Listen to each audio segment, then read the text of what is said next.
Hey everyone, welcome back to the channel. This is your go-to spot for incredible audiobooks and stories that will spark your imagination.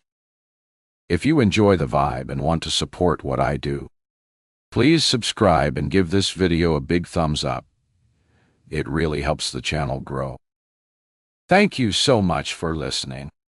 And let's dive right into today's story. Prologue.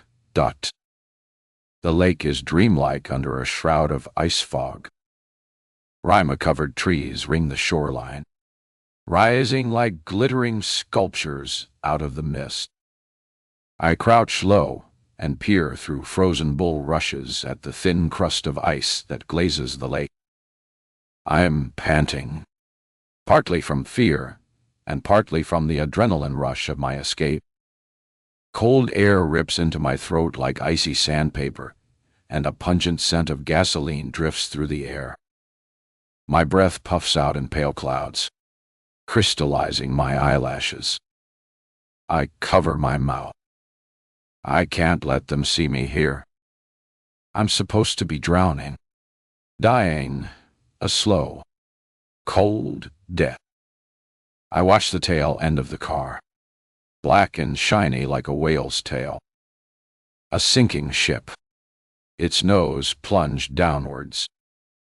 The car slips inch by inch into the frigid water.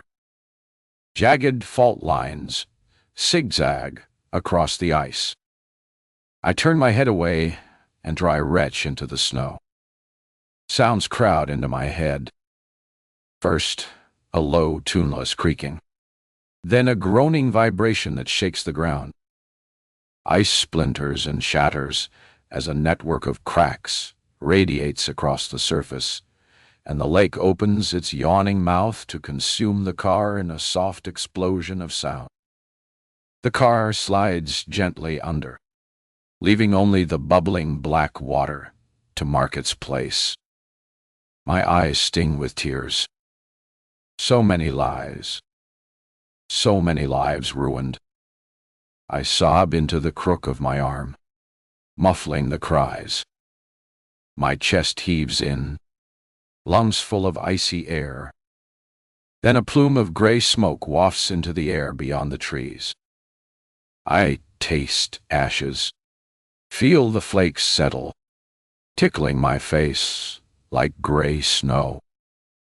Smell the sweet stink of gasoline on my fingertips. I stumble to my feet, catching my knee on the edge of a fallen tree trunk. My nerves scream out, but one razor-sharp image cuts through the fuzz of pain. Someone appears in the lake house window. The figure is silhouetted against the orange glow of fire, but it could be a trick of the light. Clear thoughts now give way to confusion. Panic stirs my brain into a turmoil. I tear myself away from the bulrushes and will myself to start running before it's too late. Sirens whine in the far distance, louder with each passing second. I have to get back to the lake house now, before there's nothing left but a pile of burnt rubble, and the person I truly love is buried beneath it. Chapter 1. 1 month earlier, the lake house had stood empty for 5 years. But when a sold sign appeared on its lawn, I moved my drawing board and easel from the upstairs office to the living room downstairs. I'd convinced my husband, Narrated, that the green light filtering through the deep bay window was better for sketching. Truth was, I felt stifled in my tiny office with its meager window. And worse, when I sat at my desk, I couldn't see anything but chimneys, roof lines, and the tops of trees. Downstairs was different. I could look out onto the enchanted world of the luxury lakeside mansions from my smaller house on the opposite side of the street, just like an awkward teen forever craning my neck over a fence to spy on an endless party to which I was never invited. Though my own home was large enough with its tree-lined backyard and high stucco walls covered in Virginia creeper, It was modest in comparison to the massive lake properties with their rambling gabled roofs and cultured stone frontages, their polished teak or Brazilian wood doors, their manicured lawns leading to lush back gardens that looked out onto vivid sunsets from glassed-in verandas and sun-drenched balconies. Most of the lake houses had swimming pools, fancy rockeries, and hot tubs nestled in vine-covered arbors.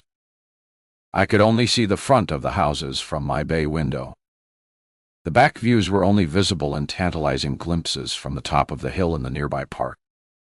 A walkway led down from there to the lake shore, but a private no-entry sign slapped on a rickety wooden fence separated inquisitive onlookers from those luxury back gardens that led down to their own private piece of shoreline. I'd often stand there and gaze down at those grand houses. On the opposite shore of the lake were other beautiful houses, all with their own fancy gardens, but only the one that faced mine held any interest for me. Sometimes I'd stand on tiptoe and strain to see the roofline of my smaller home from the top of the hill. Then, satisfied that I did in fact live opposite the most beautiful properties on the block, I'd continue on my way. The walkway snaked towards a wooden bridge lined with ornate street lamps that crossed a narrow channel linking the series of small lakes. At the other side of that bridge, a deep urban forest bordered the shoreline of the next lake. It was my favorite walk, repeated almost daily. I'd run or walk along that trail, my eyes drawn to the shimmering water visible in vivid glimpses through thick stands of trees.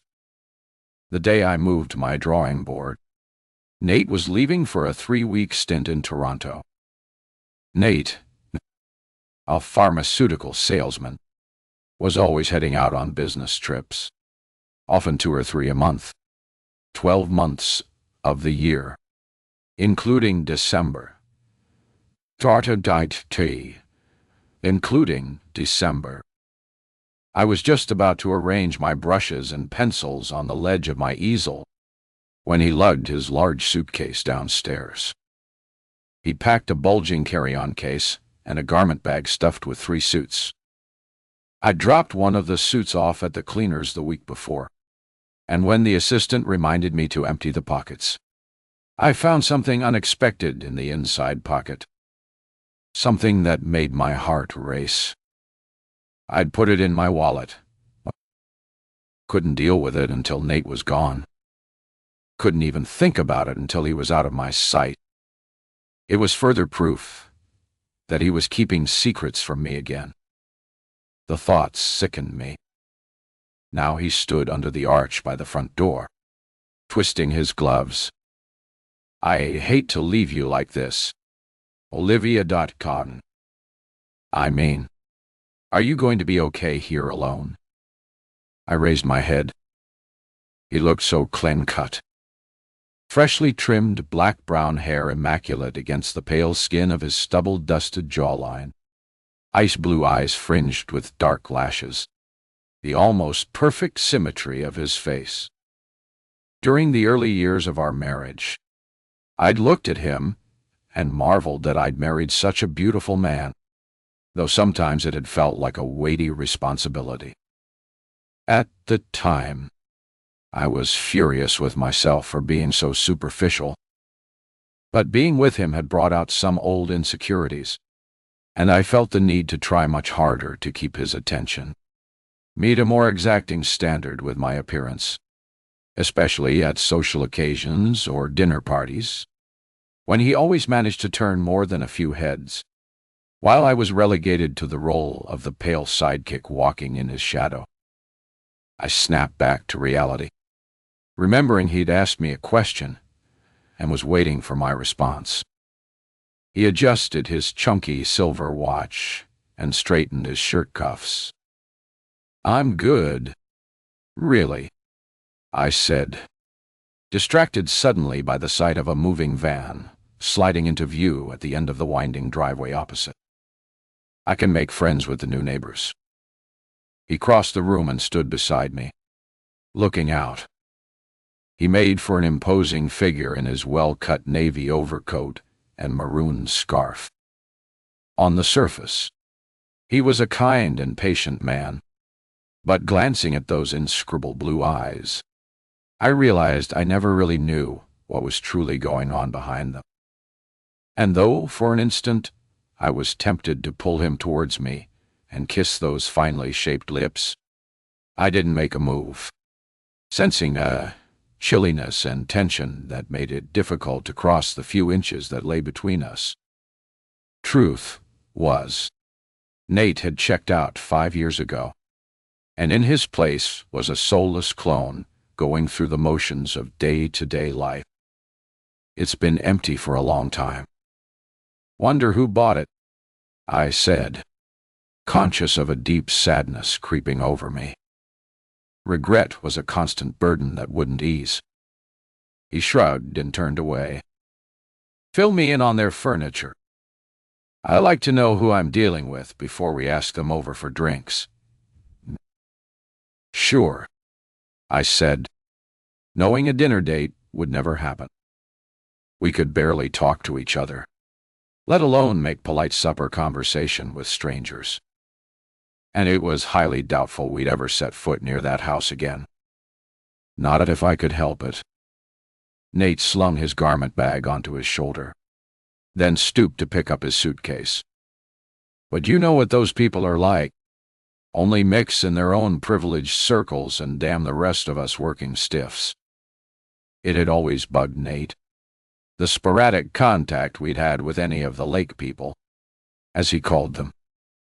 A cursory hello, or a brief wave from the tinted window of a loaded Porsche SUV was the extent of our interaction. Just then, a taxi pulled into the driveway, and feeling a last-minute pang of guilt, I climbed down from my stool. You sure you don't want me to drive you to the airport? A furtive look darted across his face. He shook his head. You need to rest. Olivia.con. Remember what the therapist said. The blood rushed to my cheeks. Damn him for reminding me. I threw my pencil onto the work, wincing as the clatter echoed in the silence. Don't patronize me. You know how I love it. Nate put down the cases, an expression of blank restraint on his face. It'll be good for us to be apart for a while. He spoke in a breathy, low voice, his hands clenching and unclenching into fists, which he promptly jammed into his pockets. Have a good trip, then, I said, swallowing back the lump in my throat and turning back to look out at the street where the moving men were leaning against their truck. I'll still be sitting right here in this exact spot when you get back. It was a tired attempt at humor, but everything felt sluggish to me. The gray sky, the brooding clouds, the dull drone of the dishwasher, and even the dry peck Nate placed dutifully on my cheek. I reached my arms out and held onto him for a moment longer, placed my face against his chest, seduced by the scent of his musky cologne. He does have a heart. I felt its soft vibration beneath the fine wool coat, but he pulled away too quickly, causing me to stumble a little. And at that very moment, I glimpsed a black SUV pulling up behind the moving truck outside. A willowy young woman swung out of the driver's seat. She was dressed entirely in black, with a mass of wavy blonde hair pulled into a thick braid. Animated, she moved with a sense of purpose that compelled me to watch her so closely that I barely registered Nate's parting by Olivia as he slammed the front door shut. The blonde woman chatted to the movers, her arms moving in frantic accompaniment.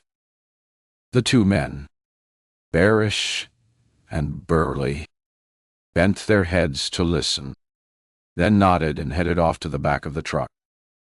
She pulled at her braid and made her way back to the SUV, only turning for a moment to watch Nate's progress to the taxi.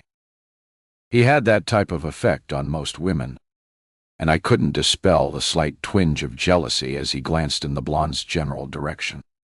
paused, and then jammed on a large pair of sunglasses. Strangely, the woman stayed still, watching him as he stopped to smooth out his gloves before ducking down into the back seat of the taxi. My skin prickled with the chill of suspicion that was never far away. As the taxi reversed down the driveway and turned onto the street, the new neighbor opened the back passenger door of her SUV and reached inside. I held my breath, aware of the pounding in my ears, and a racing, dizzy feeling of inevitability as the woman pulled out a child, a tow-haired toddler dressed in yellow rubber boots, blue jeans, and a red quilted jacket. The woman plopped him on the ground and turned away, distracted by the sight of a dining table coming down the ramp. I placed my hands flat against the window and watched the vulnerable child. So small, so full of wonder, oblivious to all the hurt and danger in the world, totally unaware that innocence can be crushed and destroyed in the time it takes a person to snap their fingers. And after that, it's too late to go back to the old life because nothing can ever be the same again. I had learned that cruel lesson twice in my life. I sighed, irritated that the mother was still nattering away, caught up with the moving of a large knotted pine dining table while the child stood unsupervised, gazing around at the street. Usually the place was quiet on weekdays, though cars and contractors' trucks sometimes hurtled around the corner at top speed. I willed the mother to pay attention to her son, prayed she'd take his hand before he tottered out into the path of some speeding semi-truck that might come flying by. The boy stuck his thumb in his mouth while his mother watched the movers guide the table to the bottom of the ramp. Then his little face lit up when he spotted a rabbit hopping over my lawn. Smiling, he pointed at the little creature and looked as if he was about to take a step forward and cross the road. My heart crowded into my throat, stopping my breath. Any minute now and he'll cross. Hardly daring to take my eyes from him, I edged towards the archway that led out to the front hallway, figuring I'd lose sight of him for only a few seconds before I could dash out and rescue him from danger. Time froze for a millisecond as I propelled myself forward, racing to the front door. I struggled with the lock and threw it open just as a semi-truck loaded with lawnmowers and landscaping equipment careened around the corner. The child was about to take one step forward when the semi-D driver seemed to stand up out of his seat. The brakes screeched and wailed, and the truck fishtailed sideways in a cloud of burning rubber. In a split second, the blonde woman grabbed the child's hand, yanking him to safety just as the truck slid sideways to a grinding halt. I stood still for a few mind-splitting moments, trying to catch my breath as the truck driver leaned his head out of the window and screamed curses at the woman who picked up the child. The mother turned and hurried towards the front door of her new home, where she disappeared into the shadows. I slammed the front door shut and fell back against it, chest heaving, mind buzzing. A narrow escape until the next time. Chapter 2. I woke up nursing a headache that pounded against the roof of my scalp. After the truck incident, I had binged until 2 in the morning on some true crime series about a missing kid. As always, after an exhaustive search, they never found him. So, the ending was left wide open. I sat there watching the closing credits roll, the words blurring into white fuzz. My mind was fixated on the short reenactment clip of his disappearance. The images played over and over, flickering and nightmarish like an old piece of film stuck in the shutter. The boy throwing his plastic airplane into the air, watching as it sailed far ahead of him, then following it into the dark mouth of the woods. He never reappeared. All the bad things happened in the woods. Everyone who's ever binged on thrillers knows the forest is a pathway to oblivion, a mystic place that preys on innocence, a sanctuary for the worst kind of predators, animal and human. The woods are a portal to some other world, a black hole that sucks in everything you love. And once they're in there, they never come out. That's how our son, Jack, had disappeared 5 years ago. I'd spent 5 years since then living in a semi-comatose state, though I'd finally managed to make some semblance of a life for myself. The memory of Jack stayed foremost in my mind, ready to emerge in all its horror and lay me prostrate with grief again. It didn't matter that I'd packed up all his photos and clothes and toys and asked Nate to take them to the Goodwill store. Any random event could trigger the memories of that day, reawaken the terror and send me reeling into mental oblivion. And seeing the neighbor's little boy in that moment of danger had brought it all rushing back. I'd read somewhere that one of the reasons people cut or self-harm themselves is to get rid of emotional numbness and actually feel something. That's how it was with me. Remembering Jack reopened the wound and brought back the agony. It made me feel alive, but it was also a secret form of self-punishment for the guilt that surrounded his disappearance. Guilt that had never left me. I pressed my sore eyelids into their aching sockets, then lay against my pillow, watching the morning light filter through the white and gray drapes. I willed myself to think about Jack. He wasn't the kind of kid who fell asleep in his stroller while I browsed the racks at the mall. He was the kid who wriggled and squirmed until he escaped his seatbelt, then crawled under clothes racks. Or if I actually made it to the changing room with something to try on, he was the kid who lay on the floor, peeking through the gap at the woman undressing herself in the next stall. Another memory floated into my mind, as it always did when I dared to think about him. I'd been pushing him through the crowds on the first floor of a department store. As I approached the elevator to get to the second floor, Jack suddenly dove out of his stroller and flew towards the open elevator door.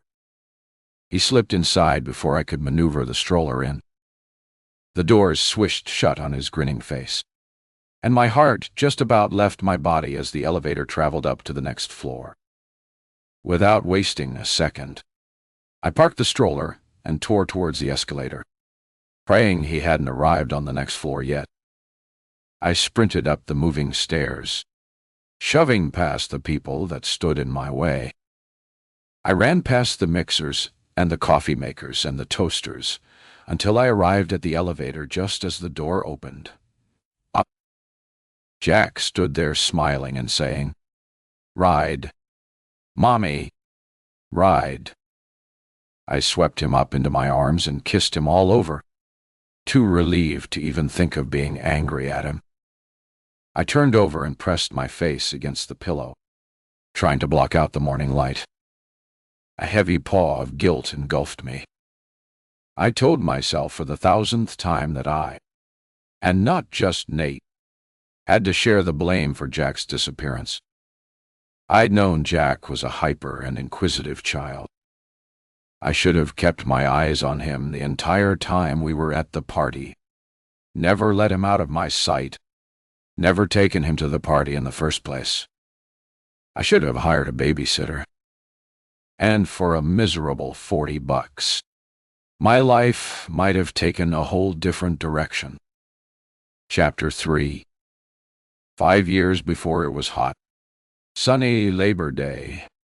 We'd been invited to one of those swanky corporate parties Nate absolutely lived for. He was a man who appreciated fine food and clothing, so he'd organized his side of the walk-in closet in carefully color-coordinated blocks of outfits wrapped in plastic garment bags. When we first met, I'd admired his sense of style and even found his attention to detail endearing. As a self-confessed slob who often used the floor as a dumping ground for cast-off clothing, I'd even hoped some of Nate's orderliness might rub off on me. The day of the party, he insisted on helping me pick something to wear, which removed one more headache from my day.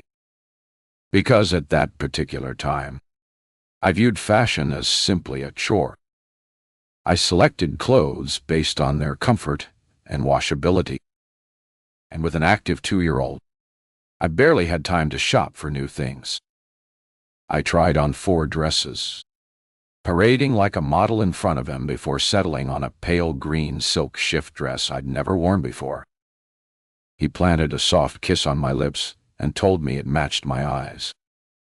I remember looking in the mirror before we left and thinking that we really did look like a happy, attractive couple. And with our beautiful little boy, we were the picture of the perfect family.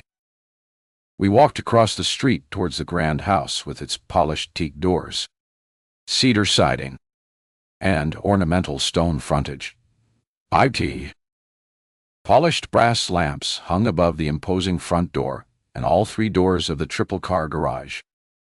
Cultured stone planters displayed a riot of red and cream canales studded with ivy and ferns. A stone statue of a deer and fawn stood at the center of a manicured flower bed.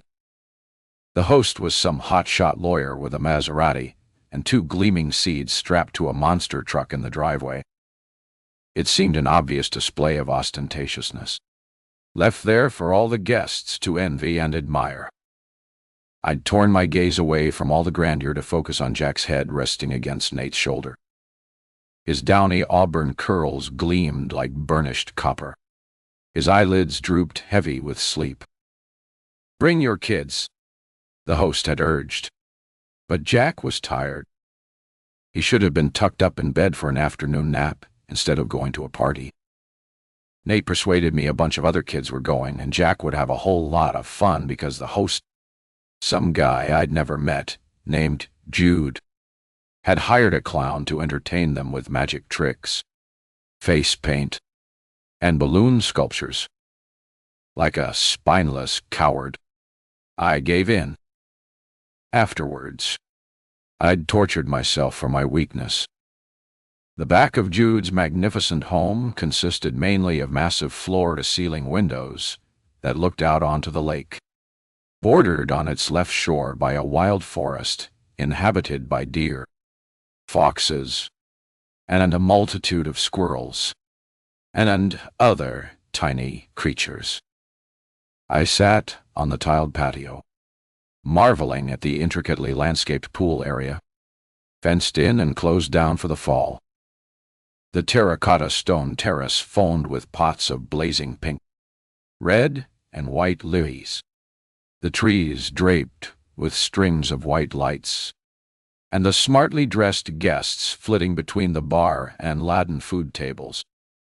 Jack sat cross-legged on the lawn, watching in rapt attention as a clown in a rainbow wig and red nose conjured rabbits out of hats, pulled endless strings of silk scarves from his ear, and made clever balloon sculptures. Afterwards, Jack had his face painted green like a frog. That was enough to send him running around in a wild frenzy, smacking everyone's knees with his balloon sword and saying, "Ribbit, ribbit, dot," until Nate and I were worn out chasing him and apologizing to the guests. My second mistake. I shouldn't have complained. I should have kept my mouth shut. Nate suggested I take a break. He assured me he'd keep an eye on Jack while I went to get a drink. My third most grievous mistake. I trusted him. I was away from them less than 5 minutes, but every detail of those seconds was engraved into my brain. The barman in a snow-white shirt and skinny black jeans, the sweating bottle of Prosecco in his hands, the sharp pop of the wine cork, the fizz of bubbles in my nose, and the crisp, citrusy bite of chilled wine on my tongue. I took a few welcome slugs and wandered back along the terrace, marveling at the tiny white light strung across the shrubbery. I felt relaxed and free for the first time in months. free to study the bright summer hues of all the summer sundresses on display, and how they merged with the riot of gorgeous flowers. Free to feel the warm breeze in my hair. When I got back to Nate, he was deep in conversation with Jude, and Jack was nowhere to be seen. A rush of panic sucked all the feelings of elation away. The ground under my feet shuddered. My knees buckled. "Where's Jack?" I demanded in a voice that was almost a scream. Nate's nose wrinkled. "Take it easy. Olivia... He went to play with Jude's son, Abe. Abe was an exuberant 10-year-old with nothing but food and practical jokes on his mind. Of course, Abe had no idea where Jack was. None of the other kids knew either. One girl said she'd seen him standing by the fence watching a deer move through the woods. Another girl, older, said she'd stopped him when he ran too close to the lakeshore. Yet another said she'd seen him attempt to climb the willow tree that hung over the forest gate. Needless to say, by that time, I was a crazed animal running around the gardens and walkways, screaming Jack's name. We never found him. When the cops arrived, they scoured the woods and everywhere within a 6-mile radius. They put up roadblocks on all the major routes and questioned every driver. 1. Search parties of police and neighbors and well-meaning strangers did in-depth searches everywhere. The RCMP put out calls across the entire province, then went nationwide. When they finally dragged the lake, they found nothing. At least I found some small comfort in that. In the weeks following Jack's disappearance, I turned to sleeping pills to cope. I gobbled up any prescription drug that numbed the pain or knocked me out cold, so I didn't have to relive those moments from the party over and over again in minute detail. After I finally woke from my drugged-up stupor, I screamed and raged at Nathan, cursed his neglect, tore my hair out, cried until my eyes were dry like sandpaper. And when my body was spent, I ran out into the street and collapsed in broad daylight. My body split out on the concrete. My good friend and neighbor, Shanti, found me lying there frozen like a corpse. She called her husband Dev, and together they carried me back inside the house. Nate was out at the pharmacy picking up more knockout medication for me. I was so numb and disoriented, I didn't even ask if he needed some more. 2. I spent the next few months in bed, my face turned to the wall. I couldn't speak. My whole body just shut down.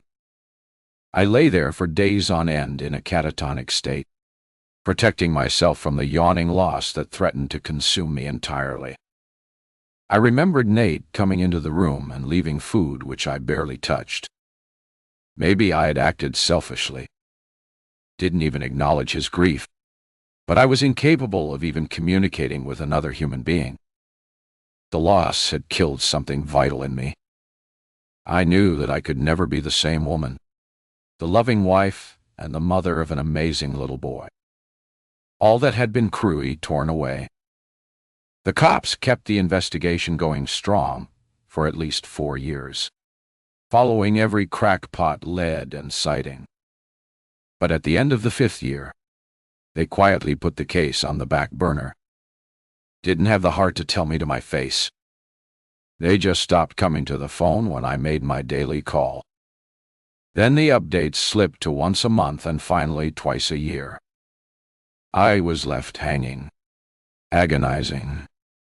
Why did all the bad things happen in the woods? Which unseen person had watched my defenseless son cross from sunlight into darkness? Right from childhood, I'd had an overactive imagination. Always saw the clown doll's eyes blinking from the rocking chair in my room. or felt the unseen hand grasp my ankles as I ran up the basement stairs, or sensed the shower curtain parting behind my naked back to reveal the glint of sharp steel. That heightened sense of fantasy had made me a good artist and storyteller. Or so my high school friends said when they clamored to see my weird and surreal comic strips. But, in reality, my imagination turned on me when my worst fantasies actually came true. Twice in my life. Chapter 4. Now, after a hot shower, my migraine had lifted a little. I'd swallowed 3 extra-strength Tylenol and doused my face and eyes with cold water. So, by the time I slathered myself with scented body lotion, I was ready to tackle the day. With Nate away, the house was empty and quiet, but I welcomed the feeling of freedom. I could do whatever I wanted without him hovering in the background, scrutinizing my every move, worrying about me. Left to my own devices, I'd sit down and get lost in a book without thinking of meals and housework or draw and paint until dark or laze around on the living room couch and binge on Netflix. I didn't have to worry about Nate's suffocating expressions of concern. At first, I started thinking about the thing I'd found in his suit pocket. It still gnawed away at me, needling my thoughts until I pushed it into the corner of my mind. Right now, I couldn't deal with it, but I knew sooner or later I would have to. Usually, I tended to neglect food when Nate was away. There was no motivation for me to cook healthy, balanced meals. Instead, I existed on snack foods and takeout.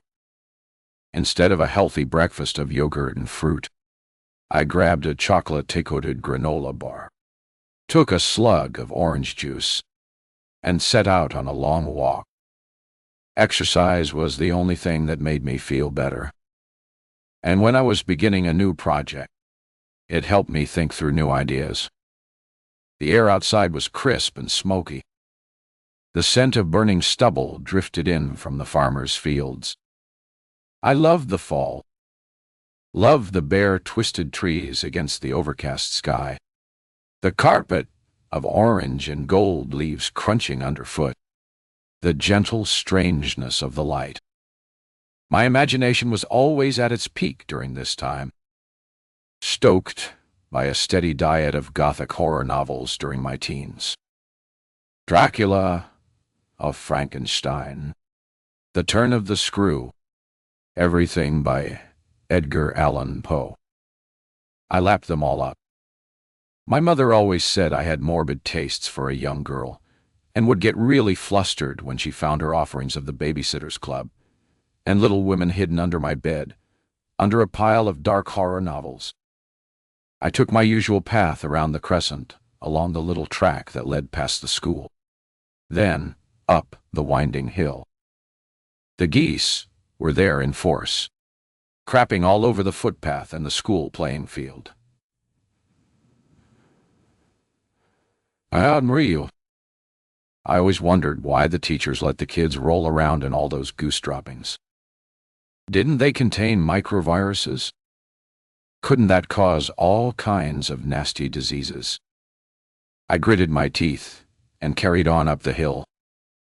At the top, I stood under the sheltered seating area. Teens taught up and drank beer under the wooden canopy on Saturday nights. But during the week it was quiet. Only a couple of seniors doing Tai Chi, and a man walking a large German shepherd on a tight leash. I glanced to the right, looking at the back of the Lachiuses that stood opposite my house. The blonde neighbor was nowhere to be seen, so I made my way down to the bottom of the hill and crossed the bridge over the channel, linking the two lakes.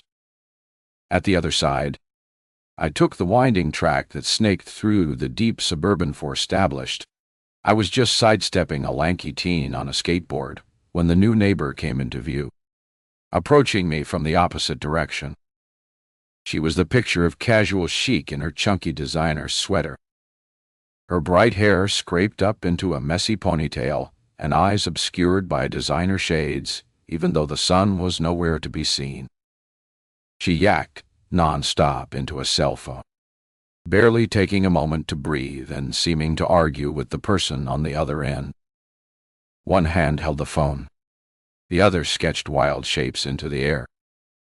I was about to say hello as she passed by, but the blonde looked oblivious and kept on talking.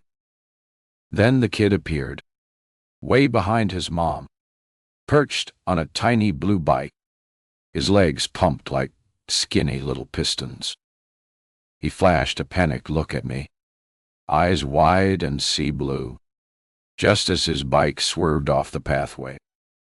His skinny legs flailed in panic, and he wiped out face first on the gravel. I turned to run to him. The EOPG was still talking on the phone. She hadn't even looked back. Sprawled out on the ground, the boy lifted his face high enough to let out a loud wail. Then he started bawling non-stop. His mother stopped dead, turned around, and marched back, still talking on the damned phone. I stood silently cursing her, frozen to the spot, as the blonde looked up and mouthed, "He's okay." Then picked up the bike, grabbed his hand, and yanked him upright. She wiped a Kleenex across his face and marched off, still yaking. They disappeared across the bridge. I bit my lip until I tasted blood. All the wrong people have kids, I thought, annoyed that I'd even considered paying the woman a neighborly visit later. But maybe she isn't really my kind of person, I rationalized. For starters, she was way too pompously busy. I had met her type before, people who measured their importance by their lack of personal time, always complaining about how they just got off the phone and needed a few private moments to themselves, away from all the people craving just one more moment of their precious time. The geese were squawking too loudly, and a faint ache pulsed across my chest. I pushed on along the trail, putting off the inevitability of going home and starting the project I was supposed to have started 3 days ago. Started 3 days ago. A debut author's picture book about a magic lunch bag. I'd already done some research, checked out the local stores for the perfect lunch bag, marveled at the many variations. C-pound bags that opened out into intricate compartments, click-down plastic boxes, baggy types with fold-down flaps, even vintage metal suitcases or weathered-looking treasure chests. But one in particular stood out. It was a simple design, a brown and yellow plastic zip bag with a bright yellow spotted dinosaur on the front, holding a chicken drumstick in its mouth. The words, "Feed me," were splashed across the top in bold white letters, and the dinosaur gazed at me with such pleading eyes. I held on to the bag and let the words sink in. "Feed me! Feed me!" It reminded me of Jack. He would hold out his red and white plastic bowl for more Cheerios, more rings. "Mommy," he'd beg, fixing those earnest blue eyes on me. I remembered standing in a busy bookstore holding the dinosaur bag, tears streaming down my face. People were staring, nudging each other, probably wondering if they should step in and steer the crazy lady to the customer service department. But I pulled myself together and grabbed another lunch bag, a red one with a ladybug saying, "Yum, yum." Then headed to the checkout and bought both. I was so immersed in reflecting on that awkward moment, I realized I'd walked deeper into the forest trail past a very young jogger pushing her baby in a blue striped stroller. He was fair and chubby, and his hands made windmills in the sunlight. My heart swelled as I visualized my fingers crushing the throat of an imaginary attacker. I checked myself at the violence of the image. Was this maternal instinct? Unfulfilled urges still lingering in my brain cells. On the lake, the geese bobbed like small boats, resting before taking off on their journey south. I stood motionless, hearing nothing but my heart beating against the whisper of the geese and the trickling of water from the concrete fountain. Had Jack wandered this far on his own? And if he had, where on earth had he gone? Which heartless monster had taken him by the hand and led him away? Then time suddenly shifted. The recess buzzer sounded in the nearby school, and 3 kids hurtled down the hill screaming. A sharp pebble zinged past my ear, sending the geese into a flapping, threshing panic like wild bats at midnight. In the distance, the baby was crying so loudly his mother couldn't comfort him. I clambered back to the pathway and took an alternate way home. I stopped on the opposite side of the street from the house I grew up in. The same house that almost burned to the ground all those years ago. Turning away, I swallowed a sob and walked away from the forest trail. I'd vowed to stay away from there. I'd spent 14 years trying to put that event behind me. And when Jack went missing, abject grief over his disappearance buried the memory of that terrible fire. Too bad something always drew me back. Unfinished business. Maybe. Suspicion about how it really happened. I shook my head. There was no way I could even think about that period in my life. I had no room left in my heart for anyone but Jack. So, I hurried away, trying to distract myself by counting how many houses had basketball hoops in their front driveways. Back home, my preliminary sketches were pinned out on the easel. The dinosaur saying, "Feed me," suddenly looked too sad. I thought maybe the ladybug would work. They were such cheery little insects. Distracted for a moment, I glanced out at the lake house. No sign of a husband yet, and somehow the idea of going over there seemed way more titillating than 3 hours of detailed planning and sketching.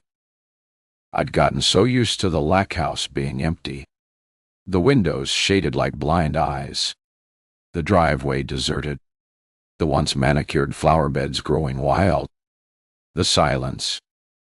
Now someone had moved in and disturbed that sleeping house.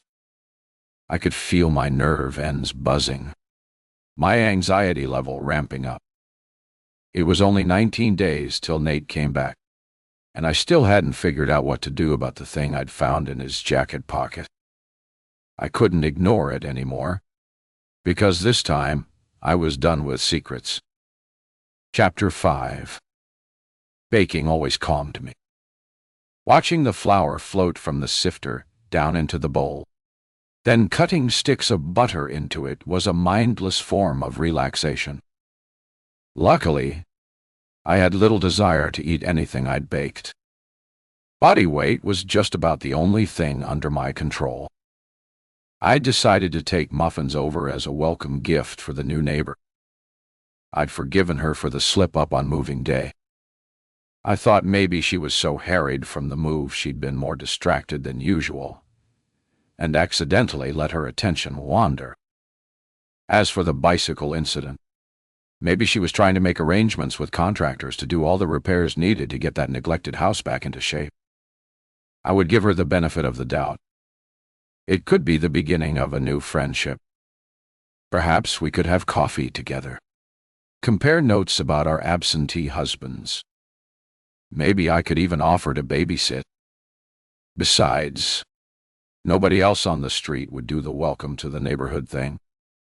Sam, my neighbor to the right, had just lost his tech job and was training to be a real estate agent. while his wife waited tables at a fancy steakhouse. On the other side was Vera, a widow whose abusive alcoholic husband had died a year previously, leaving her free to live the rest of her life as she wanted to. Now her days of conflict and self-sacrifice were over.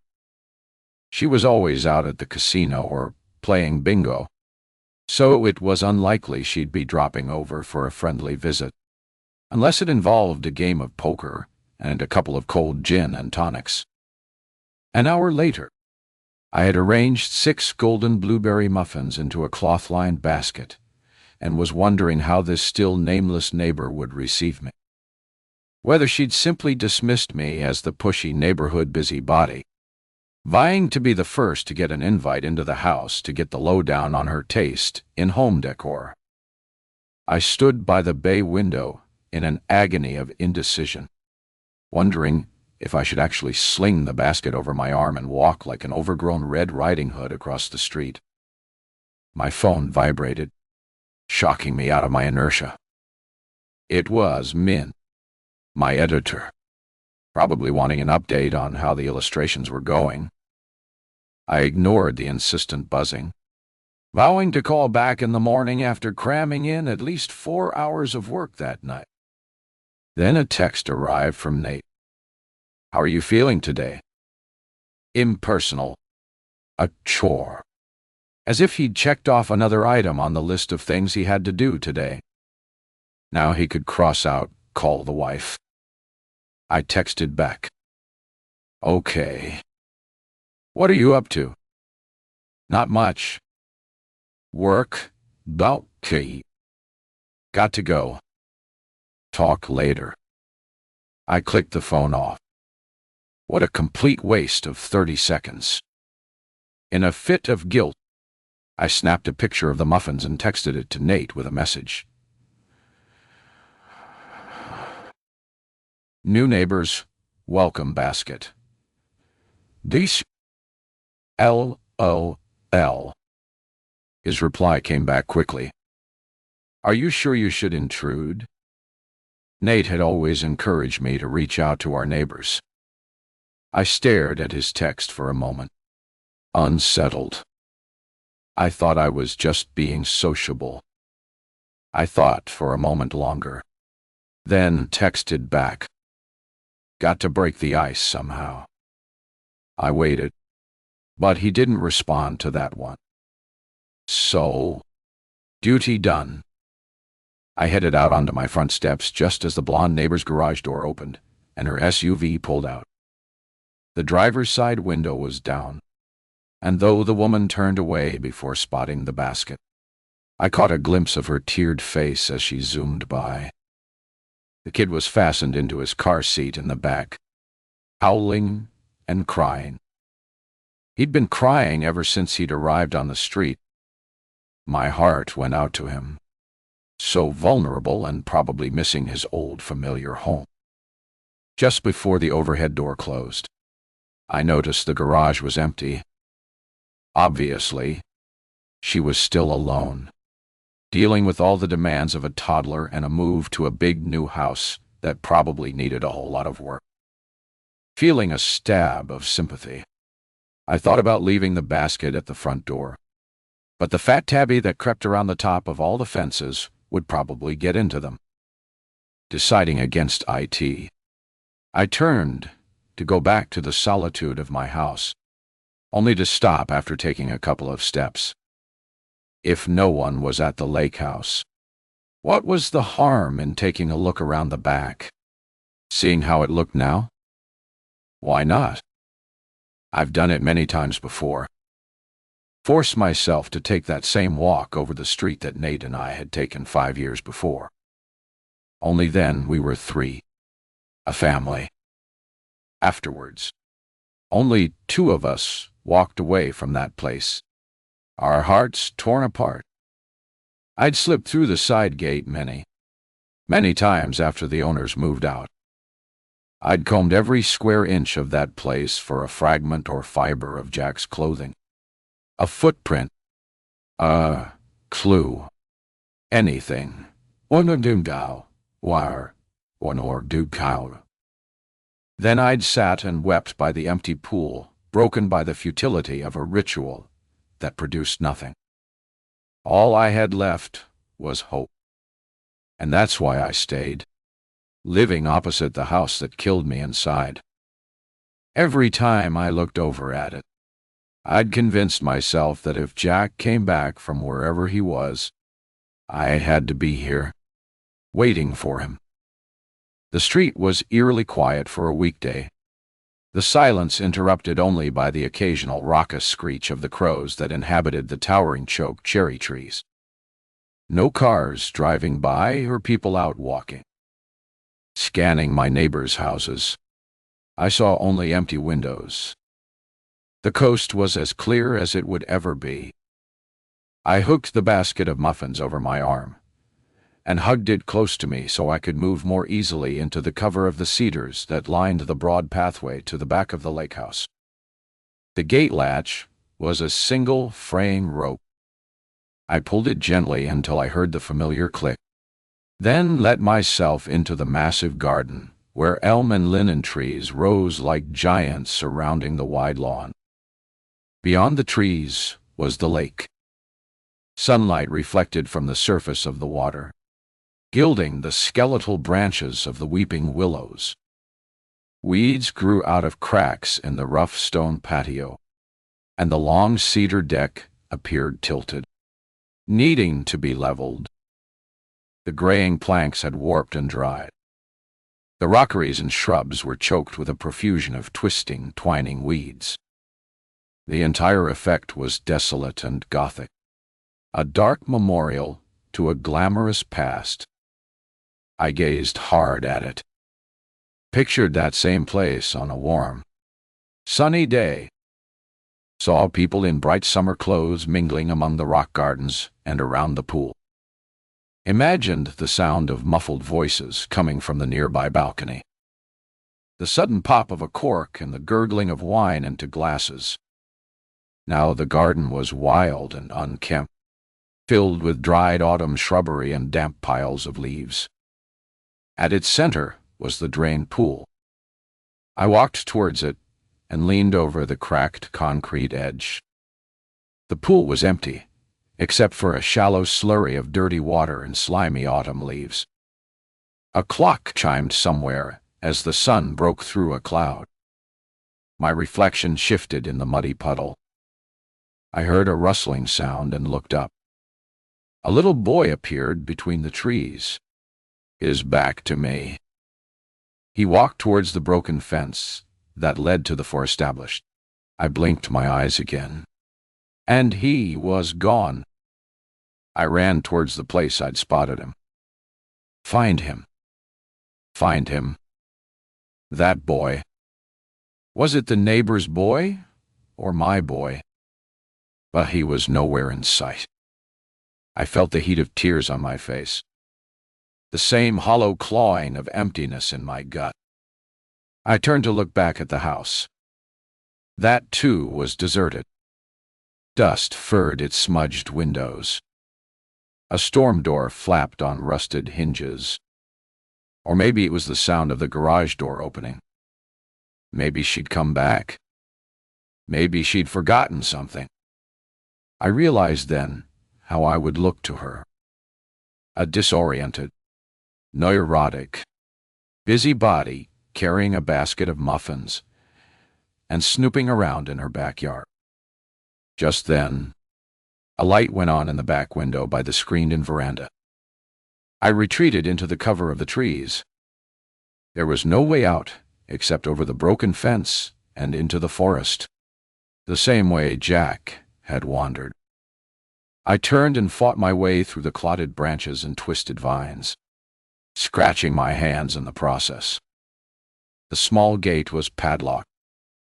Had the lock been there on that day 5 years ago when Jack slipped through? Or had Jude, the owner, been so overwhelmed by guilt he'd installed it afterwards to protect his kids? I heard the swish of a patio door, and my heart began to race. I had no other option but to balance the basket on the top of the fence. step up onto the bottom rung, then hitch my leg over the broken part. The basket tipped over, sending the muffins tumbling onto the grass. I got my other leg over just as I heard the sound of voices in the garden behind me. Jumping down onto the other side, I heard a rip as my jacket caught on a jagged piece of wood.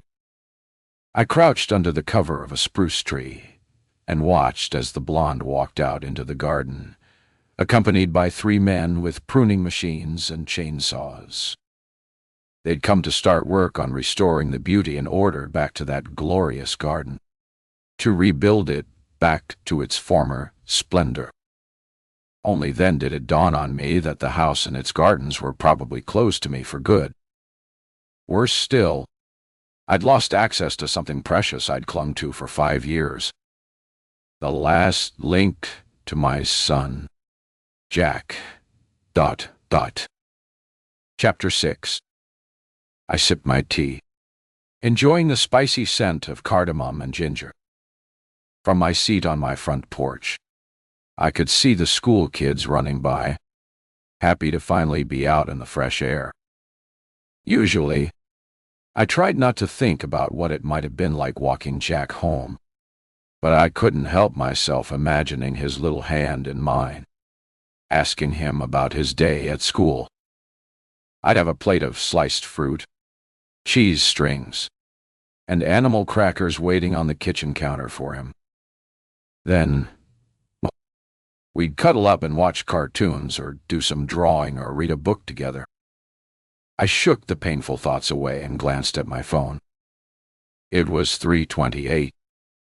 The branches on the weeping willow outside my house drooped in a sad arch, and when the breeze blew, the remaining leaves shivered and floated to the ground. The front yard needed to be cleared. I thought maybe I'd hire a lawn service this year because Nate hadn't bothered to rake the dead leaves. It was just like him to shirk the practical stuff, or complain that a lawn and snow clearing service was too expensive. Even though he had a closet full of expensive custom-tailored suits, he refused to spring for a decent mower or even a usable snow shovel. I slipped my hand into my hoodie pocket. My fingers tightened on the bank slip I'd found in his suit from an unfamiliar bank. The account balance said $8.50. $675. I'd thought my eyes were deceiving me when I saw that huge number, so I held it up to the light. The black printed numbers stood out in stark relief against the white paper. Last time I'd looked, our accounts had only $4. $600 in the checking and just over $6. Zero in the savings. Everything else was tied up in the house, and Nate was always nagging at me for being too extravagant with the groceries. I couldn't fathom the idea of possessing this amount of money. Where had such a staggering figure come from? Was this actually his account? Or had he just picked up someone else's bank slip? But what was he doing at that particular bank? And why had he taken the time to fold the slip so neatly and stash it in his pocket? I remembered that old cliché, still waters run deep. The quiet ones always had something to hide. And ever since I'd first met him, Nate had been a private, unobtrusive guy who rarely made waves, who held his emotions tightly to himself. I was the needy, paranoid mess on a roller coaster ride that never seemed to end. Maybe that's why we'd lasted this long. A burst of chattering in a familiar voice brought me back to the present. "How's it going?" "Liv." I looked up to see Shanti, my old friend from the Moms and Twos group. She stood at the edge of the front lawn holding 7-year-old Rocky's hand. Shanti's husband, Dev, was a big Sly Stallone fan. Every weekend morning, he went out jogging in his gray wool hat, black sweats, and muffler, crunching his hands into fists as he ran. I held up my teacup in a mock toast. Pretty good. You. Shanti always looked so put together. From her sleek black ponytail to the stylish charcoal zip-up sweater and the skin-tight yoga pants that emphasized her long, slim legs. Haven't seen you in a while. Come over for tea sometime. A chill breeze tickled my neck. Sorry. I've been so busy with new projects and all. Shanti sighed, her face clouding over. At least come to the block party on Saturday. It'll be fun. There will be pumpkin pies, sweet potato casseroles, and probably some highly alcoholic punch for the adults. I'll try, I said, marveling at the way Rocky leaned against his mother's side, his arm circling her waist. Think he needs a snack, said Shanti, glancing from me to her son. See you Saturday. Sure, I said, my mind suddenly crowded with the image of two small heads, one with glossy black hair and the other auburn and curly, bent over a blue wooden table, sifting sand through stubby fingers. I turned away before Shanti could see my eyes tear up. I bent over the table to brush off imaginary crumbs. When I looked up again, she was gone. I fell back against the chair, a sudden rush of sadness choking the breath from me. It subsided at the sight of a massive pickup truck with glittering wheel rims and red flames painted across its shiny black sides. With one last blast of exhaust from the chrome tailpipes, the truck stopped in front of the lake house. The doors swung open, and two boot-clad feet emerged, revealing a tall, husky man who resembled a caricature I might have drawn for one of my middle-grade books. A cross between a biker and a wrestler.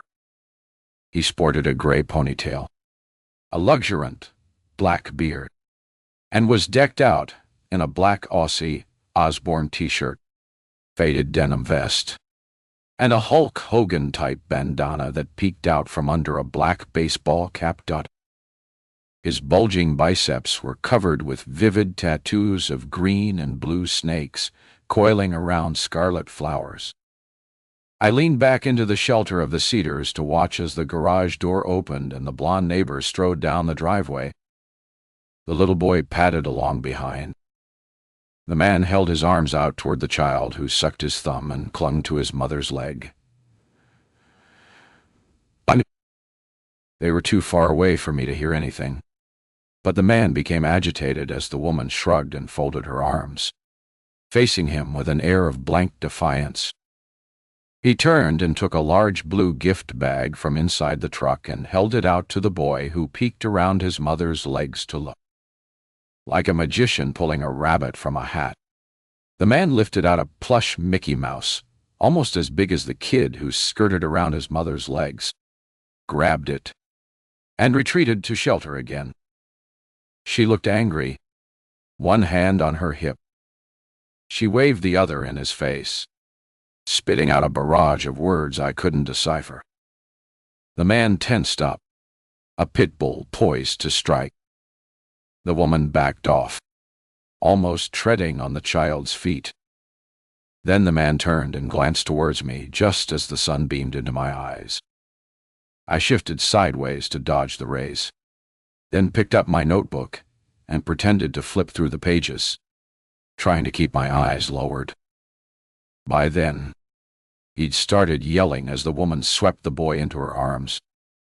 The kid screeched as he dropped the giant furry toy on the street, then carried on screaming and waving his arms as she retreated up the driveway and into the garage. The door slammed shut, leaving the man staring down at the Mickey Mouse toy that lay face down in the roadside gravel. His face was lift red as he kicked the toy further along the road, then climbed back into his truck. He revved up the engine, spewing noxious exhaust into the air, then reversed over the toy, back and forth at least 3 times.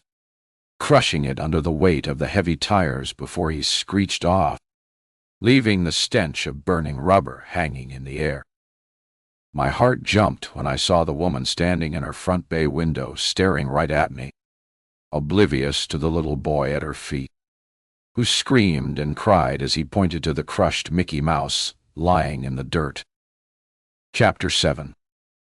Nate's Mystery Bank was situated in the heart of the downtown business district, occupying the expansive ground floor of a charcoal glass skyscraper. And a long, gleaming security desk greeted me as I walked into the airy reception area the following morning.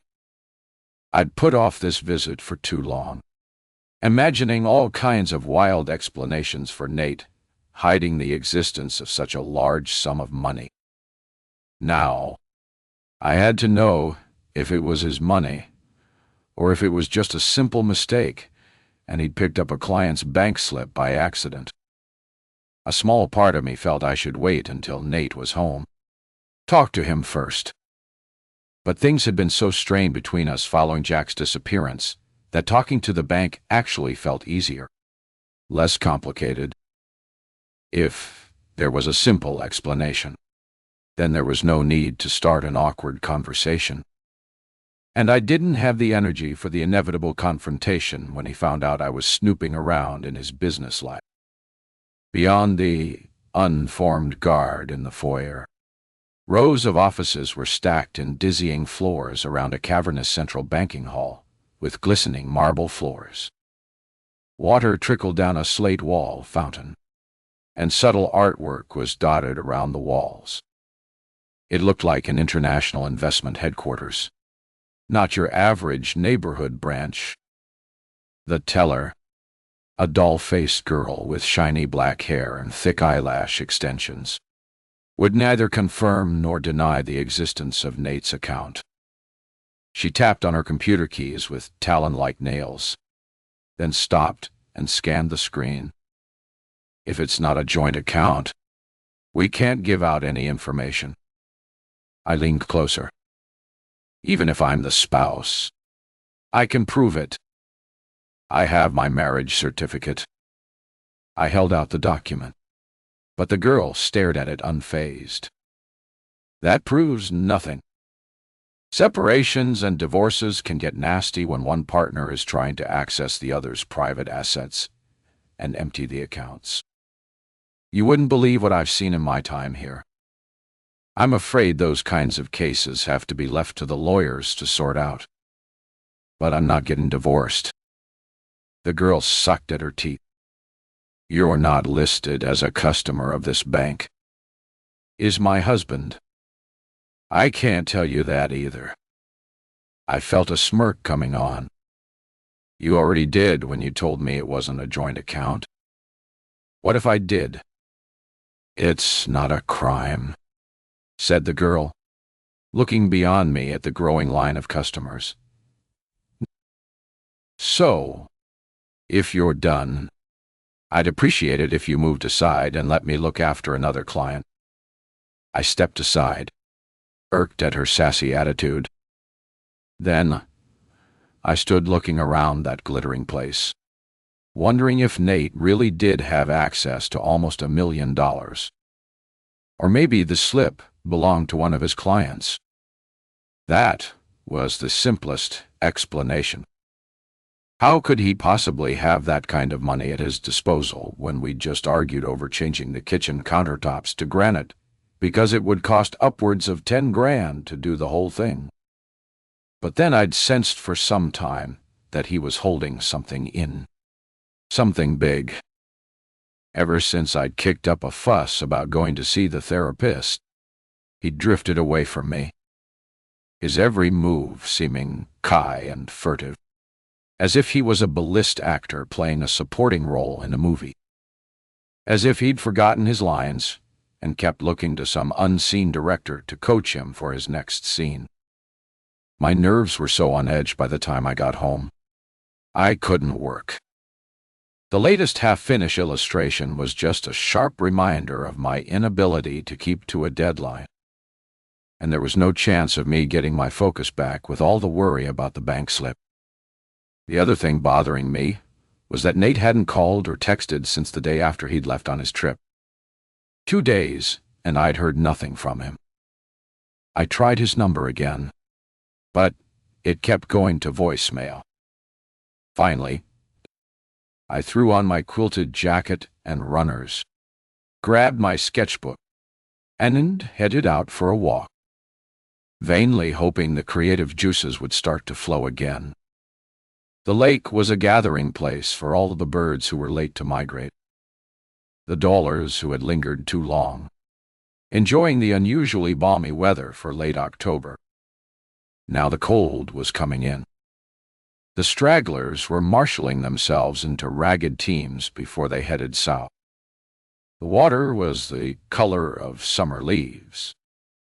Geese swam between small islands of ice, and a jogger held his collar up against the stiff north wind. A squadron of ducks swam beak-to-tail across the water. I made a mental note to use that perfect image somewhere in the book. Maybe the lunchbox kid brought all his extra muffin crumbs to a park and fed the ducks. A squawking gull flapped by, breaking the silence and marring the serenity of the moment.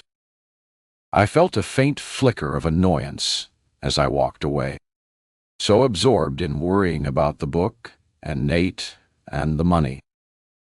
I didn't hear the cyclist swishing up behind me, alerting me to the fact that I'd strayed into the middle of the path. I quickly jumped away onto the grass, cursing at the way those speed demons monopolized the walkways. Heading away from the lake shore, I waded through the crackling carpet of leaves until I reached the bridge with its row of ornamental black lamps. If I leaned far enough forward, I could almost see beyond the pine and linen trees into the blonde neighbor's yard. Second house from the end. A black wrought iron fence separated it from the houses next door. I spied the large garden shed and the fire pit. Piles of chopped up wood and brush were stacked by the fence. The landscapers had been hard at work cleaning the place up. I felt a sudden urge to run over there and sift through the debris like I'd done so many times before, to look for any shred of child's clothing torn off by the jagged branches. A sock, a shoe, anything. Hard, cold logic always told me that after 5 years, any evidence would be long gone. But maybe. A lone red canoe lay on its side on the shingled beach beyond the open gate. I shivered suddenly, as if I'd walked through a sheet of freezing rain. What if the neighbor's little boy opened the door and slipped unseen into the garden? It would take nothing for him to run down to the lake shore and get into the boat or try to wade into the freezing water. I gripped the metal rail. If he did, I'd dive in among the weeds and swim to him, drag him to safety. A rangy, middle-aged woman jogged past, calling out a cheery, "Hello." I snapped out of my stupid fantasy and hurried away, the muscles in my legs screaming as I drove myself up the hill. At the top, I looked down at the school. Classes were in full swing. The soccer field was empty. Determined to take another stab at the lunchbox project, I clutched my sketchbook and headed down towards some benches near the school. All day, my head had been flooded with thoughts about the money in Nate's mystery account, and the only image I could conjure up was the ladybug lunchbox bursting with $1 bills. What was Nate doing with all that money in the mystery bank account? And where exactly had it come from? Just then, the blonde neighbor's child burst from around the corner of the school and ran, arms waving and feet skittering through the gravel towards the nearby play structure.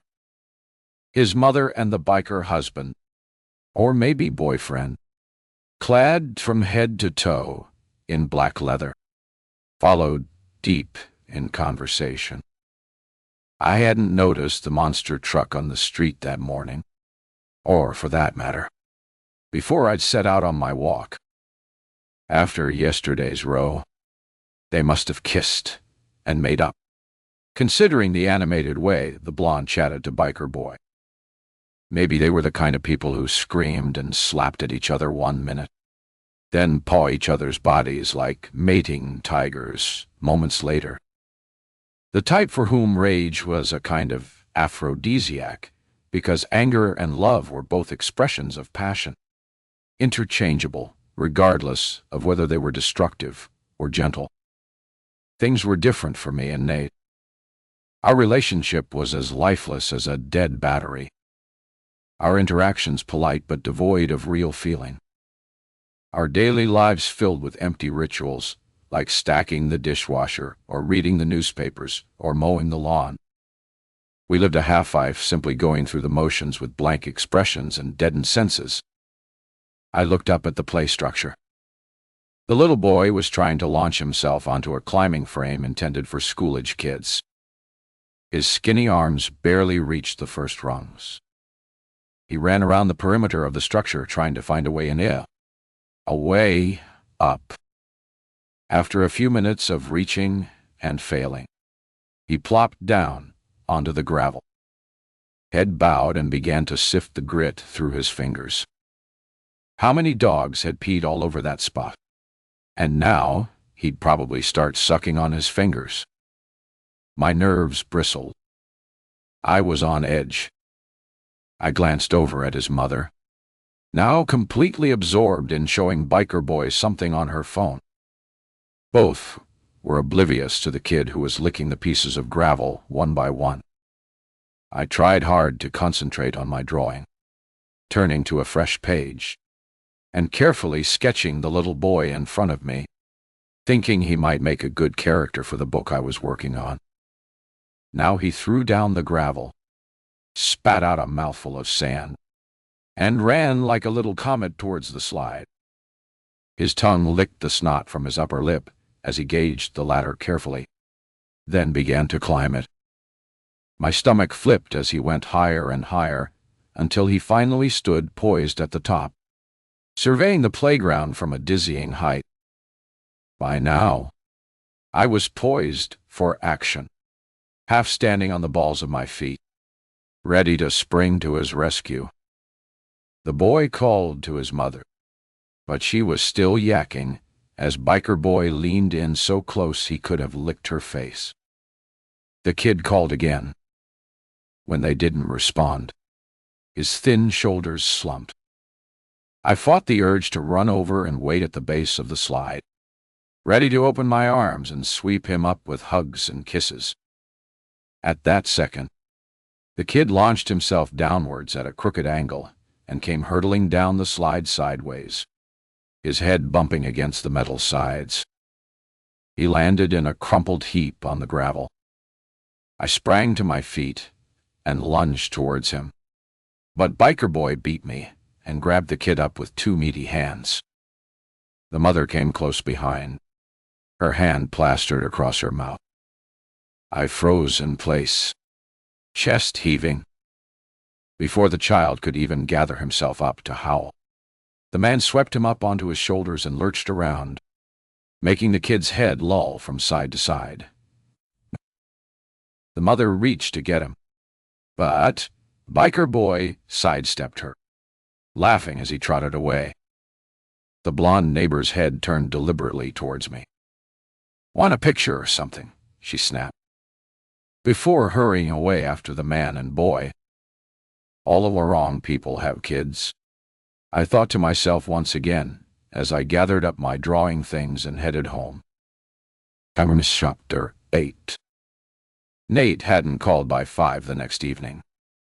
Neither had he answered the many texts I'd sent asking him to tell me where he was staying, or simply to give me a call. Worse still, it looked like he hadn't even read them.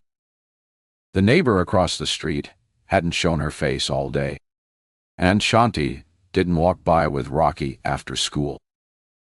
I figured she was probably busy chauffeuring a van full of kids to swimming classes, kung fu, or soccer practice. So, as early twilight settled in, I felt the weight of loneliness as the walls closed in on me. The silence was messing with my head, deprived of the sounds, sights, and scent of human contact for an entire day. I knew it was only a matter of time before the mosaic of shadows on the living room wall would become creeping, shifting creatures, and the quiet, a dull thrumming in my ears. I gathered up my coat, packed my sketchbook into the new maroon leather valise Nate had brought back from Chicago last spring, and drove to the local bookstore just to be around people. Even the company of strangers was preferable to another night spent alone. The nearest bookstore was one of those airy two-story places with overpriced knickknacks on the lower floor next to the bargain books. Scented candles, vegan purses, printed silk scarves, and whiskey sets no one ever used took up a whole lot of space that, in my opinion, should have been used for books. Upstairs, a white baby grand piano stood next to the escalator, and a busy coffee bar lay beyond the long rows of books. I settled at a balcony table that looked down on the sales floor below. The steady bustle and flow of customers felt comforting after a week of solitary confinement. But after one sip of the cinnamon confection masquerading as coffee, I cursed that I hadn't asked the barista to hold the syrup. A slice of yellow cake topped with thick white icing lay untouched on the plate in front of me. Knowing anxiety had robbed me of any desire to eat. Lunch had been coffee and a piece of bagel. Supper, a bite of leftover pizza d'Aglio. It wasn't like Nate to ignore texts or calls for this long. He always replied with some kind of acknowledgement. Usually something brief and polite, but each time I'd tried his number, it had gone straight to voicemail. And then the bank slip was an ominous specter looming in the background. Such a shocking sum at his fingertips. Was it actually his? If so, what was he doing with that amount of money? How did he get it? I thought about trying the number of his hotel, asking him point blank about the money, but I couldn't because I had no idea where he was staying, and that was out of character. Usually, he'd either text the name of the place or an itinerary of his trip. But this time, I'd been so preoccupied with the arrival of the new neighbors, I hadn't noticed his vagueness about where he was going. I'd let him slip away free and clear. Now, even if I could get him on the phone, I doubted I'd have asked him about the money anyway. Honesty and candor were not part of our repertoire. We thrived on banal niceties and blank chit-chat. Sighing, I flipped my sketchbook open to a drawing of a tussle-haired child holding a partially sketched ladybug lunchbox. The young hero appeared genderless, a deliberate choice I'd made since learning the child was called Parker. Now I just needed a bit more detail on the lunchbox. I'd forced my attention to the task of etching a cheeky grin on the ladybug when I found myself staring at the woman sitting at the table next to me. A slim olive-skinned beauty with gleaming black hair tied back into a ponytail that rested at the back of her swan-like neck. She sat with the poise of a ballerina. Her long, tapered fingers circled a cup of herbal tea in one hand, while the other clutched a phone to her ear. She chatted with nervous agitation, tapping her knee on the underside of the table, eyes blinking double time. Intrigued, I opened a blank page and began to sketch her, thinking she'd be a good fit for Parker's mom, a breezy yoga enthusiast. After 5 minutes of non-stop chatting on the phone, the woman turned and stretched her elegant neck as if searching for someone among the far bookshelves. I followed her gaze to a tall man in a well-cut navy overcoat who leaned against the magazine racks and beckoned the ballerina over with an incline of his head. He looked eerily familiar. And then it dawned on me. It was the blonde neighbor's boyfriend. He'd lost the biker denim, smoothed his hair back into a ponytail, and slipped into something tailored and stylish. With the groomed black beard and craggy face, the hipster chic look was a surprising contrast to yesterday's hulky wrestler vibe. Scrambling from her seat like an eager kid, the olive-skinned woman nearly tipped her tea over in her haste to get to him. I glanced around at the other customers who were glued to their laptops, oblivious to the unfolding scene, then bent my head over my sketch pad, making sure to keep the couple in my sights. The woman's loose burgundy coat had slipped from her shoulders by the time she reached the magazine rack, where the man reached out to her, snaked an arm around her waist, and drew her in close. She tipped back her head, allowing him to plant a lingering kiss on her lips. They stood for what seemed like an eternity, caught up in a tight embrace like two high school kids skipping class to make out in the library. Then he pulled her around to the other side of the racks so that they were concealed from my view.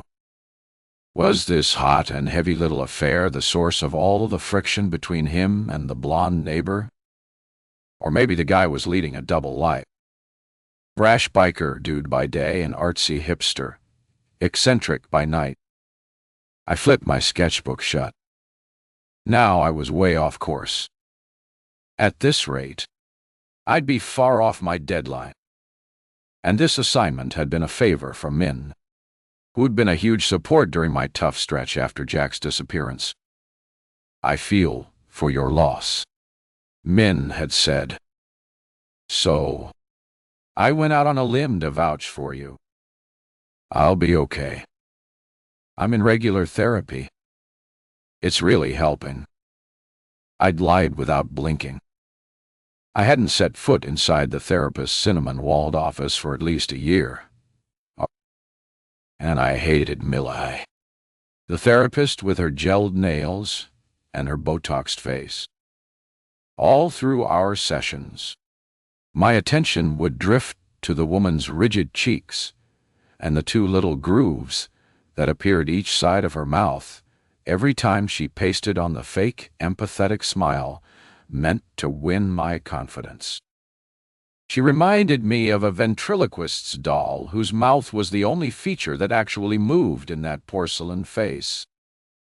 Nate hadn't a clue that each time I set out for a therapy appointment, all I did was go to the park and sit by the pond in the sculpture garden to read or sketch. But I had found some solace in work. Men had been delighted with the early sketches. Now all I had to do was come up with a few more pages of finished pieces to keep her believing in me. There was nothing for it but to go home to the darkness and quiet again. It was my only chance of getting anything done. Poised at the top of the escalator, I glanced down and saw Biker Guy and Ballerina already heading towards the front door. They must have sneaked through the warren of bookshelves and slipped out without me seeing. They held hands in a way that suggested raw passion, tangling their fingers together and rubbing at each other's fingertips, as if the touch of skin on skin was an addiction, a craving. My own skin ocd with the absence of touch. Nate hadn't touched me that way in months, even years if I was honest with myself. The few times we'd come together since Jack had gone, sex had been preceded by half a bottle of rye that Nate poured liberally into a can of Coke, as if he was trying to hide the fact of his drinking from me. Reeking of stale booze, he'd reach for me wordlessly in the darkness, and then roll over on top of me, his half-shut eyes gazing at some undefined point on the wall.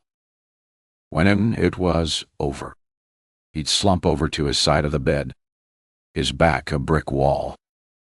Afterwards, I'd lie rigid, the sheets pulled up to my chin, wondering when I'd become such a pushover, someone who'd lost all sense of herself and her emotional needs. Outside, the air was like a slap to my face. bringing me sharply back to the present. The bright moon glowed from a star-studded navy sky and bathed the lovers in a cone of blue-white light as they leaned against the man's monster truck and embraced oblivious to passers-by. I stood transfixed by the magic of the scene until a loud tapping broke the spell. The man pulled away, turning his head towards the rear window of the truck. He opened the door, and the interior light went on, illuminating the little curly-haired boy strapped into his car seat. Alone and unprotected. He'd waited there while the man I assumed was his father had gone to meet his lover. He strained to talk to the child, hampered by the ballerina woman, who draped her arms across his chest and leaned her head on his shoulder as if she couldn't bear to be torn away from him. The man seemed irritated, his head darting from his son to his lover, who pushed him abruptly away and went to open the passenger door. The man moved to block her, but she was too quick for him, ducking under his arm and planting herself in the passenger seat. The child's cries echoed across the parking lot as the man slammed the passenger door shut, then stomped around to the driver's side. The screech of tires on concrete sent up a cloud of dust into the air as they zoomed away down the street. I leaned against my car, chest pounding. That child was an innocent caught up in a troubled adult world that left him a vulnerable target. Collateral damage.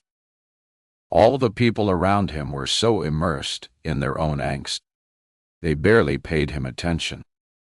It was only a matter of time before the unthinkable happened. Tragedy struck. I'd seen it before, lived it, breathed it, was almost destroyed by it. Breathless, I clambered into my car. I had to speak to someone. Anyone. The black thoughts were coming back. I took off and used the voice prompt to call Nate's number. Pictured him lying on the bed of some anonymous hotel room, sipping on a beer, and watching a movie or hockey game.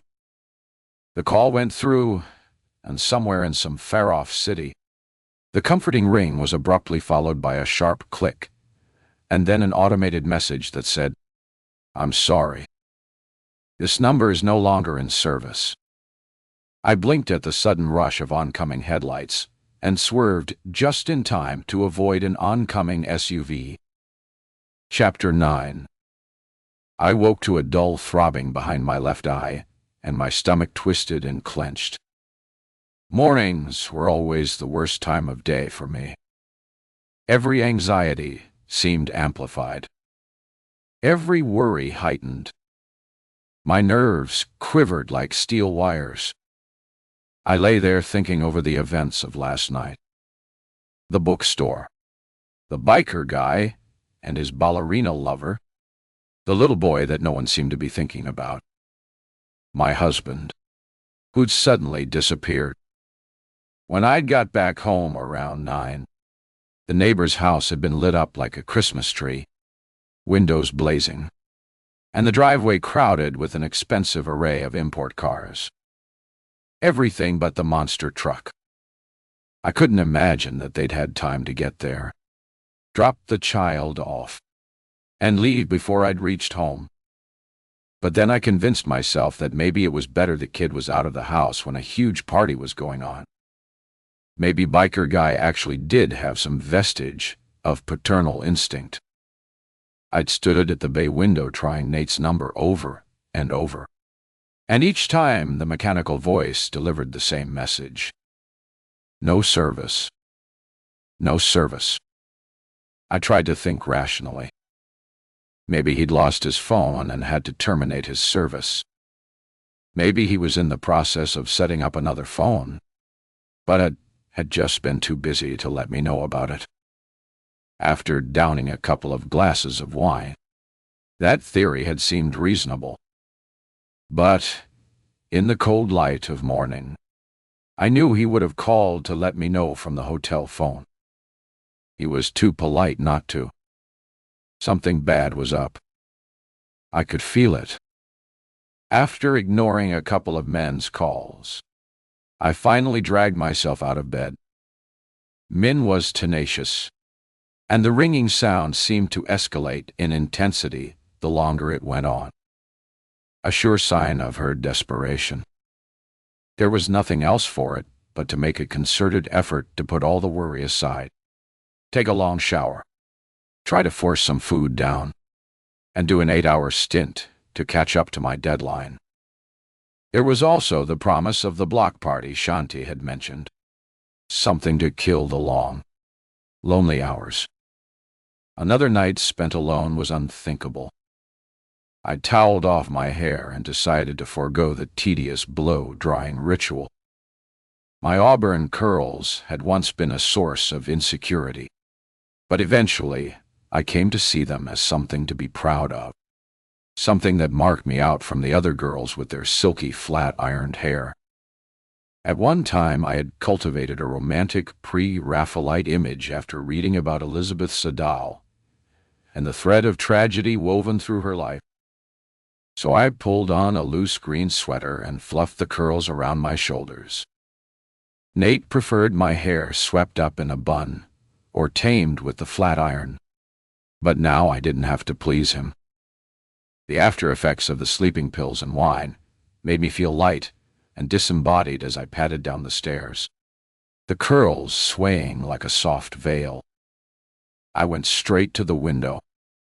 3 or 4 cars from the previous night were still parked opposite it, but still no monster truck, and all the blinds were drawn. No sign of life there. I put on a massive pot of coffee, did a few warm-up exercises for my arms, and moved my easel away from the bay window. I was determined not to look outside at all today. That night, when I set out for the block party, clutching a plate of spiced pumpkin bars, I felt better than I had in weeks. Dogged persistence had yielded 3 pages of finished drawings that were bound to pacify men for at least the next month. And it was so mild outside for late October. The air soft with moisture that dripped from the bare branches. Thin ribs of clouds stretched across the moon, creating a perfect pre-Halloween backdrop for witches on gnarled broomsticks to swoop across the sky. Bats hung from black, twisted tree branches. The glow of illuminated pumpkins burnished concrete doorsteps, and massive blow-up ghosts and spiders billowed out on lawns and driveways. It had been liberating in a way not to worry about talking to Nate. And as the day had worn on, I'd felt an unfamiliar thrill of freedom. Found my mind drifting back to my single days in my tiny bachelor pad in Toronto. That place had been a refuge from the empty husk that was my family. Its heart gouged out after my brother Alex's death, leaving all that sadness behind. I'd felt truly carefree for the first time in years, and able to flit between concerts and openings and crowded house parties without feeling a nagging sense of guilt. Immersed in those giddy memories, I walked straight into a wispy sheet draped like a ghost over someone's tree. The more I tried to unravel it, the more it became tangled in my hair. And as I swatted and cursed to free myself, I heard a voice that sent a tingle of recognition across my skin. "Need help there?" the voice said in a light but rich tone. Then someone flipped one side of the sheet up and loosened it from my neck. In the soft beam of the street light, I made out a tall man with a pale heart-shaped face, cat-like eyes with thick lashes, light stubble above full lips, and a tiny tattoo above his left temple in the shape of a sun. His dark eyes gleamed. Libby, Carol, Stefan Tangente. My mind flew back to high school. The first time I met him was when he joined my English class. Miss Glow, our teacher, had turned to the class and announced, "So, Everybody, I want you to meet Stefan Tang. He's just moved here from Toronto, and I have to say, it's pretty tough coming into a new school in 12th grade. I hope you'll all welcome him into your community.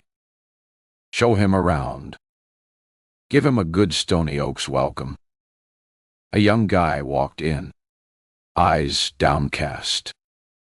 He wore a short black leather jacket, a plain black t-shirt, with a most unusual bead and chain necklace hanging down his front. His short black hair was cropped at the sides, with a thick burgundy crest on top. "Dot Oldsy, hey." Black bone earrings stuck out of his earlobes. His hands were stuffed in his jean pockets. The final touch was a pair of gold runners.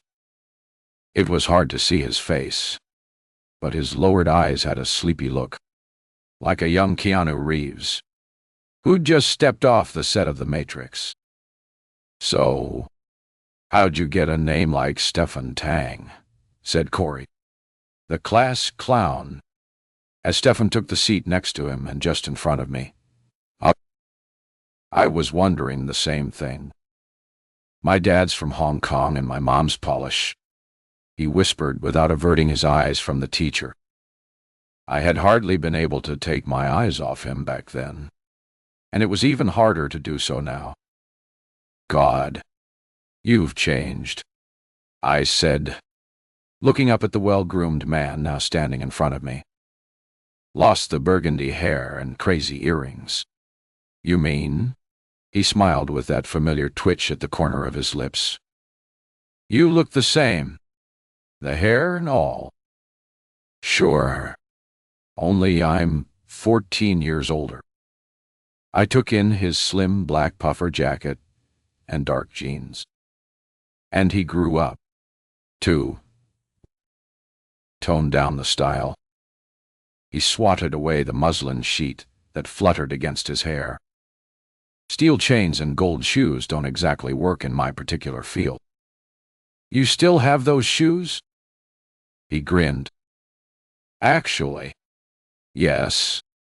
Shoved somewhere in the back of my closet. You never know when they might come in handy. Never know when I might get an invite to a dress-up Halloween party." "You still have the tattoo?" I said, searching the familiar lines of his face. He touched the tiny sun. "Haven't summoned up the courage to get it removed. I use a lot of concealer." "Good. I always liked it." A sudden whoosh of air inflated a massive Beetlejuice figure on the lawn beside us. I stumbled sideways. Stefan reached out and steadied me, his touch sending an unfamiliar thrill down my arm. A sudden heat warmed the back of my neck. "That's Halloween for you. Strange apparitions in the night." "You headed to the block party?" I nodded. "You too?"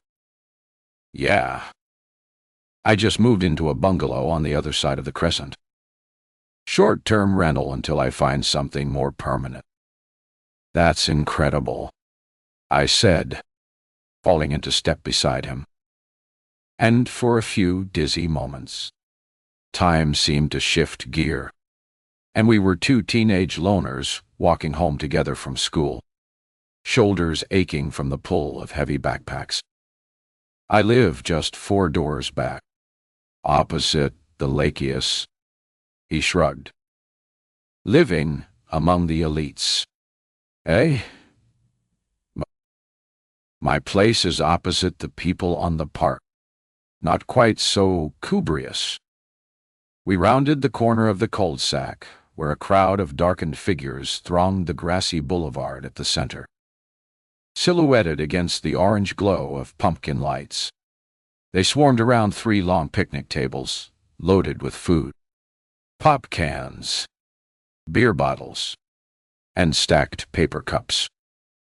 A gruesome skeleton was perched atop a massive beer keg, and someone in adjacent mask was dispensing punch from a huge plastic barrel.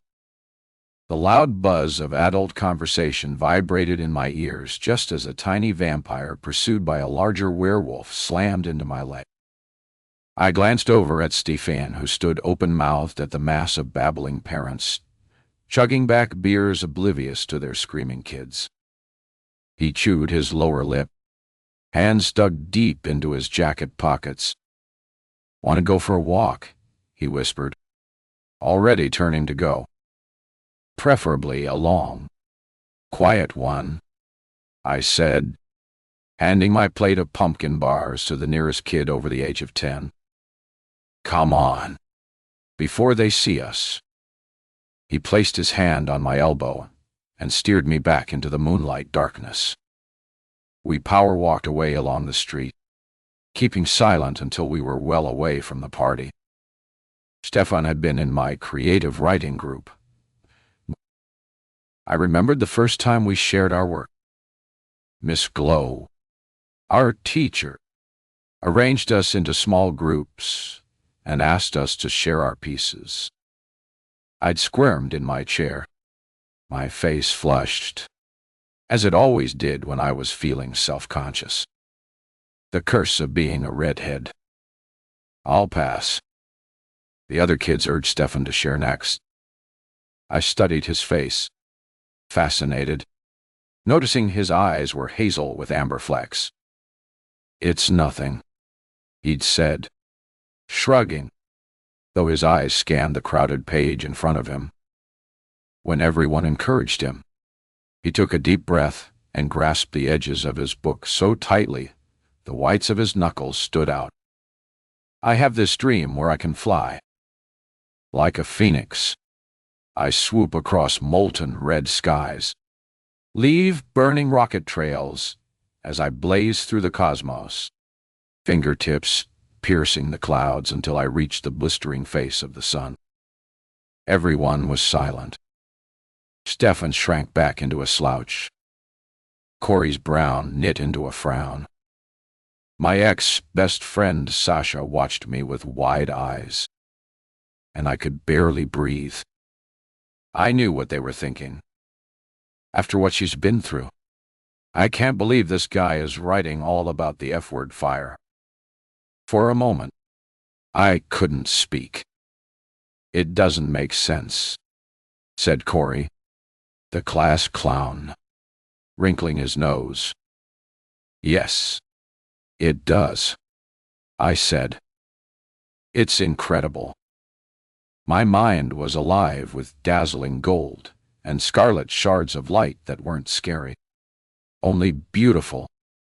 And now, 14 years later, gold and scarlet light danced before us from lanterns hung outside an elaborately decorated yard. We'd fallen into a silence filled with memories, questions. What had our lives been like in the time we'd spent apart? And what had we become? "Weird we should run into each other like this," Stefan said, nudging me back to the present. The light from the street lamp cut across his face, and I still couldn't believe I'd run into him again after so long. I was just remembering our first writing class when we shared our free writes. He scratched his head and hunched his shoulders. "I believe I wrote something lame about a burning phoenix. It was beautiful. I wish I'd known about your brother at the time," he said, turning to study my expression. I pushed on ahead past the house, where a witch hung on a noose from the upstairs balcony. "It was okay. Believe me, things you wrote about and the beauty of your words helped me see what happened to him in a different way." "I'm glad," he said, his voice softening. "Your mom and dad still around?" "Dad passed away 5 years after I graduated high school. Complications with the skin grafts. And Mom went a couple of years later. Guess she couldn't manage without him. I know you had a tough time at home. Liv. Dutch. I should have stuck around longer." I touched his shoulder. "Don't feel bad. You had to be with your dad." And you had that offer from Carlton on the horizon. Yeah. And it didn't do me much good. You mean you didn't go into journalism? He shook his head. Had a change of plan, he said as we turned the corner into the field. The elementary school was situated at the bottom of the hill. At the top was the shelter, where we'd sat on spring and summer nights drinking beer and contemplating the state of society, the world, and the universe. Shall we? He said, his eyes glinting in the moonlight. What are we waiting for? Racy to the top. Die. Cool night air rushed through my hair and whistled in my ears as I ran, chest heaving up the steep hill. At the top, I slumped onto the bench under the wooden canopy. God, I thought I was in better shape. I wheezed, the breath rasping from my throat. Guess I'd better start jogging instead of walking. I'm not much better, he said, flopping down beside me. Too bad we didn't bring a couple of beers with us. Major slip-up, he said. I turned to watch him. Moonlight illuminated tiny pearls of sweat on his temples. I always wondered what happened to you, where you ended up. His brow wrinkled. Last time I saw you, I had to go back to Hong Kong to see my dad. I hadn't realized how sick he was. I stayed there until he passed. I had no idea. I'm so sorry. I should have stayed in contact. Should have called you, but I didn't know if I was ever coming back. Guess I hadn't realized how much his death would affect me. Mom decided to stay in Hong Kong. She convinced me to take the scholarship to Carlton, but I guess I just couldn't fit in. I tried for 2 years. Then I missed my granny so much, I came back here to live with her. It really helped her get over Dad's death to have me around. Gave her some closure because she hadn't been well enough to take the journey back to Hong Kong when he was sick. She's still alive. He grinned. She'll be 96 this year, and she's the unofficial leader of the bridge club at her senior's home. I felt the comforting dig of the bench into the back of my neck as I gazed up at the stars. My heart ached. If only I could go back 14 years before. Jack. I swallowed and tried to remember the vigorous old lady. The memory of her made me smile. I remember your Gran so well. Tiny, energetic woman, but she was always larger than life, and sometimes a real pain in the ass. She was real old-school Chinese, suspicious of strangers, especially females. She used to tell me all the girls were out to cast love spells on me. And did they? None that lasted any length of time. How about you? Are you married? I nodded. It's been 8 years. He's away on business. Kids. The lightness slipped away, and a cold, dead weight settled on me. I shook my head and picked up my thumbnail. His eyebrows rose. Sorry. I'm being too personal. It's a long story. I blinked back the pressure of tears behind my eyes. Maybe some other time. The dull vibration of a phone broke the silence. He reached into his pocket, checked the screen, then held up a finger.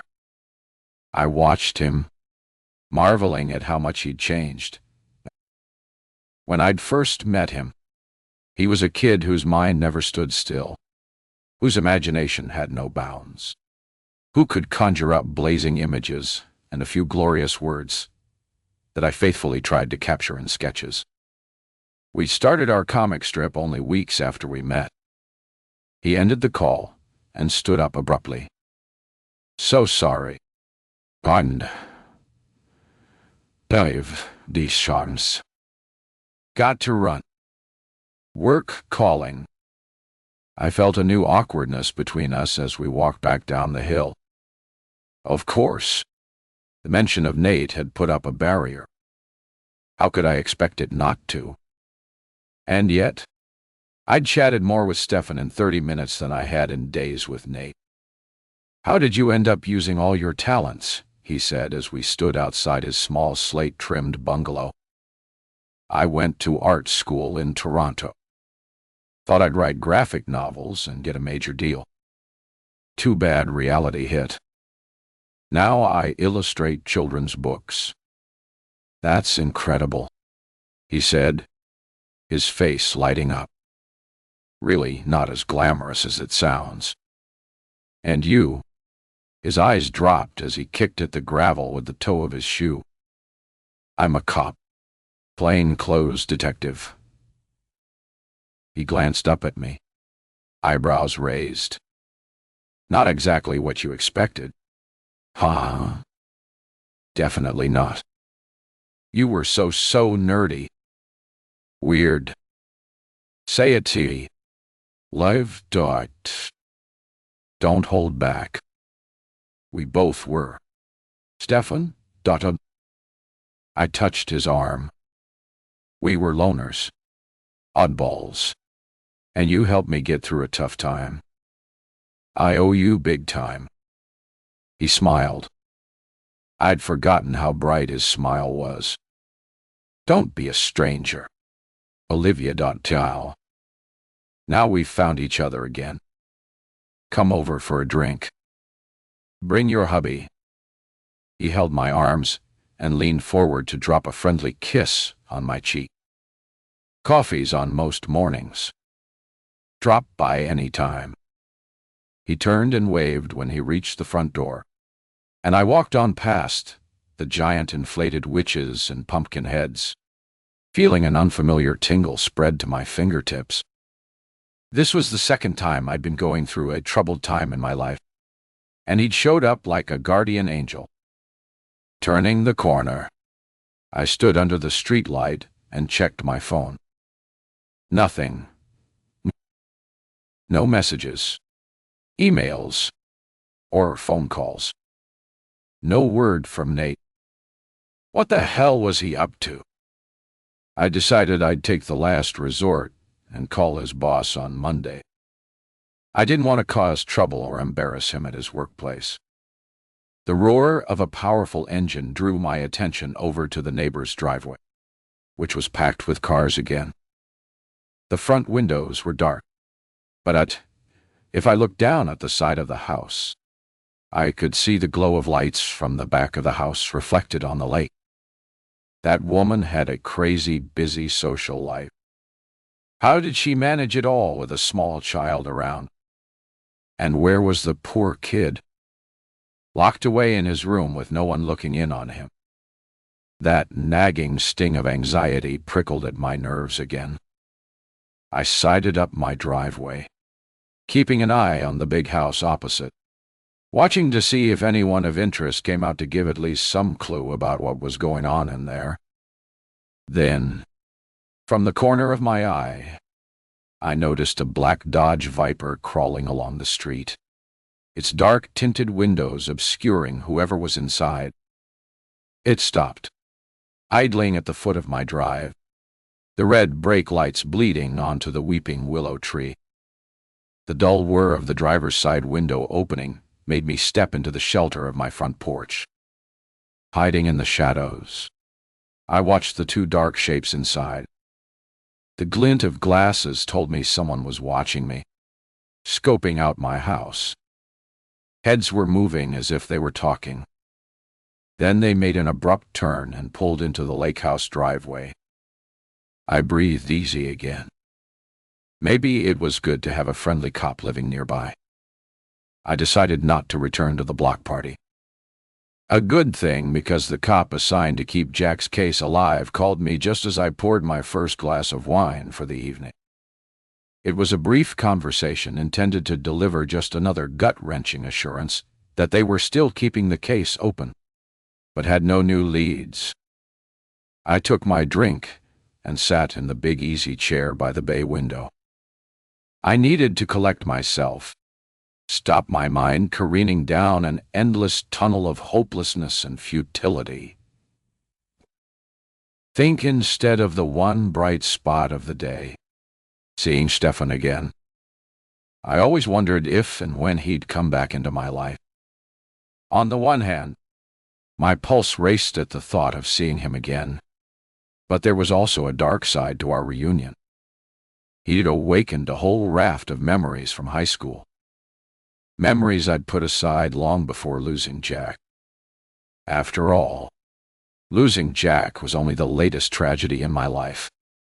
The first tragedy had been a loss that marked my teen years with heartbreak. My older brother, Alex, died in a fire in my 11th grade year. Chapter 10. Before. 1 year older than me, Alex was a guy who loved to talk, and I never got tired of listening to him. When other girls at school got all pissed off about their jerky Jew-Pew brothers, I could truthfully say that my brother was one of my best friends. He was what people would call a sunny guy, always positive, forever joking around. If Dad was in an off mood, all it took was one wise crack from Alex to have Dad in stitches. This boy could sell hair color to a bald man, Dad would say, holding his palms up to the ceiling. Here's what else I remember most about him. Long discussions about how the universe began, the origins of human life, environmental catastrophe, deep important issues that siblings don't always talk about, especially in their teen years. We'd talk for hours about our future ambitions, lounging on the Adirondack chairs in our sun porch and staring at the night sky.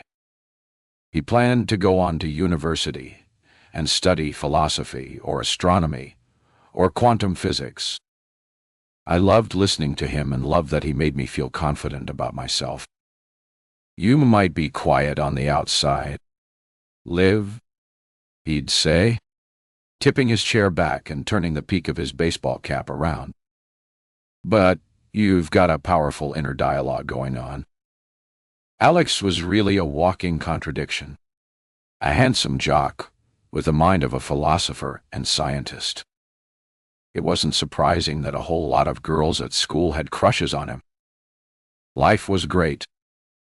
Going into 11th grade, I found an outlet for my imagination in the drama club.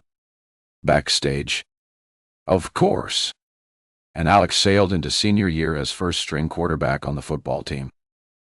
It was shaping up to be a glorious grad year for him, and a tantalizing preview of what my senior year might be.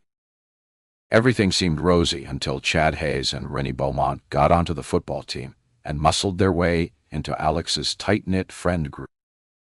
The change happened in the space of a week. One moment, Alex was the cheery, optimistic brother and son, an open book, always there to talk and listen. Days later, he was like a ghost in the house, slipping out first thing in the morning, returning late in the day from school, his jaw set in a strange, tight expression, his conversation reduced to brief, three-word sentences. At weekends, his bedroom door was locked, and no amount of knocking on my part could get it open. Dad cornered me in the hallway. Is he on drugs? Liv? You'd tell me if he was, wouldn't you? I nodded. Oh. Sickly feeling in my stomach. I'll ask around, I said, unsure exactly how I'd broach that task. Maybe it's just a natural phase. Ted, moaned to my dad, but her face was tight with worry as she looked up the stairs toward Alex's bedroom. Sometimes the prospect of big change ahead can stress young people out, I wasn't convinced. Neither was Dad. This change has been too quick. And besides, he'd talk to us if he was worried about graduation. It has to be something else. At school, the word was that Chad and Renee were trouble. Turned out Dad was right. That spring I learned a terrible lesson. The world I'd believed was simple and perfect was actually a cruel, dark place. I came back late one night from drama club wondering why a thick blanket of smoke was hanging in the air. I felt the acrid bite of it in my throat as I turned the corner and saw my house surrounded by fire trucks. Red and blue lights swirled in the darkness, lighting up the blackened frontage of my house. I ran screaming towards it, dropping my backpack on the ground, straight into the burly arms of a paramedic who caught me as I fell forward, screaming my lungs out. Strong arms held me back and pulled me away when a stretcher emerged from the house carrying my dad, who was moaning and bellowing in a way I couldn't comprehend. His face and arms charred and blackened. Mom was nowhere to be seen. I thought the body bag that came out next was her, and I started up my howling again as my legs gave out from under me. But when I spotted her lying propped up on another stretcher, tranquilized and semi-comatose, I knew the awful truth. After the fire, we moved to live with Gran. Mom couldn't stay another night in the burned house. Said every space, every corner, every doorway and window reminded her of Alex. For months after, she was drugged up with heavy knockout stuff. Slept all day as if she'd checked out from being Mom because the pain was too much to bear. When Dad finally came home from the hospital, he'd changed both mentally and physically. Shiny scales and raised wheels of scar tissue crept up from under his collar to the soft places in front of his ears.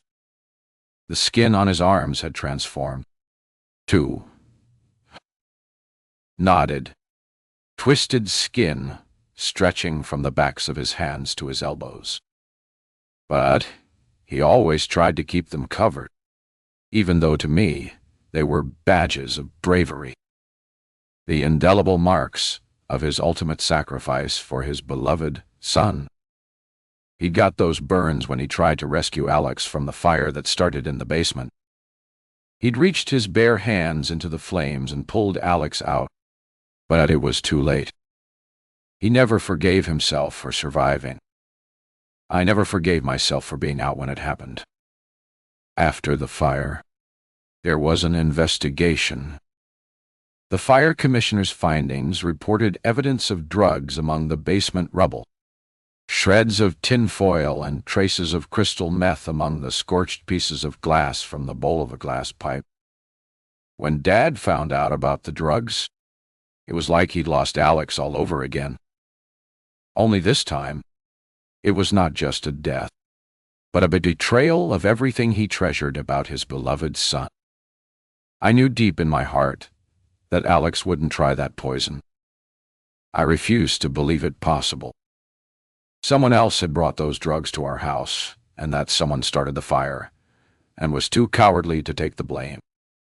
I carried that doubt with me for years, vowing to find out who was responsible, until Jack disappeared, and a new fiercer kind of pain consumed me.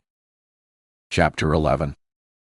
Now a light snow was falling Monday morning, the first snowfall of the year, transforming all the drab muddiness of fall into a pristine wonderland. Trees sparkled with frost, and a thin white blanket was spread over everything. I bundled up in a parka, wool hat, and scarf, and went for a long walk.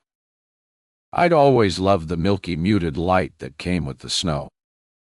The ornamental lamps were still lit on the bridge, and the creamy pink sky created a melancholy magic that sparked my imagination. As I walked through the frozen landscape, The watery scent of fresh snow brought my brain to life, and I planned a bunch of eye-catching winter pictures for the lunchbox project. By the time I got back home, I was so focused on thinking about the pictures I was going to draw. I only gave a sideways glance at the lake house, but stopped in my tracks when I saw the driveway was empty for the first time in a week. I hadn't seen the blonde neighbors since the day at the playground, and wondered how her little son was surviving the endless parties and the constant coming and going all night. The air was so fresh, I felt reluctant to go inside. I opened the garage to get the shovel out and do some clearing before the snow got too thick. But as soon as the overhead door whirred open, the sight of Nate's empty car set my nerves on edge. A sharp reminder of his absence. It swept away all my newfound serenity. I tried the passenger door. Locked. But I thought maybe he'd left a spare set of keys in the house. I'd look for them later. Maybe something in his glove compartment might hint at where he'd gone. While I scraped away at the driveway, pushing the snow onto the lawn, I decided I'd waited long enough to act. It was time to call Nate's work. I just had to come up with a good excuse that wouldn't get them wondering what the hell was going on. I was about to go back into the garage to hang up the shovel when a loud screeching noise cut into the silence. Biker Boy's monster truck rounded the corner with a thunderous roar, its rear wheels fishtailing on the slick road surface. The truck skidded to a halt. The driver's door flew open, and the guy slid out, just taking a second to pull up the fleece collar of his denim jacket before he stomped up the driveway. I moved into the shadowy corner of the garage so I could watch events unfold. He stood at the massive front door, ringing the doorbell nonstop. Then he waited for a while. No answer. After about a minute of constant ringing, he began to pound the door with his fist. I moved closer to the entrance of my garage. "I know you're in there. Heidi Dodawa. You damn well better open up." So, she was called Heidi. The name seemed to suit her cool blonde looks. By now, he was pounding like a maniac, and nobody had answered. The thought of that innocent little kid listening to this sudden, deafening noise tugged at my heart. In troubled relationships, it was inevitably the kids who suffered, the vulnerable ones. And Jack was always somewhere in the depths of my consciousness, a faint little figure urging me to watch out. Take care. Don't forget me. Never. I'll never forget. The guy bent down and scooped up a handful of snow. He fashioned it into a snowball and hurled it at the side window, then turned to go, yelling, "I'll be back." Oh. And this time with the cops. I thought I saw a faint smudge of a face at the window. Maybe. Maybe not. Could have been a trick of the light, but I was so intent on figuring it out, I hadn't noticed the biker was standing at the foot of the lake house driveway, watching me, hands planted on his hips. I pulled back into the shadows, but it was too late. He was already stomping up my drive, reaching my hand up towards the pin pad. I was about to close the garage door when he waved and called out to me. "Wait! Don't close it." His desperate tone told me he wasn't coming to ream me out. So, I paused, aware of the steady thud of my heart. But then, I remembered Stefan lived just around the corner, and that was enough to give me a comforting sense of security. "How can I help you?" I said, stepping out into the daylight and blinking in the sudden glare. He reached out a hand towards me. "Mawodzeo. Rick. Rick Dubo." He crushed my hand inside his huge one. Olivia Barnett, I said, trying not to, you see, at the pressure on my fingers. Pleased to meet you, Olivia. Guess we didn't exactly get off on the best foot. I pulled my hand away. Not sure what you mean. He grinned. The other day at the playground, and then now. He tilted his head in the direction of Heidi's house. I probably look like a first-class nutcase and the world's worst dad. You have an adorable son, I said. Up close. His features were large but well-formed. Smooth, fair skin, prominent brow bone above pale gray eyes, and a well-shaped mouth hidden partly behind the full dark hipster beard. One ear was pierced with 3 gold rings, and a colorful riot of tattooed hearts and flowers was visible at the neckline of his faded black t-shirt. You mean Toby? Yaha! He's cute, but he can be a bossy little tea cake if you cut him too much slack.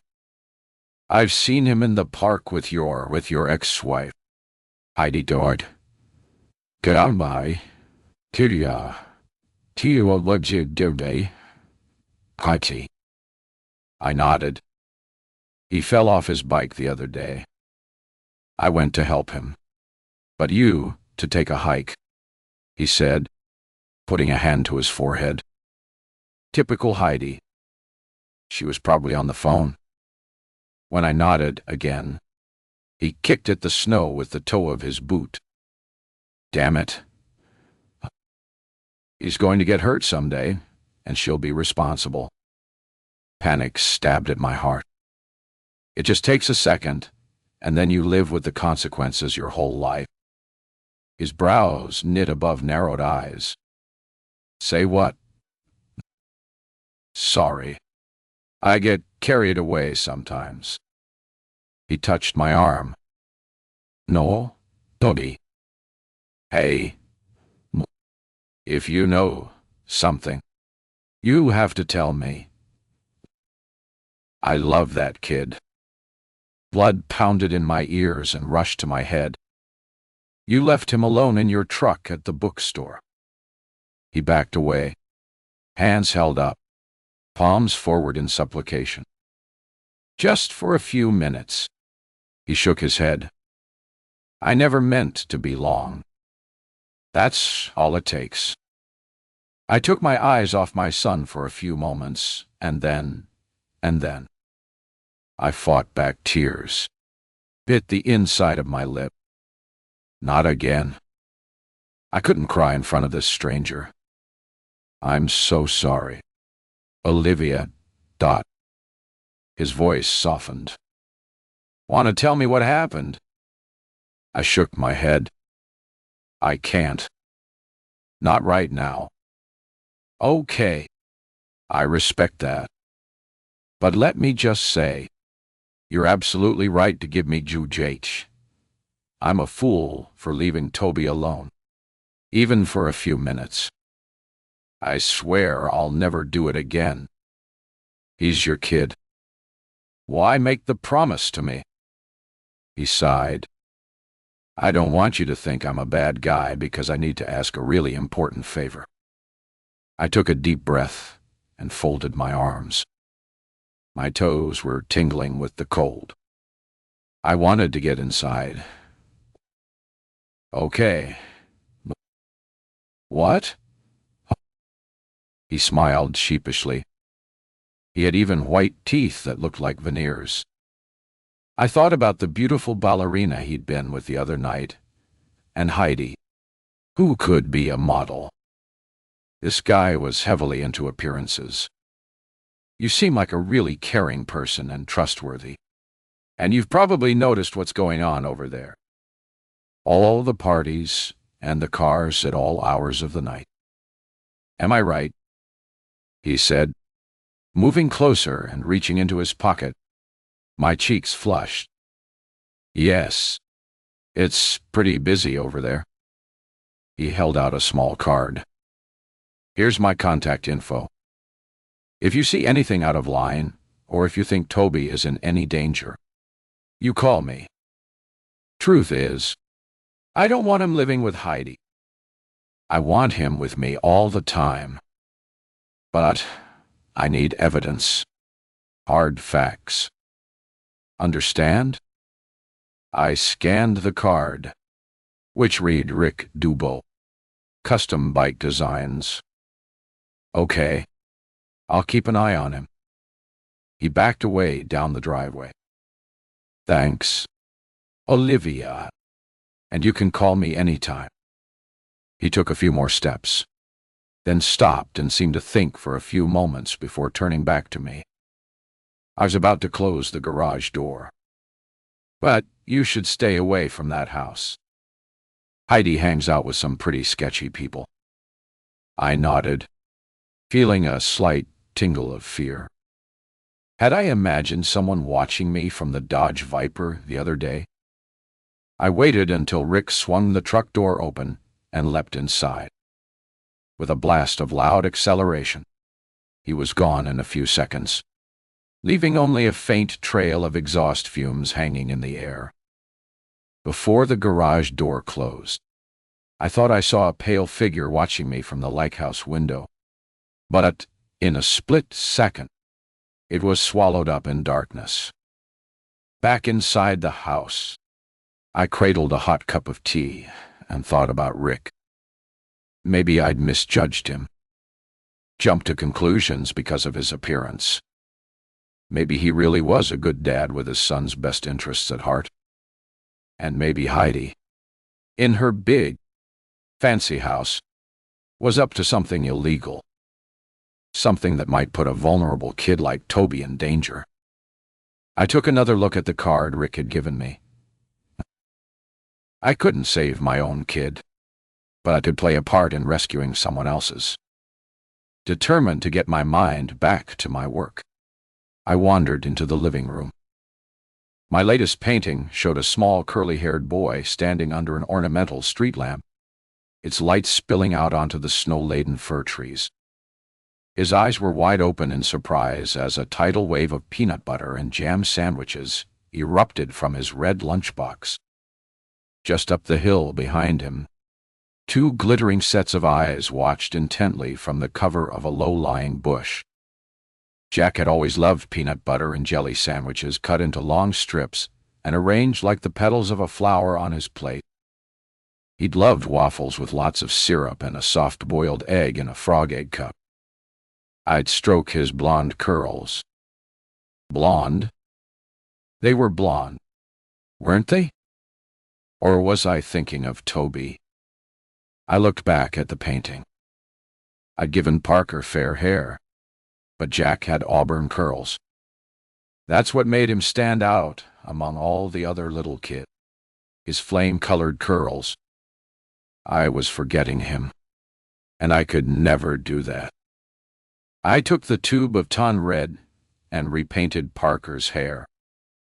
I knew once that was done, I would finally have to make the call that I had been dreading. Chapter 12. By lunchtime, I'd seen no movement from the lake house, so I had nothing new to report to Rick. I hadn't heard anything from Nathan, either. Oh. My self-imposed deadline had arrived. It was time to call his work. Pacing back and forth, I rehearsed what I would say, how to seem nonchalant, unconcerned, but everything sounded lame or fake. I decided spontaneity was the best course. So, I scrolled through my contacts and found Alec's number. Alec was the area sales manager and had been Nate's boss for more than 10 years. His secretary put me straight through to him. Alec was loud, the life and soul of every office party I had been to with his quips and one-liners. I turned down the volume on my phone to save my ears. Libby B. Long time no hear. How are you? Good. And you? You know what they say. If you can count your money. You don't have $1 billion. So, I'm still here plodding away. And Jenny, she's on so many boards. I have to make an appointment for an audience with her these days. You should have been a stand-up comedian. Alec, Dut. They wouldn't be able to afford my hourly rate. Libby, died day. So, what can I help you with? I swallowed. It's about Nate.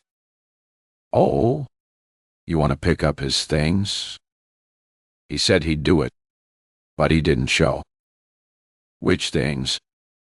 Last year when he left us, he forgot to empty his desk. So we put it all together in a box. My mouth felt dry and woolly. I tried not to stutter to give away my surprise. Oh, okay. I'll come tomorrow and get it. Sounds good. Libby, dot on the line. Just leave it at the reception desk. Will do. By the way, how's Nate doing? We were sorry to lose him, but he couldn't turn down the opportunity of a lifetime. Even I said he'd be a fool to do that. I plunked myself down on the sofa, trembling. How many more lies was I going to uncover? Yeah. You know Nate. He seems to do well in whatever situation he finds himself in. Well, you tell him to give me a shout. I'd love to catch up with him. Sure, I said, my mind racing ahead. By the way, he wanted me to ask you about his HR file.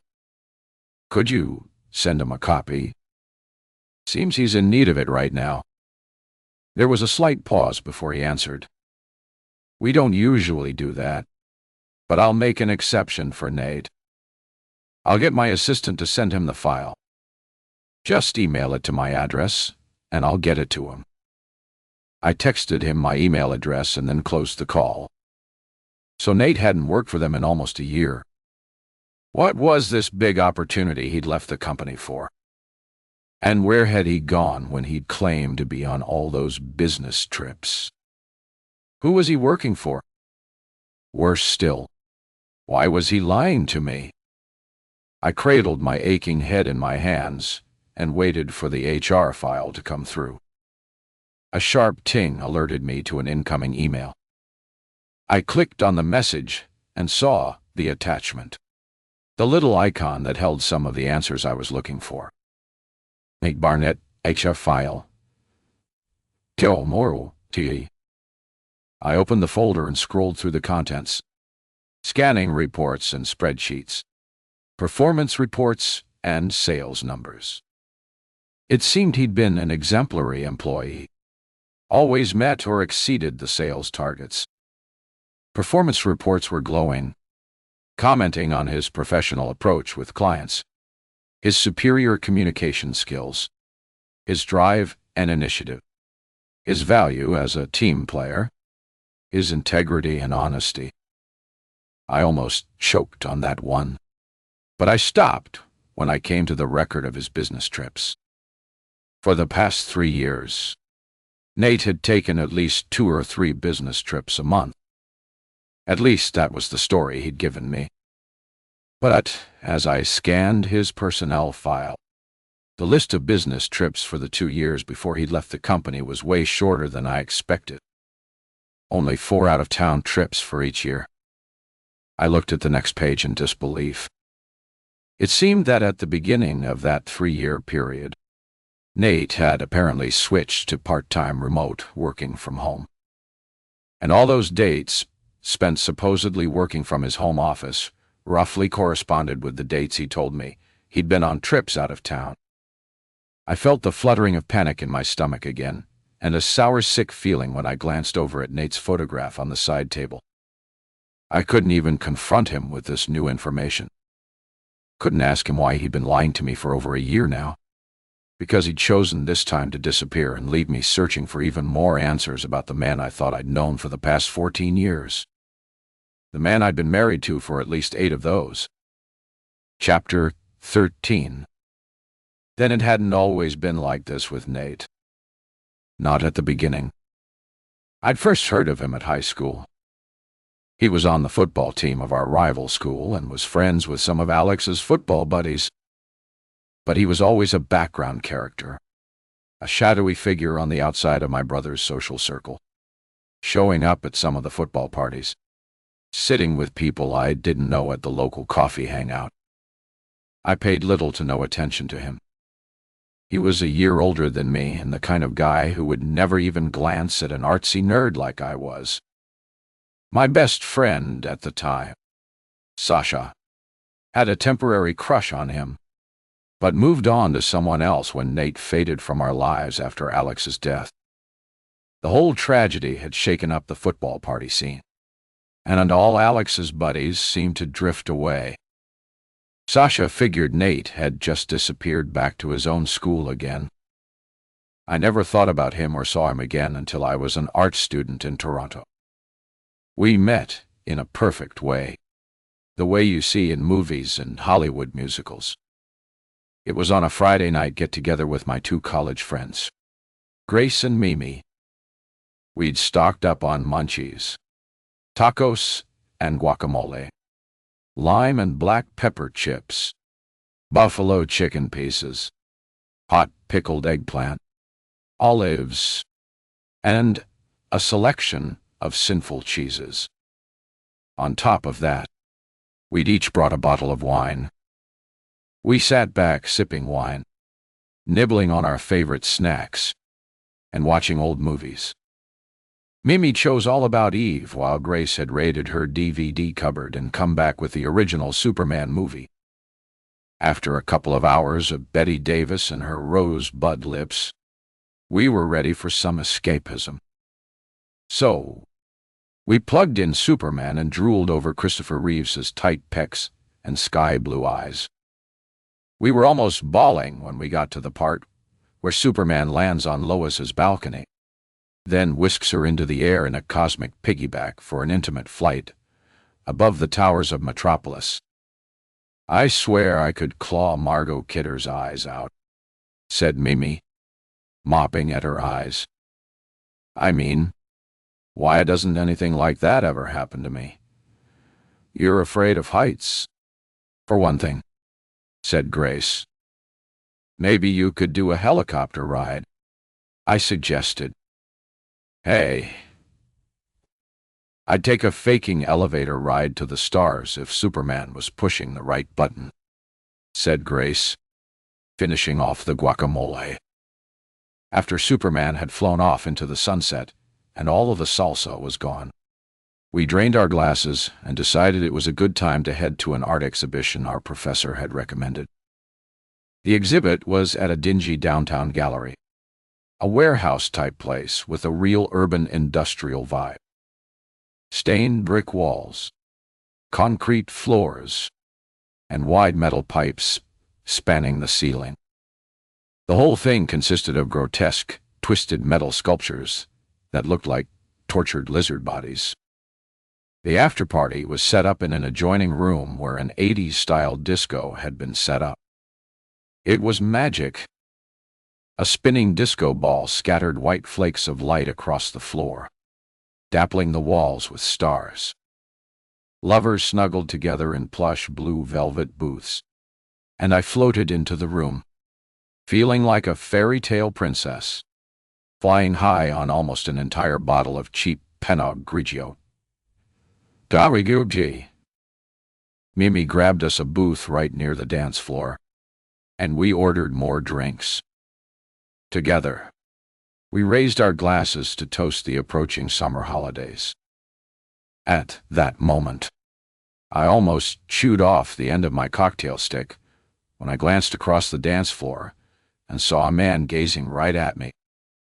I'm hallucinating, I said, rubbing my eyes before fixing them yet again on the 6-foot-plus vision with black-brown hair, chiseled face, and ultra-white smile, who was not only staring but walking towards me with purpose. "What the hell?" said Grace. It's, it's, it's Superman." "No, it's it. It's Nate Barnett from my high school days." "My God, I think he's coming this way," said Mimi, nudging me. "He's actually looking at you." "Ide, dord, dede." "It's your lucky night," said Grace's voice from somewhere far above the stratosphere. And before I could blink, those blue-violet eyes were looking down at me, melting my insides with their cool intensity. "Would you like to dance?" "Live," said the vision.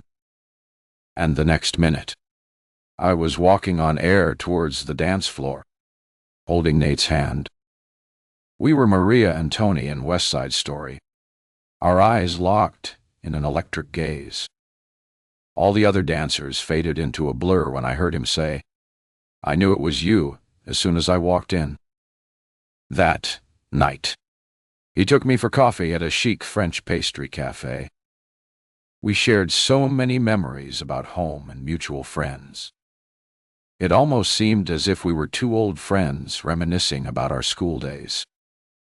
At first, I was so flattered he remembered me. But he seemed like a changed person, humbler, and more accessible than he had ever been at high school. At the time, I thought it a little strange considering we barely said 2 words to each other during those years. And now, he was acting like we'd been best buddies. But I put his easy, intimate manner down to the idea that maybe he was just relieved to see a familiar face in a big anonymous city. After that night, whenever he was in Toronto, he'd call me up and take me out to the ritziest restaurants, buy the best wine, and shower me with small but expensive gifts: a sleek Scandinavian watch, a pricey watercolor set, a leather portfolio, and many other trinkets. He was so attractive and so persuasive. I couldn't help myself from drifting into a physical relationship with him. He was a gentle lover, and our sex life was incredible. But before long, I discovered I was pregnant. I got the news just around the time my father passed away. Nate proved to be a lifesaver, so understanding and supportive. And with all the inevitable emotional turmoil, it seemed like a natural transition to get married and return to Winnipeg with him. We became Mr. and Mrs. Barnett at a small but intimate civil ceremony in Toronto, attended only by a few of my art school friends and 1 or 2 of his work colleagues. As soon as the plane landed on the tarmac, I knew I'd made a mistake coming back home. The familiar pall of gloom descended on me when I scanned the vast flat expanse of the prairies, and I had the strongest feeling that I'd be sucked back into the dark spiral of memories I'd escaped when I left for art school. Nate had already told me he had no family, that his parents died a couple of years previously in a car accident while holidaying in Greece. I totally empathized because I was in the same situation. Mom had totally withdrawn into herself after Dad's death and barely knew me anymore. So, I was more or less an orphan, too. We decided that all we needed was each other. And then Jack came along, bringing a level of joy and contentment I hadn't felt since before Alex died. We bought a house across from the lake I'd always lived nearby. Nate wasn't keen at first, saying it might remind me too much of Alex, but I wouldn't take no for an answer. Too bad he'd given in to me. I never forgave myself for that. We might still have had Jack if we'd bought the townhouse on the south side of town near the Perimeter Highway. But something always drew me back to the houses near the lake. Some unfinished business related to Alex. Maybe a mystery still waiting to be solved. And now Nate was my new mystery. The perfect man I thought I knew. Chapter 14. Now I sat in my car under the shadow of the looming office tower where Nate used to work, his neatly taped box of belongings on the passenger seat next to me. I hesitated before opening it, wondering if I should wait until I got home.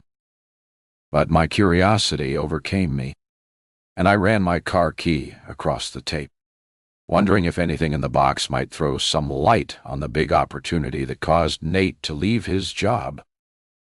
But I doubted I'd find any clues, considering how secretive Nate had been lately. He'd probably made sure to clean up any incriminating evidence when he left. Folding back the flaps, I peered inside. The box was only half full. On top was a framed picture of me and Nathan, taken a few weeks after our marriage. He looked so handsome in his black tux and bow tie. My eyes shone as we smiled and held our glasses towards some unknown waiter. I clutched my Virgin Caesar while Nate nursed a dry martini, his other arm wrapped around my shoulders.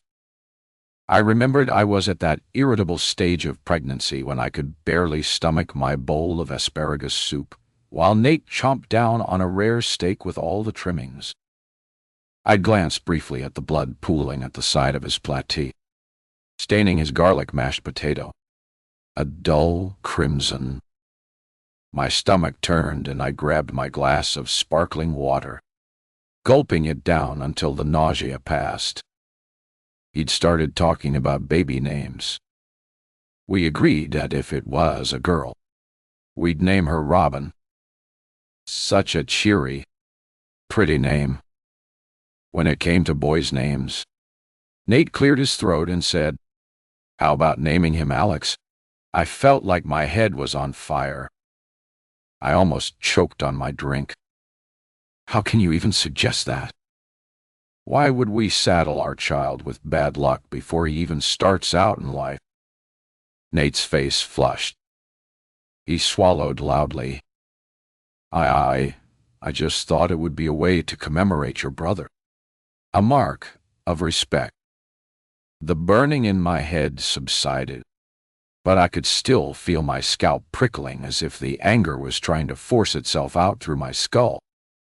You don't know what it was like to live with tragedy hanging over my family day in and day out. I just want our baby to mark a fresh start for us. I don't want any bad memories associated with his birth. Nate clammed up after that, and for the rest of the meal, we ate in silence. I relented afterwards, apologized for being so snappy, and persuaded him to come up with another boy's name since I'd picked the girl's name. He came up with plain simple Jack. The quaint old-fashioned name surprised me, but I smiled and said it sounded perfect. A happy, unaffected name that couldn't be shortened to a silly nickname. I never asked the significance of it. Never understood until much later. I pushed the photo aside to find a small paper weight from Niagara Falls. I turned the smooth glass cube around in my palm, studying the white lines of the falls, burnished inside. We'd gone there 2 years after Jack's disappearance. Nate had thought a change of scenery might help lift my spirits, get me away from the family room couch that I curled up on every day, sleeping on and off for hours. I'd read somewhere that over 600,000 gallons of water falls every second over the Horseshoe Falls on the Canadian side, close to 85,000 per second over the Bridal Veils Falls on the American side. Those dizzying facts and all the crazy stories about daredevils tumbling over the falls in barrels were bizarre enough to distract me from my depression. But the actual trip turned out to be a disaster. The falls were dazzling. All that foaming greenish water blasting down the steep gorge and below the sightseeing boats bobbed like tiny toys. At first I just stood by the railings, marveling at the crashing torrent of water and the mist of fine spray that cloaked the surrounding area. Nate stood dutifully watching for a while, then became restless.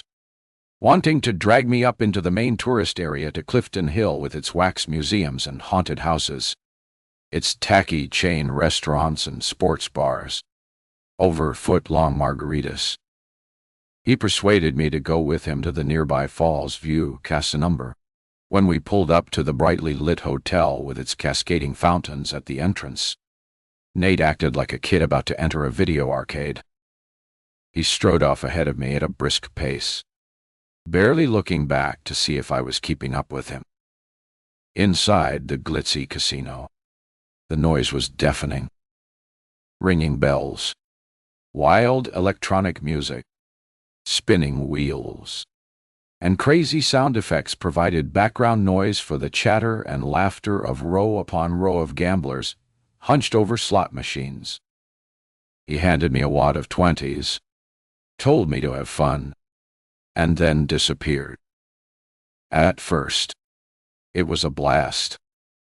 All the mechanical button pressing and flashing lights, and the occasional win. But soon, the machine swallowed up every penny I had. So I set off to find Nate. When I caught up to him, he barely acknowledged me. Perched on the high stool, he appeared hypnotized by the slot machine. His blank, expressionless eyes reflected the bright electronic lights and whirring columns of shapes and symbols and pictures.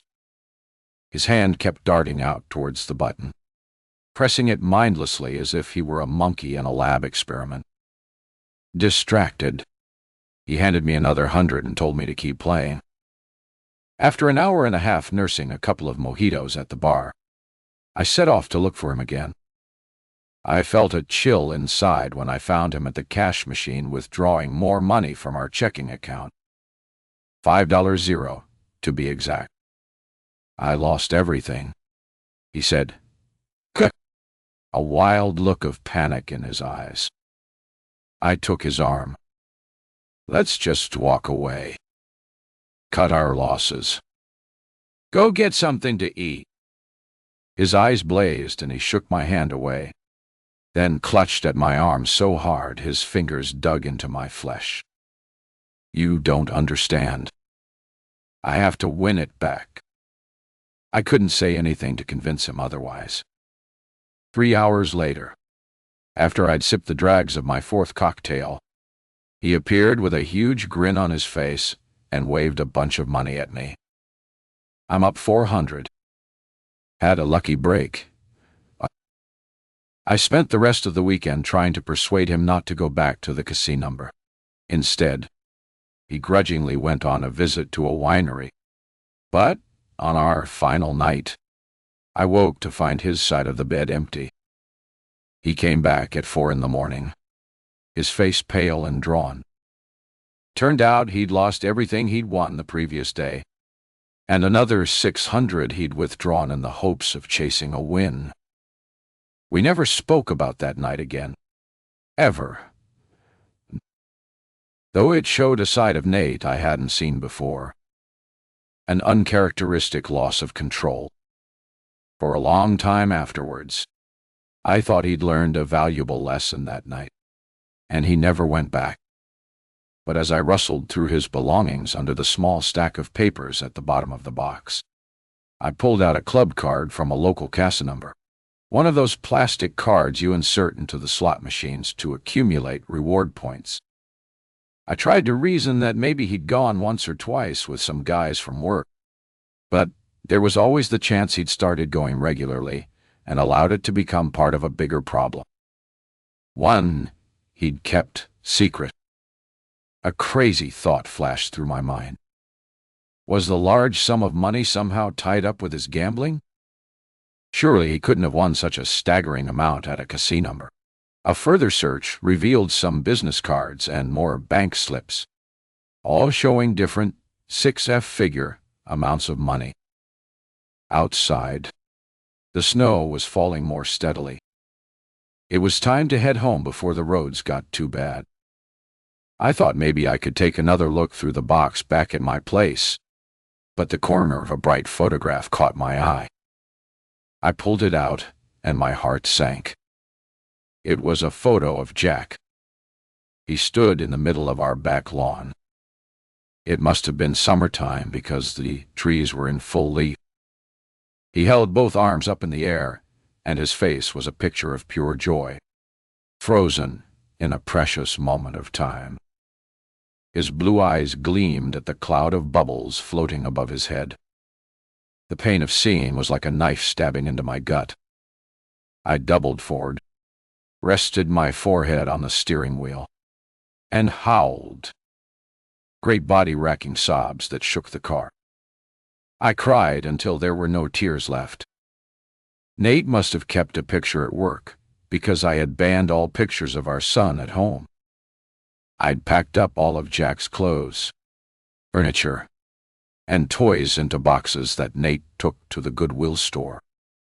I couldn't bear to see his things. Unlike those people in the true crime shows that keep their missing kids' rooms all intact and untouched like shrines to their grief, I wanted no reminder of my terrible loss. I couldn't bear it. Except I remembered that in the top shelf of Jack's old bedroom closet, I'd kept two things that he'd loved. I started the car up and raced out of the parking lot. I couldn't wait to get straight home and find them. Chapter 15. On the drive home, I remembered how when Alex died, I had secretly kept a few of his treasures. I was kind of a magpie like that. My mother did the same. When we moved out of the burned house, Mom stuffed tablecloths and teapots on top of some of Alex's football sweaters and water bottles. She couldn't bear to let go of objects he'd touched. But after Jack disappeared, I didn't want to be reminded of him. The grief was too much to bear, too visceral. I always had this feeling that certain objects, especially treasured ones, capture the essence of that person, far more than photographs. They have substance that you can hold on to, feel their weight in your hand, and sense the energy from the person who loved them. Maybe they retain minuscule particles of that person's skin, their life force, their soul. That's why I couldn't bear to let go of absolutely everything that belonged to Jack. And also why I stashed a whole box of Alex's treasures under my bed all those years ago. Sometimes I'd take them out and look at them so I could remember what he'd treasured in life and how he acted when he used them. In the box was Alex's Sam Roberts t-shirt, his under-15 soccer trophy, and a framed picture of him and me taken outside the monkey house at the zoo. I'd given it to him on his 16th birthday. He loved those monkeys. Said they were smarter than some people he knew. But of all the people in his life, he always said I was the smart established. That's a pretty crazy thing for a 16-year-old to hear from her brother. And it was that kind of respect that drew us closer, made us seek out each other's company. Back home, I carried Nate's box into the house and set it down in the back coat closet. I wanted nothing to do with the old memories those objects had stirred up. Even the photo of Jack would set me back 4 years. I'd be incapable of going on with my everyday life if I took another look at it. So, slamming the door shut, I took a deep breath and headed upstairs to the second bedroom, Jack's old room. I'd convinced Nate to hire someone to repaint the walls. Neutral cream replaced mint green. We donated Jack's bed to the Goodwill store. In its place, a queen-sized guest bed with a gray striped cover stood, dominating the room. Pictures of anonymous wooded landscapes replaced at the hand-drawn pastels I'd created during my pregnancy, and the alphabet curtains had been stripped off, leaving plain white blinds in their place. My heart slowed as I opened the closet, empty except for one white box on the upper shelf. Inside were 2 of his favorite toys. I hadn't been able to bring myself to part with them. I remembered one was a red and yellow Hatchimal. I pictured its furry body, blue beak, and green glass eyes. Jack thought it was a penguin. He'd laughed and said, "No feed. No feed."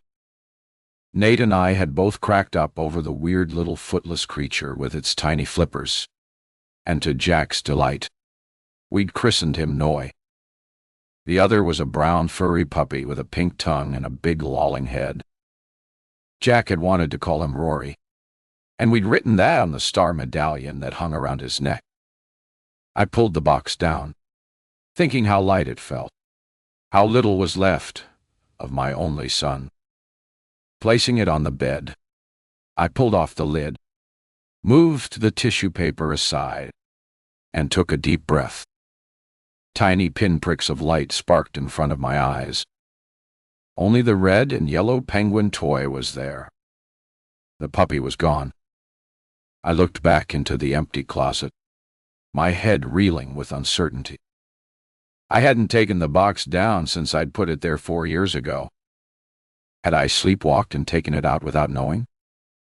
I stood there for a moment trying to search for some memory of taking the box down and removing the puppy. Nothing.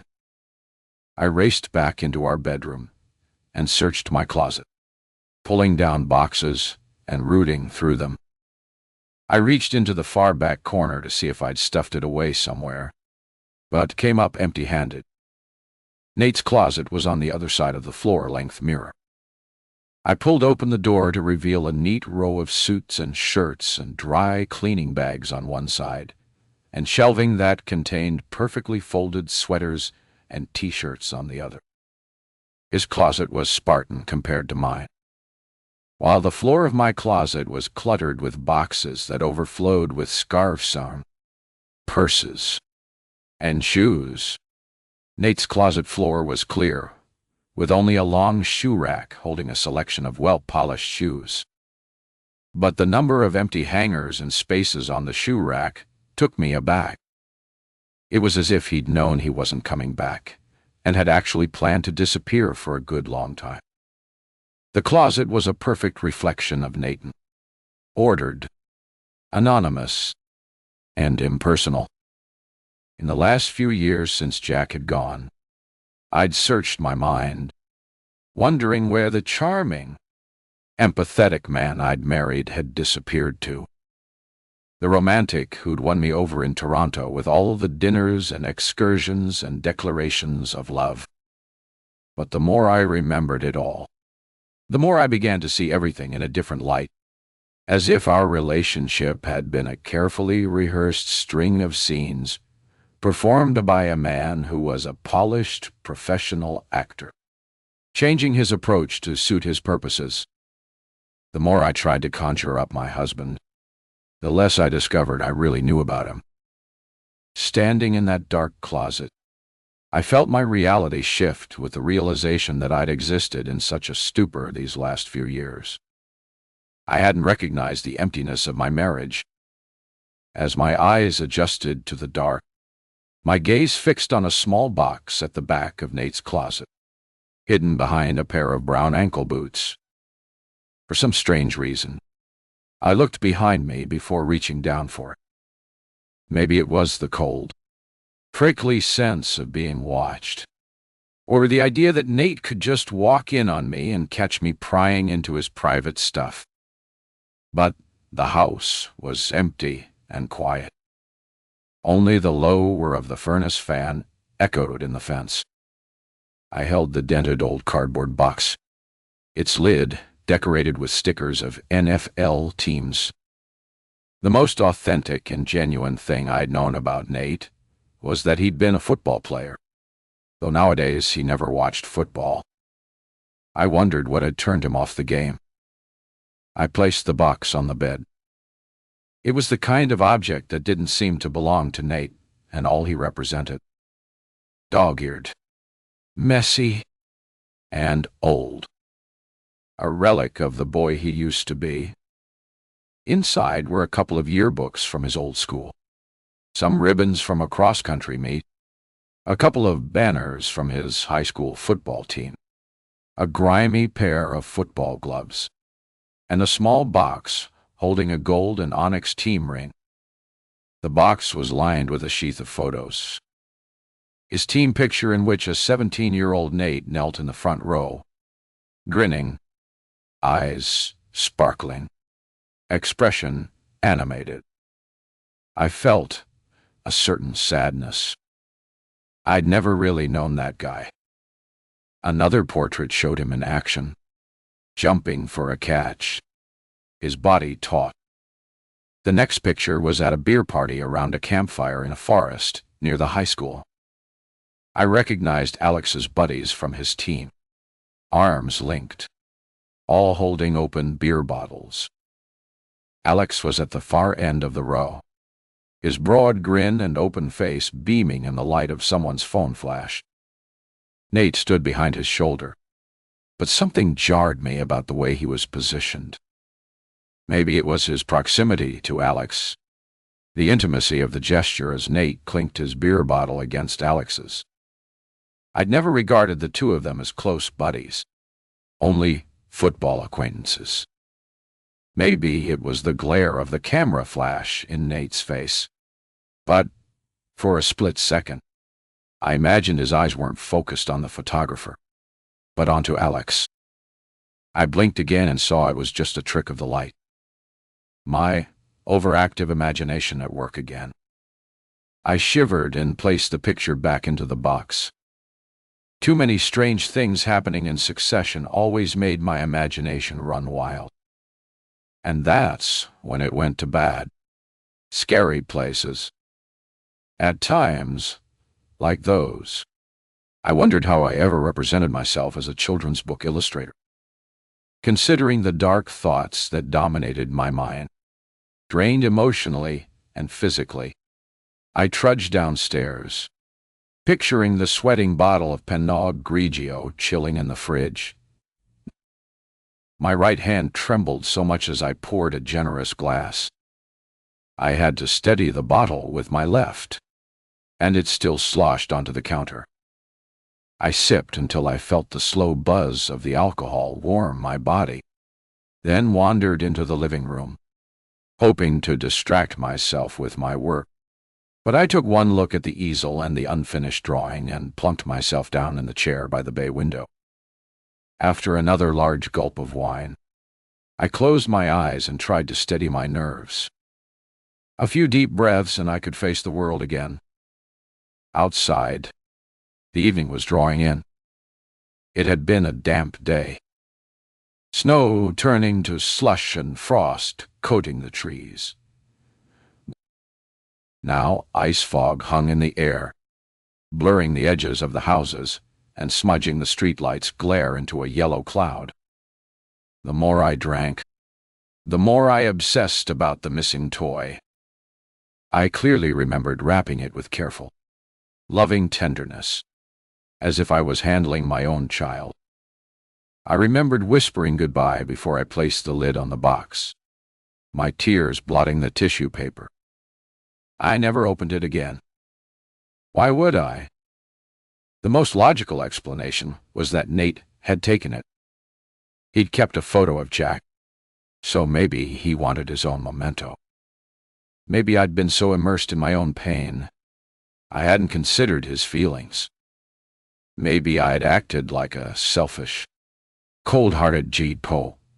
But Nate and I didn't talk about difficult subjects like emotions. Hadn't since we married. Had I driven him away with all my misery? Should we have found comfort in each other's company instead of pulling away from each other to live our own separate lives? And now I couldn't even ask Nate about the toy. I hadn't heard from him in over a week. 9 days, to be exact. Perhaps it was time to report his disappearance. And yet, I wasn't missing him. I was actually enjoying the experience of being here alone, living my life without him. Could I simply carry on as if nothing was wrong? He'd go his way with his secret stash of money, and I'd go mine with what? I had no idea if he was being paid. I didn't even know where the money we'd been living on for the past year had come from. And now he'd disappeared. I wondered if it would keep on coming in. I realized right then and there how little I knew about the man I'd been married to for 8 years. It had been at least 13 years since I'd seen Stefan.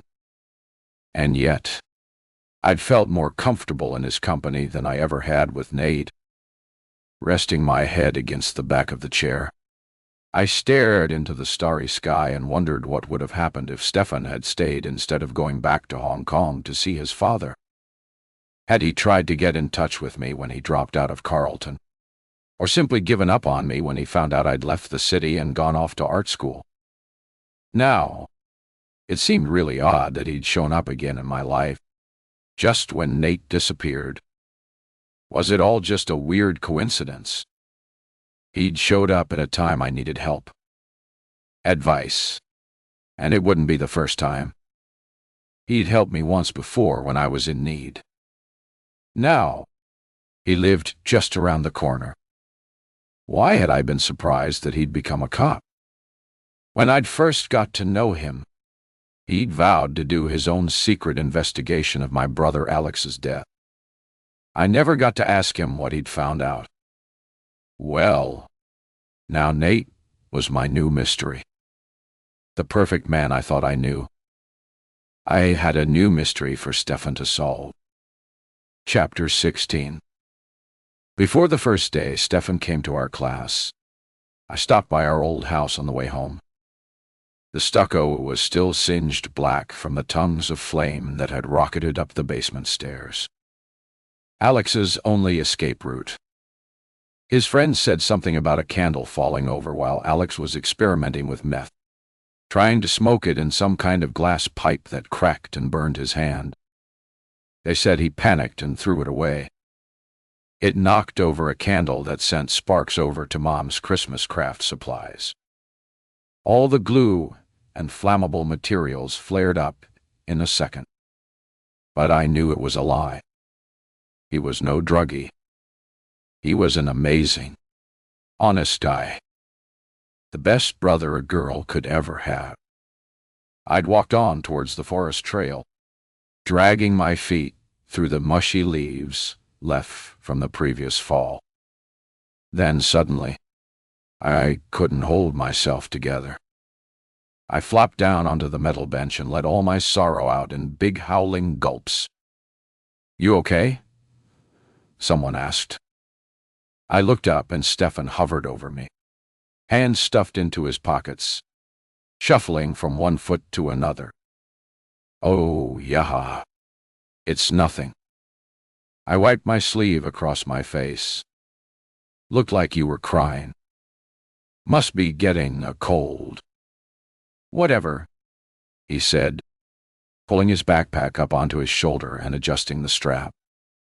He kept clearing his throat and glancing down at me, then away, like he was afraid to rest his eyes on my face. "What's up?" He bit his lip as if he was trying not to say something stupid, then reached into his backpack and pulled out a book.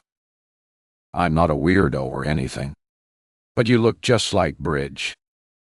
"Who the hell is Bridge?" "I'll show you," he said, opening a brightly colored book with a glowing sun on its cover. "Check out this picture of Bridge, Celtic goddess of poetry, RT, and fire." My stomach lurched when I heard the F word, but I was intrigued. I leaned forward to see a beautiful red-haired woman with pale skin and green eyes like mine. "Kasha, kaine, daiwais, daigmai." She was holding a harp with a cluster of pale roses at its tip. "She's gorgeous." "Yeah," he said. "Why are you so shocked?" "Most people think red-haired people are ugly, or at least weirdo-looking. That's because they're jealous." "Tell me about her." He took a deep breath and started to talk fast, his words tumbling over each other. "Well, first important thing, she was born with flames shooting out of her head. and that united her with the cosmos. Her original ancient Gaelic name means fiery power or fiery arrow. And her parents were. He was just about to tell me more when I heard someone calling my name. I looked behind at Sasha, my best friend, heading towards us on her bicycle. Stefan slammed the book shut. Guess I'd better go then. No. Stay.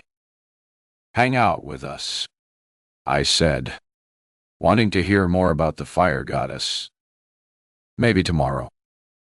He slung the book into his backpack and hunched his shoulders again as he stomped off down the path. Before I could stop him, he was halfway towards the bridge, his burgundy hair like a patch of autumn smoke.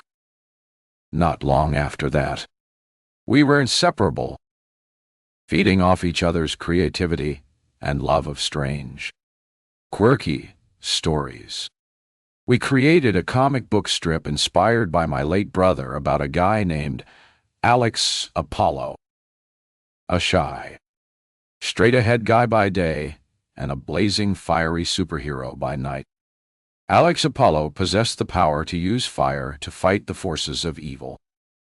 Those comic strips made me think a lot about my brother, but in a good and positive way, like he was a giant firebird somewhere up in the cosmos. I'd always loved the idea of the vast expanses of space. Even as a little kid, I'd imagine infinite universes, collapsing stars, swirling galaxies, black holes, cloudy nebulas. The comic strip made me wonder if Alex had found a place in those great sweeping heavens. Maybe he was out there swooping around the endless universe, lighting it up with all his beauty. I still remember those little comics at first produced on the library copy machine, then distributed in the student cafeteria, lounge, and gym. We gained quite a following until the librarian complained about the amount of paper we were using, and we had to go online. Then, towards the end of the year, Stefan got bad news. His dad, a successful businessman in Hong Kong, had fallen seriously ill with cancer and wanted to spend his last days with the son he'd neglected for so long. When the airline ticket arrived, Stefan had to leave with only a day's notice.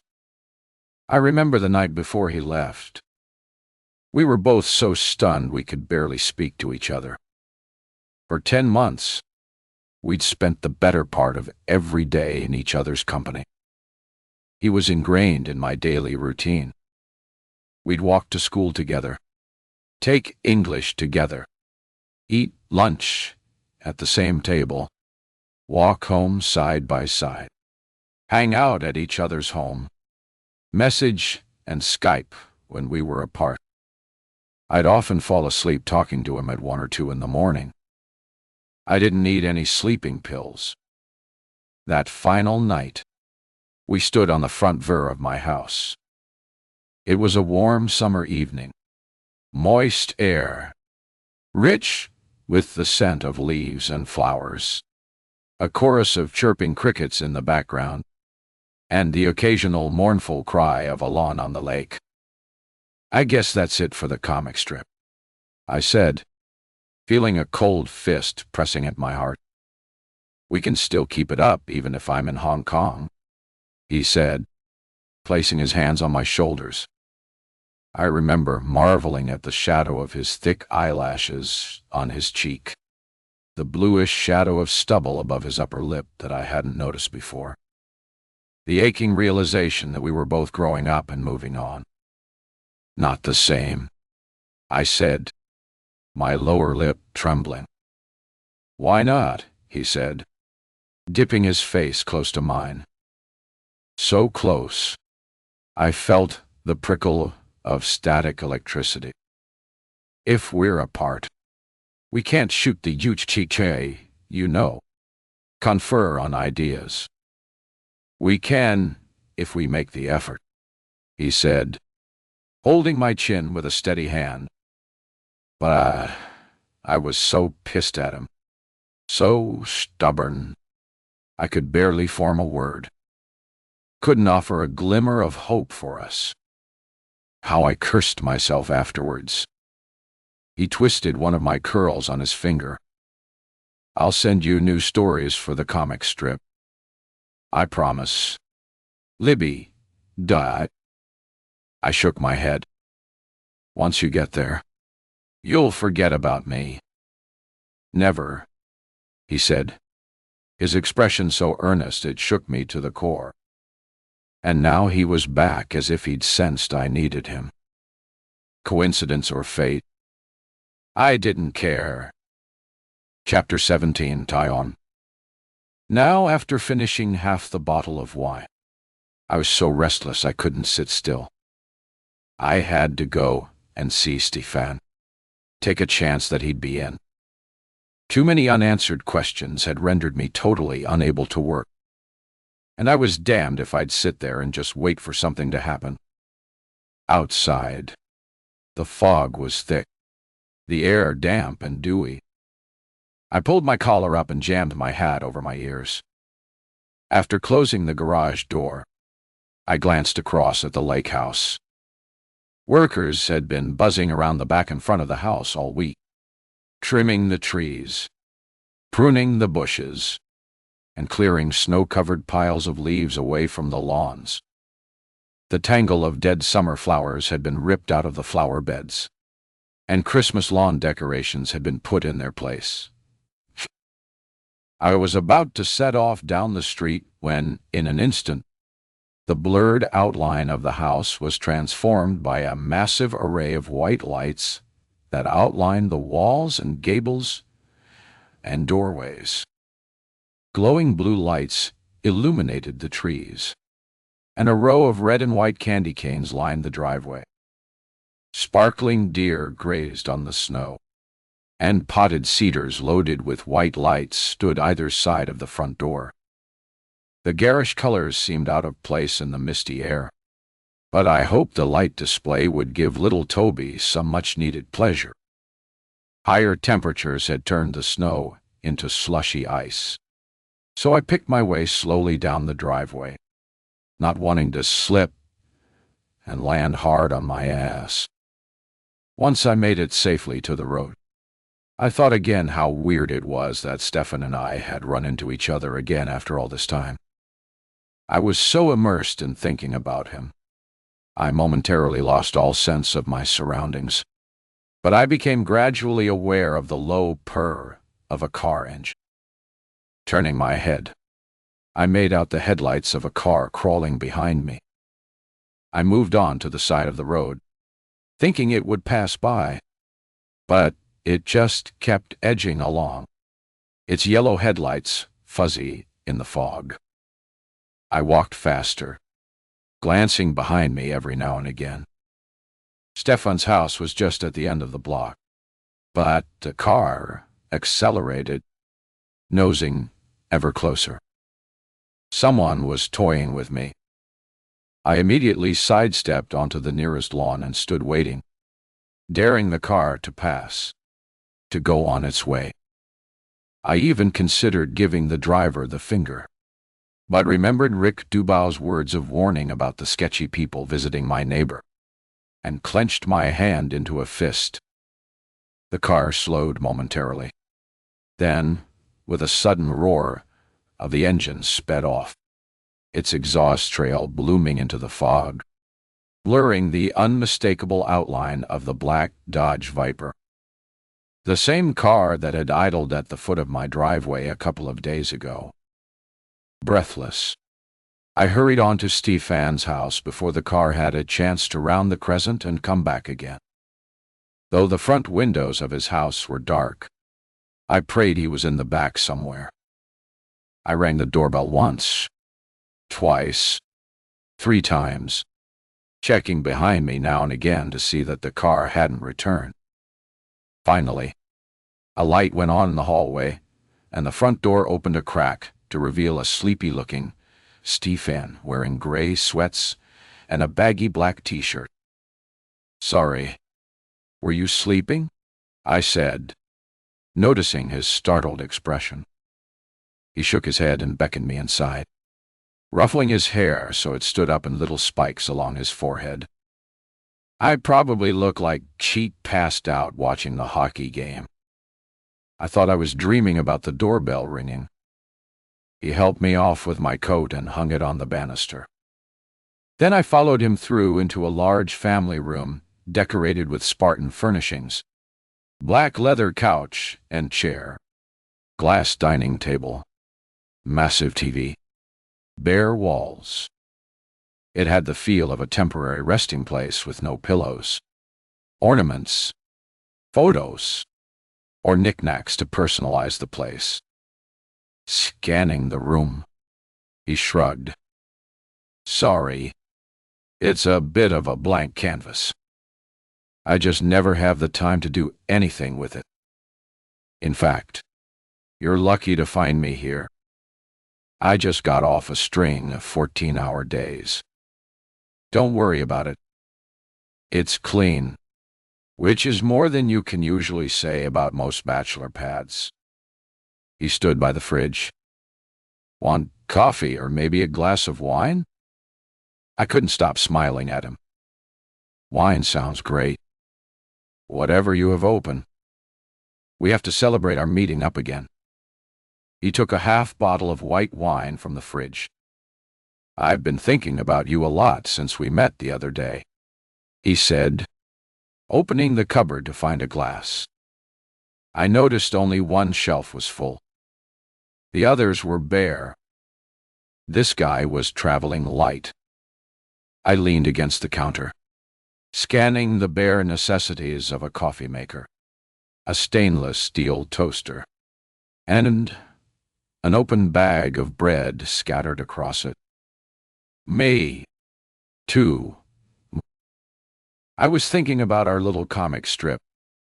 He laughed and handed me a glass. You know, I kept some of the originals, if you ever want to take a look at them.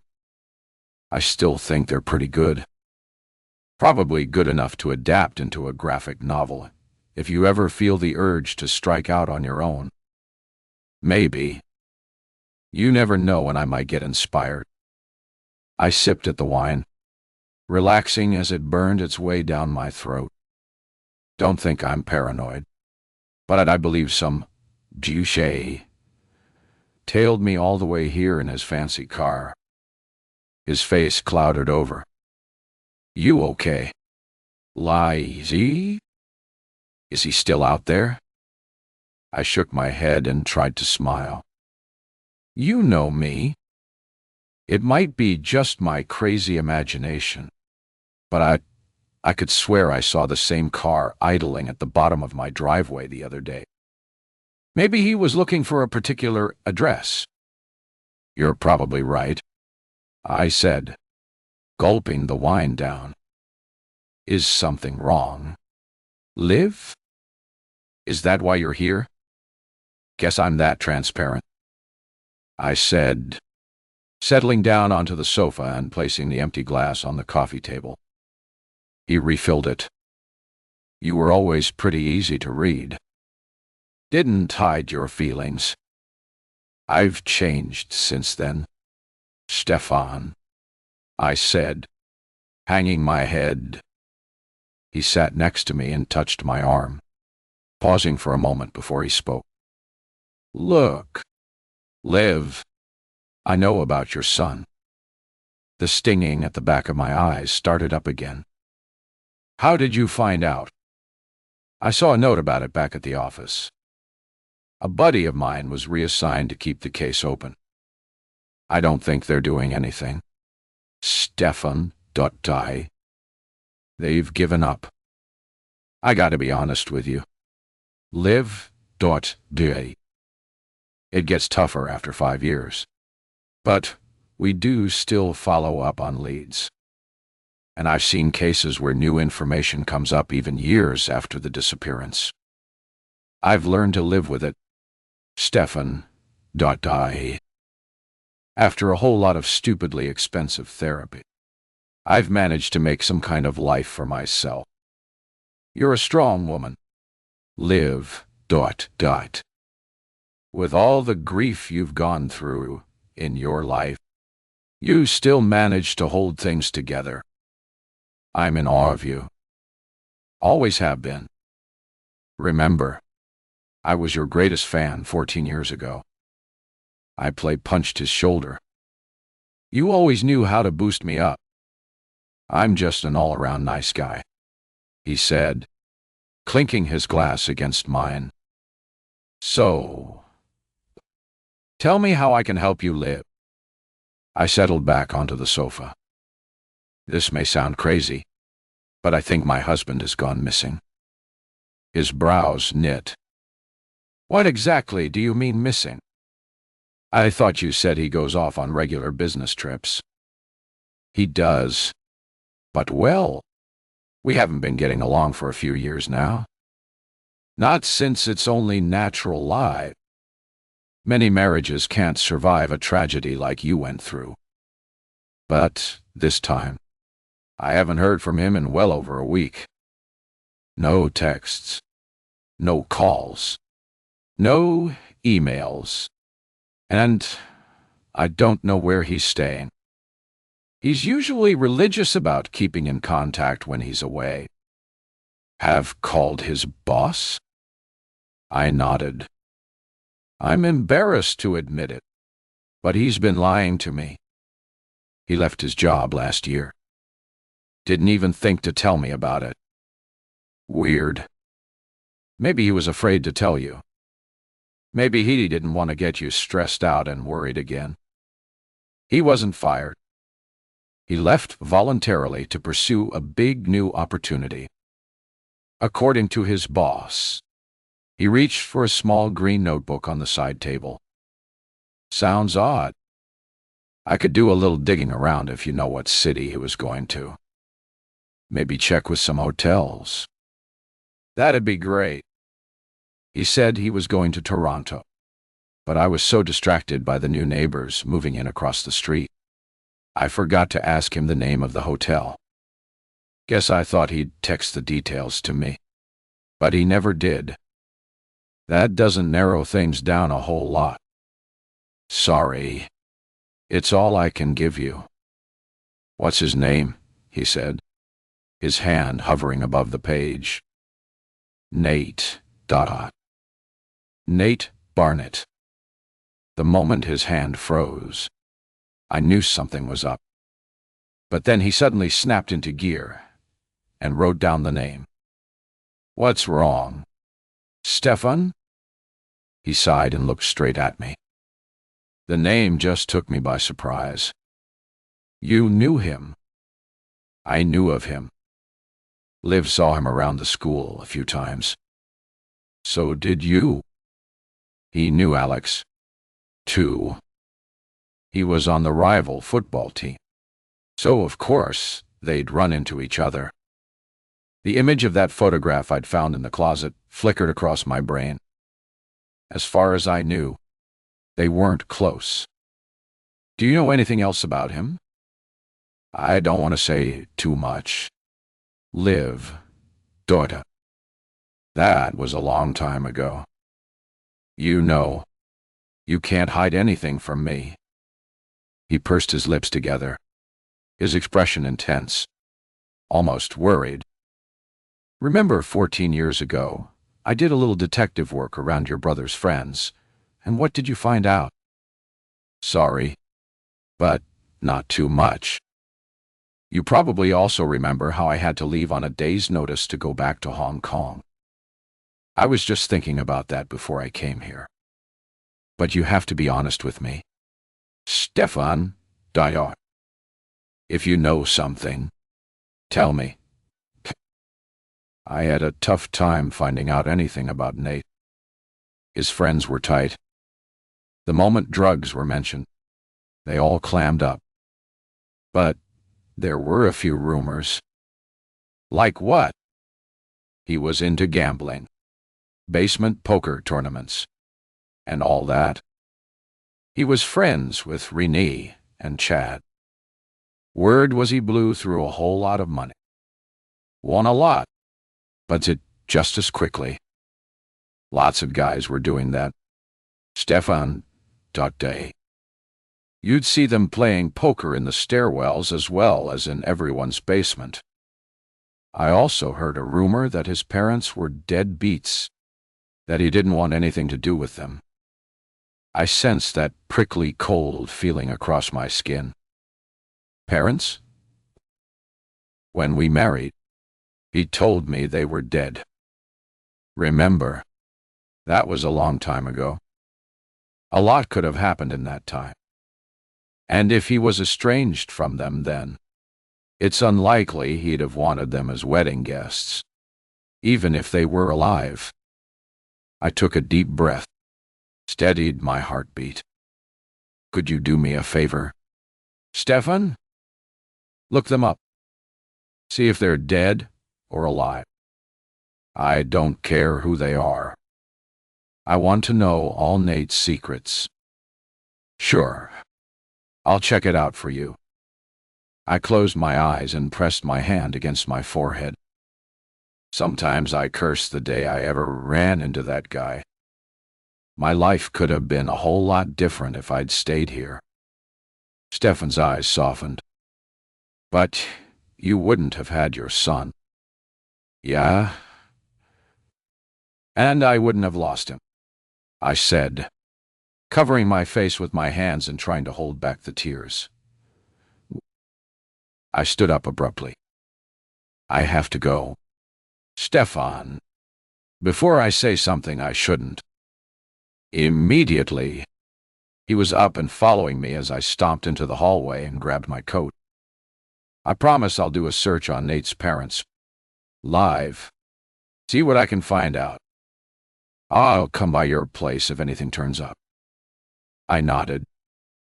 I couldn't speak. If I'd opened my mouth, I would have broken down like a blubbering child. I held on to the front door knob, realizing that my life was a mess of my own making and there was nothing I could do about it. He caught my shoulder. Whoa. I hate to let you go like this. At least let me walk you home. I threw the door open. The fresh air will be good for me. I'll be okay. Call me. I strode out into the night without a backward glance. I knew he was standing in the doorway watching because the door hadn't slammed. I walked away cursing myself. Fate had delivered me some hefty blows. But then I'd made some stupid choices in my life. Now the thoughts ran over and over in my head. What if Stefan hadn't gone away? What if I'd waited for him to come back instead of running away to Toronto? What if I hadn't fallen for all Nate's sweet talk? Why had I been such a pushover, falling for the first guy to shower me with gifts and attention and flattery? As if I couldn't believe that someone thought me worth all the effort. I'd betrayed Stefan, taken up with Nate in his polished act. Nate's, the shadow with no substance, the chameleon who could be anyone you wanted him to be. And now he'd been lying to me for so long, I didn't even know who he was. Chapter 18. I was glued to my phone the next day, waiting for a message from Stefan. Sure, it wouldn't take him long to find some information regarding Nate's whereabouts. In the meantime, I drank 4 cups of strong coffee and finished 3 more pictures for the book. I was on a roll, flying on blind energy, driven by an urge to finish the damn project so I could concentrate on everything else that was going on in my life. A few hours later, my work was looking great, and I'd opened a bottle of Nate's best Pen Noir. I was coasting on an alcohol-fueled high and figured, since my own husband didn't even give a damn about me now, why should I care? At around 4, the action in the lake house began. I hadn't seen Heidi for a few days, but I put down my wine glass when the front door swung wide open, and she strode outside in a skimpy, hugging black sheath dress. It was well below 0, outside, so she must have been freezing. 3 black SUVs were parked in the driveway. A Lincoln, a Lexus, and a Mercedes. By now, I'd realized Heidi loved big spenders. The guys with the luxury rides, the hot shots, and high riders. It was too bad Nate was away. They'd probably have found a whole lot in common. She sashed down the driveway, waving her arms in the air. Then some guy with a shaved head and a studded leather jacket came running out after her and grabbed her around the waist from behind. Swaying her hips against him, she pulled his head onto her shoulder, her eyes vacant, her mouth fixed in a slack grin. Either they were drunk or high, because they didn't seem fazed by the cold. Then another long-haired guy in a Metallica t-shirt came jogging out of the house with Toby perched on his shoulders. The little boy was clinging to the man's shirt, wobbling precipitously as the guy loped around like a clown. Leather Jacket pulled himself away from Heidi and started grabbing handfuls of snow and flinging it at her. She quickly retaliated by scooping up even bigger armfuls and throwing it up in the air in a cascading shower. The long-haired guy caught a whole whack of it in his face and stopped dead, letting go of Toby's feet and allowing him to fall off his shoulders and tumbled sideways into a big mound of snow. I stood up, almost knocking my easel down in my haste to see if the boy was hurt. It took Heidi a few seconds to register what had happened, but then she raced over to the mound where Toby lay. I held my breath, but within seconds, the welcome sound of a child's piercing wail burst out into the silence. Heidi scooped him up in one arm, shoved bald head and long hair away with the other, and stalked off back into the house. Toby's little legs were scissor-kicking with fury. I realized then I'd never seen that kid smiling or happy for longer than a few seconds. I watched as the other 2 guys filed inside and shut the door, then sat back on my chair at the corner of the window. My heart was still racing, so I slugged back the rest of my wine to try and settle myself. Within seconds, as the night closed in and the street lamps flicked on, the colored lights on the lake house flooded their brilliance into the darkness. I strained to see into the bay window opposite and hoped the ghostly shape was Heidi holding Toby up to see the display. Instinctively, I drew back into the shadows. I felt pathetic. The lonely, crazy woman at the window, living vicariously through the neighbors.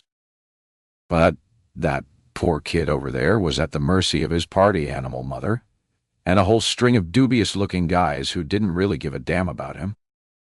Not to mention the alcohol and drugs that were probably lying around the place. What would happen if they were all too drunk or high to hear him if he was in distress or something? What if he fell down the stairs or got into the cleaning cupboard or found laundry detergent pods and tried to eat them? My brain was alive with all the terrible possibilities. It seemed clear then that I had only one option. I'd failed Jack, but I wouldn't fail this innocent kid. He wouldn't be a victim. Not on my watch. I sprang up from my chair, almost knocking the wine bottle over. Strange that there wasn't much left in it. I could have sworn I'd only had 1 glass. I tottered to the kitchen, feeling wobbly, and found Rick's card propped up against the coffee machine. Then it was only a matter of dialing and waiting to tell him exactly what I'd seen. After I finished, there was a long silence on the other end. Someone else was there with him. I heard muffled whispering in the background as if his hand was covering the phone. It was probably his ballerina girlfriend. "Are those other cars still there, Olivia?" he asked. I glanced outside. "I see at least 3 of them." A pause. "Okay." Thanks for the tip-off, Olivia.und. I really appreciate you looking out for Toby. You're his guardian angel. I don't want to be too nosy, but can you do anything about the situation? I said, the whine emboldening me. I'm going to come around tomorrow morning. I hope those guys will be gone. Can you tell me what's going on in that house? Rick? I mean, it's right opposite me. Is there anything I need to be concerned about? Another pause. I heard his quick intake of breath. I can't really say anything about that. Olivia.co. Just don't get friendly with Heidi. Like I said, it's probably best if you stay away from her. I felt a sudden chill prickles over my skin. Why? Rick?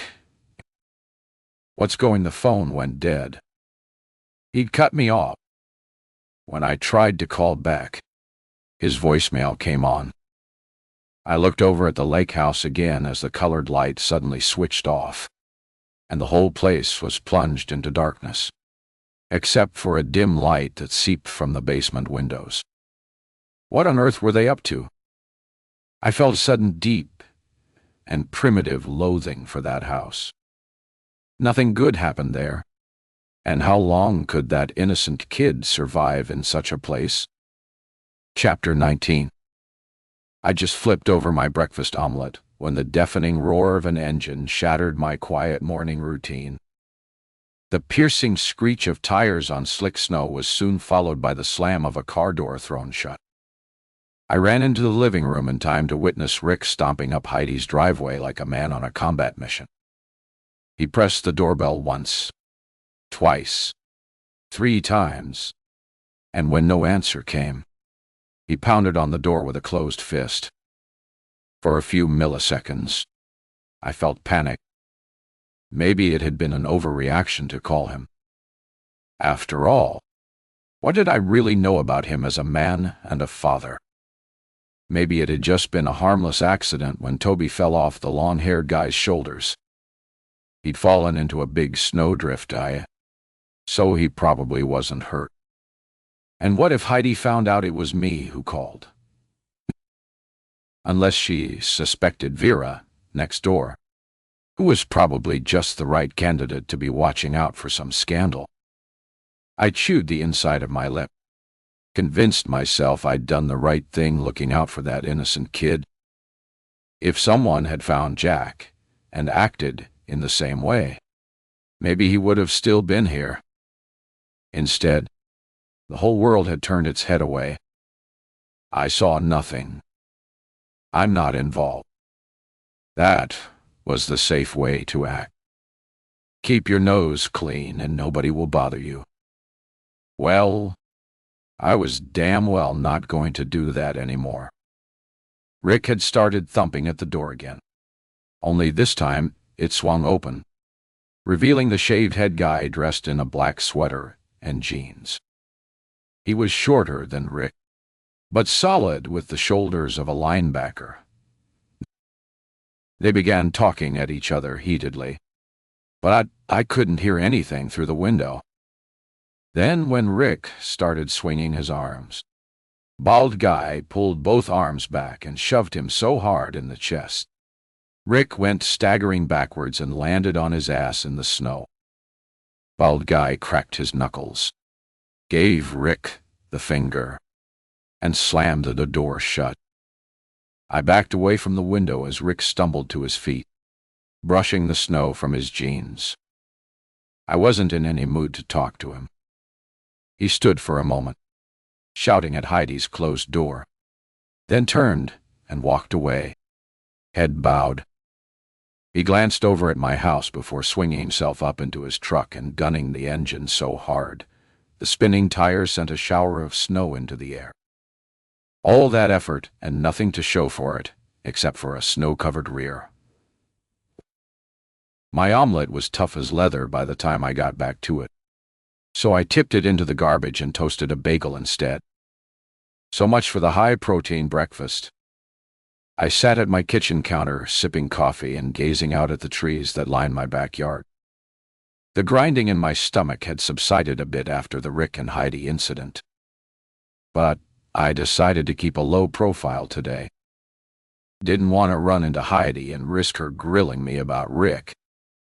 In his fit of anger, he may have let it out that someone called and snitched on her. Hopefully, he kept his mouth shut, since I was the person who had to live steps away from that house and all its crazy goings-on. The dull ache began to spread across my forehead again. I didn't need all this new worry. I just wanted to live a quiet life with my drawing and my stories and my family. That's all I'd ever wanted.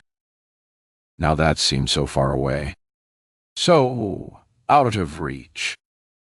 A rustle in the trees out back distracted me. Those huge 50-foot trees were havens for an army of squirrels, and I watched in awe as a cheeky red squirrel sat on a mid-level branch and shook a shower of snow onto an unsuspecting rabbit below. The rabbit's nose was twitching like crazy, trying to figure out where that pesky snow was coming from. For once, I started to laugh. Surely, I could capture this perfect moment for the lunchbox story. Suddenly, the day seemed brighter. Strange that the dark cloud over my life had gradually been lifting since Nate was out of the picture and Stefan reappeared. Did that make me a cold-hearted jucha? That I wasn't worried for his safety. Maybe he was ill or injured, lying on some remote country road. Hell, I hadn't even called around any hospitals. But I wouldn't have known where to start. I was just considering the next layout for the lunchbox project when the doorbell went. Not once, but several times, as if someone was pressing it continuously. Surely Stefan would have called first. Hurrying over to the front door, I made out a tall, willowy shape through the frosted glass. Blonde hair, one hand on her hip. Heidi, oh. I swung the door open just as she was about to pound on it with a clenched fist. Up close, her face was flawless. Ivory skin, full pouty lips, and a slim, sculpted nose.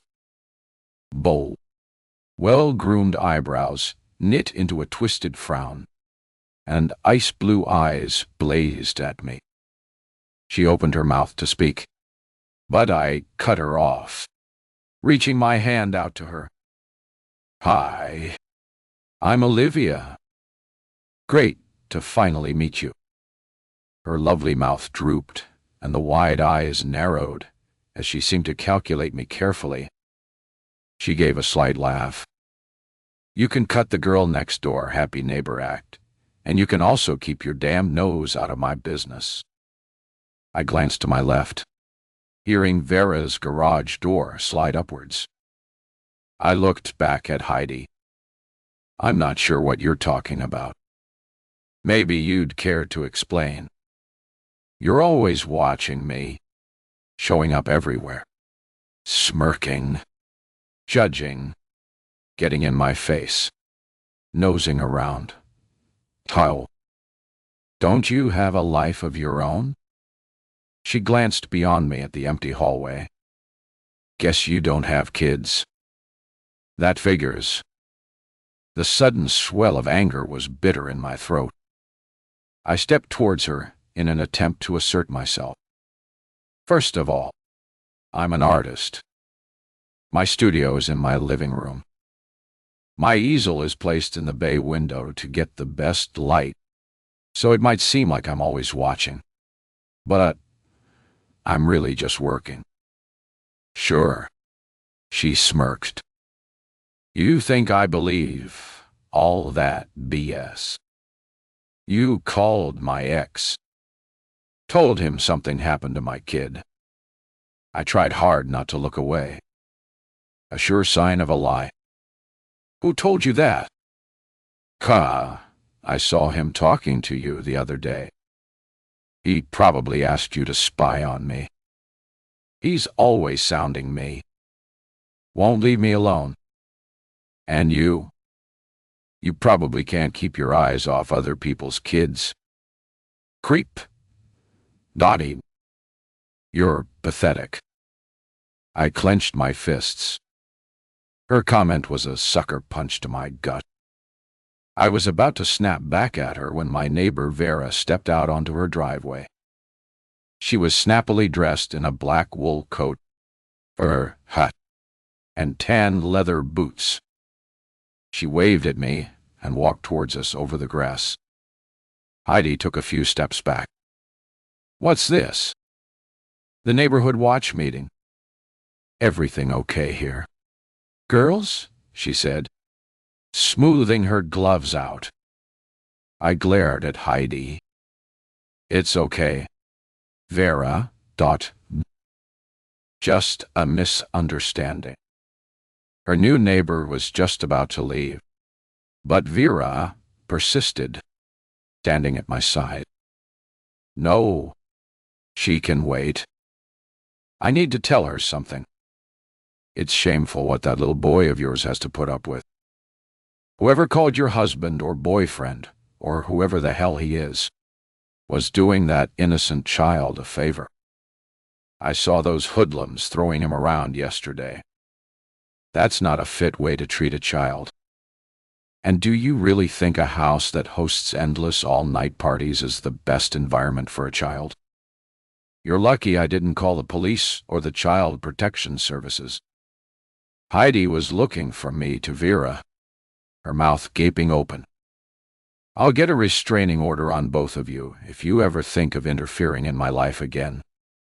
I happen to know a lot of well-connected people, so I'd advise you to keep your juicy noses out of what I do and when I do it.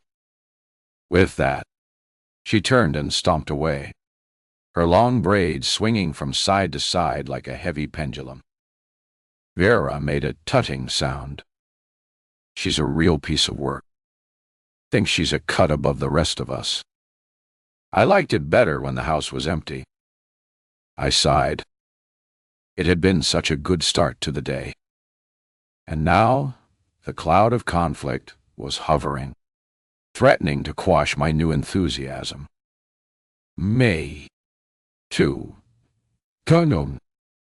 And she doesn't seem to give a damn about her little boy. Vera touched my arm. She had a calm face etched with deep lines. The result, no doubt, of a lifetime of stress. But her smile was warm and genuine. Silver curls peeped out from beneath the dark fur hat. If you called her husband, you did a good deed, Olivia. I know it must be hard for you to watch her take that precious child for granted, but those empty threats won't bother us any. We'll keep an eye out for the boy. Someone has to. Besides, I doubt she'll call the police. What makes you so certain? She laughed. That woman wants to stay under the radar. Have you ever wondered what's going on over there in her fancy house? I nodded. I've seen some pretty odd characters coming in and out of the place, and those big parties at all hours of the night, too. Exactly. It has to be something illegal, or under the table. That's my hunch, she said, checking her watch. You going somewhere? I said just as a taxi rounded the corner. Meeting my friend at the airport. We're off to Niagara Falls. Staying at the Falls View for a few days. Have a little fun. Do some gambling. Have a few drinks. And probably a whole lot of laughs.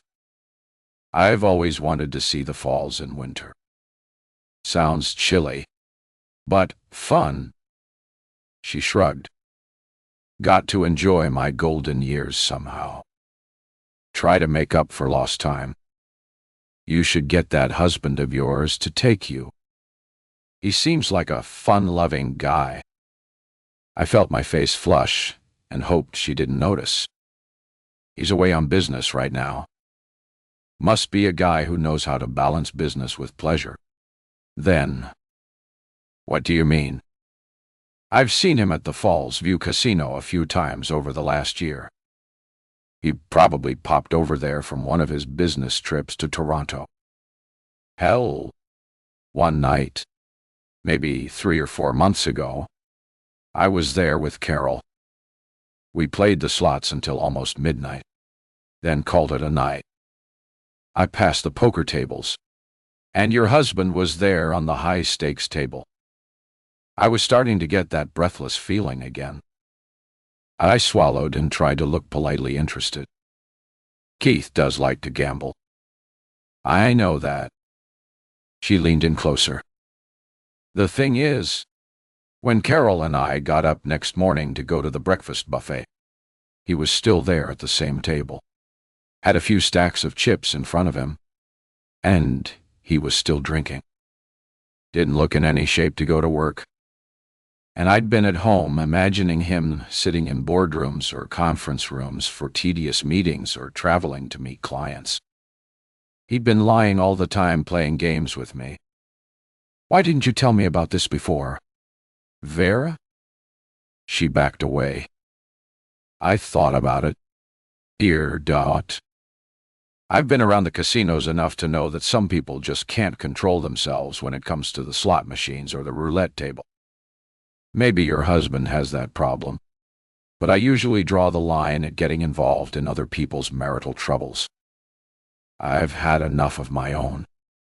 Your husband seems like a nice man. I'm sure you two can work things out. If I thought he was abusing you, it would be different. Don't forget, I know the signs. She glanced around at the taxi. Well, I must dash. I have to get to the airport. I hope I haven't upset you, dear Dot. I shook my head. We'll deal with it, Fra Dotto. Don't worry. I'll talk to him when he gets back. You do that. In the meantime, keep an eye on our little prince over there. She winked, then walked back over to her driveway to retrieve a leopard print weekend case before clunking it along behind her. I will. I called, wondering if this further evidence of Nate's gambling was connected to the big opportunity that caused him to leave his job, and whether it had anything to do with his disappearance. Now, maybe it was time to do some digging of my own, to peel away the layers of lies before he came back, if he came back. Chapter 20. Later that evening, I picked at an instant microwave curry, only to abandon it halfway through and open a fresh bottle of Chardonnay instead. Fair's information about Nate had thrown me into confusion. So, he was gambling again. In a big way. But all the sums of money on the bank slips I'd found in his pocket and in the box from his office were way too much for winnings from a slot machine and even a poker table. He had to be into something bigger. I sat by the window, nursing my glass and waiting for the bright lights to switch on across the street. Maybe I'd catch a glimpse of Toby again. See him happy for once. Right at 6, the colored lights blazed into the darkness. The front door flew open and Toby careened outside. Heidi followed, the red tip of her cigarette glowing like a pinhead in the night. She stood listlessly watching him, one hand cupping her elbow as she drew hard on her cigarette. He tumbled like a puppy in the snow, then stood up and ran along the line of candy canes, touching the tip of each one as if trying to count them. The glow of yellow headlights lit the street as a long, lean car crawled around the corner. The Dodge Viper. It slowed down and nosed its way into Heidi's driveway. Toby stopped his antics and ran back to his mother, where he cowered behind her legs. barely registering him. She dropped her cigarette and ground it into the snow with her shoe as she went out to greet them, her face glowing with the kind of smile she'd never directed at Toby. The kid clung on for dear life as she headed down the driveway. 3 people got out of the car. 2 men in dark parkas and a tall woman wearing fur. Heidi embraced the woman and bumped fists with the 2 men. They chatted for a moment, huddled close, the women's heads nodding in agreement to something the tallest guy had said. But then they all suddenly turned and looked in my direction, staring as if they could see into my window. I slid down in my chair to make myself invisible. Heidi reached behind her and scooped Toby up into her arms, holding him tight. She stepped away from the others, took his little arm and shook it hard, as if to make him wave at me. The others began to laugh and wave as well.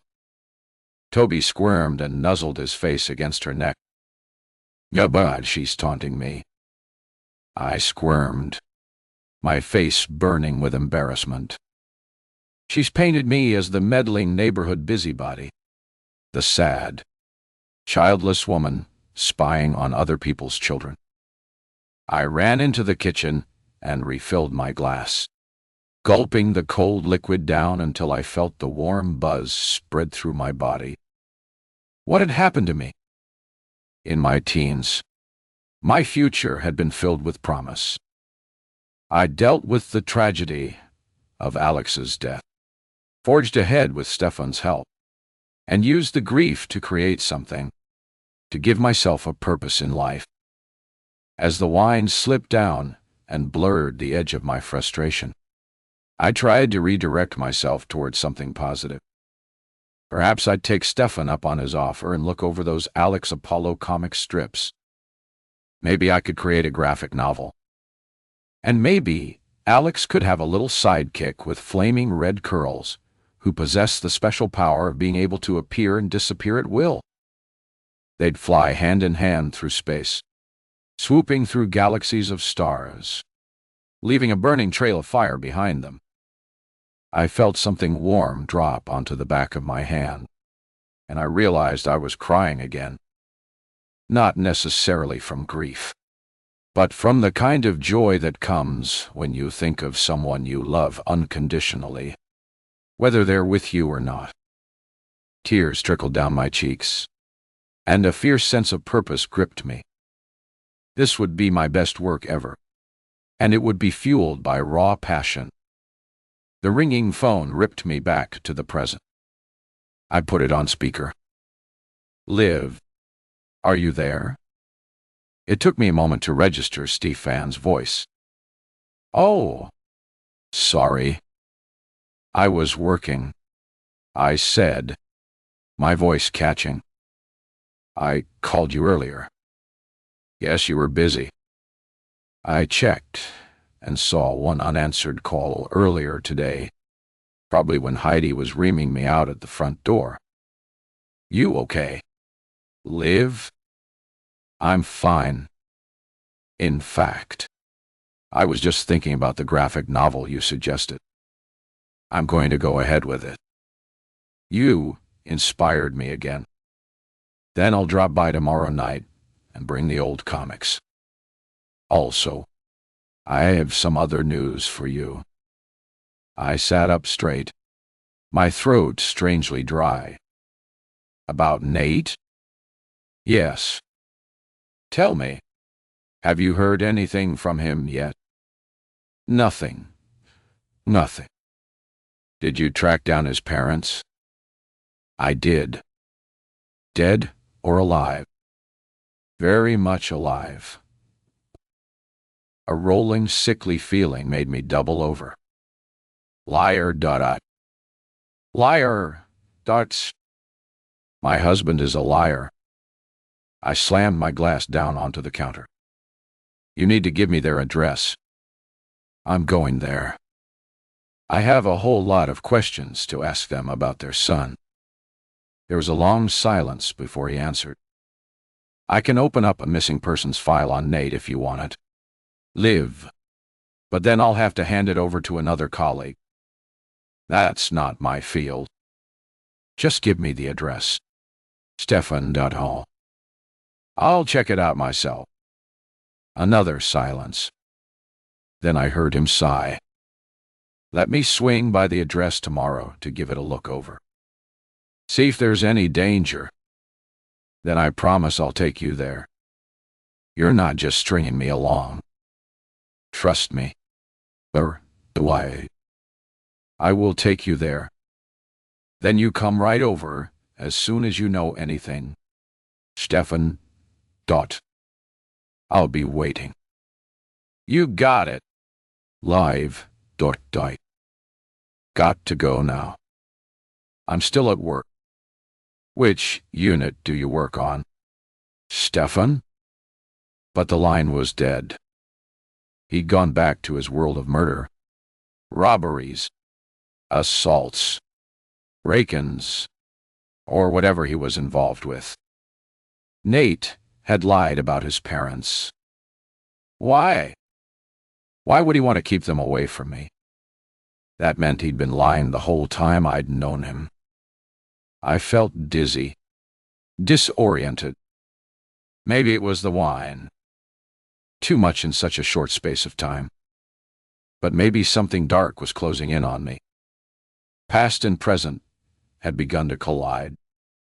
Images and incidents revealing themselves like pieces of a scattered jigsaw. Separate but somehow connected. And I was afraid to start fitting them together. Afraid of what that might reveal. Chapter 21 taught her. Around 4 the next day, I watched from my window as all the kids filed home from school. My heart ached when they stopped for impromptu snow fights or rolled in the snow to make snow angels, laughing and screeching, limbs flailing.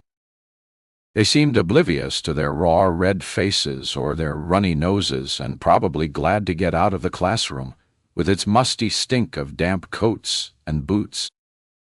I remembered that smell from the Moms and Twos group. Shandy and I had gone there twice a week at the nearby school. The kids played outside for the first 15 minutes, circling the field in endless games of tag or hiding in snow forts the older kids had made. They'd try to make snowmen, and we'd step in to help them to roll the snowballs and make the facial features out of pebbles they'd gathered from around the play structures. Back inside, we filed past the row of coat hooks assigned to the grade school kids. They held a rainbow array of parkas hanging above rows of furlin boots.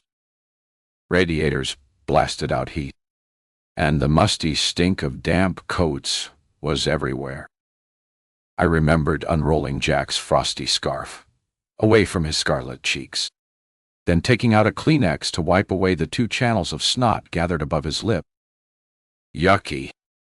Mommy, he'd say, twisting his pink mouth into a grimace. All clean, I said, sending him back into the classroom where juice boxes were arranged in a neat row, besides plates of sliced apples and oranges. At first, he tried to cram the slices into his mouth, almost choking, until I held his hand back, telling him to wait his turn.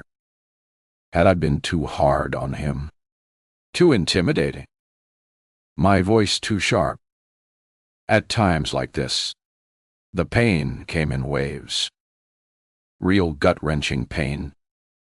As if there was a hole in the world where Jack should have been. A deep, yawning emptiness at the center of my life. I'd see him in places I'd taken him to. The dough-out store where he always begged for the one with white icing and sprinkles. The play structure in the Burger King where I'd sit hugging a coffee and watch him play. The library at story time. The wading pool. The zoo. The swings at the park.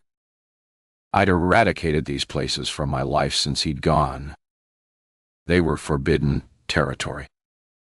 The memories welled up with such brute force. I couldn't even look when Shanti walked by and stopped at the bottom of the driveway. She waved and made a move towards my front door. What was wrong with her wanting to drop by for tea? Why couldn't I just ask her in for a chat? But I couldn't handle it, especially now that Nate was missing. The conversation would inevitably swing towards that topic. And I was a terrible liar. Always was. Maybe it was something to do with having pale skin and red hair. We redheads were always the first to blush. A dead giveaway. So, I slipped back into the shadows. She hesitated, then turned away while Rocky stood watching my empty window, thumb in his mouth, cute as a button in his red woolen hat and hockey scarf. Angry at myself, I rushed into the kitchen and took out the half bottle of wine left from the previous day. The drinking was becoming a habit, but by that point, I didn't give a damn. I'd lost my son. My husband had been lying to me since the first day I'd met him. And I'd been marked for tragedy since my teen years. I poured a glass and downed it, then sat and drank another one, loving the numbness that came with it. I knew then I should have moved away from this place and the cursed lake house opposite. Start a new life. Try to forget. But every time I started to look at listings in other areas, a panicky little voice started up inside me. What if Jack was still alive? What if he came back to find me? If I wasn't here, he'd be lost all over again. I had to stay here just in case, no matter how the grief gouged at my heart. More dark thoughts were closing in on me when my phone pinged with a text message. Put tea on, Chuck, and don't skimp on the biscuits. There, in 5, Stefan. The clouds retreated, sucked away for another day. The unfamiliar sensation of laughter bubbled in my throat. It was our private joke. Years ago, on Sunday mornings, we'd worked on the comic strip at his place. His grandma would settle down in front of the TV to watch 2 solid hours of Coronation Street on CBC. The recap of all the week's half-hour episodes. She barely understood what the characters were saying, but she loved all the intrigue and infighting. Why are these people always shouting and angry? She'd say, eyes glued to the TV screen. And then always put tea on. Chuck. Stefan and I would kick off laughing. She never missed an episode. I had no doubt she'd kept up the habit in the seniors' home. They all probably had Coronation Street marathons every Sunday morning along with their tea and cookies. I reminded myself to ask about visiting her. That would surely cheer me up. I roused myself from my lethargy and disposed of the empty wine bottle. It wouldn't do for Stefan to see me at my lowest point, lying in self-pity and guzzling back wine in the early afternoon. After combing my pantry shelves, I came up with half a pack of ginger snaps and an unopened box of chocolate chip cookies. I quickly arranged some on a plate and poured the boiling water into my rarely used teapot. 2 cups and saucers and a sugar and milk jug completed the arrangement just in time for the sound of the doorbell. Seeing Stefan still took me aback. He hadn't always had the broad open smile that he greeted me with at the door when I'd first met him. He tended to slouch around, his eyes trained on the floor. But as our friendship grew, so had his confidence. And now the fresh-faced, self-assured man who strode breezily into my front hallway was such a welcome sight. Honest, smiling, and totally lacking artifice. He was just what I needed. He grinned when he saw the tea tray. Just like old times, except for the matrimonial cake. I shrugged. Sorry, haven't baked that one in ages. As a teen, Stefan had been fascinated with the name of that particular pastry, and he loved cinnamon and dates. Strangely, he also loved baking, which was definitely at odds with his appearance. We'd often bake matrimonial cake together at his place. He'd be bent over a mixing bowl measuring butter sticks into flour, and with his burgundy-crested hair, multiple piercings, and his dude with the food chef's apron, I'd imagine him as a quirky cooking show host. Guess I'll have to make do with the ginger snaps. He picked one up and wrinkled his nose. Think you'll survive? He nodded towards the cups. Think so. You be mother then. We had such an easy rapport. It was like slipping back 14 years to a simpler, safer time when I'd still felt the pressure of grief from Alex's death, but not the bone-crushing weight of losing a child. Now I longed for that carefree young woman who still had some shred of hope for the future. I turned away to pour the tea. He settled down on the family room couch and took out his notebook. I'll get right to it. Live rounds about Nate's parents. I leaned against the counter, shaken. A tingly feeling settled on my skin as if everything was about to dissolve into a shifting mirage. They don't live together. I followed Mrs. Barnett from her home in the north end of the city to a nursing home about 10 minutes away.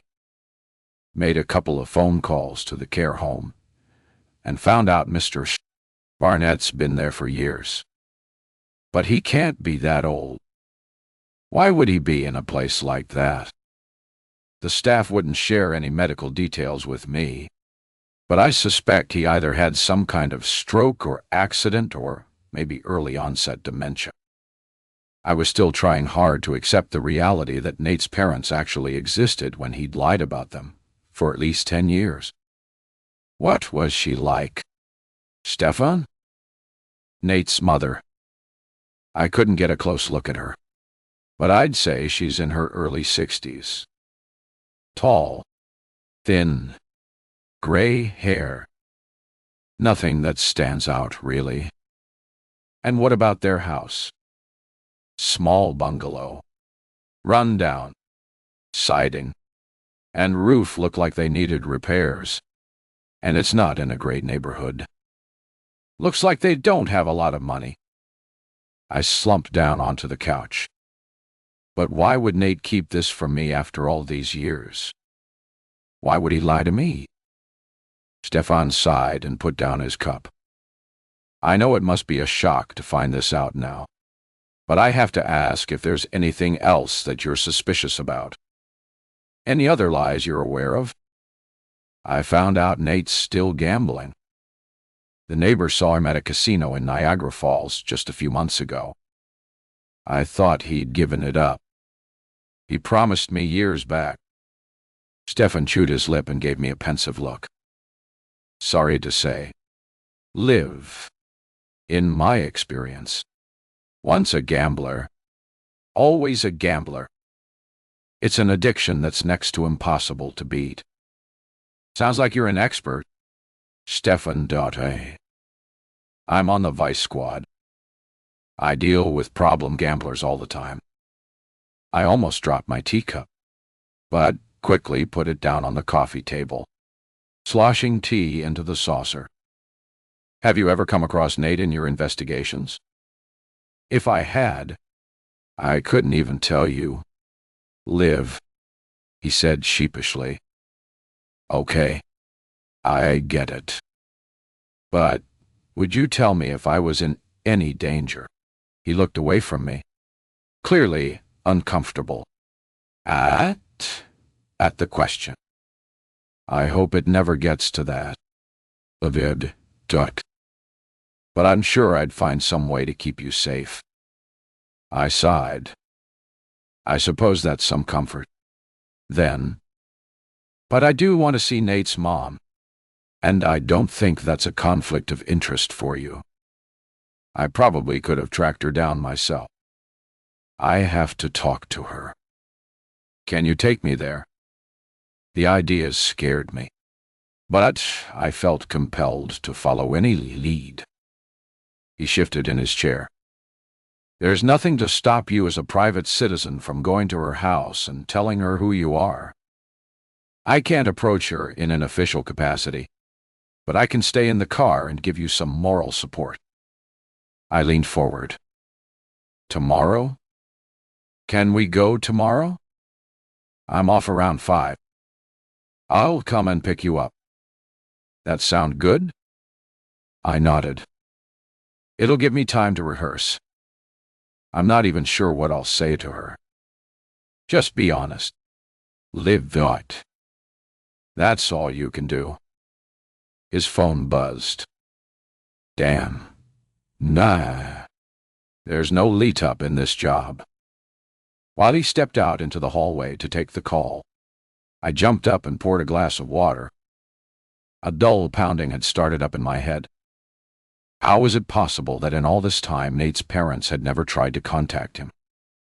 Why had they cut themselves off from him so completely that they knew nothing about his life, his career, and worst of all, his child, their grandchild? All those questions swirled around in my head, making me wonder what terrible things had happened between them to cause such a drastic rift. Just then, Stefan popped his head around the door. Sorry. Lev, Dutai. I'm needed somewhere. Got to make a quick exit again. When do you ever get longer than 20 minutes to yourself? I felt the dreaded imminence of another lonely night. He zipped up his parka. They own me body and soul, it seems, but I like to be busy. I'm not great with downtime. My door's always open, I said, my heart skipping a little. Anytime. He stopped at the front door and smiled. It's so great to see you again. Live. ... I thought about you a whole lot since I left here all those years ago. I pressed my lips tightly together and nodded. What to say? Everything seemed utterly pointless. Tomorrow, then? He swung the door open. I'll text you ahead of time. And oh, I left the comic strips in your hallway. Can't wait to look at them, I said as a frigid gust of wind blew in through the open door. His car, a black SUV, was parked in the driveway. I stood watching as he pulled away, my mind turning over and over. I wanted to see Nate's parents, but hadn't a clue how to approach them or what to tell them. I could just imagine their reaction when I, a complete stranger, appeared on their doorstep and announced, Hey, I'm married to your estranged son, Nate Dot. But unfortunately, he's recently disappeared without a trace. 5 years after the same thing happened to the grandson you never met, and I have no idea how to find either of them. I pushed the door shut against the stiff wind that rustled around the trees and blew the snow into drifts. How on earth was I going to break this terrible news to someone I'd never met? Someone whose relationship to my husband had already been broken for years. Chapter 22. The garbage truck rolled by the window, stopping at the lake house, where 2 giant containers stood, piled so full of junk the lids wouldn't close. The recycling bin lid was propped open by a stack of empty pizza boxes and a massive collection of beer, wine, and liquor bottles that tumbled into the hold of the truck with such a clatter the ground vibrated. Despite the momentary distraction of watching Heidi set out for a walk with Toby in a small red sled, my attention kept wandering to the phone. I'd check for missed messages just in case I'd mistakenly slipped the phone onto silent mode. For once, the little boy looked relatively happy. He wasn't crying or whining, And she'd actually dressed him in suitable clothing for the weather. Or I know my needies. A bright red woolen cap and a navy snowsuit. When they disappeared around the corner, I forced myself back to the sketch I was doing.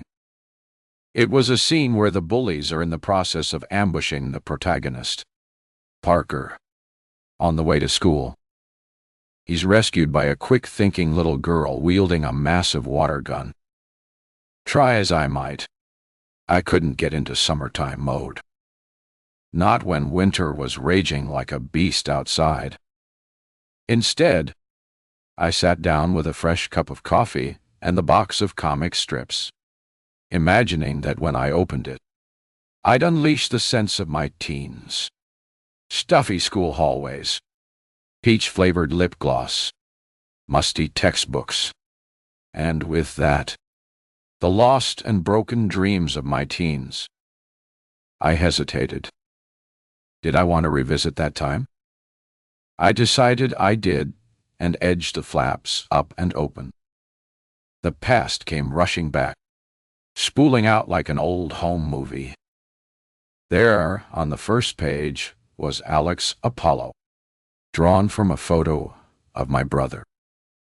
Alex Apollo, crowned with sunbeams, dressed in golden armor, and riding a single blazing horse across the sun. Thunderbolts glinting from his shield as he tramples the snake-limbed giant. The next strip was one Stefan had drawn. I'd forgotten how good he was. First, he'd drawn a towering goddess with a wild man of burnished red hair floating in a molten sky, rays of fire shooting from her head. Underneath was her bio.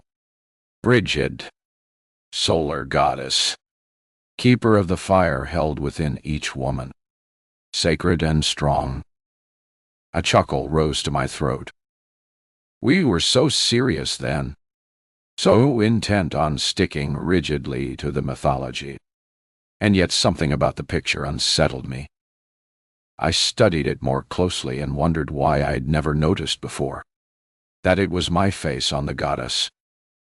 Stefan had captured the 17-year-old me with my powder-white skin, my green eyes, which I'd thought of as too small, my nose, which I'd cursed for being too long, and in my hair that I'd spent countless hours trying to tame. Stefan had seen the beauty in me and captured it in this incredible picture. How could I have been so dumb? Holding that comic, a torrent of memories and scattered sensations tumbled into my head. I remembered myself at 17, eager for time to pass so I could see Stefan. The many almost touches that happened whenever we were together. My fascination with the tiny sun tattooed next to his eyebrow. His quirky sense of style. The way I'd loved walking through the hallways with him because he had the guts to carry off the 3 silver rings in his ear and the burgundy mohawk. He had an air of poise and assurance that prevented the jocks from teasing him. He was truly cool, a rarity among all the wannabes in high school. I remembered then something I'd been thinking about ever since I ran into him again at that Halloween block party. Something about the night he left to go back to Hong Kong when we were saying goodbye years ago. We'd never kissed before, even though I'd wanted to. Looking back, I suppose we'd both had this unspoken understanding that it would alter our friendship too much. But that night, I leaned against him, and he tipped my chin up and kissed me full on the mouth. My heart flipped. I could have melted into him at that moment. His lips were so soft, the kiss tender, the scent of his skin so warm and clean. I clung to him as if I could never let go. I didn't want him to leave, but I was too shy to beg him to stay, too timid to tell him exactly how I felt about him. But Stefan was so perceptive, he could almost read my thoughts.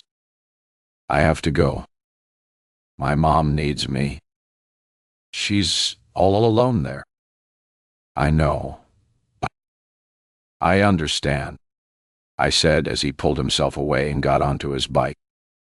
I remembered it was early summer and still light at 10 in the evening. "Bye," I called again, watching him until he disappeared around the corner. The crickets were chirping loudly, but the racing of blood in my ears drowned them out. All I knew was that my soul was somehow bound irreversibly to this guy. And now he was back. For a few seconds, I felt the faint stirrings of guilt when I realized how glad I was that Nate wasn't around. The idea of Stefan and Nate in the same room was inconceivable. Past and present, in direct collision. I turned back to the comic strip and imagined a tiny boy hero amongst all the bold sun rays and glittering chariots. A small, copper-haired boy with burnished wings. A fantastic trio of characters. Guardians of the sacred fire that holds back the evil, slithering creatures of the darkness. Perfect. All I had to do was think of a name for the new little character. My phone buzzed with an incoming message. "Pick you up in 5. Be outside." I sent back a thumbs up and placed the comics back into the box. My mind raced with the thrill of new ideas. Suddenly, the prospect of seeing Stefan had tamped down my fear of confronting Nate's mystery parents. Chapter 23. Traffic was heavy for early afternoon. The road a messy wash of slush from the milder temperatures. "Damn it, I forgot the window washer fluid," said Stefan as a Halfton truck swished by, spraying the windshield with brown sludge. We just crossed the arch metal bridge that spanned the tangled network of rail yards and plunged into the north end of the city. Past run-down motel and beer vendors and the streets of shabby bungalows and Soot Street apartment blocks. The occasional 7-Eleven store and tattoo parlor. Pawn shops and payday loan places with their bright orange signage. The only shot of color in that bleak, treeless setting. We'd been chatting about my ideas for the comic strip, so the ride passed quickly with no mention of Nate or any of my worries. But when we pulled up at a red light, Stefan turned to me. "You sure you're okay with this?" I nodded. "I have to see her. After all these years, I want to know the truth about Nate." I talked to my buddy Raj at Missing Persons. He ran a check of hospitals all across the country, and Nate's name hasn't shown up. So, we know he wasn't in an accident. Guess we can cross that possibility off. What next? The light turned green and he turned back to the road. "We can't do any license plate checks because you told me he didn't take his car. But if you give me his cell phone number, we could run a trace on that. Maybe I'll text it to you," I said, punching in the numbers and pressing send. Stefan was wearing a gray-ribbed wool hat pulled low over his forehead. I laughed.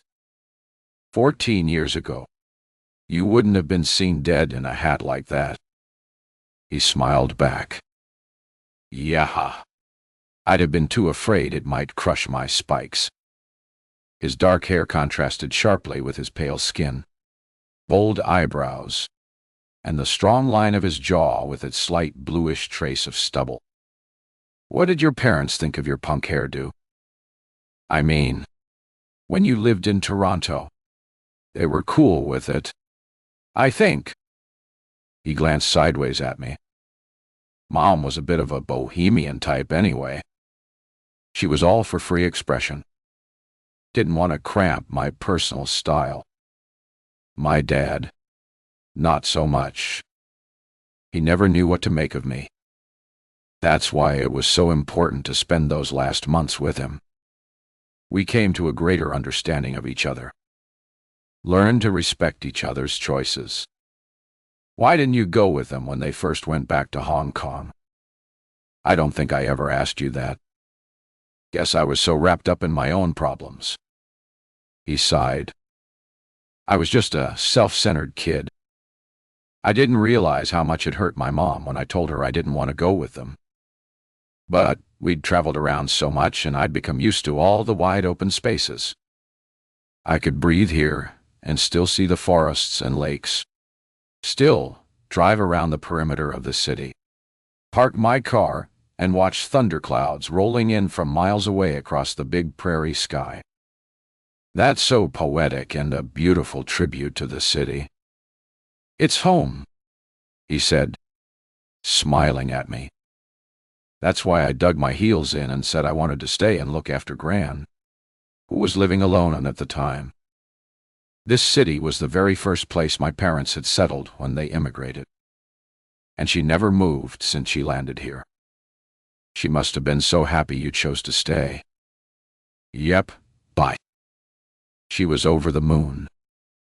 And I have to say, even though she could be strict, she was so much fun with all her stories of the old country, and she loved to spoil me. I ate probably better than any high school kid I know. I can vouch for that, I said, remembering the number of times I'd arrived there, starving and tucked into a plate of fresh noodles or steamed dumplings. My stomach grumbled as we turned off the main road and pulled into a narrow street of old bungalows and 1.5-story houses, mostly in sad states of disrepair. The front porches were cluttered with old bikes and piles of boxes, broken windows patched with plastic sheeting, battered roofs with missing shingles. I sank back against the header established. How is it possible I didn't know they existed, let alone lived like this? Stefan slowed the car down. Be prepared. Live, dort die. You might not like the story behind it all. He pulled up outside a tiny bungalow with faded green wooden siding. The old glassed-in porch was fogged with condensation, but I could still see the shape of a battered old sofa and the spidery outlines of plastic flowers and hanging baskets. This is it. He nodded. The Barnett residence. My heart fluttered in my throat. I reached inside my pocket. I'd brought a recent photo of Nate as well as the football picture from high school. Guess I should just go and knock, I said, gripping the door handle. He put up a hand. Let's wait a minute. Yesterday, around this time, his mother left for the care home. Maybe we should drive around to the back lane and wait a few minutes. Just get a sense of who's in there and what's going on. I don't want to send you into a dangerous situation. Okay, I said, relieved. Showing up at the front door was a daunting prospect. We crawled along past the houses, turned right at the end, and right again into a back lane even more chaotic than the front street. A beware of the dog sign adorned an ugly chicken wire fence. Backyards were cluttered with buckets and plastic tubs, and the occasional discarded toilet. Rusted bicycles sat at top piles of mangled old car parts and stacks of used tires. Ramshackle garden sheds were full to bursting with jumbled piles of planters, wooden stakes, and beaten-up old watering cans. In contrast, the Barnett backyard was bare, featureless, but clean. An old Navy Camry with blooms of rust on the fender sat in the carport, sheltered by a corrugated metal roof. Must be tough for them to look out at the neighbors' yards, I said, feeling a surge of guilt when I compared it to where we lived. They could have come over to see us. Nate should have helped them out. Seems there's a whole lot you don't know about him. Live, Dutchgott. I'm sorry this is happening to you. The insistent prickle of tears made me turn away. You mean happening to me again? You don't deserve this. Ev dot. Oh. Not you. After everything you've been through. I focused my eyes on the back door of the house and sighed. Guess trouble always has a way of finding me. It's time you had some happiness in your life. I looked over at his warm brown eyes. I've had a lot of happiness. Can't say it's all been bad. And I decided two things today when I looked at those comic strips. He smiled. The graphic novel? Yes. I already decided I'm going to create a new character inspired by Jack. And if and when Nate shows up again, I am leaving him. His eyebrows rose. Whoa, that's drastic. It's over. Time for a new start for both of us. We're not doing each other any favors staying together. Besides, I don't think I can ever trust him again. He looked away and adjusted the fingers of his leather gloves. It's your decision. Day. You're still young. You have a whole life ahead of you. But don't get ahead of things. Just try to deal with everything one step at a time. I know you're right, but I just can't stop my mind racing from one worry to the other. I keep going over and over everything until I can't sort out what to do. Just then, the back door of the house swung open. A tall woman with faded brown hair and a slightly stooped posture stepped out. She wore a brown quilted parka and a red woolen hat. That's her. He nodded. I gave him one last look as I opened the car door. The woman was hurrying to the car. I had to stop her before she got in. I picked through the ridges of snow and reached the fence just as she opened the back gate. Mrs. Barnett, Dottie Dee. She looked at me with faded blue eyes. Her brows knit. I'm not interested in any religious pamphlets, and my bills are all paid up. Mrs. Barnett, I'm Nate's wife. I might as well have smacked her in the face. She stepped backwards, an expression of utter horror transforming her face. You must be mistaken. I stepped towards her. We've been married 8 years. She stared at me with terror-filled eyes as she backed away. I didn't know anything about you and your husband. Nate never talked about you. I'm sorry. I don't have a son, she said, pulling herself up to her full height and glaring at me. But he's my husband. Your son, Nate Barnett. I'd have loved to get to know you. I still would. I took the photos from my pocket and held them out to her. She looked at them, her mouth twisted in disgust.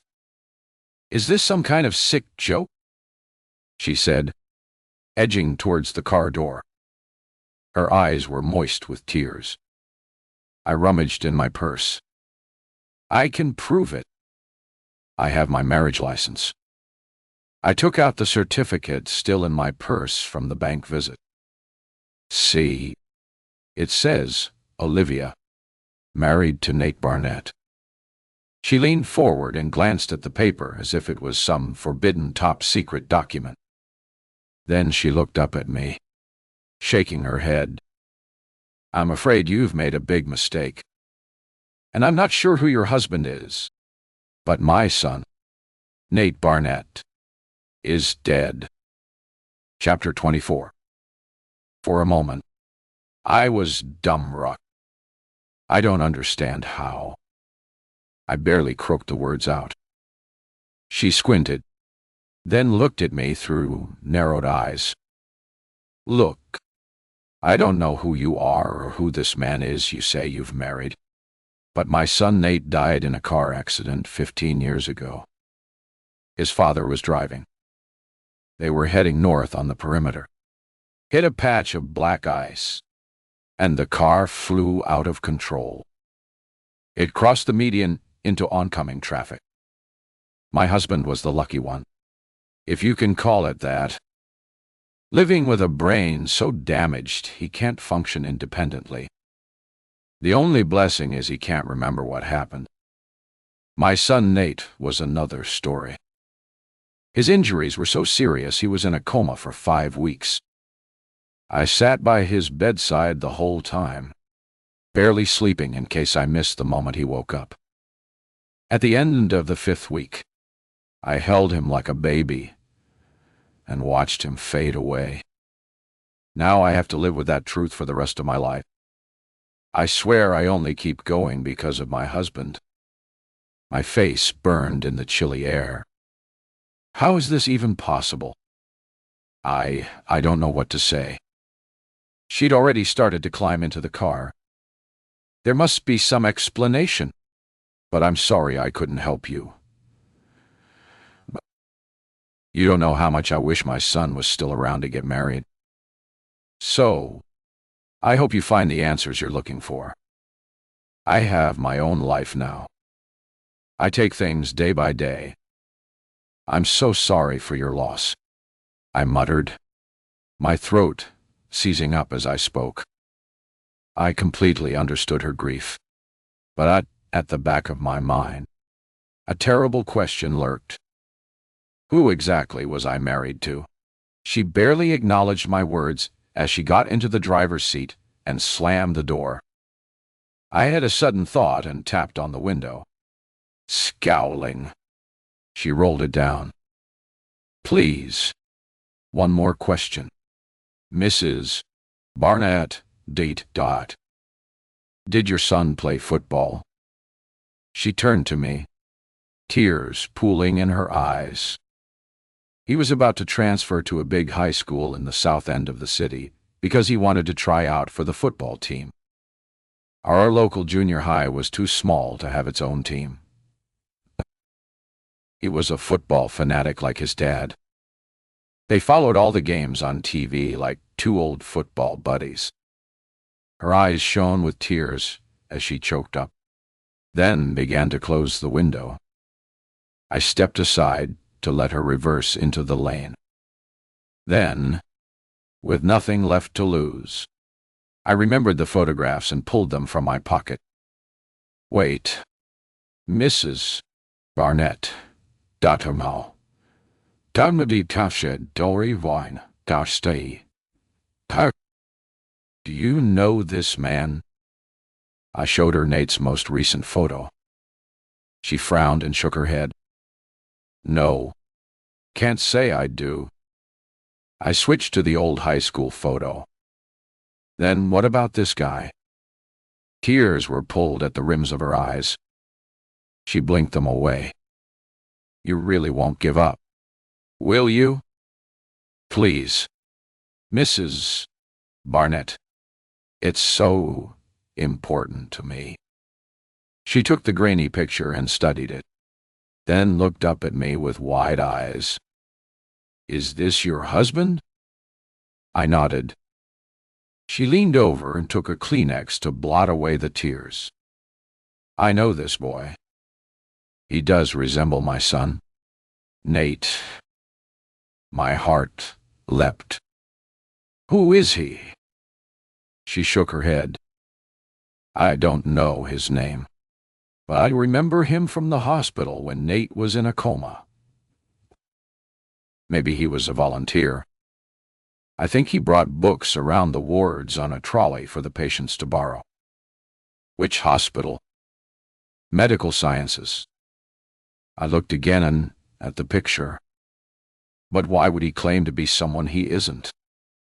That I can't tell you, she said, starting up the engine. But right now, I'm done. I can't talk about this anymore. I have to get to my husband. Do you want me to contact you if I find more information? I said as she revved the engine. You know where I am, she said, rolling up her window and taking off down the lane. The bitter cold wind blew my hood back as I watched the car disappear around the corner. I looked over at Stefan, who was beckoning me over to the car, his eyes expectant, questioning. My mind was a mass of confusion. Should I tell him about Nate's stolen identity? If I did, then the investigation might take a different turn. Maybe it would slow up the effort to find him. But then maybe I wanted to hold this new information to myself because I needed to be the one to face Nate and ask him why he'd lied to me all this time. Or did I still harbor some deep-seated loyalty to my husband that I was prepared to lie for him? Did I want to give him the benefit of the doubt? Hear his explanation for stealing someone's identity before I gave him up to the police? I couldn't come up with a clear line of reasoning, but instead acted on gut instinct. I wouldn't tell Stefan about this latest development. Not until I'd had a chance to think things through and maybe do my own investigation into Nate. At least it would be a way to hold on to some feeling of control in a situation where I'd had very little so far.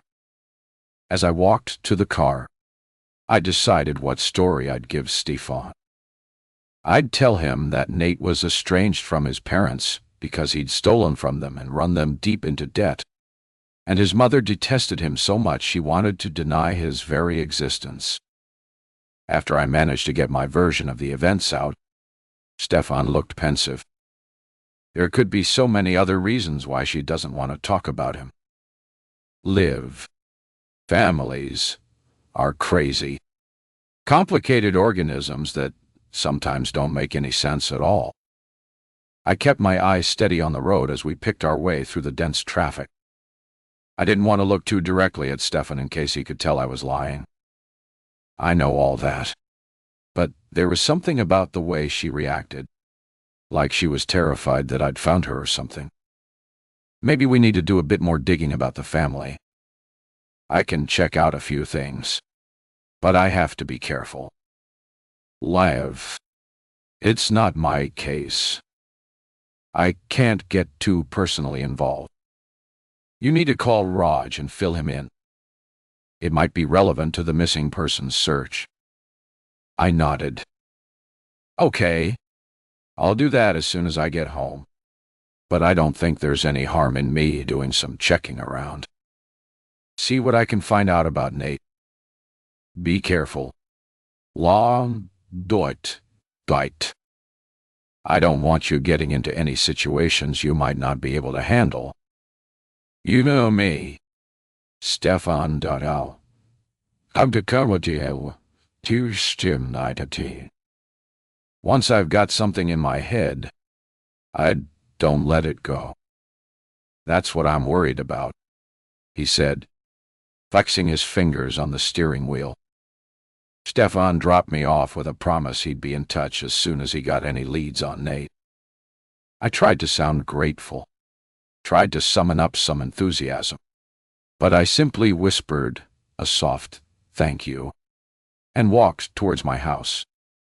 I had the strangest feeling of detachment, disembodiment, that I was really sleepwalking, and at any moment I'd wake up, and Jack would be there playing with his dump truck on the lawn, and Nate would be in the garage cleaning his car, and all the weirdness would simply slip away like a nightmare at sunrise. But when I flicked open the frozen pin pad cover on the garage, my mind jolted back to cold reality. Nate's car sat there empty, a silent reminder. Why was I still kidding myself? My life was a mess. My marriage based on lies. Who was Nate if he wasn't Nate Barnett? And why had he taken on a dead kid's identity? Chapter 25. Fart I Dow. I stood at the open garage door, paralyzed by confusion. My entire life had been marked by disruption. Alex's death, the loss of Jack, and now Nate's unexplained disappearance and endless lies. It was enough to drive a person towards complete disconnection from reality. But I had to hold it all together in case Jack was alive, in case he came looking for me. I turned and looked towards the street. Stefan was still sitting there watching me through his open window. He waved, and in that moment I realized I wasn't really alone. Stefan was there. He'd always had my back. I tried to smile and return the wave. Only then did he drive away, punching in the key code for the garage. I realized I'd only just begun to assemble the puzzle that was Nate's life.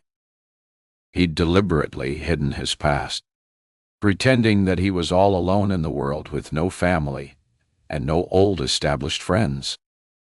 He'd taken on someone else's identity. Why?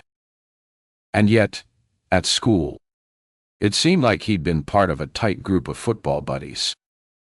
The picture of the football team told me that. Or was all that buddy-buddy stuff a charade just like our marriage? I couldn't even recall running into any of his old friends when we'd gone out shopping.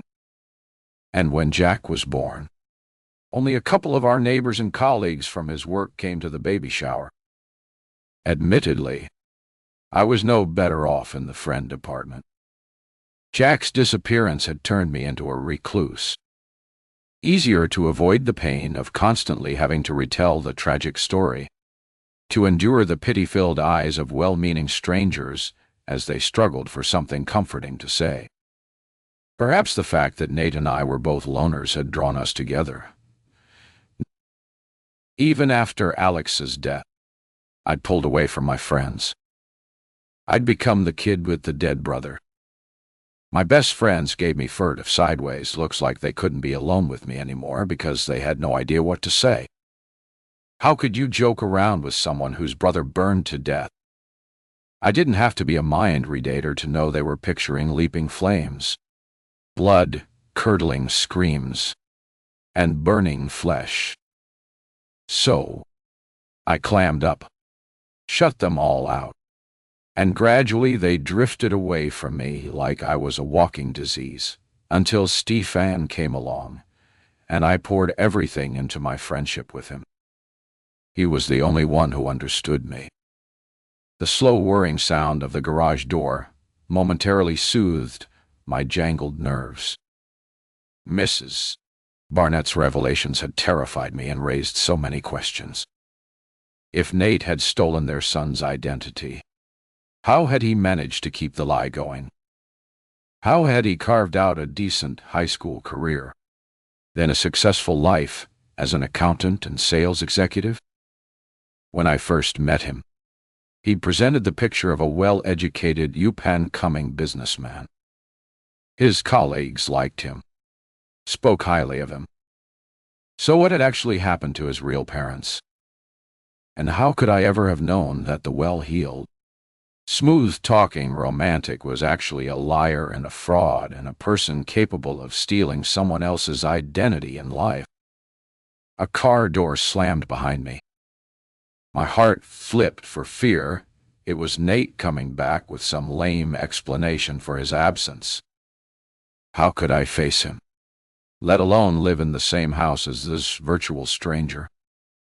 I turned, my heart thudding, and breathed a sigh of relief at my empty driveway.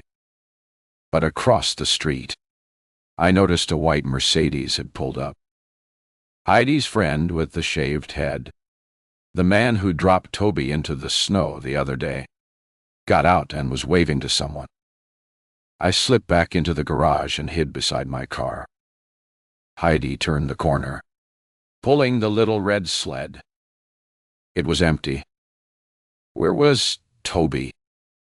The man held his arms out, and she ran straight into them, her face lit up by a broad smile. I watched and waited for the little boy to appear, running after her, but no one came. I felt a sudden dryness in my throat, the familiar tickle of panic in the pit of my stomach. Ow! I'd felt it when I first noticed Jack wasn't with Nate had she dropped him off somewhere at a babysitter's house.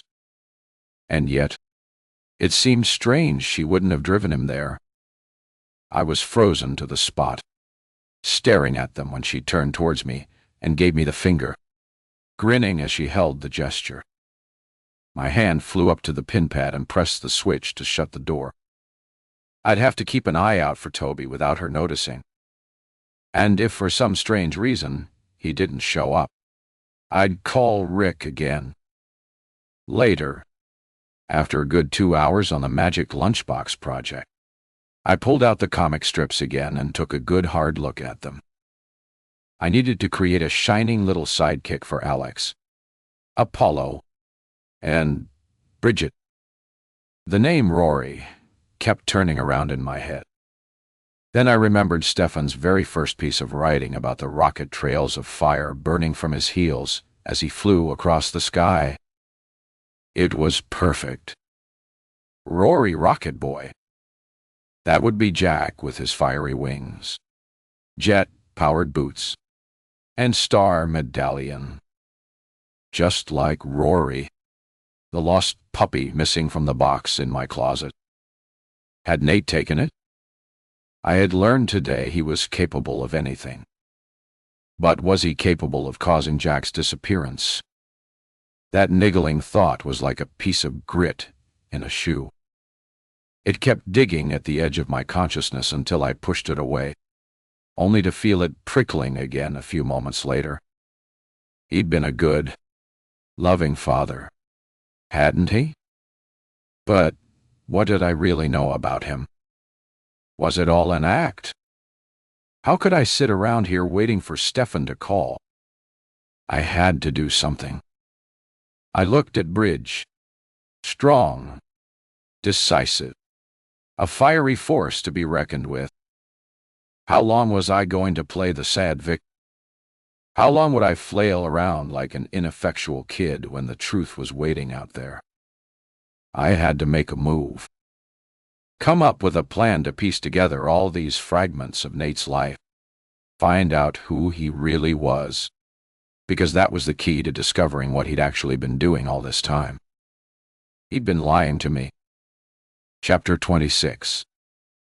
Then if I was really honest with myself, I'd have to admit that after Nate and I married, I ignored a whole lot of hints and clues that something in our relationship was off.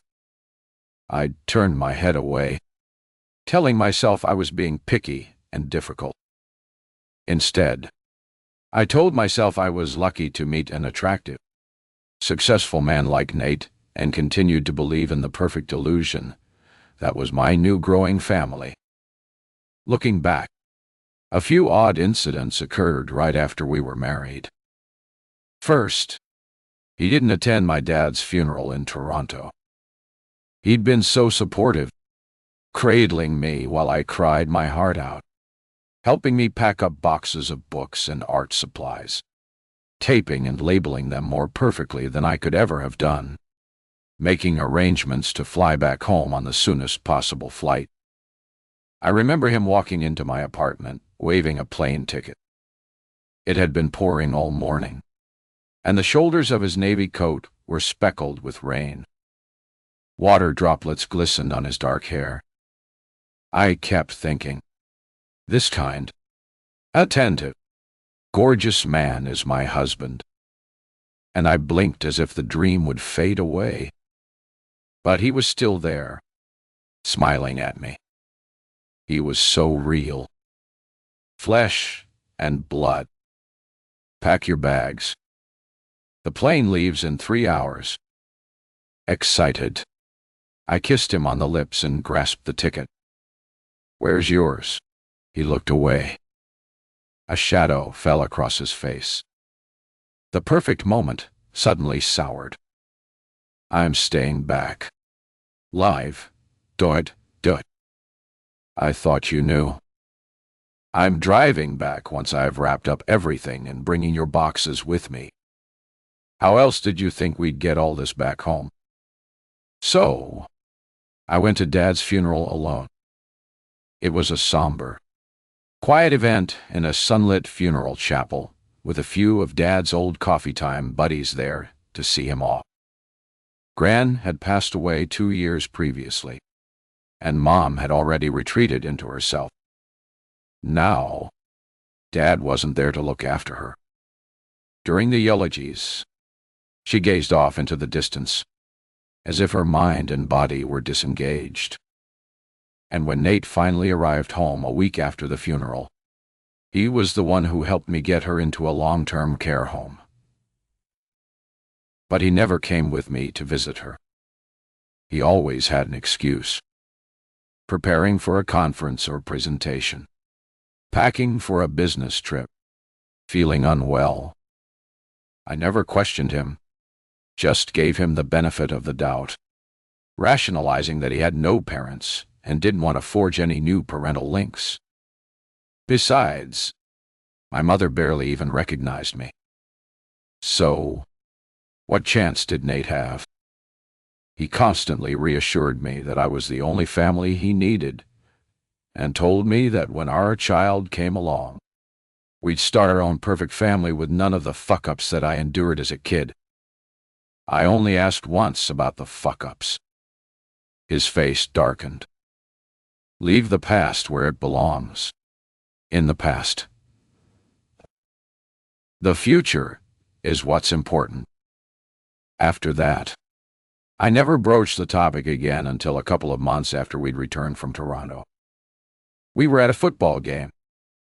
Nate's boss had given him free tickets, so he reckoned it might be a fun way to spend a Saturday afternoon. It was a hot July day, the temperature soaring well into the 90s, and so humid. The air seemed to drip moisture. I was already almost 5 months pregnant and definitely sporting a bulge underneath my light jersey dress. So, I was totally unprepared for the blast of hot air that hit me when we stepped out of the air-conditioned car. It was like opening an oven door and stepping inside. The moment I moved a limb, rivulets of sweat trickled down the inside of my dress. Luckily, we'd brought bottles of iced water. I sucked greedily at mine, worrying I might drink it too fast and be left gulping hot air. I needn't have worried. Once we got into the stands, it was way cooler under the canopy. A gusty breeze whipped around the crowd, providing a temporary respite from the stagnant heat. On the way in, Nate had bought hot dogs slathered with all the fixings and tall iced Cokes.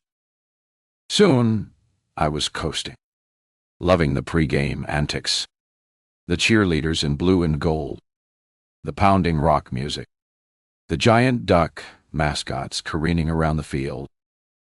But once the game got going, I hadn't reckoned with the weak bladder that comes with pregnancy. I tried to ignore the urge to go to the washroom, but by the second quarter, I could barely think. I could have squatted right there on the spot and relieved myself. I tapped Nate's shoulder and told him I had to go, but he was so lost in the game, he didn't even turn to look at me. They've got another first down. Are you okay to go by yourself? I said I was fine and not to worry, then began to edge my way past the other spectators in the row, trying hard to ignore their exasperated sighs when I blocked their view. Away from the row of seats, I began the tedious climb up towards the concessions at the top of the stairs. The heat ebbed and shimmered around me, and the sun dissolved my vision into buzzing pixels. Suddenly, my legs buckled and my ankles liquefied as I stumbled to grasp the rail and make the next step ahead of me. In a second, strong hands grabbed my arm and someone stopped me from collapsing to the boards. I was aware of a hazy woman's face and the sound of her voice fading in and out. You need to get out of the sun. Let me help. Another stronger pair of arms grabbed at my other arm. Help her up into the shade, said a man's voice, a familiar voice. All I could focus on was the cool darkness up ahead of me. The cheers of the crowd echoed in my pounding head, and the brightly colored jerseys and streamers rippling and buzzed at the periphery of my vision, making my stomach roll. Next thing I knew, someone had placed me gently on a chair in the shade of a popcorn stand. Two blurred figures stood in front of me. The familiar voice said, Olivia. Liv. Is that really you? Then I heard a thundering of steps. Someone pushing the two people aside. Nate grasping my arms. Liv. What happened? Are you okay?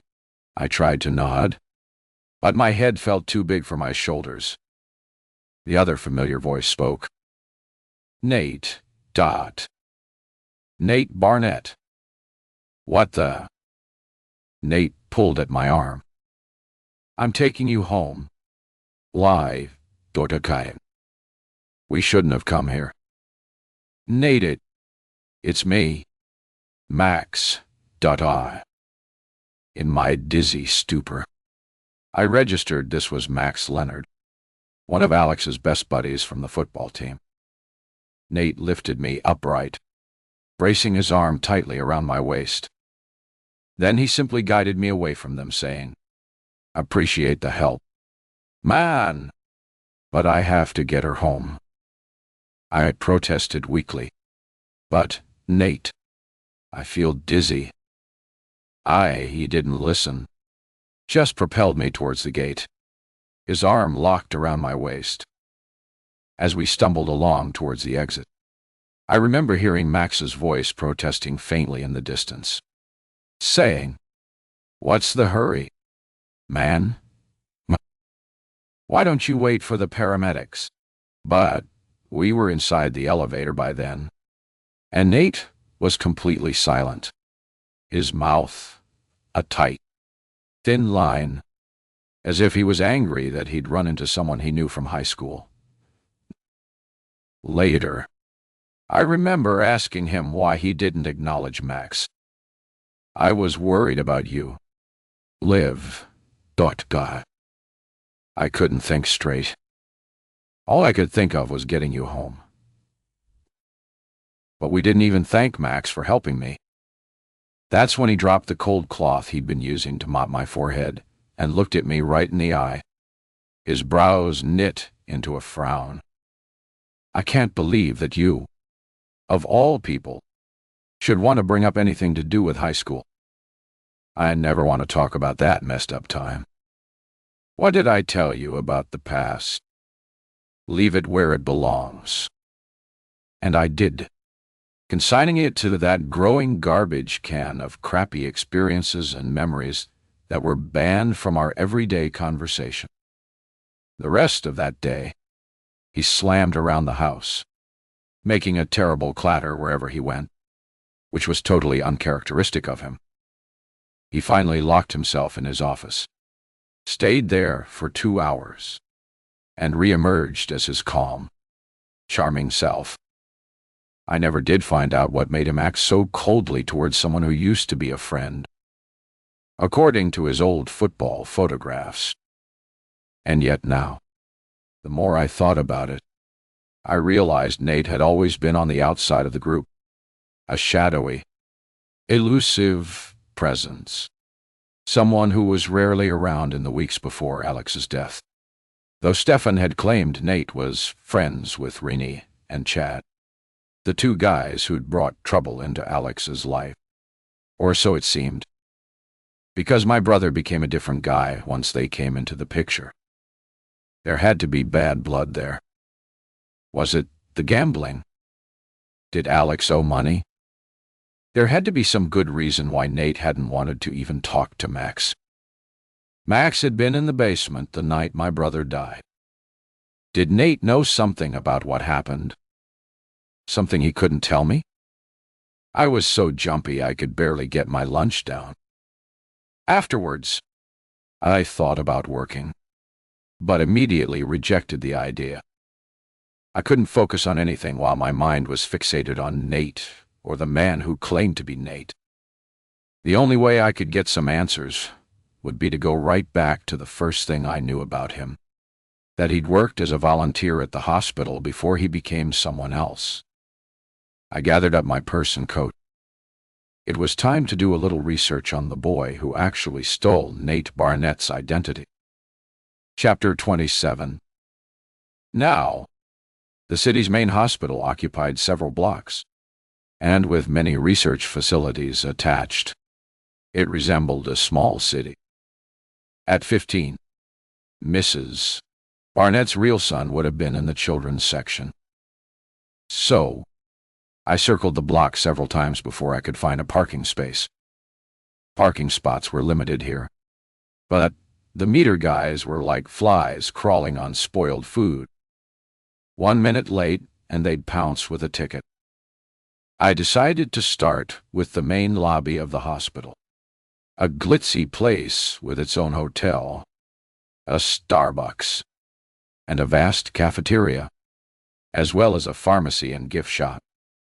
I reckoned the gift shop would be a good place to start, since it was staffed by volunteers. If they'd been around a while, they might recognize Nate as the boy who brought the books around.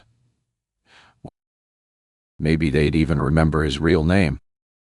The gift shop was buzzing with people browsing the flower arrangements and soft toys and candies, trying to find some little knick-knack or keepsake to brighten up a sick person's day. Business was booming. Not surprising since it was winter and therefore flu season, which always inflated the patient numbers. I picked up a little book titled Dreams of Andalusia, attracted to its bright cover of blossom trees blooming around the Alhambra. 2 women were manning the cash register, so I picked the older one with the silver bob and thrust the book towards her. "My grand loves to read," I remarked as casually as I could. She studied the cover and smiled. "Then she'll love this one. It's been a big seller. Something to do with the exotic locations." "Yes, there's nothing like a good book to take you away from reality," I said, swiping my debit card. "Tell me, do they have a book lending service here for the patients?" She handed me my book, wrapped in a paper bag. "Oh, yes. It's not as popular as it used to be, but some patients still use it. Only I was looking to do some volunteer work, and I thought that might be a good place to start." She laughed and handed me a receipt. "Then you'd have to fight Shirley for a job. She's looked after the book lending for years, and there's barely enough demand to justify having her here. But it wouldn't hurt to chat with her, would it?"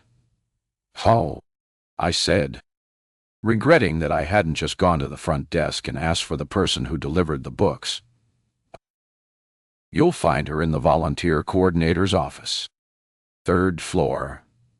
Tau by D." I rode the elevator, cursing myself for wasting time and realizing I'd just have to get to the point with Shirley. No more fake offers about volunteering. I'd have to find some other tactic. Though, at that point, I was flying by the seat of my pants. The doors swished open onto a featureless corridor with drab cream walls, totally dissimilar to the flashy lobby. A sign at the far end read, "Volunteer Coordinator." The door opened onto a small reception area where a young woman sat scrolling through her phone. "Can I help you?" "I'm here to see Shirley, or I'm interested in donating some books." She barely registered me and inclined her head towards a small office-cum-storage room in the corner. Behind some antique wooden trolleys loaded with dog-eared paperbacks, a small woman sat at a tiny desk thumbing through a long list. "Surely," I ventured. She looked up, flashing a bright smile at me. Salt and pepper hair, pink cheeks, and cornflower blue eyes. Shirley, in her lavender sweater, was exactly the kind of person I would have chosen to sit by my bedside to read me a story. "Yes, that's me. I've been a fixture here for almost 30 years. Everyone knows me here." Her openness disarmed me for a moment, and I floundered, trying to collect my thoughts. I'm trying to track down an old friend of mine who used to work with you, maybe 16 years ago." She sighed. "This place was so busy then. Before all the internet and streaming and the ebooks replaced the good old honest-to-goodness feel of a real book in your hands. People are too lazy these days to crack open a book. They're all just glued to the TV, binging on Netflix and all that. How right you are, I said, reaching into my pocket and pulling out the early photo of Nate. Do you remember this guy? She squinted at the grainy photo for a moment, and that was all it took for the color to drain entirely from her pink cheeks. Yep. She looked up at me in shock. You know this person? Are you a detective? No. Just an old acquaintance. I used to know him. Then if you know what's good for you, I suggest you stop looking. I don't understand. This boy, this little con artist charmed us all with his good looks and easy manner. Then he disappeared without a trace after stealing from every patient he loaned a book to. I felt the nausea rise, sour in my throat. Why didn't you involve the police? She shook her head. I have a soft heart, Miss Barnett, I said. I knew about his background. He was from a bad home. I wanted to give him a chance. I didn't find out about the thefts until much later. And then it was too late. Nobody knew where to find him. What exactly did you know about his background? Father, in prison. Drug addict. Mother. And somehow he'd survived it all. He was well-spoken and beautifully groomed. A lovely-looking boy. The nurses were all fond of him, and he played up to them. He was quite the gentleman. I have to give him credit for that. But I suppose he'd witnessed too much bad behavior from his parents from an early age. And it's so tough to undo all that harm once it's ingrained. Stealing and lying were the only ways he knew to survive. Do you remember his name? Holding up a finger. She swiveled around in her chair and opened the bottom drawer of a small filing cabinet. I held my breath, waiting for her to reveal my husband's real name, his true identity. No more lies. She rifled through the brown folders until she pulled out a thin file and flipped it open. Ah, here we are. I'd almost forgotten. His name was Jack. Jack Sawyer. Chapter 28. My head was so scrambled on the drive home. I almost ran a red light, then narrowly escaped rear-ending a semi-truck. I couldn't figure out what to make of Nate naming our son with his own real name. The name that he'd buried at the age of 15 when he somehow managed to steal a dead boy's identity. Take his place at a popular new high school in the city's south end, but also slide right into a spot on one of the best high school football teams in the country. It seemed unlikely he'd done it alone. Someone had to have given him a hand, looked after the details, and if so, who? It seemed unlikely to be his parents. His mom was too far gone with the drugs, and his father was in jail, though it was possible he still had some pull. I thought of all those thriller movies where hardened career criminals were still able to wield their influence beyond the prison walls, depending on how powerful they'd been on the outside, who they'd pissed off, and who was still loyal to them. I was so eager to get into the house and start an internet search. I forgot to open the garage door. Seconds before plowing right through the gray metal door, I saw it coming and stood up in my seat, flooring the brake. The car juddered to a stop with a screeching jolt me away from disaster. Get a grip on yourself, I said, falling back against the headrest and trying to slow down the shallow breaths that had my heart pounding so hard my vision was blurred. Was I having a panic attack or something? Finally, I managed to collect myself and press the remote door opener. The slow whirring noise calmed my racing heart. I eased the car into the garage, then slid out of the driver's side, holding onto the door frame for support. When I looked up, my heart caught in my throat again. Heidi was standing at the foot of my driveway, watching me. Her features knotted in an expression of disapproval and disbelief. Dressed in a fitted black parka and pale green woolen hat, she looked as if she'd just come back from a walk. My hair was stuck to my forehead with cold sweat from the shock. I pushed the sticky strands away from my face. "You okay?" she asked. "Only I thought you were about to crash into your garage door." I swallowed. Of course. Someone had to witness my stupid blunder. And, worse still, it had to be her. Got a lot on my mind right now. She was staring at Nate's car. "Good thing your husband didn't see. He'd be worried about you." I glanced over at the car. "Oh, he's away on business." She seemed to consider that fact for a while.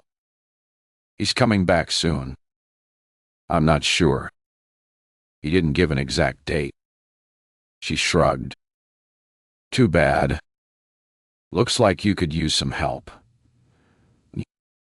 "I'm fine," I said, pulling my purse from the car. "I'm used to being alone." "Not me," she said, pulling off the woolly hat and letting the blonde curls tumble onto her shoulders. She always seemed to look like she'd come from a photo shoot. I like being around people. Love entertaining. It occurred to me then that Toby wasn't with her. I hadn't seen him since she'd taken him off in the little red sled. "How's Toby?" "Haven't seen him around." She looked away almost furtively. "He's okay, I guess." I moved towards her. "Where is he?" She backed away, eyes narrowing. The friendly, casual manner replaced by bald suspicion. "Oh, he's the shrill ring of a phone cut her off. She held up a finger and reached into her pocket, pulled out her phone, and started talking, her eyes flickering towards me.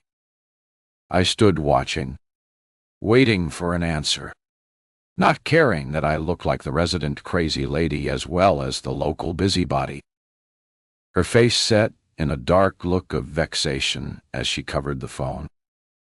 "Got to go," she said, turning away and stomping towards her driveway, only turning to check and see if I was still watching. I stood there until she reached her garage door, where she fumbled with the pin pad and waited for the door to open. Before she went in, she turned again and with her left index finger twirled a little circle by her temple. Crazy cow. I knew that's what she was thinking.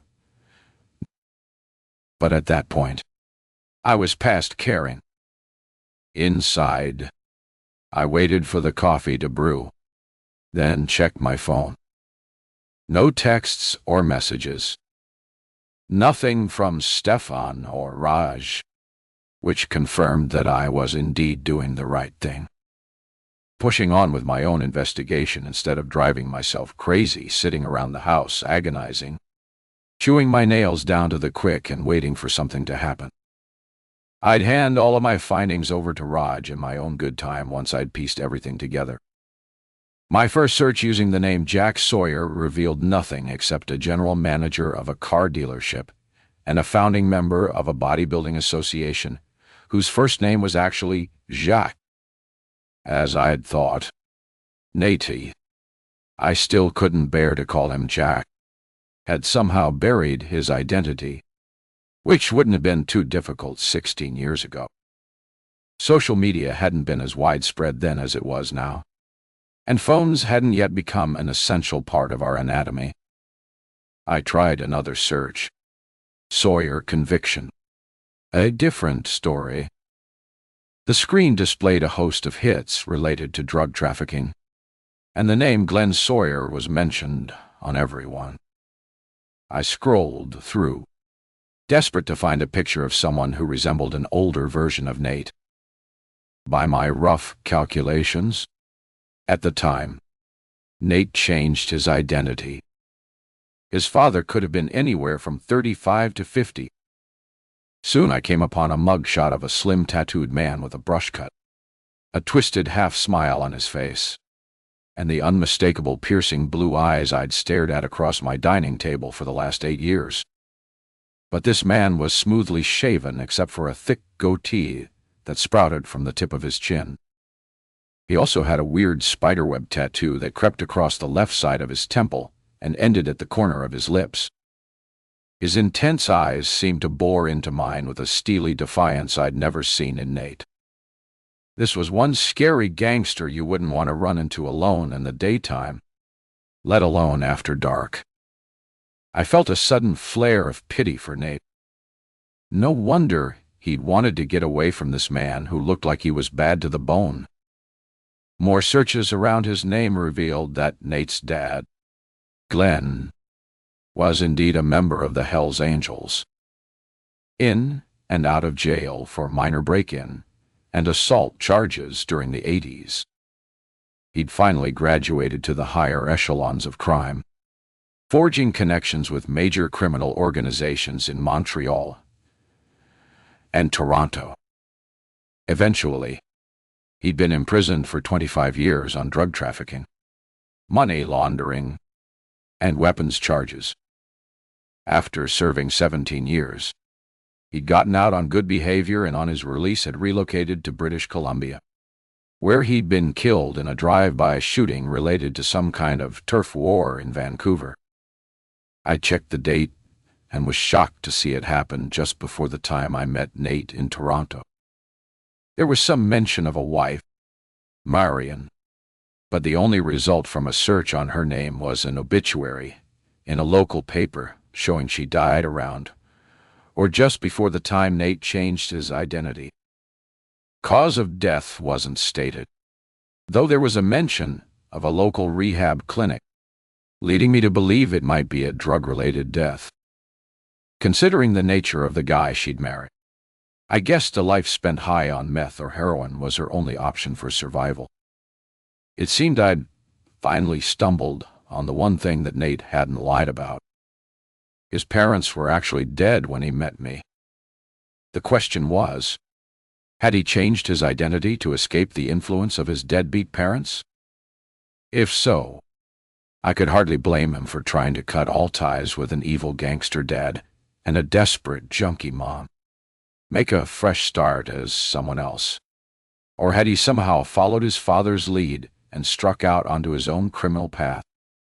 With a little help from some old friends of the family, the only way to find out would be to talk to people who knew him around the time he entered high school.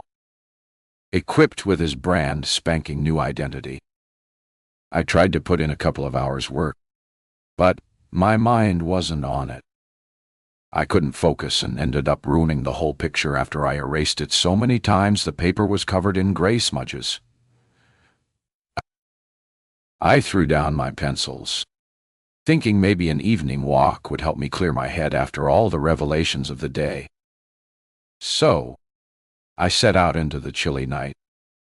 The sky had darkened already, and snow was falling in big, floaty flakes that settled on the tip of my nose and eyelashes.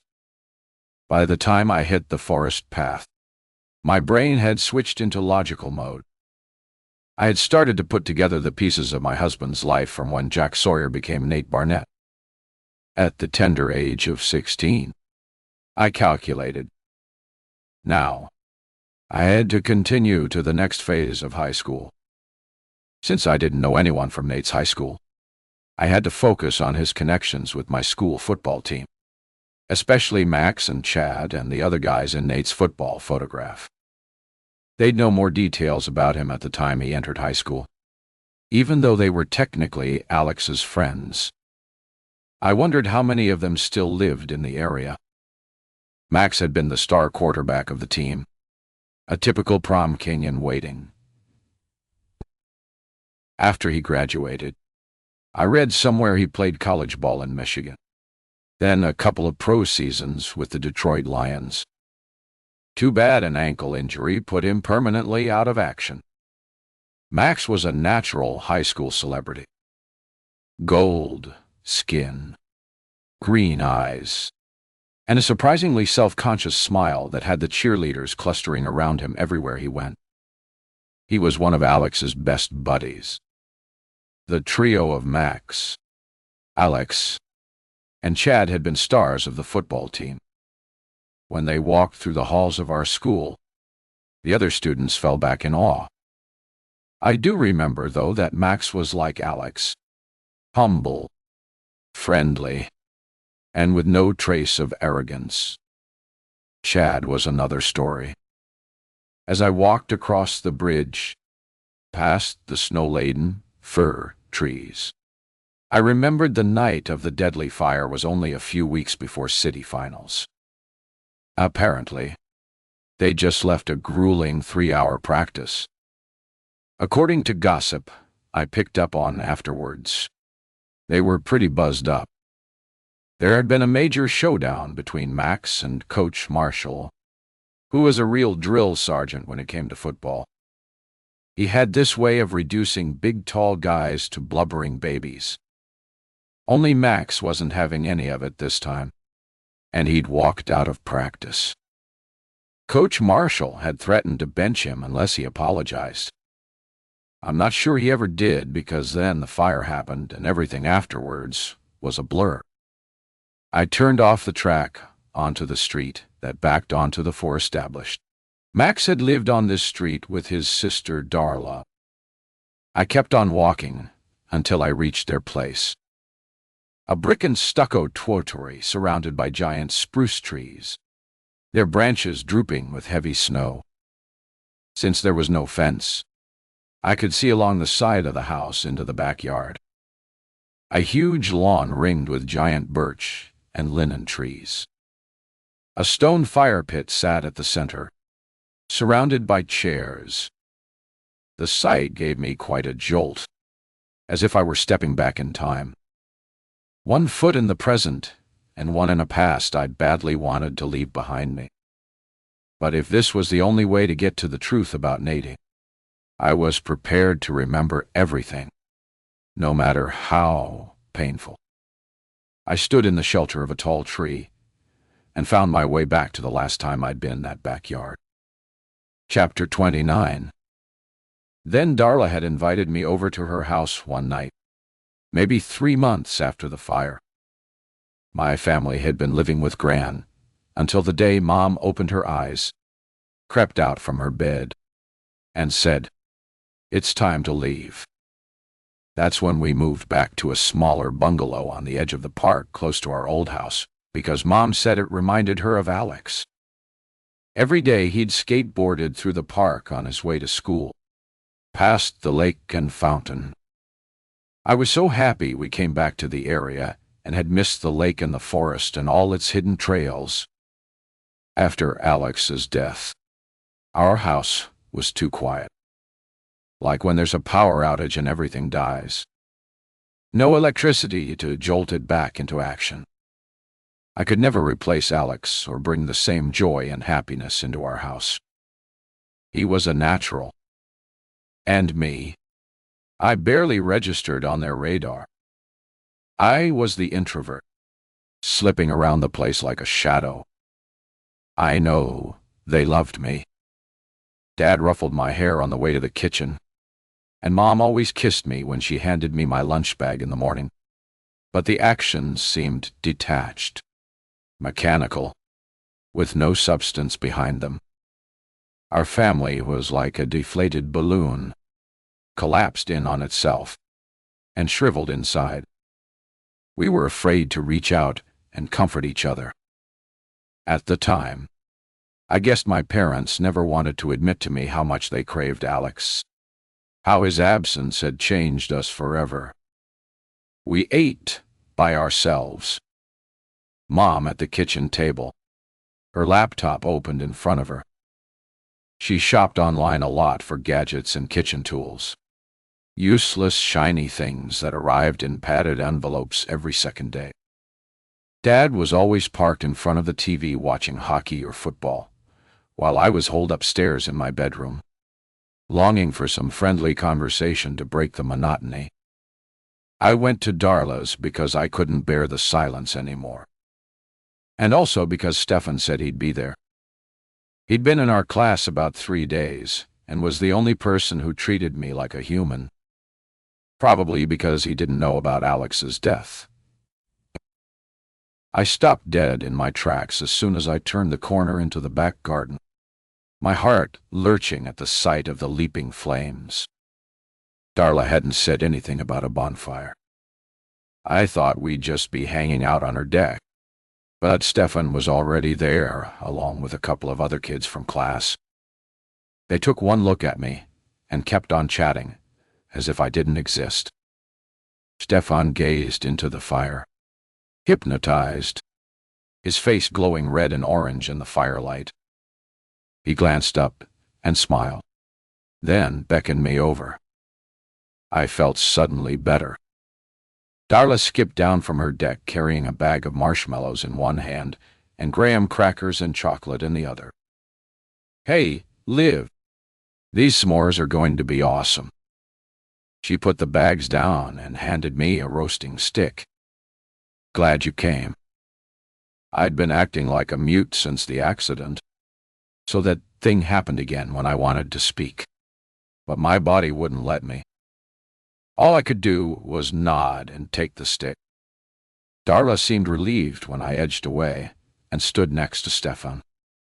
She went right over and joined the other kids, and soon they were laughing and talking up a storm. Stefan smiled, stared back into the fire, and began talking in a soft voice. "Did you know the ancient Egyptians worshipped Ra, the god of fire? But the Koreans chose a goddess instead, Yongwon Shin, goddess of hearthfires.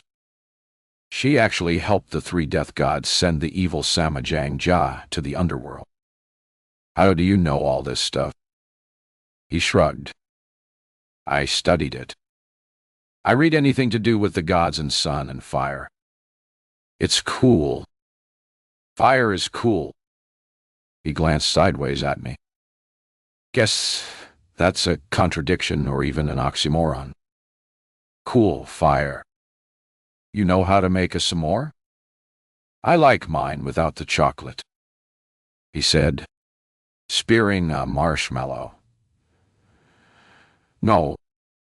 Are you nuts?" "That's the best part," I said, building up a double-decker special. We roasted in silence for a while, then ate our s'mores. "You've got chocolate all around your mouth," he said, reaching into his pocket and handing me a tissue. "Thanks. Sorry. I'm a slob when it comes to eating." He laughed. "I built a Cyclops mask. Want to come over and see it?" I didn't tell him that was the weirdest, most random proposition anyone had ever made to me. "Maybe," I said, just as the deck door slid open and Max emerged into the firelight. He didn't see me at first. "Hey, save me some of that junk," he yelled, play shoving his sister, Darla, so she dropped the bag of marshmallows on the grass. Don't tell me that landed on Benny's doo-doo. Benny was their black poodle. "You're gross," said Darla, picking up the bag. Max grabbed a stick. "Hey, Sasha," he said. She grinned back. "Hey!" Max dot. Everyone knew Sasha had a crush on Max. That was why she was so keen to hang out with Darla. Max glanced at Stefan and nodded. But when he looked my way, his eyes widened. "Liv, he said in a choked kind of voice. "Didn't know you were coming. I mean, how are things?" "Okay, I guess." A long, tense silence followed. All eyes were on us. Then Max dropped the stick. "Sorry, guys, day. Just remembered I got to study for my finals." He was gone in less than 5 seconds. I wasn't surprised. I should have known Max couldn't spend more than 5 seconds in my company. Not when he was probably holding on to guilty secrets about Alex's death. "Weirdo," said Darla, turning back to the fire. Sasha was so pissed her chin almost touched the ground. She was probably planning to impress him with the cute way she ate the toasted crust of her marshmallow without getting the gooey inside all over her mouth. She darted a killer look my way and leaned towards Ivy, another girl from our class, to whisper in her ear.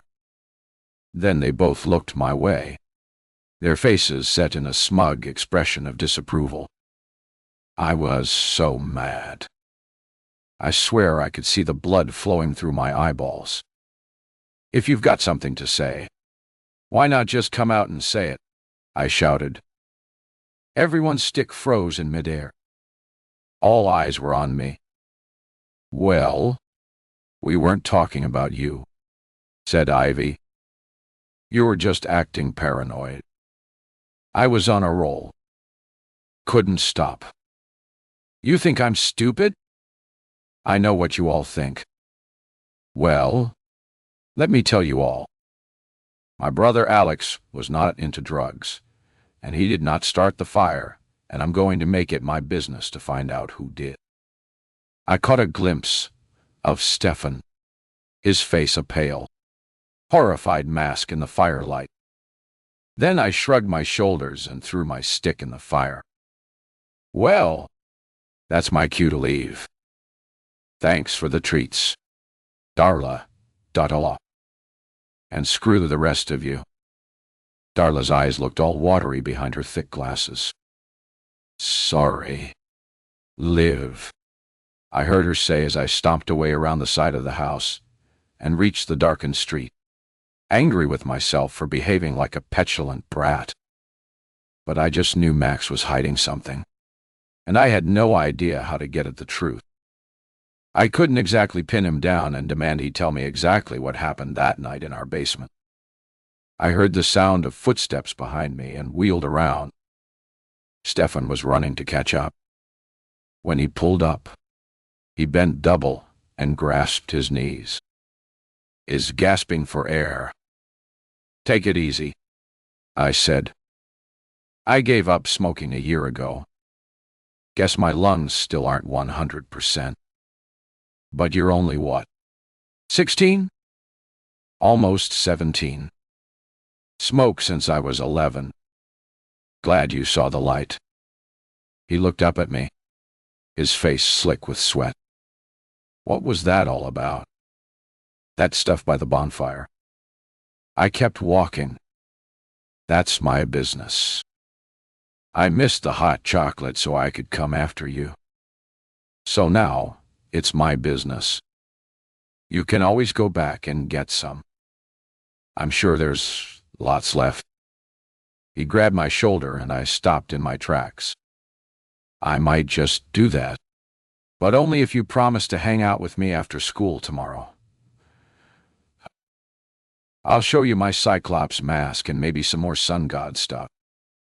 I nodded my head. "You're pretty weird, but I like that. Now, there's something you should know about it if we're going to hang out together." He forgot about the hot chocolate and walked me all the way home. Chapter 30. Now, my mind fast-forwarded 14 years to my rapidly freezing toes. I had to keep walking. Otherwise, I'd be in agony when I got home. I took a long look at Max's house and realized I was so tired of secrets. When they stay hidden, they fester like sores. I'd always known Max was hiding something, but I'd never had any idea how to get at the truth. Now, I didn't give a damn. I wasn't that introverted, tongue-tied kid anymore. and I wouldn't take no for an answer. I crept around the side of the house. The lights from the family room spilled out onto the snow-covered lawn. I felt a tug in my heart at the sight of the blackened fire pit filled with ashes. I'd stood there so many years ago, never imagining I'd experience another, even greater tragedy than the one I'd already suffered. I pushed the thought of Jack from my head and thought instead of Max. I strode back around the side of the house and rang the front doorbell. The frosted glass door filled with light, then opened, revealing a woman in her late 50s, slim and stylish. She had Max's sea-green eyes and dark curls. She looked at me with a blank stare. "Can I help you?" "Mrs. Leonard. Do I know you?" "I'm an old school friend of Max's. Actually, he's also a friend of my husband. I was just passing by and I have a message for him." She peered outside. "Did you walk here?" I nodded. "I live in the area nearby." Her brows knit. "Okay. He actually doesn't live here, but you're in luck. He's staying with us for a couple of days en route to Calgary. I'll get him." Wings of panic fluttered in my chest as I waited, thinking I could turn around and hightail out of there and no one would be any the wiser. But just as my hand reached for the door handle, the floor creaked and a tall, muscular figure strutted into the hallway. He stood under the light. Max. Still the handsome football player, but now with a slight punch underneath his black t-shirt and lines of hard living edged under his eyes. Sea-green eyes that narrowed at the sight of me. His full lips drooped at the corners. "Live." "Max, why are you here?" he said, his head turning slightly as if to check no one was behind him. Well, I didn't come by to get an update on your football career." One foot tapped nervously on the floor. He chewed at his thumbnail. "Nothing to say about that, as you probably know. I want information. I'll mark her. Max. $. He began to shake his head. "That's old history. Leva. I don't know anything. I told you before. I want info about Nate Barnett." His eyes opened wide in an expression that looked like shock. "Nate is my husband." He stared at me unblinking. "I can't believe you married the cheat that dragged you out of that football game when you could barely stand." I nodded. "We were already married then. So why the look of disbelief?" His shoulders sagged and his foot tapped faster. "Look, I'm not that kind of person talking about people behind their back. It's okay. Max. You don't need to sugarcoat the truth. Nate's gone missing, and I'm trying to figure some things out about him. When you knew him at school, did he ever talk about his family? His parents?" He leaned back against the wall. Okay. Guess I owe you something after all these years. So now I'm going to be out of town for good. I guess I can talk. We all knew Nate, but things were weird with him. He mostly kept to himself. But when we asked him about his family, he always said something bad happened, and that's why he was living on his own. That guy had his own apartment and a car at 17. Don't know how he got them all, but he said they'd left him enough money to put himself through school. So you just assumed they were dead? Max chewed at his thumbnail as if he was really uncomfortable, even talking about that time in his life. Dead, or he'd left them behind because they were dead beats. No one really knew now where he was getting the money from. Max shook his head. Sorry. Lives live. But I still can't believe you'd end up with that guy. Why do you say that? Everyone knew he was into bad stuff. Drugs. Gambling. We never had proof, but we always suspected. One time, just after my 18th birthday, I was out at barbecue with Chad. We were sitting outside on the patio and Nate walks by in his football jersey with two other guys.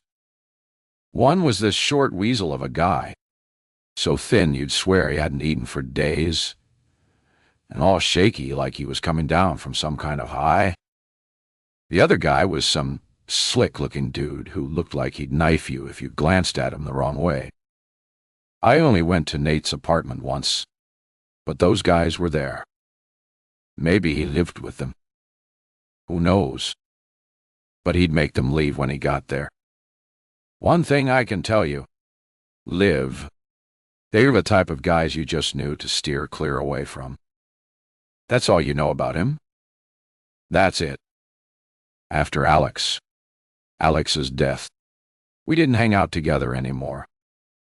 Then I lost touch with everyone when I went to university in Michigan.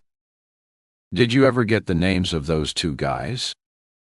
Max narrowed his eyes at me. Not sure.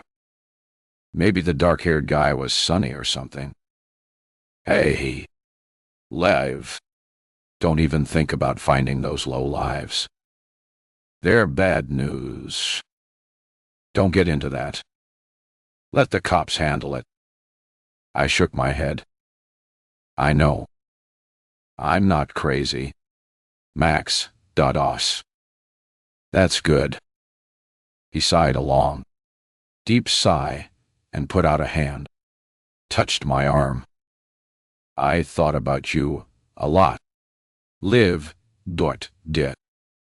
I always wanted to tell you that Alex was the best friend I ever had. I think about him all the time.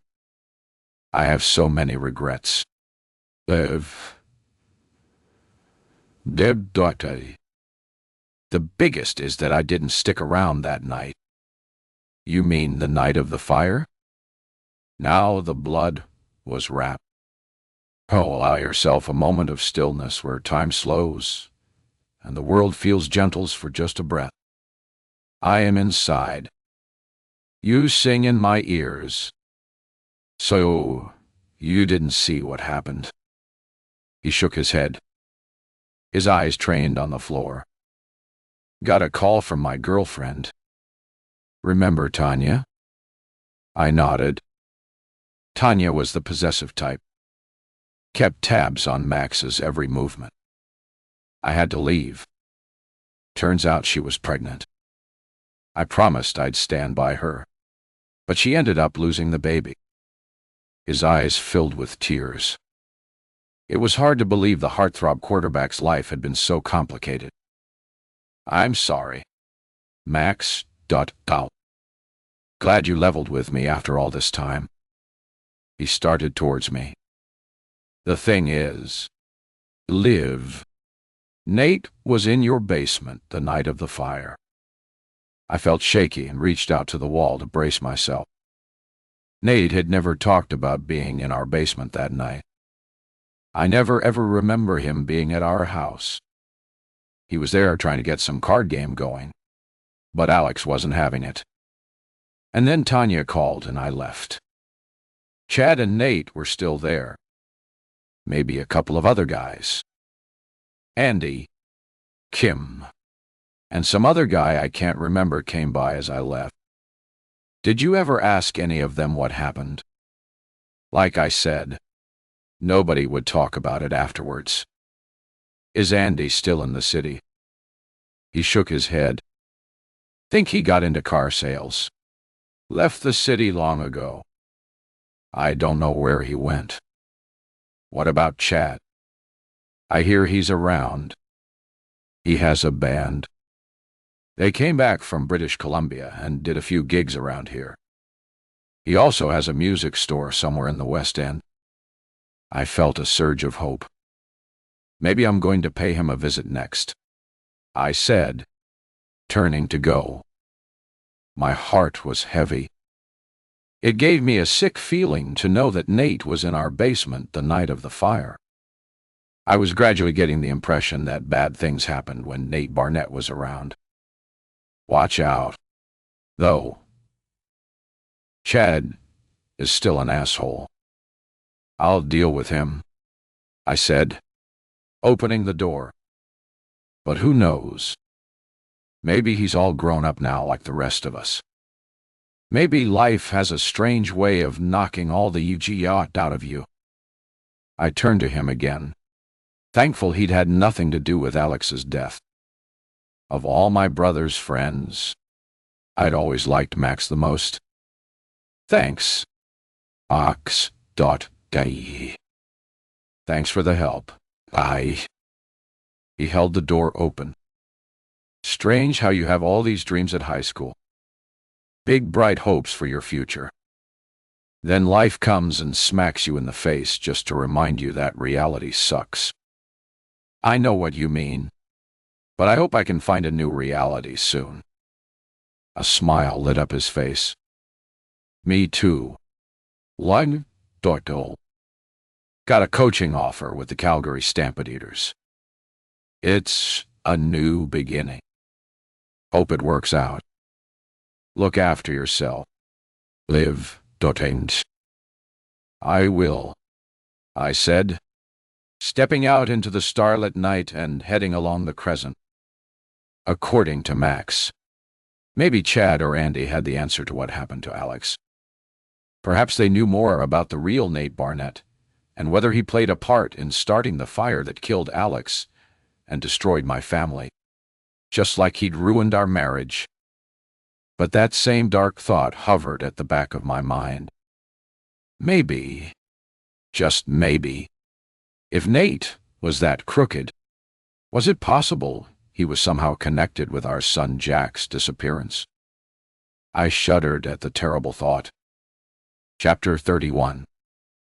The Weather Channel issued a heavy snowfall warning the next day, and I prayed I wouldn't be forced to shovel the entire driveway just to get my car out.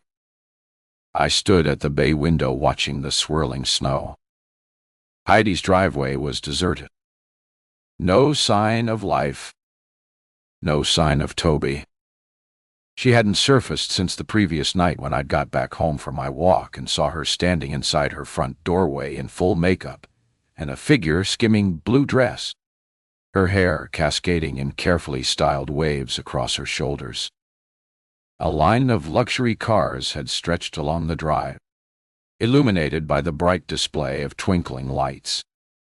She waited, shivering at the door until a glossy black Lincoln pulled in behind a white Mercedes. Two guys and a woman got out. The men in dark suits, and the woman in a fashionable camel coat. After many hugs and stooped air kisses, Heidi ushered them inside, but not before I caught sight of a glittering chandelier. Heard the low buzz of people talking. It seemed a low-voltage party. No loud music, no heightened voices, and, strangely, no laughter. I dug my nails into my palms. Had she given up her boy in exchange for some fake party lifestyle? And what on earth was she doing in there that made such a cold-hearted decision worthwhile? Was she tired of being a mother? Maybe all she wanted was to party all night and sleep in all day. And as if to justify my hunch, a pink Mollyade car plowed through the snowdrifts and pulled into the empty driveway. 4 cleaners emerged, armed with buckets and cleaning supplies, most likely ready to get the place in good shape for the next party, whenever that might be. A large furniture delivery van arrived just after the cleaners. The delivery guys unloaded high-end chairs and a massive wooden bed frame. Just the latest of a constant stream of deliveries that arrived on a daily basis since Heidi had moved in. I took a good look at my own living room. The style could be summarized as boring suburban. Inoffensive. Blandy. Beige leather couch and chair. Light oak dining table and chairs upholstered in a drab gray stripe. Nate had taken charge of the decor. I didn't have time or the inclination. After Jack was gone, I could have sat on a wooden box and eaten from a TV table for all I cared about my surroundings. Back then, I was numb, my sensations anesthetized. I dragged myself through life as if I was lost in one of those dreams, when you can't move your feet because they're stuck fast in some kind of sticky substance, and you can't cry out your pain because your voice is trapped deep inside you. That thought brought me right back to Toby. I thought maybe I should call Rick again just to check if maybe he knew where the little boy was. I wandered into the kitchen and took his card from the fridge door where it was pinned under the Niagara Falls fridge magnet. First, I got a busy tone. Then the call went straight to voicemail and announced that his mailbox was full. The ping of an incoming text distracted me. I try him again later. It was Stefan. That guy must have had a sixth sense about me. Hope you're okay. My buddy Raj, Officer Chandran from Missing Persons, will drop by this evening to talk to you about getting a judge's order to access Nate's cell phone records. Mew? I texted back. Sounds good. Thanks. At least I might get some idea of Nate's movements. Maybe even find out where he'd gone. I checked my phone. 10:02. The waiting was unbearable. I wanted to move. Get things done. And my mind was definitely not on the lunchbox project. Besides, I'd sent Min pictures of the latest drawings, and she'd been over the moon with them. For once, I was actually ahead of schedule. By late afternoon, the snow had turned into a full-on blizzard. When I looked out from the window, I could barely make out shapes more than a few feet ahead, just the blurred shapes of trees blown sideways by the wind. Great drifts of snow butted up against my garage door. Good luck digging myself out later, I thought, realizing I'd never get out to see Chad today. To make matters worse, Officer Chandran had called to say he couldn't make it later because of the blizzard. If you send me an email confirmation of his phone number, I'll see if they'll accept scanned and signed documents. Keep an eye on your email, and I'll get back to you as soon as I can. I paced the house like a caged tiger, then made myself a cup of hot chocolate and sat down at the breakfast counter opposite the 3 tall windows that looked out into the backyard. I could hear the wind whistling down the fireplace chimney in the family room, see the trees bending in the wind. Hopefully, there wouldn't be any broken trees crashing into roofs. It had happened before in blizzards and ice storms. I searched Nate Barnett again. His old corporate profile came up first with his groomed hair, snowy shirt collar, dark suit, and smiling, handsome face. He looked every inch the perfect professional. Seeing him like that tugged at my heart. This was the Nate I'd married. The quiet, kind, considerate man. Or maybe I wanted so badly to believe in that person who really only existed on a corporate promo page. A few other mentions were related to his recommendations for various pharmaceutical brands. Another showed him receiving a sales award. After that, nothing. Oh. I scrolled through many pages with no results. It was as if he didn't exist outside his job. Finally, I was about to give up when I came across a post from about 15 years previous. It was a spotlight on the most promising young high school football players. Alex was up there along with Max. Someone had interviewed each one of them. My heart ached when I read Alex's responses, filled with anticipation and hope for his future. Further down, I found Nate, fresh-faced and smiling. He credited his father, Brian, for inspiring him to excel in football. Was that what he'd always wished for? A father who would sit in the stands and cheer him on at every game, just like my dad had done with Alex.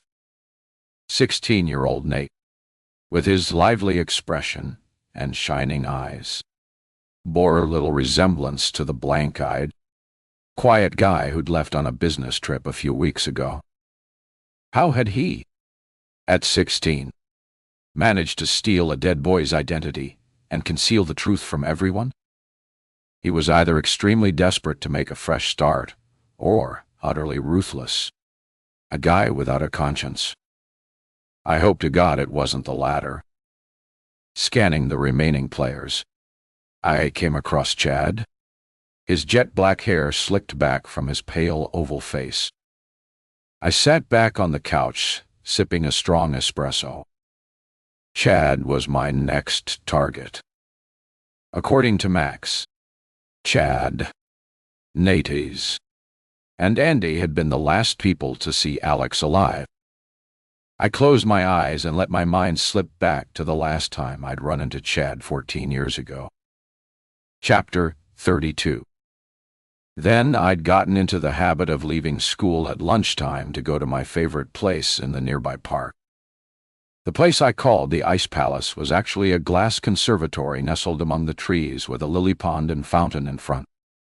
Naked girl sculptures reclined on the edges of the pond. Molten hot in summer, they basked under the hot prairie sun, enjoying the steady sprinkle of water from a whole network of fountains. Their bare stone toes trailed in the cool water in summer and grazed the scum line of the drained pond in winter. I'd usually sit on the stone bench in the conservatory and wish I lived there. White sculptures in the glass cases smiled at me like they cared. Ceramic bears climbed a bronze log. An ivory bust of the Pope stared out onto the frozen train, and the pale winter sky was visible through the glassed roof. That room was so warm in winter and cool in summer. That particular day, I needed to settle my head. Think about my new friend, Stefan. Maybe even do some riding. I had had my bicycle with me, so it was only a 15-minute ride to and from school. Through the gates, past the pavilion, and around the duck pond. On the way there, I'd recognized a few other people from school breaking into the kids' adventure playground to goof around on the play structures. I didn't want them to see me, the loser loner. So, I took the deserted forest trail towards the lily pond. I had this half-finished sci-fi story about a brilliant scientist who discovers a dark secret about the Hadron Collider, and then is kidnapped and imprisoned in a remote cave to keep her quiet. I read it to Alex a week before he died. I'd never shown my writing to anyone before. I remember feeling lightheaded, my hands clammy, and my heart thumping. But he was blown away. "I never knew you were this good," he said, his trademark wide grin lighting up his face. "You got to finish this. Lemon, wave. Then you can get it into the school newspaper." "You like it?" I said, feeling like the top of my head would whirl off with excitement. "I love it. It's amazing how you mix science with action, and you create a really cool world." He handed it back to me. "Promise me I'll be your manager when you become a best-selling author." After the fire, I shoved it back into the drawer of my bedside table. But after I met Stefan, I felt that old urge creeping back again, and I'd pulled out the old notebook. I planned to do some free writing, try to get back into that pretend world again. I'd left the scientist alone and scared in that cave, so I needed to somehow rescue her. I was just pulling up to the Glaston Conservatory when I heard raised voices. A girl burst from out of the tree cover, her face like thunder. Marn something or other. I recognized her from math class. She bleached her hair white blonde, missed every second class, and was always texting when the teacher put notes up. "Asshole!" she yelled to someone following her as she strode out towards the lily pond, zipping up her hoodie and shoving her hands into her pockets. A guy ran out into the open. Chad Hayes, my brother Alex's football buddy, died. He was pissed, his face flushed and angry under his black curtain of hair. "Bitch! Teaser!" he yelled until he saw me watching, open mouth, notebook in hand. He dropped his arms and backed away. Marn stopped dead in her tracks and watched him retreat. Then she doubled over with laughter. "Always knew you were just a chicken. 'Cause only cowards hit women." She turned my way so I could see the bruise on her cheek. "Your brother was too good to hang out with this loser. Don't be dashed. Too bad he didn't burn instead. He's a piece of crap. You should ask him what he knows about the fire in your basement. You might be shocked." Then she spat in his direction and headed off towards the children's playground. Chad threw me a look that could kill, then turned tail and ran the other way towards the forest trail, disappearing before I had a chance to reach him and ask what Marn was talking about. I never saw either of them again after that. Marn dropped out of school, and so did Chad. They even skipped their grad. After I met Nate, any conversation about high school was strictly off limits, and I hadn't heard any gossip or rumors about them from anyone until yesterday. Because, according to Max, Chad had emerged from seclusion, gone to British Columbia, and made some kind of name for himself in indie music. I checked him out on Google. He'd released a couple of albums that made a moderate impact on the West Coast indie scene, then laid down some interesting YouTube videos in which he wandered up and down desolate pebble-strewn beaches or walked across fields filled with chickens and sheep, nor stepped out from the doorway of a rustic timber cabin.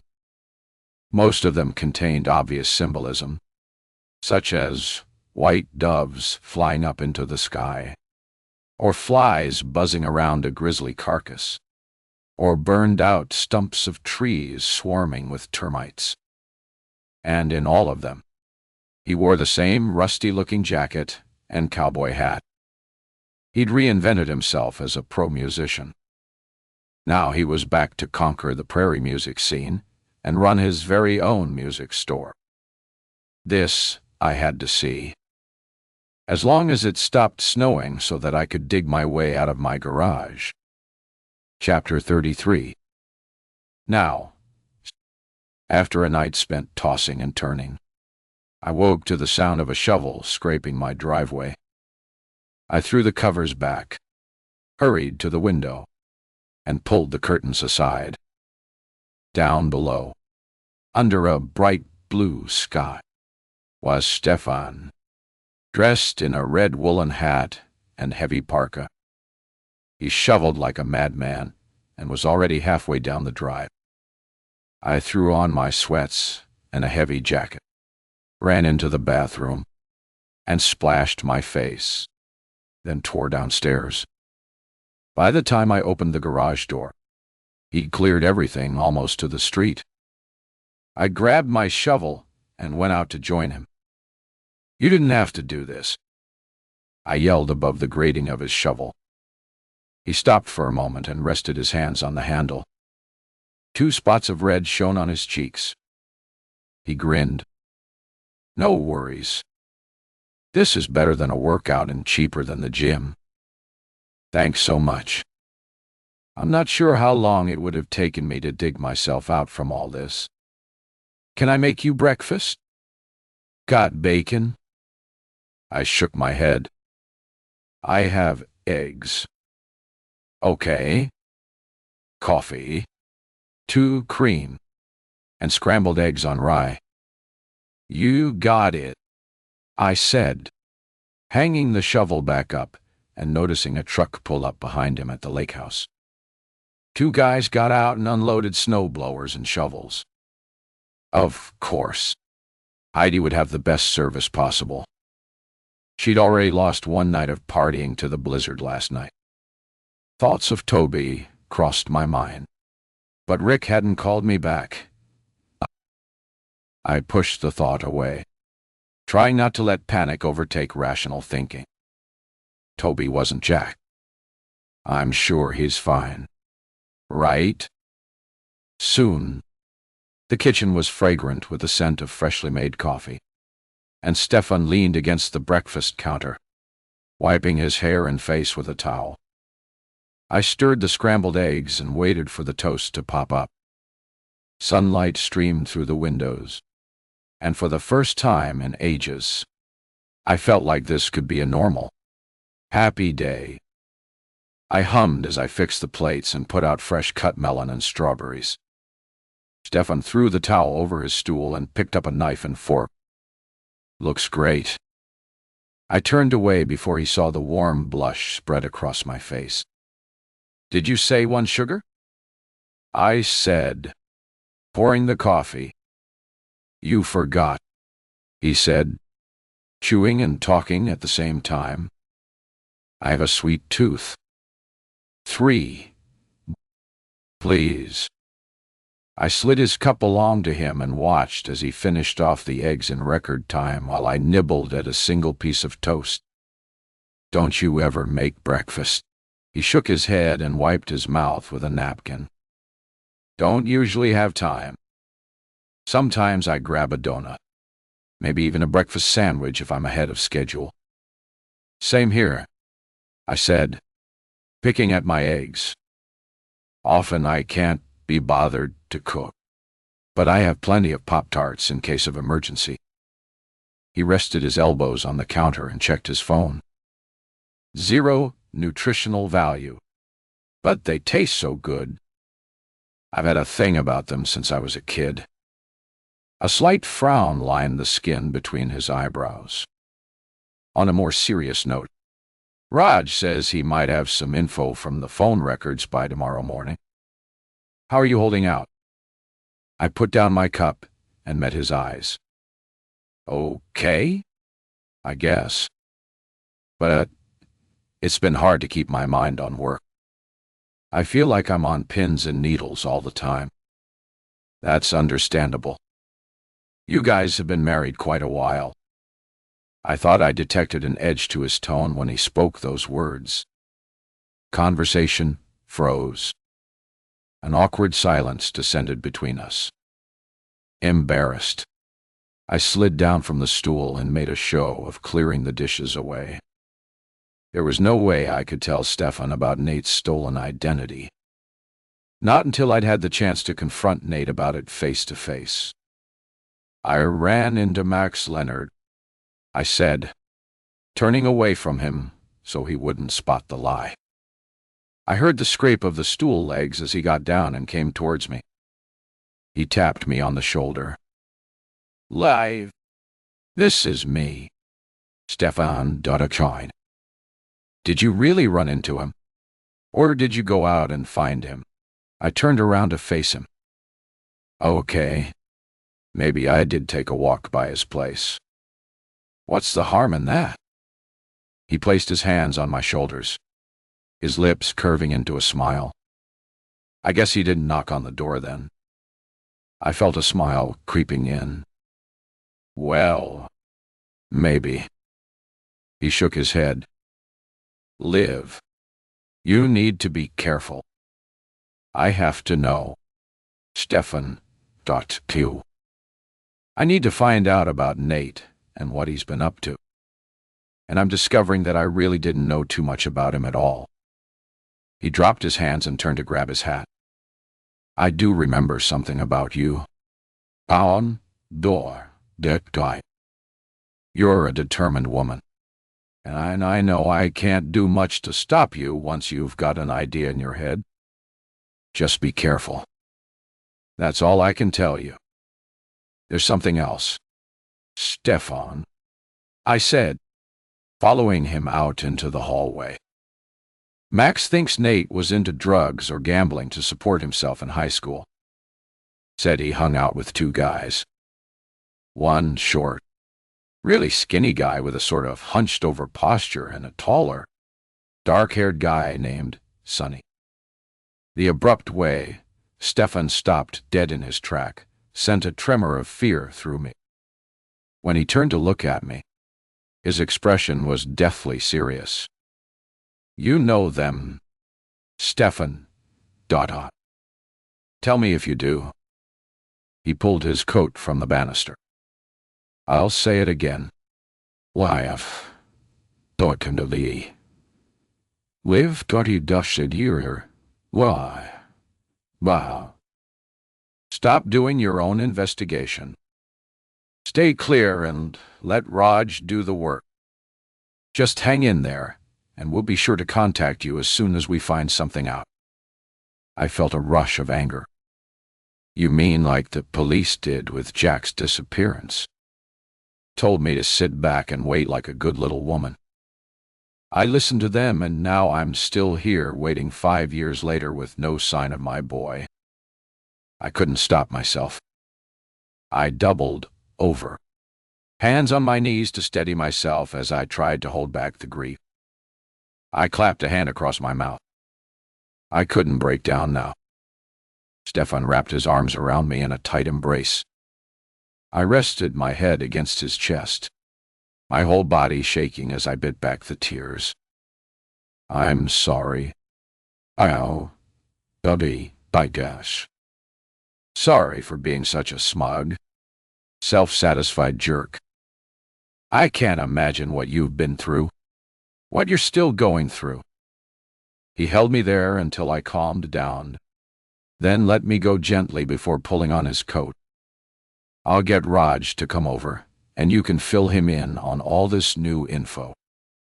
I'll tell him to keep this case top of his list. Sorry if it fall apart on you, but the pain of losing your child never goes away. Don't ever hide anything from me. Live, Dr. I want you to trust me completely, and you know I'll never judge you. That's a big comfort to me. Stefan. Ow. He paused and thought for a moment. I mean, I wish there was something more I could say or do to make it hurt a bit less. And I feel so powerless because there's nothing. He reached out his hand and cuped my chin. But no, I'm just around the corner if you ever need me. I smiled. It feels good that you're here. He held my gaze for a while. And you don't know how good it is to see you again. Hey, thanks for shuffling the driveway. You're welcome. Thanks for the breakfast. Just leave the invoice in the mailbox, I said as he stepped out into the daylight. After I'd watched his car pull away, I checked my phone for the address of Chad's music store. Stefan was right about one thing. Once I had something in my head, I wasn't about to let anyone stop me. Not even Steve. Shaw. In fact, his urging me to stop had made me wonder what he was hiding.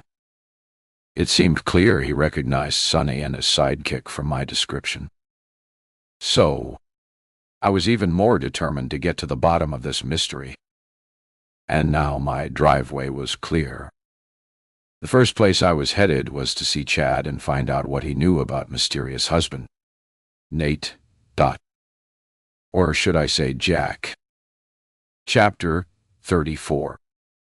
Later that afternoon, as I pulled out from my garage, I made a mental note to hire a snow clearing service. I couldn't rely on Stefan to help me out every time there was a heavy snowfall. He was a busy guy, And all this sudden urgency made me realize I had no time to waste if I wanted to find Nate on my terms. The thought of him simply appearing back home, as if nothing was wrong, was almost terrifying. I had no idea how I'd face him without giving everything away. I needed to find out as much as I could about him. Needed to know if I had to pack up and get out of the house because I might actually be in danger. I eased my foot onto the gas and pushed through the heavy covering of snow. The side roads hadn't been plowed yet, but the temperature outside had risen to well above zero, turning the snow to slush, which made for slow going, and the roads were their usual mess after a heavy snowfall. There were smaller cars stuck in heavy drifts and speedsters going way too fast for the road conditions, then spinning off into the ditch when they tried to brake. Doesn't matter what the conditions are, my dad had always said. Slow and steady always wins the race. That had been in the good times before the fire, when Dad had been this reliable, sunny guy, always there to cheer me on, to shake me out of my teenage angst, to pep me up when I was down on myself. Alex's accident had changed all that, wiped away all his joy. I was so lost in bitter reflection. I hadn't noticed my speed creeping upwards, swerving just in time to avoid a red SUV that had slowed down for a stoplight. The guy gave me the finger as I slid to a halt beside him, my brakes screeching in protestablished. "Crazy woman driver," he mouthed. I turned away. "Pull yourself together," I told myself, slumping back against the headrest established. For the rest of the ride, I diverted myself by running over Officer Chandran's visit. He'd arrived promptly at noon, a trim man in his 40s with a fatherly manner and the kind of easy humor that put me immediately at ease. After answering the requisite questions about when and where I'd last seen Nate, he questioned me about any other connections or people Nate may have contacted. I told him about everything: the gambling, the lies about his job, the unexplained business trips, everything except Nate's stolen identity. Finally, he had me sign some forms. Explained he needed them to apply for a warrant to access Nate's cell phone records. There was no guarantee that would help, but he assured me it was the best chance of locating Nate wherever he was hiding, and assured me he'd get back to me by the end of the week. That went a long way to easing my mind just a little, though I was starting to get jumpy every time the doorbell rang or there was a sudden noise outside. I wasn't sure what I'd do if Nate just arrived back home unannounced. It would be like letting a stranger into my house, one I was unsure I could trust. I crossed over the half-frozen river into the west end of the city. Chad's music store was located in a hipster area of town, a quaint older neighborhood. Its main road lined with artisan bakeries, organic produce stores, recycled clothing boutiques, and tattoo parlors. I passed through streets of renovated late 19th and early 20th century houses with clapboard siding, fancy cupas, and wide front verandas. It seemed like Chad had grown tired of middle-class suburbia and sought out a more authentic living experience, one more suited to a trendy indie musician who needed to cultivate a certain cash. Finally, I pulled up to a small storefront, its sign written in bright psychedelic letters: Archangel Music. Chad saw me coming. 1 minute, I was looking through the window at a guy with the unmistakable swath of jet black hair hanging across his forehead and over one eye. He hadn't changed his hairstyle since high school. Next minute, I was stepping into a cluttered music store, its walls festooned with a haphazard array of guitars, accessories, and music posters. A skinny kid with cropped hair and an Alice Cooper t-shirt stood behind the counter stringing a guitar. He darted a quick look towards me, then went back to winding the keys tighter. "Where's Chad?" "Out?" he mumbled. "He was here. I just saw him through the window." "Nah, don't think so. He's on a delivery." "When's he coming back?" He shrugged his shoulders. "Couldn't say." "Okay. I thought you want to play it that way." "Well, thanks for all your help," I said, turning to leave. "It's been a real pleasure." He barely flinched as I stepped towards the door, though his eyes flickered towards a curtain that covered an arched opening, probably the entrance to a back room, right next to a stand displaying guitar picks and strings.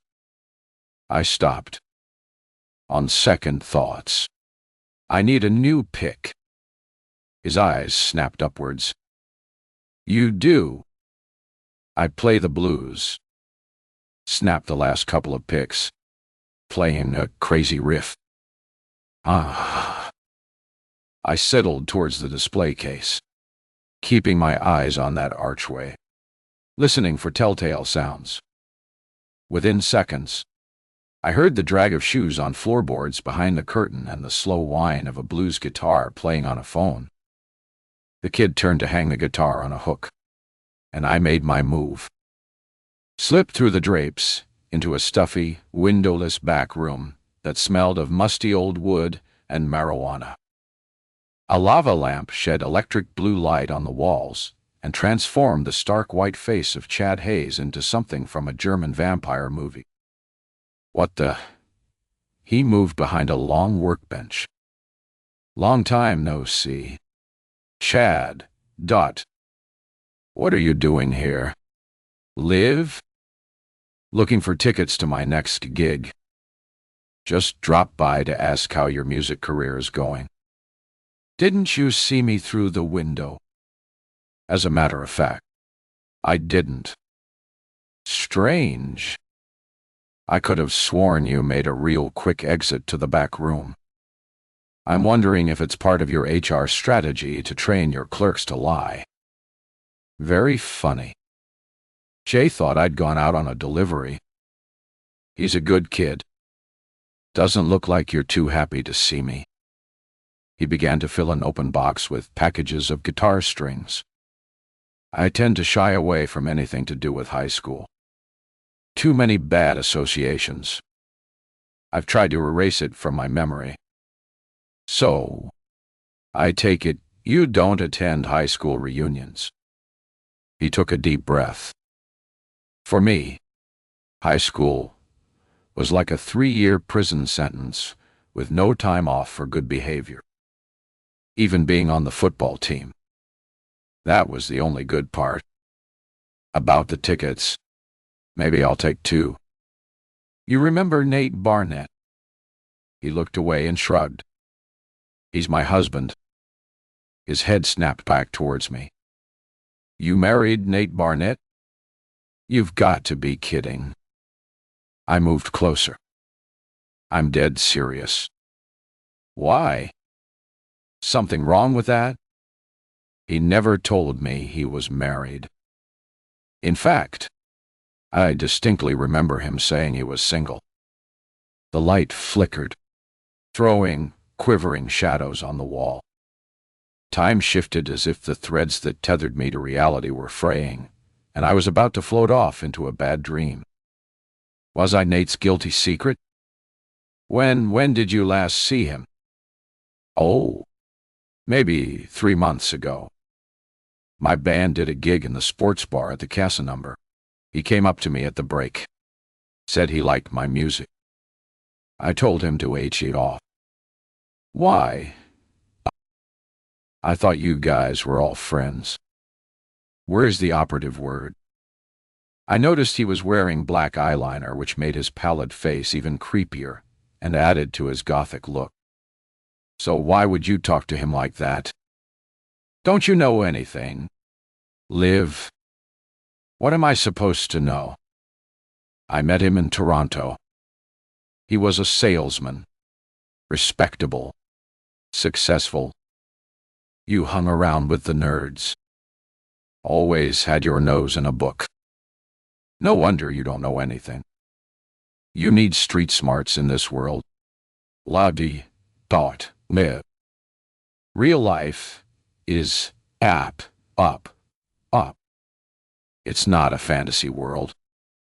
You gotta keep your eyes open and trust no one. Maybe it's only up for some people. He placed his hands flat on the workbench. Look at me live and tell me your life has been all sweetness and joy since you married Nate. I turned away, all my bravado ebbing away. Parts of it have been a disaster. See? Told you that guy's an operator. A liar. He has no conscience. Sorry to break your happy little family bubble. I was friends with him, but none of us really knew much about him or what he was up to. At least he doesn't beat women up. Chad's face froze that day in the park with Marty. You saw us?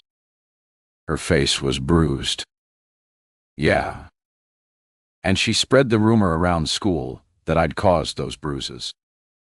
I couldn't ever go back to school again. They'd have expelled me. And you'd have deserved it. I never hit her. You got to believe me. Live, dot, de. I'm not that kind of guy. Her dad did it. He was a bad drunk. After a few beers, he became a violent Jew. He'd start shouting and smacking her around. I felt sorry for her. I let her stay at my place a few times. Then I wanted to break up with her, and she threatened to finish me with everyone. So she accused me of hitting her.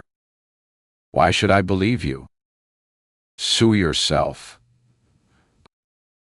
I know in my own heart what really happened, and I'm at peace with it.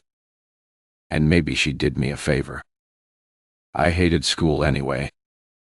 Always wanted to be a musician, and I can do it full-time now because I had a good run in BCI. And if the gigs dry up here, I have this store to keep me going. That's the one good thing my dad did for me before he passed away. He left me this store.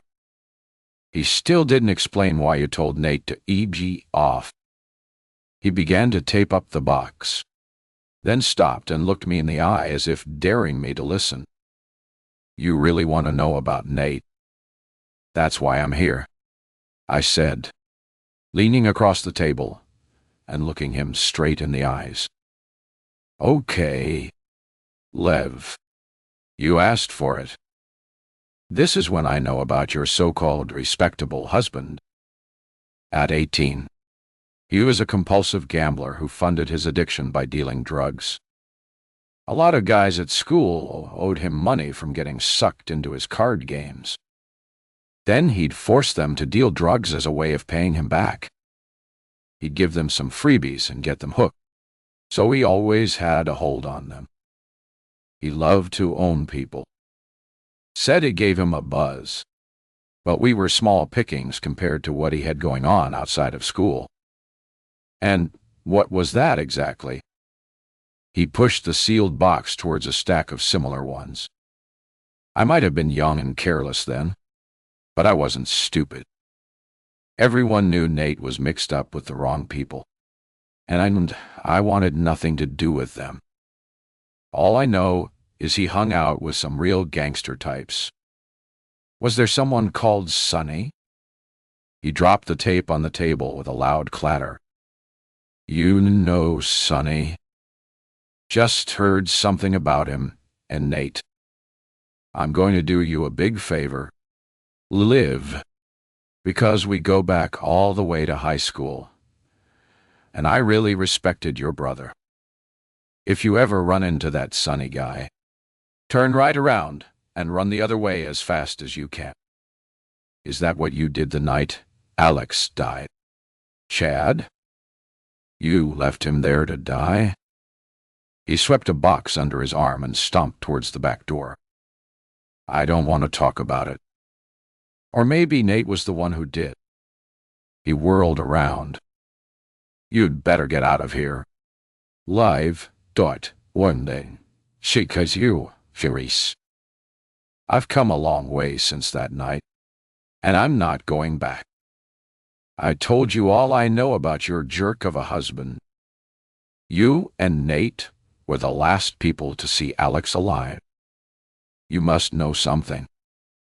I swear I left before the fire live. Marn called me crying. Said her dad was in one of his drunken rages again and she had nowhere to sleep. So I left. A couple of other guys were still there with Nate. Andy Kim and that other loser.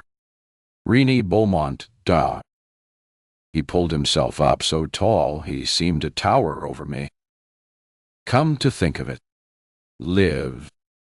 Maybe you should just ask your lying husband about that night, because I've said all I'm going to say. And now I'm asking you to leave. I held tightly to the edge of the bench. I'm not going until you level with me. Chad. Have a nice night. Then, he said, steadying the box under his arm and opening the back door. Because I have a delivery to make. I shoved my card into his pocket. Here's my contact info. Call me if you decide to come clean. Chad. You'll make better music because you'll finally be at peace with yourself. DG. Off. Olivia. You and your husband. He swept out and the door slammed shut, leaving me standing there like a fool. I hadn't learned anything of any value here, except that my husband was more dangerous than I'd ever thought possible. Chapter 35. Narrated.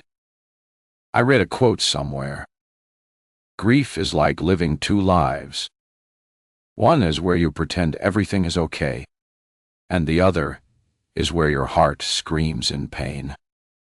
When I left Chad's store, I felt like I was poised on the razor's edge between those two lives.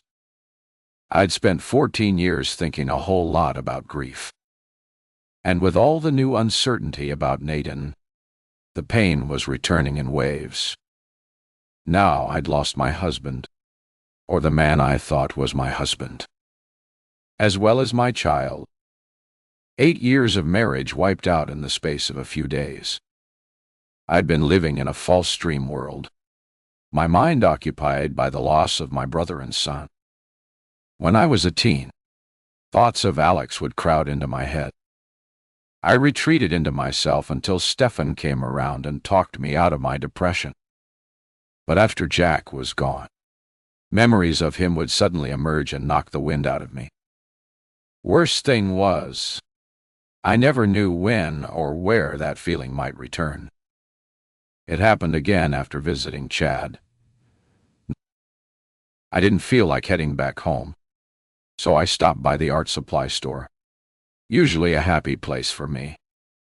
The smell of paint, paper, and turpentine always got my creative juices going.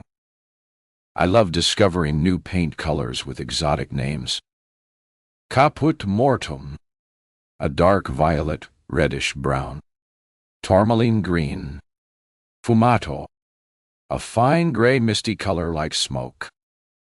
I'd say the names out loud, relishing the delectable sound of the words, but I needed brushes and was sorting through a display case, picking ones with fine tips, perfect for intricate details.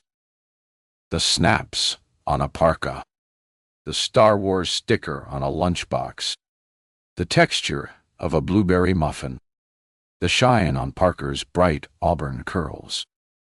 Then I saw the kid, about 7 years old, hair a cap of glorious red curls, his slight narrow shoulders hunched under a navy parka, the hood lined with bright green silky material. He was sorting through piles of sketchbooks. Jack would have been the same age as this boy. Would he have inherited my artistic streak? Or would he have been more like Nate, Good with numbers and patterns, with an eye for logic and symmetry. A battle started raging in my head. How could I hate everything about Nate? How could I reconcile the Nate I knew with the Nate that Chad and Max had described? He'd been so patient and kind with me when we first met, and we'd had a wondrous child together. Maybe going back to gambling was his way of dealing with the grief of losing Jack. Heaven knows we hadn't been much of a comfort to each other, turning away rather than towards one another. And yet, Chad said Nate had denied my existence. So, how could I trust him? Unless Chad was lying. Nate was an enigma, a puzzle, a contradiction. How could I reconcile what I'd heard about him and what I'd seen day after day, year after year? Was it all a lie? What was real? What was forced by circumstance? And were all those bad things he'd been into at school just part of a troubled teenage phase that he'd finally left behind? Maybe that was why he never wanted to talk about high school. At that moment, the boy picked up a sketchbook, and I pictured myself coming to the store with Jack. Thought about what we'd have bought together. We'd spend time looking over all the paints and sketchbooks and brushes. I'd let him choose a paint box and drawing tablet. We'd make plans to paint later. But as soon as the boy turned his face, I knew it wasn't him. The line of the nose, the swell of his top lip, the clear brown eyes. All wrong. Not Jack. Hopes dashed once more. I put the brushes back and ran out of the store, tears trickling down my face. By the time I got home, I was a mess. Eyes red and swollen, jumping at the slightest noise when I pulled into the garage. Also, I'd been conscious of a car that seemed to be tailing me the moment I pulled into our street, which had made me drive faster than usual, so I almost overshot my driveway.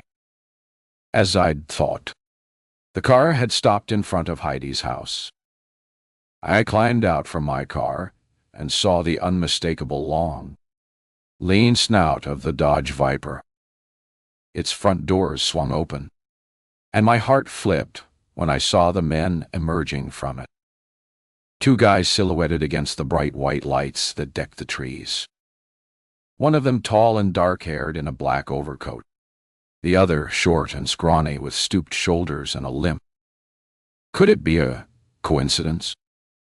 Or was one of those guys Sonny, Nate's gangster buddy that I'd been hearing about from everyone? Were these the two men Nate had known since his teens? And why were they showing up here now? Right opposite my house. Nate's house? Did they know he lived just yards away? My question was answered within seconds when they stopped and turned to look in my direction. The tall guy leaned towards the shorter one, listened to him whisper something. His eyes focused on Nate's empty car. I remained in the shelter of darkness until they shrugged and turned to walk towards Heidi's place. No wonder Rick had wanted his son out of there, away from the drugs and the gambling that attracted low lives like Sonny and his friend. And where was Toby? I still hadn't seen any sign of him.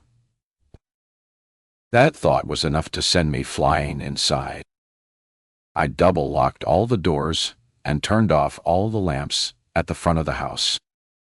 Being so close to the lake house and the people inside it made me feel even more uneasy about staying home alone. In semi-darkness, I used the light from the fridge to pour myself a large glass of wine. Then I sat in the family room, in total darkness, relieved only by the glow of my laptop screensaver. I took a long drink and leaned my head back against the sofa. All the puzzle pieces were starting to fit together, but I still couldn't figure out what was real and what was simple coincidence. Had I imagined Nate stopping to watch Heidi when she arrived? Had she really looked at him as if she knew him? Why were his no-good ex-buddies hanging around here? Were they looking for him? And was that why he hadn't come back? Was he afraid to? Why? My mind was in complete turmoil, my thoughts racing ahead. I had to slow down, had to concentrate on finding out the facts carefully and methodically, as I had been doing up until now. I closed my eyes and thought about what Chad had told me. He'd said 2 other guys were with Nate and Alex the night of the fire. Andy Kim and Renee Beaumont. Maybe they could shed some light on what went on that night. Because for some strange reason, I had this feeling that everything, every tragedy in my life had somehow started with that one. Chapter 36. Then, back in 11th grade, just after Alex's death, we had a new English teacher for the second half of the year. Our regular teacher, Mr. Ree, Q. Cow, was away for an operation. Nobody knew what kind of procedure, but there was plenty of speculation. Most of it related to his digestive system. That particular day, the new teacher arrived.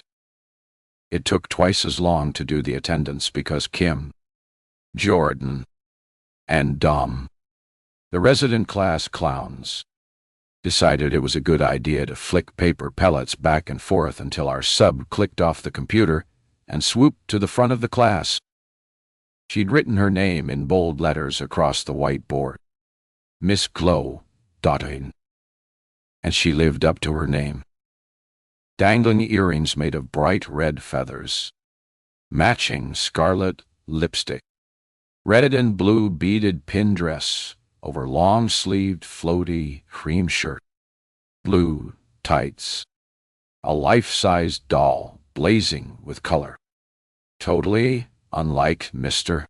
Koshuk with his rusty brown cord jacket and saggy-ass jeans. "I'm so honored to be here," she said in a warm sing-song voice. "In my other life, I'm a writer and a filmmaker. I'm dying to share some fun ways to get you all writing because, after all, if you understand how literature is created, you'll have an easier time interpreting it." I couldn't believe what I was hearing. And as she continued, I realized no teacher had ever talked with such understanding about the creative process. By the time she'd finished urging us to unlock our imagination and be bold and fearless when using language, I was ready to try out anything she suggested. Later that day, I decided to take out my writer's notebook and make some observations. I was usually a bit nervous when going into the park at dusk, but that evening, I felt like I had extra high-def vision. Miss Glow had talked about looking at the world with a writer's eyes and ears and senses, meaning you study every aspect of your surroundings, textures, shades of color, and sound, shapes, movement, background noise, sense, tastes, touch, plot. She explained that most people just glance over the surface of everything without ever really seeing what they're looking at because their minds are bogged down with mindless crap and trivialities. They don't really look, so they never actually see the truth of what's around them. I always remembered that lesson. I guess it helped me become a better artist. So that evening, after her first class, I made my way through the park and tried to do exactly what she said. Put on your pretend writer's glasses and really look beyond the superficial. It took me a few minutes, but soon it was like pulling a film away from my eyes. I began to truly see the way a spider's web spanned the inside corner of the first step outside my front door. The yellow and gold leaves on the maple tree. A large hump on our front lawn alive with marching black ants. The slight bald man that held his growling German shepherd on a braided leather leash, the scent of wild sage by the lake, a sugar-pink front door on a house. It became easier the more I practiced. By the time I reached the soccer field at the bottom of the hill, my mind was alive. I marveled at the red-gold sky splashed with violet clouds and the soft call of the lawn on the lake. I started the climb up the hill, feeling more relaxed than I had for months. A light breeze played across my face, and the gentle trickling of the fountain in the middle of the lake lulled me into a deep sense of contentment. I was so into the whole writer thing. I didn't notice the sweet skunk smell wafting down the hill until it was too late, and I stumbled upon 3 figures huddled around the covered seating area at the top of the hill, passing a fat cigarette around. I went to turn tail and run, but stepped on the gravel and made such a loud crunching sound. They all turned around. My heart did a downward swing when I realized it was Rinnie, Max, and Andy. I shrank back against a nearby bush. "You stalking us or something?" said Rinnie, standing up and walking towards me. He was the smallest of the 3 guys and was the kicker on the football team. He dug the toe of his runner into the gravel and glared at me, his eyes moist and sad-looking. He and Alex were old video game buddies. "Leave her alone, douche," Max said, grabbing Rennie's arm. Rennie shook his arm free. "I want to know why she keeps watching us. Like we've done something bad to her. She keeps staring at us every time we walk down the hallway at school." I stood still, curling and uncurling my hands into fists, digging my nails into my palm. I wanted to scream at them right there and then, grab them by the throat, and squeeze the truth out of them. Instead, I stood there like a wuss, tongue-tied, silent, a coward. I didn't have the guts to demand the truth about what happened to my own brother. He would have done it for me. I know he would. Max pulled at Rennie's arm. "Come on. Don't cause any more trouble." I was tongue-tied, mute, couldn't summon up a word. I set off down the hill, but when I was halfway down, I heard Rennie yell after me. "Nobody could save your junkie brother. He deserved everything he got. He gambled with the wrong people, and he lost." It was like a bolt of lightning seared my scalp, and my whole body was electrified. I whirled around and screamed for all the world to hear. "Lying creeps.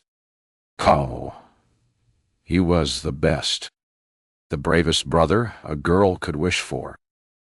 Then I ran so fast I almost took a tumble at the bottom of the hill. I stumbled to a halt, my lungs heaving, and doubled over as if someone had punched me in the gut.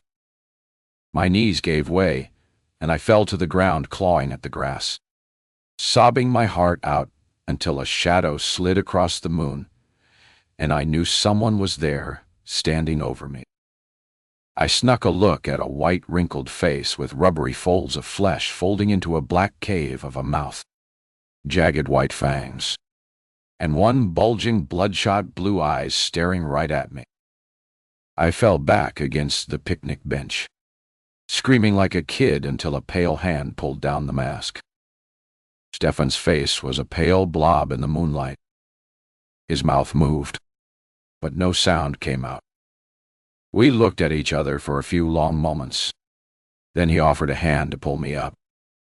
"I wanted to surprise you with my Cyclops mask, but I scared you." "No, it's okay." "Oh," I heard shouting.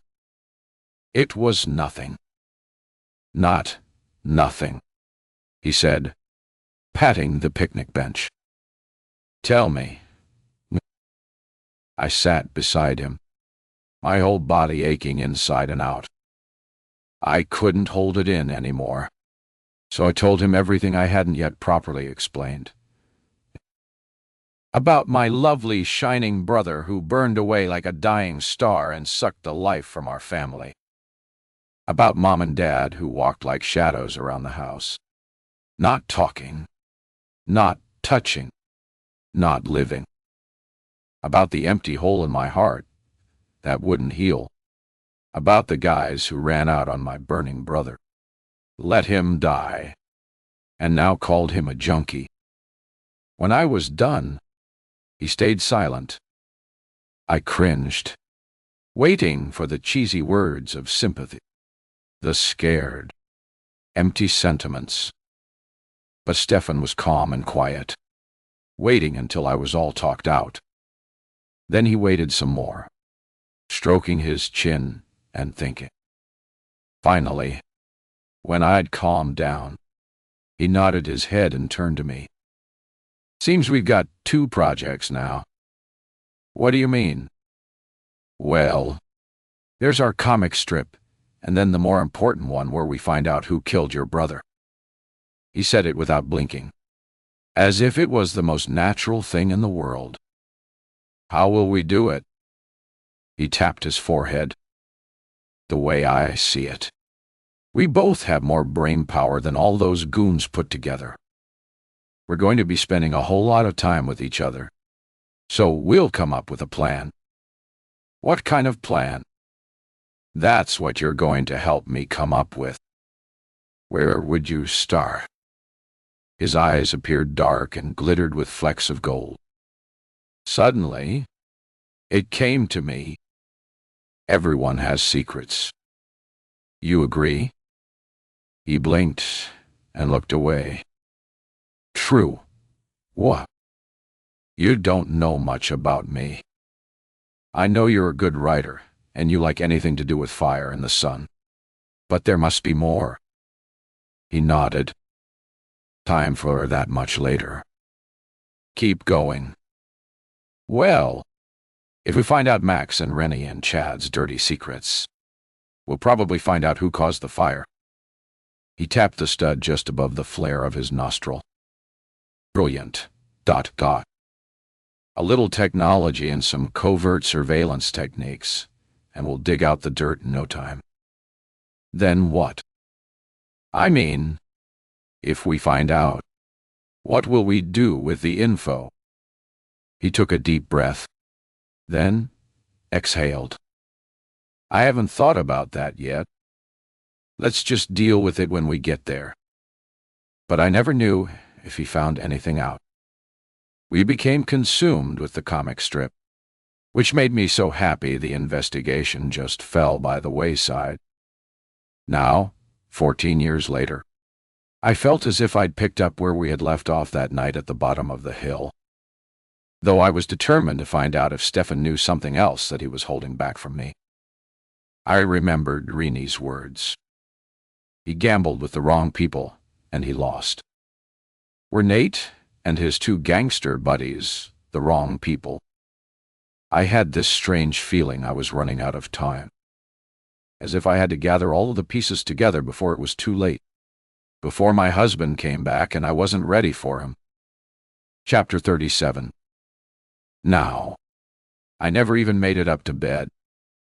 Mental exhaustion and worry finally wore me down, and I passed out on the family room sofa. I woke up half covered with a quilt, just as the sun's orange light flooded the sky. My laptop was still open beside me. The battery leaked down to 0. Sighing, I pulled myself up and plugged it in. My joints ached, but I was hungry, gasping for a coffee and craving a shower. On the way upstairs, I checked Heidi's place and felt an immediate rush of relief when I saw the Dodge Viper was gone. Only 1 car remained in the driveway. By the time I was back downstairs, dressed and installed at the kitchen counter with a mug of coffee and a couple of Pop-Tarts sauce, the sun was up, blazing through the family room windows. I sipped the coffee and started a search on Andy Kim. After a few false starts, I tracked the Andy Kim I knew down to a tech company in California that specialized in interactive video games. But the post was a few years old. Seems he'd found some success as a game designer and entrepreneur. But after that date, there was nothing. No mention of Andy Kim anywhere on any social media platform. He'd vanished into thin air. I took note of his last contact info and went on to search for Rennie Beaumont. It didn't take long to find him, or rather read the news articles about his murder. Seems he'd been gunned down in the parking lot of a local burger restaurant. It had happened around 9 years ago when I was still in Toronto. At the time, the police had no leads as to who was responsible, though they'd thought it was related to drugs and local gang activity. A chill prickled my skin. Now, who'd been gambling with the wrong people? He was only 22 years old when it happened. I closed the laptop lid, wondering why neither Max nor Chad had mentioned Rennie's murder. Come to think of it, Max hadn't even mentioned Rennie's name. Worse still, Stefan hadn't thought to tell me about the shooting. He told me he was in the Vice Squad, so he was bound to know something about Rennie's death. And now he knew I was married to Nate. Why was he hiding information that might be relevant? Suddenly, I had an overwhelming urge to get out of the house and find some answers. I texted Stefan and invited him to meet me for lunch at a deli we used to frequent when we were at high school. A few minutes later, he texted a time, said the place was okay, and mentioned he'd only have half an hour at the most. I texted back and said I'd have his order waiting for him when he arrived. I had time before leaving to try to contact Andy. The contact info didn't give a specific extension. So, when I called the general number, someone put me through to reception. A woman told me that Andy had left rather suddenly around 9 years ago, and they had no idea where he'd gone. He'd even forgotten to pick up his last paycheck and hadn't left a forwarding address. I thanked her and ended the call. Andy had left 9 years ago, around the same time Rennie was killed. So with Rennie dead, and Andy vanished into oblivion, that only left Nate of all the people who'd been in the basement with Alex the night of the fire. After a messy ride through slush and melting snow, and another try at calling Rick, I got his voicemail again. At some point, I realized I'd have to pay him a visit just to put my mind at rest about Toby. I got to the restaurant just in time to grab the last open table. Cohen's Deli was a small, stuffy place with an open kitchen counter and rough wooden benches. A perfect hangout in the dead of winter. It sold the best comfort food. Hearty soup, crispy falafel, and stacked corned beef sandwiches. When we were working on the comic strip, Stefan and I were regulars. We'd share a sandwich and a giant pickle, and we'd each have a steaming bowl of borscht with a blob of sour cream on top. Stefan always had money, sent by his wealthy father to make up in some small way for their lack of contact. I ordered our old favorites, then sat back to soak in the familiar atmosphere, cradling a huge mug of breakfast tea.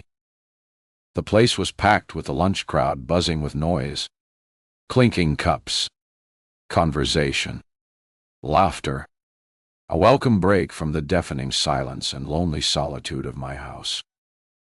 Settling into the corner of the booth, I realized the decor hadn't changed much in 14 years. The walls were still plastered with old black and white photos of the owner's family and ancestors from the old country, as well as a few signed celebrity pictures of visiting artists and actors who'd made a special journey to sample the famous corned beef and falafel. I let the room's warm coziness wrap around me like an old blanket. And like 14 years before, I felt a thrill of anticipation at seeing Stefan. When he appeared in the doorway in his black quilted jacket, my heart lifted. He pulled off his woolen hat, smoothed down the glossy tufts of his hair, and looked around until he saw me. His face lit up with a smile, and suddenly all those silly night fears were sucked away. I could have been any average woman meeting her boyfriend for lunch hall, not someone weakened by tragedy and stuck in a dysfunctional marriage with a mystery man. Brushing those thoughts away, I beckoned him over. He squeezed by the crowded tables and plunked down in the booth opposite me, bringing the scent of fresh air and sandalwood with him. "Hasn't changed a bit, eh?" he said, glancing around just as the waiter placed 2 bowls of borscht on the table. I unfolded my napkin. "I was just thinking that." "Food looks great," he said, lifting his spoon. "Just like old times." "I know. Makes me feel so old." He stirred the sour cream into the deep maroon-colored broth. 31 hardly qualifies as old live. 32 next month. His spoon hovered halfway to his mouth. Of course. How could I forget? "Remember your 18th? We bought a whole ice cream cake at Dairy Queen and ate it between us while watching the director's cut of Bladunner. Your gran kept coming and checking in on us because we had the surround sound turned up too high. It was pretty memorable, I have to say." He ladled the soup into his mouth. "Sorry, I got to eat. I've been working since 6 this morning. What? I have more time on my hands, so I'll do the talking first." He grinned. "Don't mind me if I slurp a bit too loudly." Already forgiven. When I began to fill him in, starting with my visit to Chad, he dropped his spoon with a loud clink. "Live. I told you not to keep digging around on your own." I placed my hands flat on the table. I can't exactly sit there alone in my house waiting for something to happen, especially if I could be in danger. Danger. What danger? He leaned in close, his voice lowered to a whisper.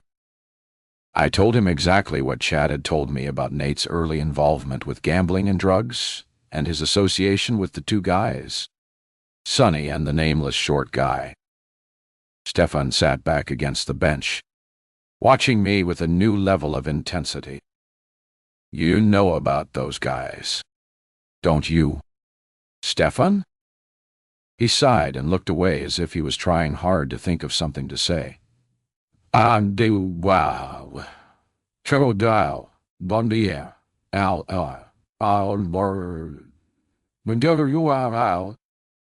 I can't reveal anything about our investigations."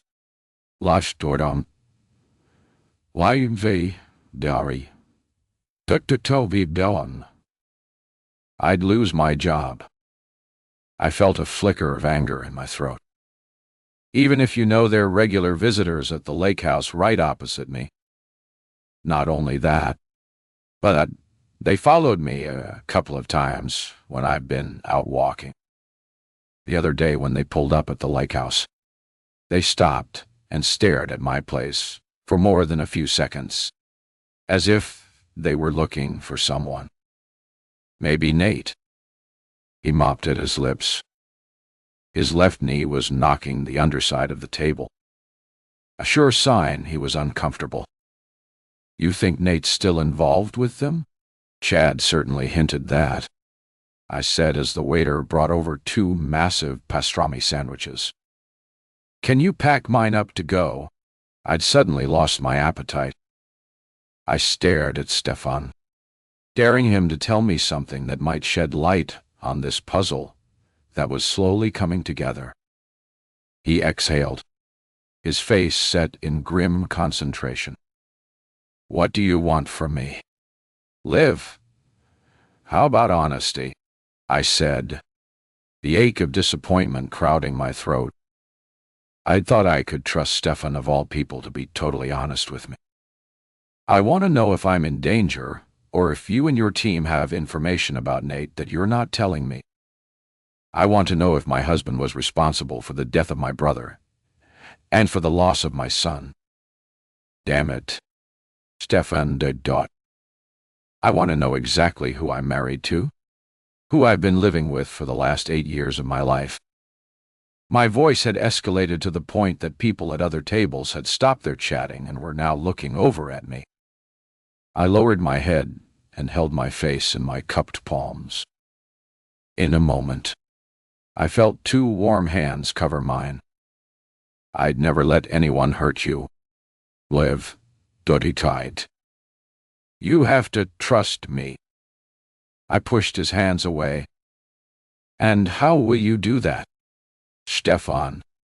When you're away at work, and I'm sitting at home alone just a few feet away from a house that regularly entertains known gangsters? We're gambling and drugs, and heaven knows what else motivated a father to try and take his young son from the place. And incidentally, that little boy has gone missing. There's been no sign of him for the past week. What if he disappeared like Jack did? And besides all that, Nate could show up any time and I'd have no idea what to say to him. Hell, I don't even know who he really is anymore. Seems I'm the last person to know that my husband was a gambler and possibly a drug dealer who hung out or maybe still hangs around with known criminals. Hey, maybe he's the one who caused Renee Beaumont's death. Or perhaps you didn't know about that. Of course, I did live. That's old news and public knowledge. Beaumont was dealing drugs, and he just happened to cut into someone else's territory. So Nate had nothing to do with it. I was just finishing police academy training. Live. I had no access to any of those case files at the time. I just heard a few rumors about Renee. I know Nate's still gambling. Stefan. Dosh. Don't you beyond the story.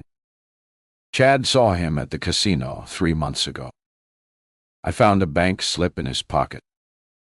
The account balance was almost $1 million. You telling me that's not suspicious? He chewed at his bottom lip before speaking. Possibly.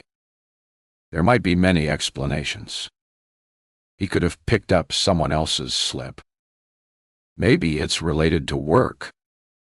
I shoved my soup plate away. The soup lapped over the side, spreading across the table. Stefan leaned forward and began to mop it with a napkin. Mal, or Shavanda, Turgisis, Anal, Kumtai. Tell me the truth. Is your team watching? Nate? And is it just a coincidence that you're living on my street? Or are you sticking out the lake house opposite me? I need some answers. His eyes seemed to plead with me. Liv. I can't talk about my job. Can't reveal anything. Our work relies on total confidentiality. If I break that, I'd not only jeopardize the entire operation, I'd also place a whole lot of people's lives in danger. And I am not prepared to do that. For a moment, I wanted to bury my head against him until all the bad stuff just faded away. But my anger was so intense, I couldn't do it. I stood up, scraping my chair back across the floor. Then there's nothing left to say. I guess I'll have to find the answers myself. I picked up the brown bag with my sandwich inside and edged my way out from the booth. Don't leave like this. Well, live. Dot. Please. At least let me drop by and check on you. I couldn't look at him at those warm brown eyes. Suit yourself, I said, walking towards the door. my heart slamming against my ribs. Chapter 38. I hated myself for being so brutal with Stefan. And as I drove away from the deli, the logical part of my brain reasoned that I'd been unfair asking him to jeopardize his job and the safety of the people he worked with. And yet, we'd always trusted each other. So why couldn't he just level with me? Especially when I might be in danger. The early afternoon traffic was heavy, and my ability to concentrate on the road kept lapsing as I swerved to avoid parked cars that hadn't even registered on my radar. Thoughts swirled around in my head. All the accusations about Nate were mainly speculation, nothing concrete. My only certainty: Nate was still gambling, and maybe in a big way. If so, then he needed help to kick the habit. What if the drug stuff was just something from his distant past? And maybe I'd imagined those two guys were Sonny and his gangster sidekick. After all, I did tend to let my imagination run wild. Alex had always said I was the easiest person to play a spooky prank on.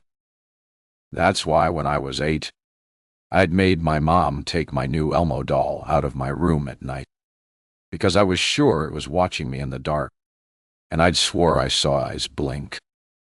9-year-old Alex had wasted no time pushing it around my open bedroom door to make it appear as if it was creeping back inside. I screamed the house down, probably traumatizing him in the process. Was I overreacting now? Filling in the blanks with pure fiction dredged up from one of my comic strips.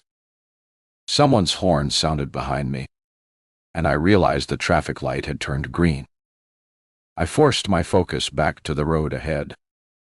Pulling up to the next traffic light, I rummaged in my purse and found Rick's business card.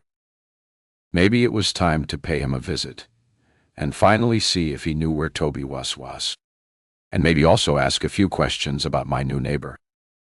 His place was just 10 minutes away, so I took a right turn and headed downtown. Rick's bike shop was across the river in the French area of town, an area with a long history spanning from the early French settlers. The long central boulevard was lined with trendy boutiques, intimate restaurants, French bakeries, and quirky little bookstores that I could have lazed around in for the entire afternoon had I not had a pile of pressing questions weighing on my mind.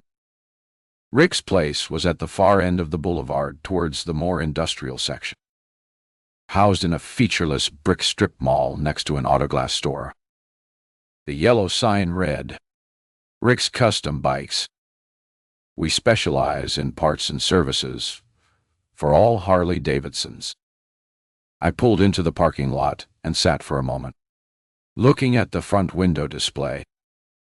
A long, lean Harley painted inky black with cobalt blue accents occupied the entire window.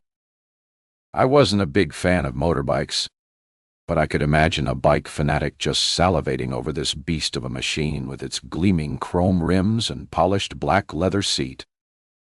There were no other parked cars there, so I headed straight for the front door and opened it into a long one, low-ceiling room that smelled of car, oil, paint, and the burning stink of a welding gun. Shelves of bike parts lined one wall. A stand filled with Bike Fanatic magazines stood against the other, and a gleaming array of custom bike parts took up the central island. A display of fancy license plates provided a backdrop to Rick, who stood at a glass counter sorting through a pile of receipts. He did a double take when he saw me. "Hey, Olivia, did you get lost or something? Or maybe you're interested in a bike." He grinned, revealing even white teeth. "Why?" I shook my head. "I'd rather ride a horse any day than get onto a bike. Don't know what you're missing. The wind in your hair. The open road. There's nothing like it," he said, stacking the receipts and stapling them together. I'll get a convertible. Same experience. So, what can I do for you? I averted my gaze, afraid to meet his eyes. Okay, I guess I'll get right to the point. Toby's gone. I haven't seen him around for a few days now.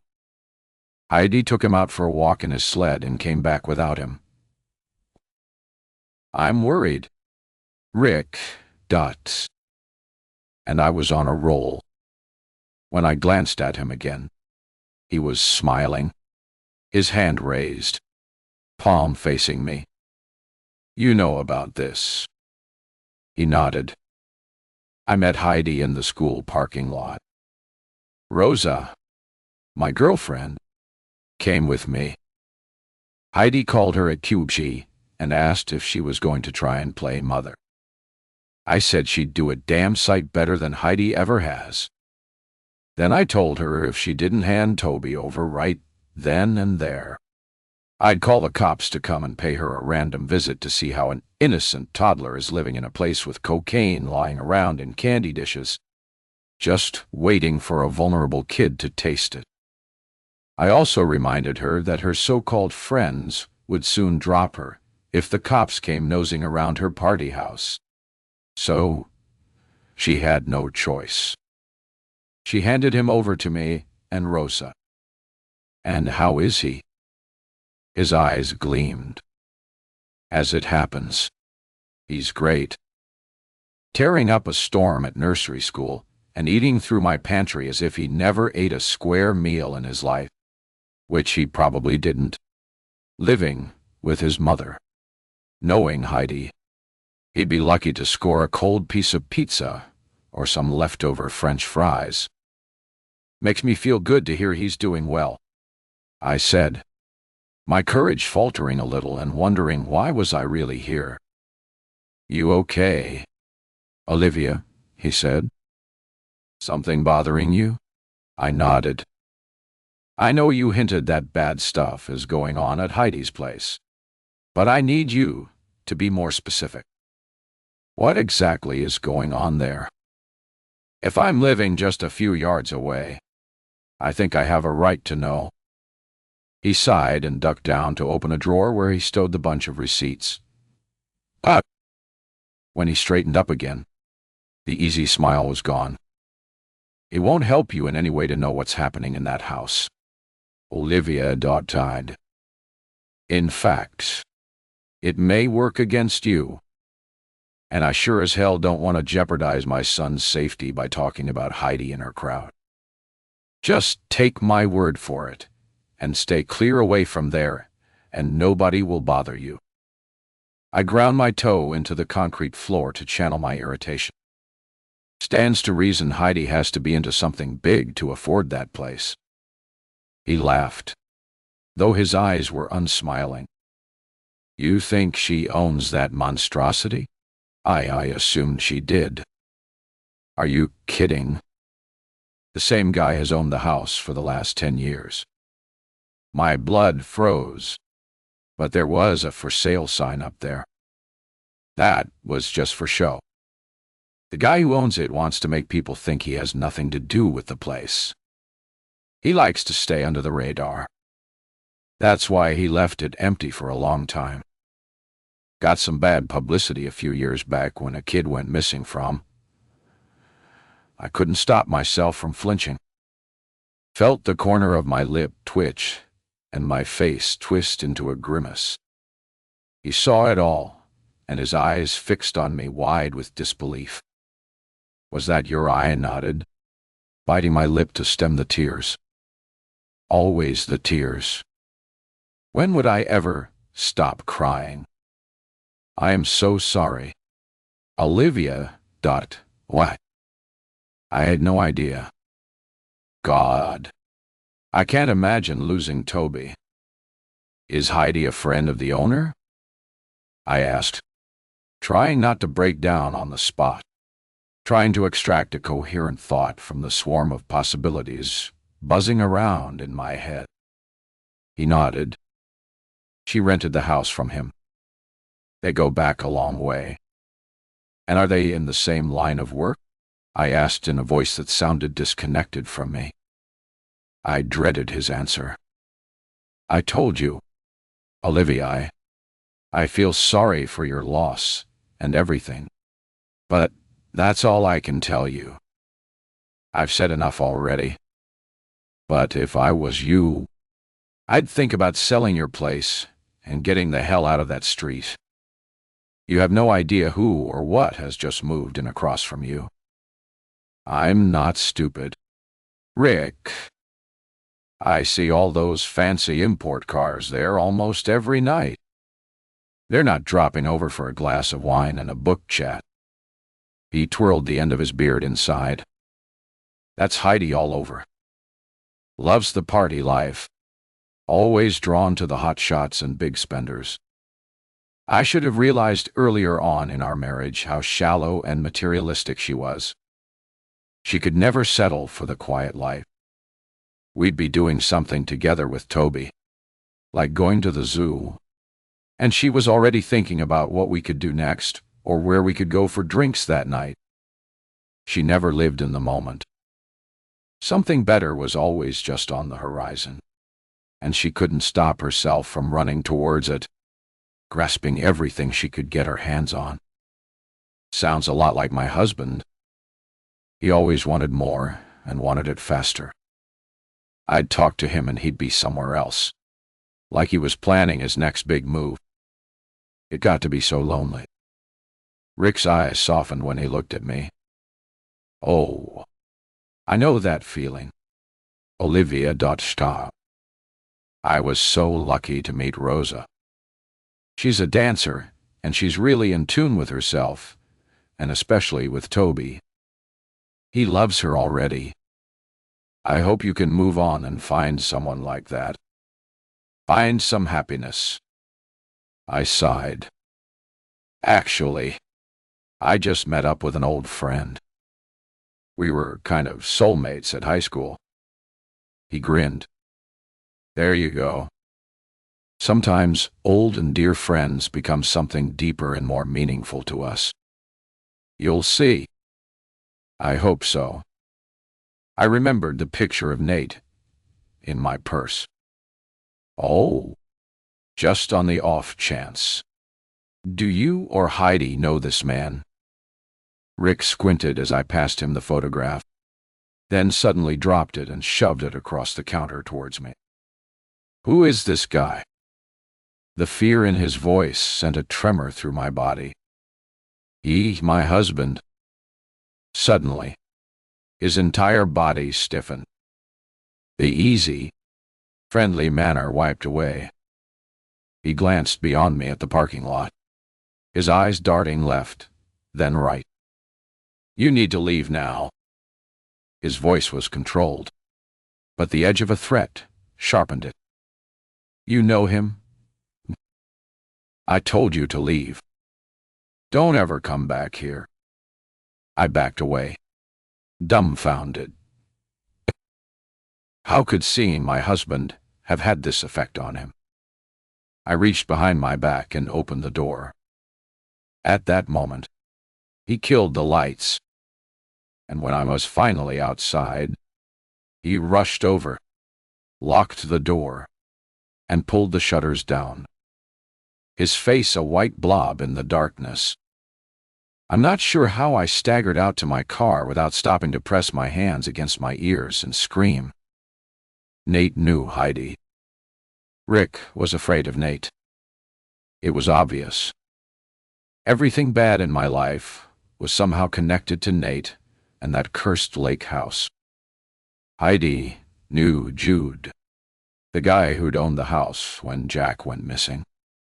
Jude was probably into the same illicit line of work that Heidi was. Maybe she was even running his business for him. Nate had said Jude was a friend from work when he convinced me to go to that damned party. Was Nate involved in their business, too? I remembered the feeling I had the first day Heidi moved in, that she'd looked at Nate as if she knew him. I thought I'd imagined it all, but it seemed a strange coincidence that Nate had left and not come back the moment Heidi and her entourage showed up on our street. Was he running from them? I was just trying to grasp the significance of that question and get my key into the starter when my phone pinged with a text. What is so worried about? How I want and twos. I slammed the door shut and opened the screen. It glowed blue in the darkness, illuminating a message from Stefan Detchery. Raj accessed phone records. Wish you yell. They show Nate is in the city now. I missed a breath and clapped my hand across my mouth. Another text followed. If you're worried, come to my house tonight. Sweat beaded my brow despite the freezing air. I jumped when the bright lights of a car swished by in a blue-white blur. I should go home. Face Nate if he's there. But the thought of being alone with him at the house sent a tremor of fear through me. It would be so easy and comfortable to stay at Stefan's. I started the car, suddenly conscious of the falling temperature, and my breath fogging the windshield, and was just about to drive away when another text came in. Probably Stefan, I thought as I put on the brakes. But when I glanced down, my vision blurred and my heart slammed into my throat. It was Nate. The text was brief, to the point. Hey, Liv, where are you? I stared at that one-line message. It was almost threatening in its simplicity. Maybe Nate or Jack, whatever his name, was back at the house, waiting for me. Swallowing loudly, I typed, out grocery shopping. Where are you? I waited. My eyes focused on the glowing digital numbers of the dashboard clock. Silence for a few long seconds. Then the short message flashed up. Still out of town. Liar.all. The word echoed in my head. Liar.all. But I couldn't let on. I was suspicious. I typed, why haven't you called? The three little dots pulsed for an eternity. He was thinking what to say. What new lie to spin? Something important came up. I'll get back to you. When? I typed madly. I waited. Nothing. I tried his new cell number. No answer. It went straight to an out-of-service message. What was he up to? Was he trying to find out if I was at the house? Suddenly, the fear was replaced by frustration, even anger. At that moment, I decided I would not sit at home like a helpless victim. I had to do something. He was in the city somewhere, and I needed to find him, but on my terms. I thought about the place Chad had seen him most recently. The Casa number. It was only 10 minutes away and had a hotel attached to it. Maybe I could catch him at his own game. Chapter 39. It was clear no expense had been spared in designing the main entry hall of the Casa number. A sweeping red carpeted staircase and glittering monster chandelier that wouldn't have looked out of place on the Titanic graced the neon-lit lobby. To my right and left, a chorus of ringing, pinging, whirring issued from row upon row of slot machines. That strange cacophony echoed through the maze of endless halls. Lights flashed, jingles played, and illuminated wheels spun, adding to the frenzy of excitement when the clink of electronic coins cascading across a screen followed the occasional whoop of someone winning a jackpot. I stood watching the circus, imagining how easy it would be to get hooked on the possibility that you could hit it big at any moment. That $20 might net you 20,000. Blind instinct drove these people to sit at the machines, pumping in $10 and $2 zero bills like lab animals in a conditioning experiment. Muted lighting ensured that the players could get maximum impact from the flashing lights and colors, and everyone was too glued to their screens to give a damn about one woman skulking around in the background, scoping the place out. I'd tied my hair back and jammed a baseball cap on. That, and my dark zip-up jacket and an old pair of glasses were enough of a disguise to blend in with the background. I wove around the rows of machines, half expecting to see Nate throwing in money as fast as he was losing it. But my instincts told me he'd probably graduated long ago to the gaming tables. Roulette, blackjack, or poker were probably more his style. Those games were set up on a platform at the far end of the gaming hall, while the more high-stakes card games could be accessed through a small curtained doorway in the far corner. I edged towards the roulette tables, scanning them to see if I could spot Nate's familiar dark-groomed hair. He wasn't there, at least not at the roulette tables. But my gaze soon settled on a tall blonde woman sitting with a bald-headed guy in a leather jacket, Heidi and her boyfriend. I slid behind a nearby pillar and watched as the croupier read in the losing chips. Heidi was quick to throw more chips onto red, laughing as the bald guy nuzzled at her neck. She sipped a tall, colorless drink, stuffed with greenery, and watched as the wheel began to spin again. A collective sigh went up when it landed on black. Heidi stood up, cursing under her breath, and scooped a still sizable pile of chips into a black and gold embroidered bag.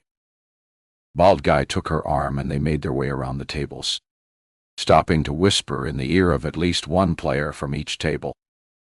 Those exchanges were followed by a cursory nod and sometimes the quick exchange of a business card. I was intrigued and wondered if this was how she recruited people for her parties. I followed them to the cashier's counter and hovered behind a coffee machine, watching as the girl behind the plexiglass screen dumped the chips and counted them. Heidi tapped the toe of her crocodile skin boots on the tiled floor and inspected her manicured nails until the girl came back with a cashier's check, which Heidi slipped into her designer bag. She headed towards the entrance where her boyfriend retrieved her coat from the coat check. I decided to keep following them for two reasons. I wanted to know more about what they were up to and thought maybe they'd lead me to Nate. I hung back and followed them into the parking lot. Outside, the stink of cigarettes lingered in the air from the ragged clusters of gamblers taking a smoke break by the exit doors. Almost gagging, I wrapped my scarf over my mouth and nose and stood behind a large fake palm tree to watch as Heidi and her friend lit up cigarettes and waited. Over the next few minutes, at least 4 different people, a young, clean-cut guy, 2 middle-aged women, and a burly biker type approached them, slid an envelope into their hands, then slunk off into the shadows. Heidi had some kind of racket going on here. People working for her, inside the casa number. Was she running some kind of loan racket and collecting high interest or laundering dirty money? After a few minutes of no shows, the two of them made their way to Heidi's SUV, parked only 3 rows away from my car. I waited until they were hidden among the cars and ran over to mine. Once they pulled out and headed towards the exit, I made sure I was right behind them. I gripped the steering wheel, my heart racing as we sped through darkened streets in the direction of downtown. When they took a sharp left turn onto a pothole, damaged back road, running parallel to the railway tracks, my hands began to sweat. We'd entered a sketchy, run-down area. I checked my dash. I was low on gas door, cursing myself for not checking earlier. I prayed I had enough to get me safely out of the place should I need to make a quick getaway. I was so caught up with worry I almost overshot them when they slowed down and turned off into a parking lot near a strip of old warehouses.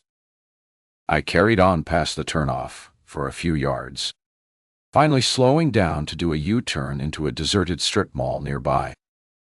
I decided to wait for a while, then drive by the warehouses to see what was happening. I couldn't waste any time considering how low my gas tank was. Killing my headlights. I let the darkness swallow me up. My mouth tasted like sandpaper. Not surprising since I hadn't eaten or drunk anything for hours.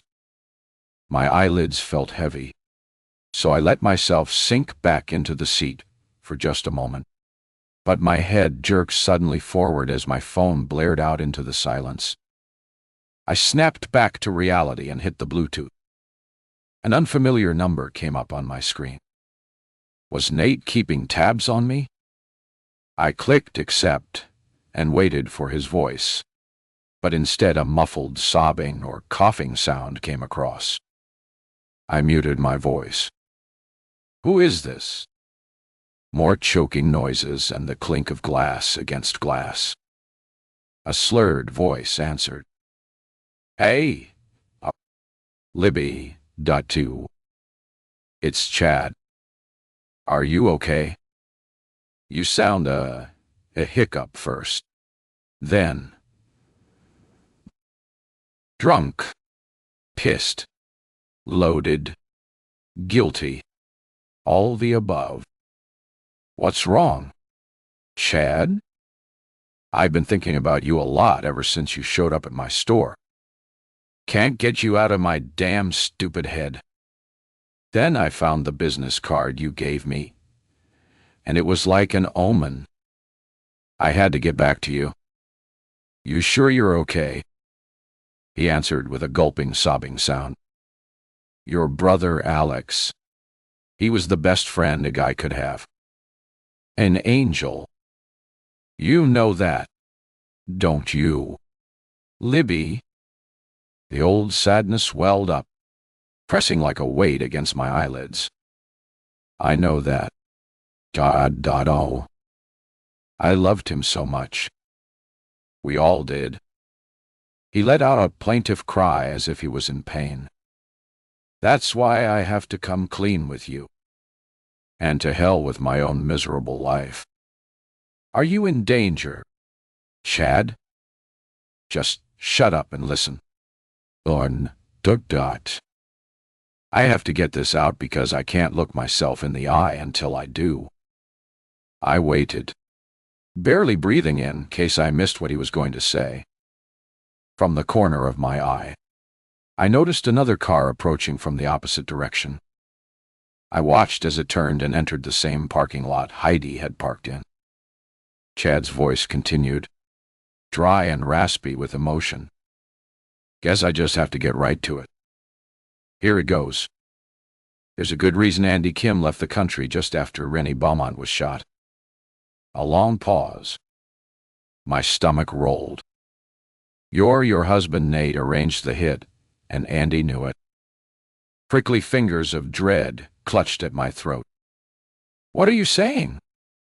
I don't. I didn't know about it at the time.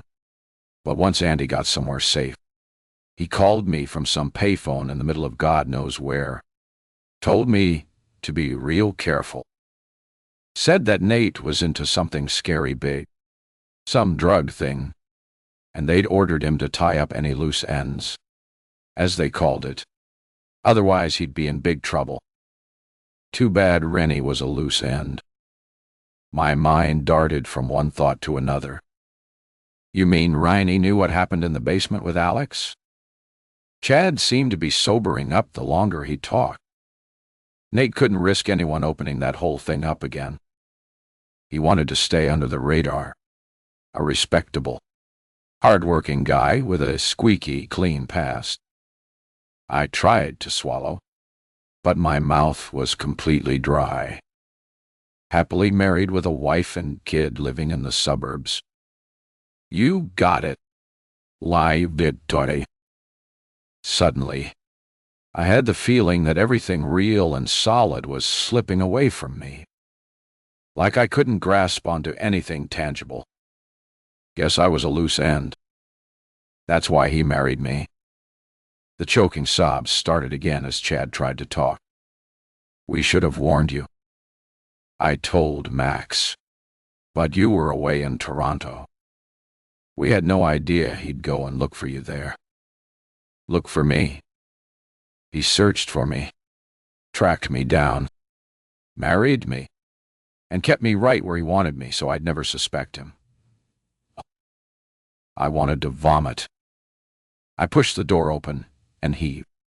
Dry, retching, then spitting out sour-tasting bile because I had nothing inside me to throw up. I heard Chad's voice. You okay? Lie. I croaked something to let him know I was still there. He started to talk again. Andy never told me what happened that night. Guess he was too scared to explain it all. So, I don't actually know if Nate caused the fire. I just know he was there when it started, and then he disappeared, leaving Rennie and Andy to face the cops. I swung back into the car and wiped my sleeve across my mouth. How could I ever find out what happened? Chad? There was a long silence then. Whatever you do, don't ask your husband. Andy's the only other person that knows the truth, and he's disappeared. He called from a payphone. I have no way to get back to him. I have to know. Chad. Chad's voice ratcheted up a few notches. Live. Forget about finding out. You need to get away from Nate. But don't let on why. That's why he came to see me 3 months ago at the Casa number. It was no accident. He was with those 2 guys again. Made sure he introduced them to me. Sonny and the little guy. Mal, Bell, Moisivier, Fine. He just wanted to see if I'd talk to Andy. Make sure I was being a good boy and keeping my mouth shut. So now I've told you. I don't know what's going to happen to me. But you know what? I don't care anymore. The red blinking gaslight snapped on. I had to make a move. Had to get back home. Had to figure out what to do about my so-called husband. I got to go. Chad, And thanks. Thanks for this. You going to be okay. Liv. You want me to come over? No. I'll be in touch. But, Liv, I'm worried for Click. I disconnected. My battery was getting low. I felt disoriented, confused as I edged the car along towards the turnoff into the warehouse parking lot.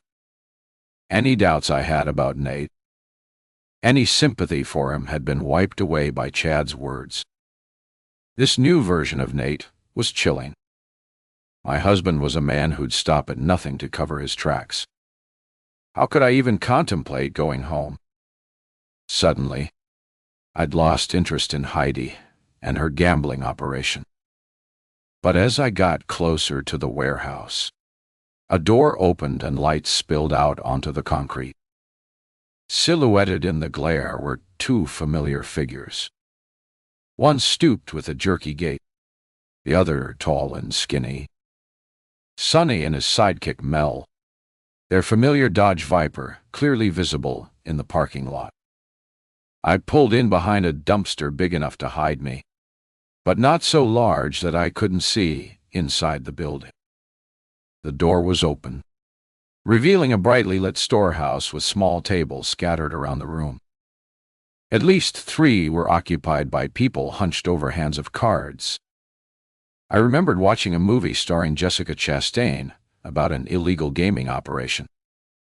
The secret high-stakes games that happened in hotel rooms, abandoned storehouses, private homes, and all run by a woman who recruited her clients by word of mouth. Sonny and his friend Mel moved into the shadows at the side of the building as two other men emerged, dragging Heidi's bald-headed friend with them. One of the men slammed the door shut with his foot as the bald guy struggled to shake them off. They knee him in the back, propelling him towards Sonny, who lunged forward and punched him hard in the stomach.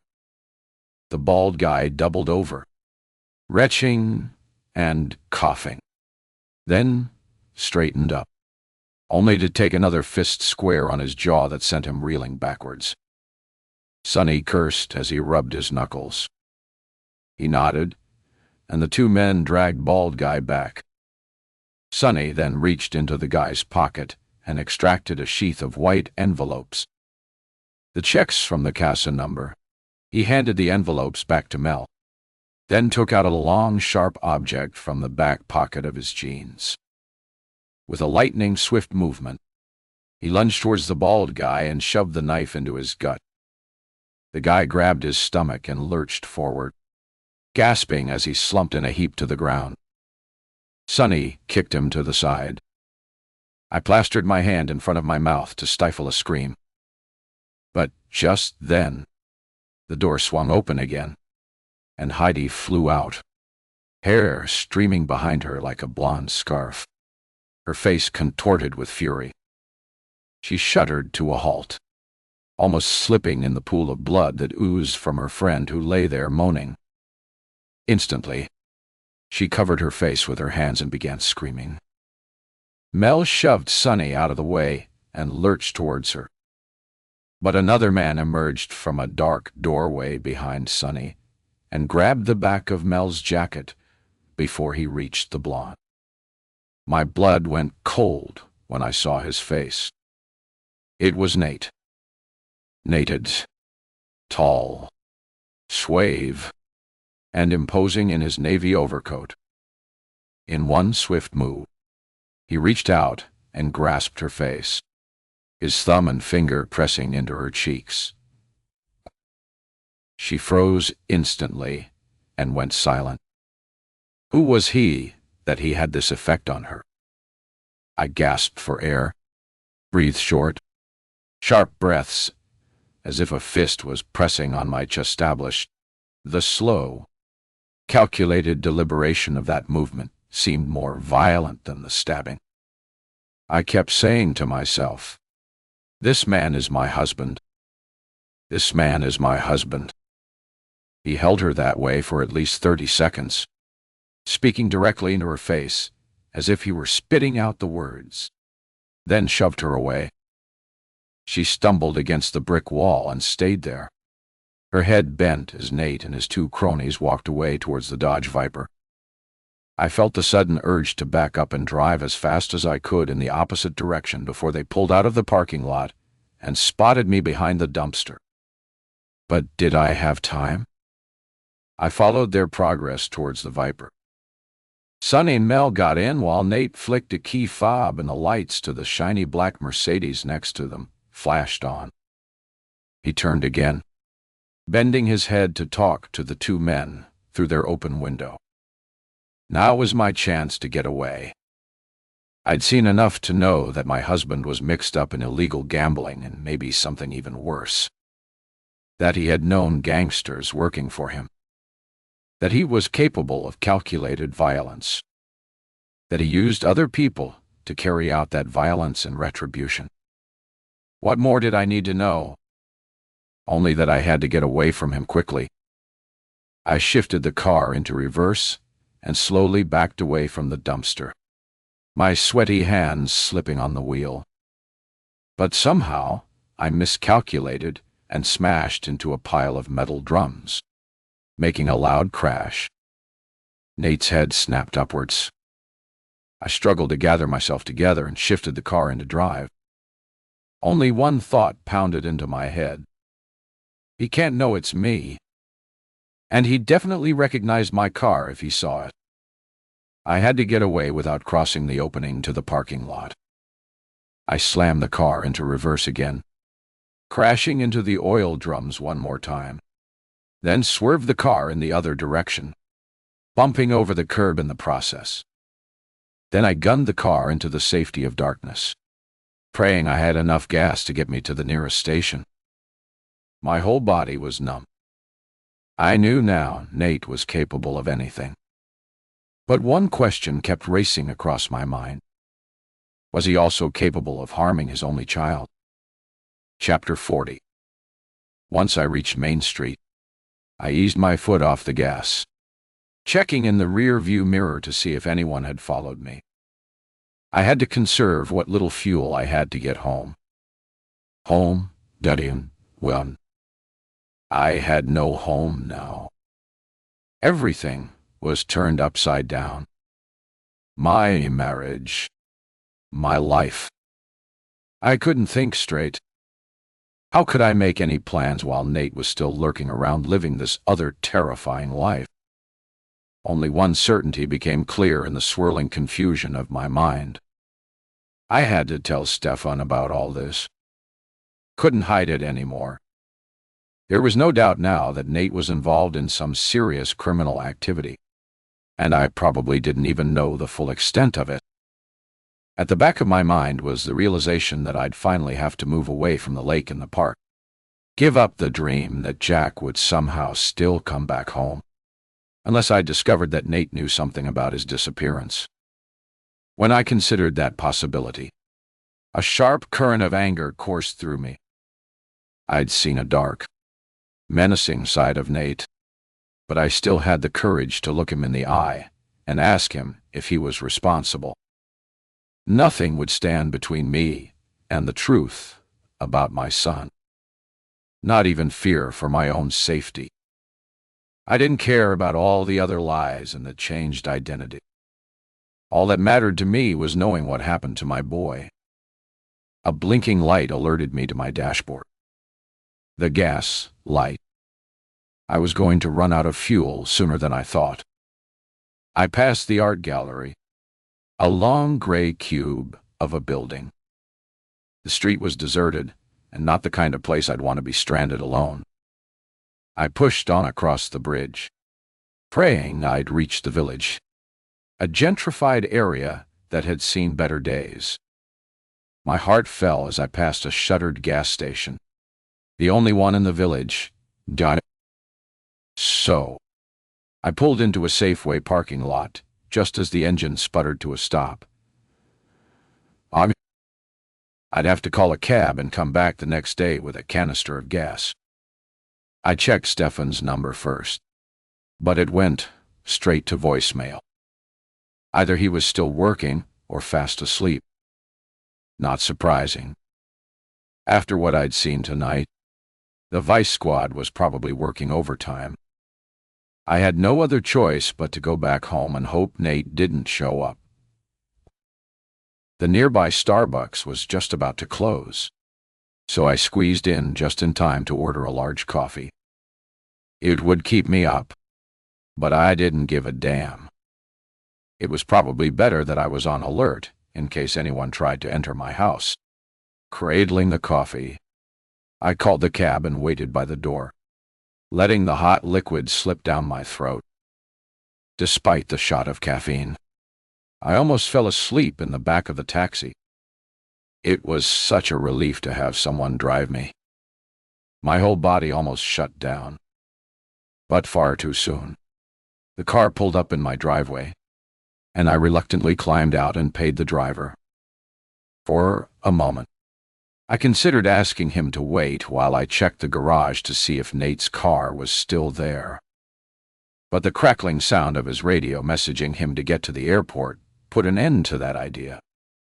He reversed quickly out of the driveway, leaving me alone in almost total darkness.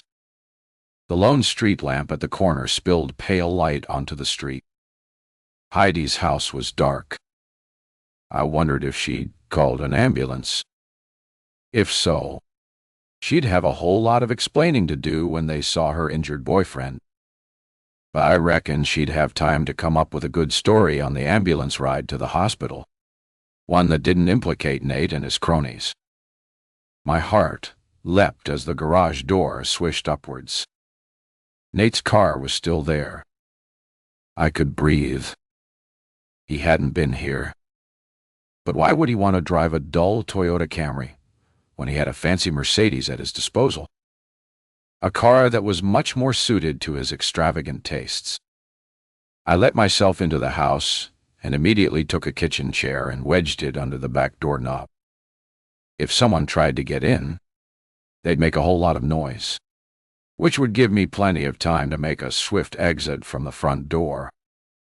I stood back and wiped my forehead with my sleeve.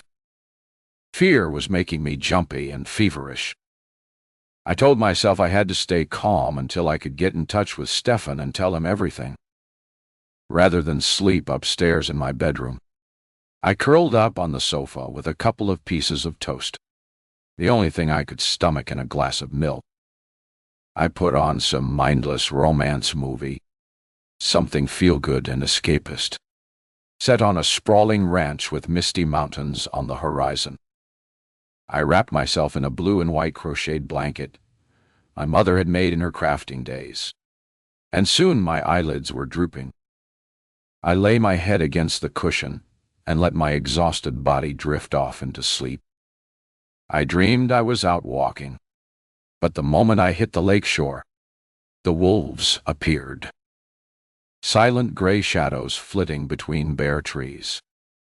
Drawn by the scent of human fear, they padded like phantoms over the snow, gathering ahead, their blood-scented breath crystallizing in the air, waiting like frozen ghosts until I was separate, apart, alone. Wow. Then they pounced with a rush, tearing along the narrow track, their claws gripping the icy crust. I froze, my limbs paralyzed by cold and fear. No escape route in sight, only the half-frozen lake. Nate was standing on the other side watching me. He cupped his hands around his mouth and shouted something, but I couldn't make out the words. Stumbling down the bank, I slid onto gritty ice, aware suddenly of a gurgling noise under the fragile surface. Too late to sidestep the blooms of black water, I fell forward into the darkness of the rippling pines. The water held me in its frigid embrace, flooding my lungs to bursting point. But as my body quieted, I saw a face. A child's face. A small, translucent pearl. Hair curling like tendrils of weed, wriggling and writhing in the shifting currents. I reached out to touch it, and the illusion shattered into a million pixelated fragments. I struggled to open my eyes. The dream was still tugging at me, pulling me back into the hazy world that exists between dreams and reality. Red bars of light streaked the sky. Dawn, da-da. I was lying on the family room couch. A scraping sound came from somewhere in the kitchen. The sound of drawers opening. I pulled myself up, my head still groggy with sleep, rubbed my eyes, and saw someone rummaging through the kitchen drawer. Nate. I stuffed the blanket in my mouth to stop the scream. In the same moment, his head jerked around to look at me. "Where are my car keys?" That was it. No apology, no explanation, no expression of concern. Just one blunt question after all the worry and craziness I'd gone through. Something wild sparked off in my head. I sprang off the couch and lunged towards him, pounding at his chest with my fists, screaming, "Who the hell are you? You liar! Cheat!" He grabbed me hard by the shoulders, digging his fingers into my flesh. "Shut it," he said through gritted teeth. "I'm Nate, your husband." Outrage and fury swelled into my throat. "No, you're not. You're a liar. A criminal. Always have been. Jack Sawyer." Dot. He dropped his hands. The anger was wiped from his eyes, replaced by a look of utter disbelief. "I'm not that person anymore." "Then who are you? Some kind of godfather? A gang boss? What exactly have you been up to? Why did you marry me?" "Just to keep me quiet about my brother. Alex?" I must have struck a chord. He grabbed me again, pulled me towards him, so close I could smell the light scent of his cologne, see the navy flecks in the pale blue of his eyes. He'd silenced Heidi only a few hours before. How might he try to silence me? "I married you because I loved you." "I still do." How could I believe him? No matter what he said, even now, he was probably still lying just to keep me quiet. And Alex. I almost spat the words at him. The ping of a text was almost deafening.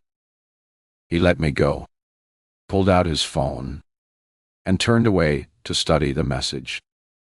Tears welled from my eyes. My heart was torn apart. Nate, my husband, was standing right in front of me. And yet, everything about him was wrong. All a terrible lie. I reached for my phone. This had to end now. I'd call Stefan and tell him Nate was here. I was just about to tap out a text when Nate whirled around and grabbed my phone from my hands, throwing it down onto the floor. "What the HK are you doing?" "What I should have done a long time ago." "You going to turn me your husband in?" I nodded. "Then I'm going to divorce you." "Liv, just listen." I scoffed. "To what?" "More lies." Something dark flickered across his face, and I took a step back. Had I gone too far? He thought for a moment, chewing the inside of his lip and glancing from me to the back door. "Liv, I'm going to ask you for something. The last favor I'll ever ask of you. And afterwards, when this is all over, I'll tell you the truth. All of it." "What do you want?" My heart swelled and crowded into my throat. I remembered him marveling at Jack's perfect little fingernails. Like tiny seashells. He'd said, "Don't call anyone yet. Let me find my keys and leave. Then you can do whatever you want. But you have to decide quickly. I need to get away from here now." I grasped his arm, feeling the slight twitch of his muscle warm under the fabric of his coat. "On one condition, that you swear on our son's life that you didn't harm him."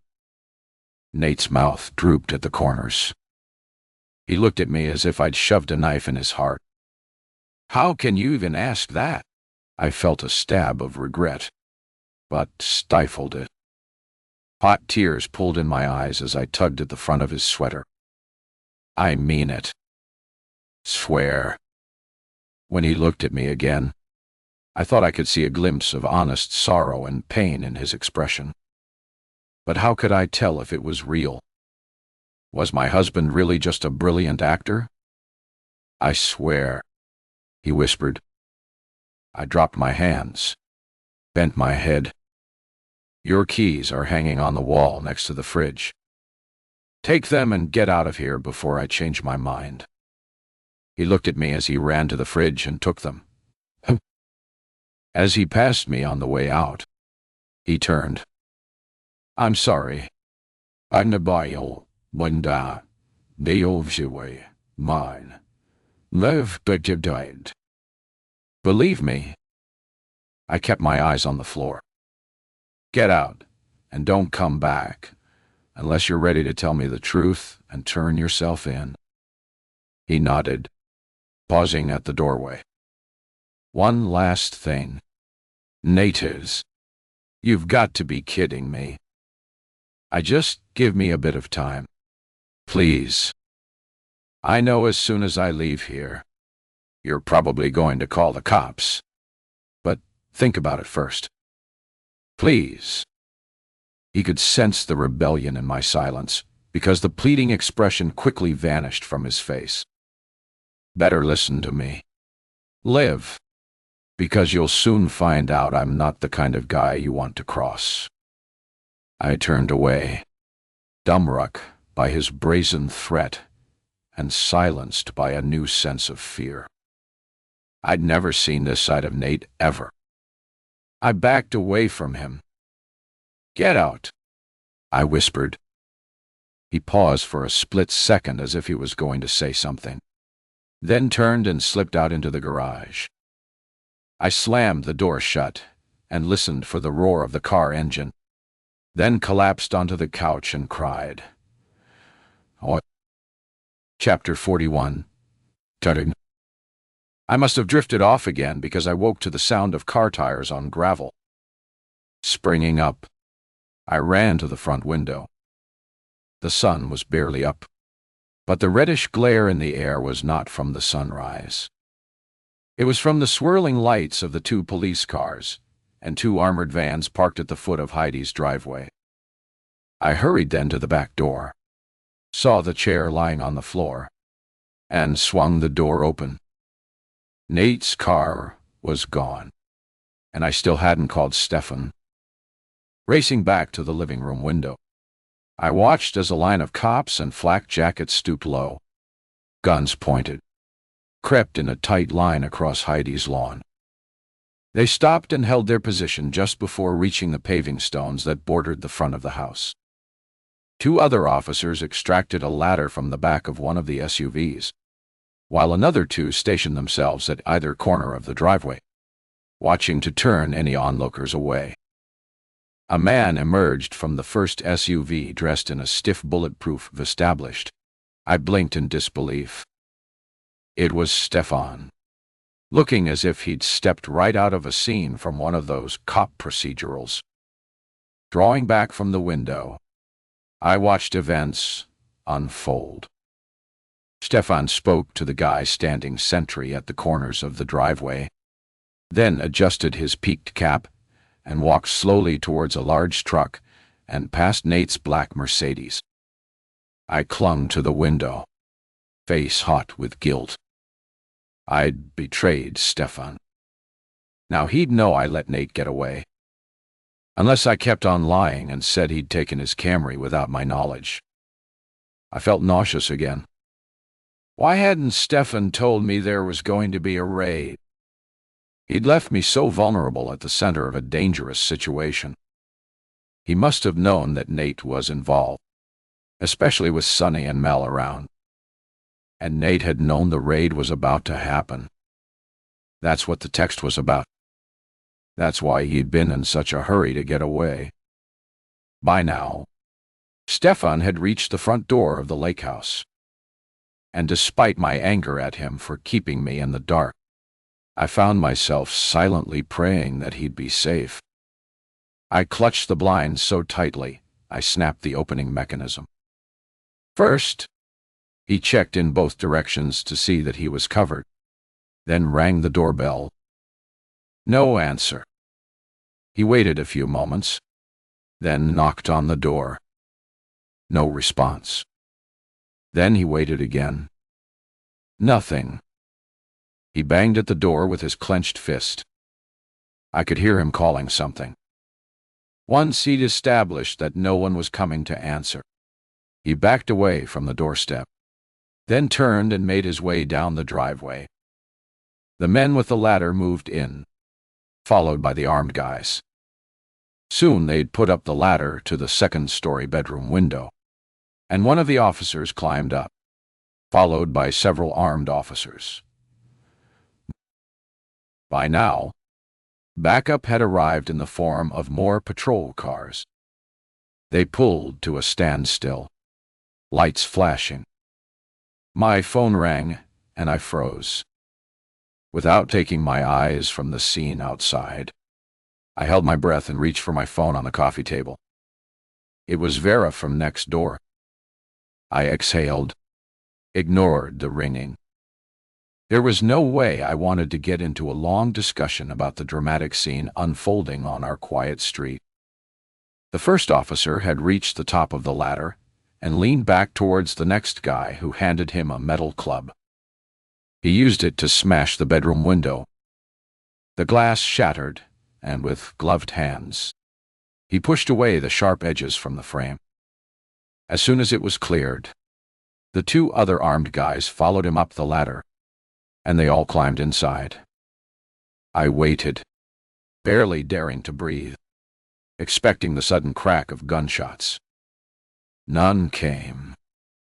It seemed like an age before Stefan, talking into a headpiece, strode up the driveway with two backup guys, and the front door swung open to reveal Heidi, head bowed, hands cuffed behind her back, accompanied by one of the officers who led her out towards the waiting squad cars.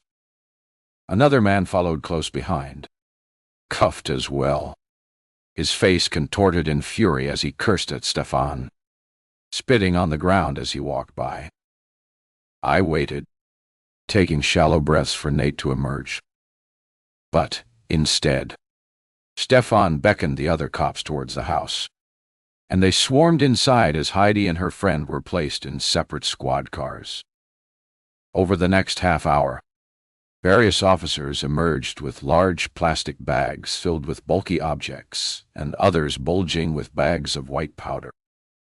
So Rick had been right about the cocaine lying around there. The house had been a hotbed of gambling and drugs. But what was Nate's part in all this? I sat back on the living room couch, a helpless spectator to the drama unfolding on my own street.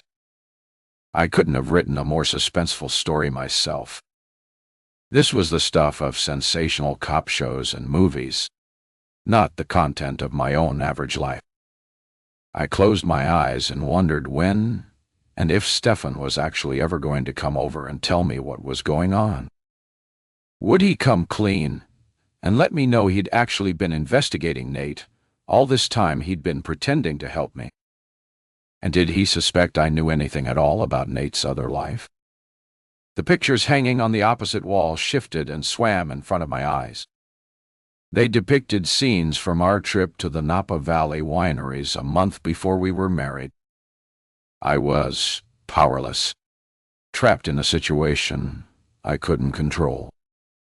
If I ran, it might look suspicious, as if I'd known exactly what Nate was up to. And I couldn't stay because I was still afraid of staying alone in my house.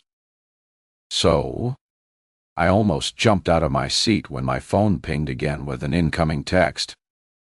With trembling hands, I picked up the phone and looked at the screen at a text from Nate. "Are the cops still there?" My hands began to shake as I considered what to say, how to respond. Lie, or tell the truth. I typed, "No." I waited, tiny fingers of fear crawling up my back, my neck damp with cold sweat. "Liar." I let out a sharp scream. He had to be in touch with someone, and that someone was close by watching the raid as it happened. It was then I realized the significance of what I'd just done. Nate was testing me out to see if I was loyal to him, and I'd lied and failed the test miserably. Chapter 42. I rested my head in my hands and stared at the floor. All I wanted was a simple, uncomplicated life. Nothing exotic. I wanted to make plans, go out for drinks with friends, book a sun vacation, or just sit in the park and read. I hadn't enjoyed anything close to a normal life for years, and I was tired. So tired.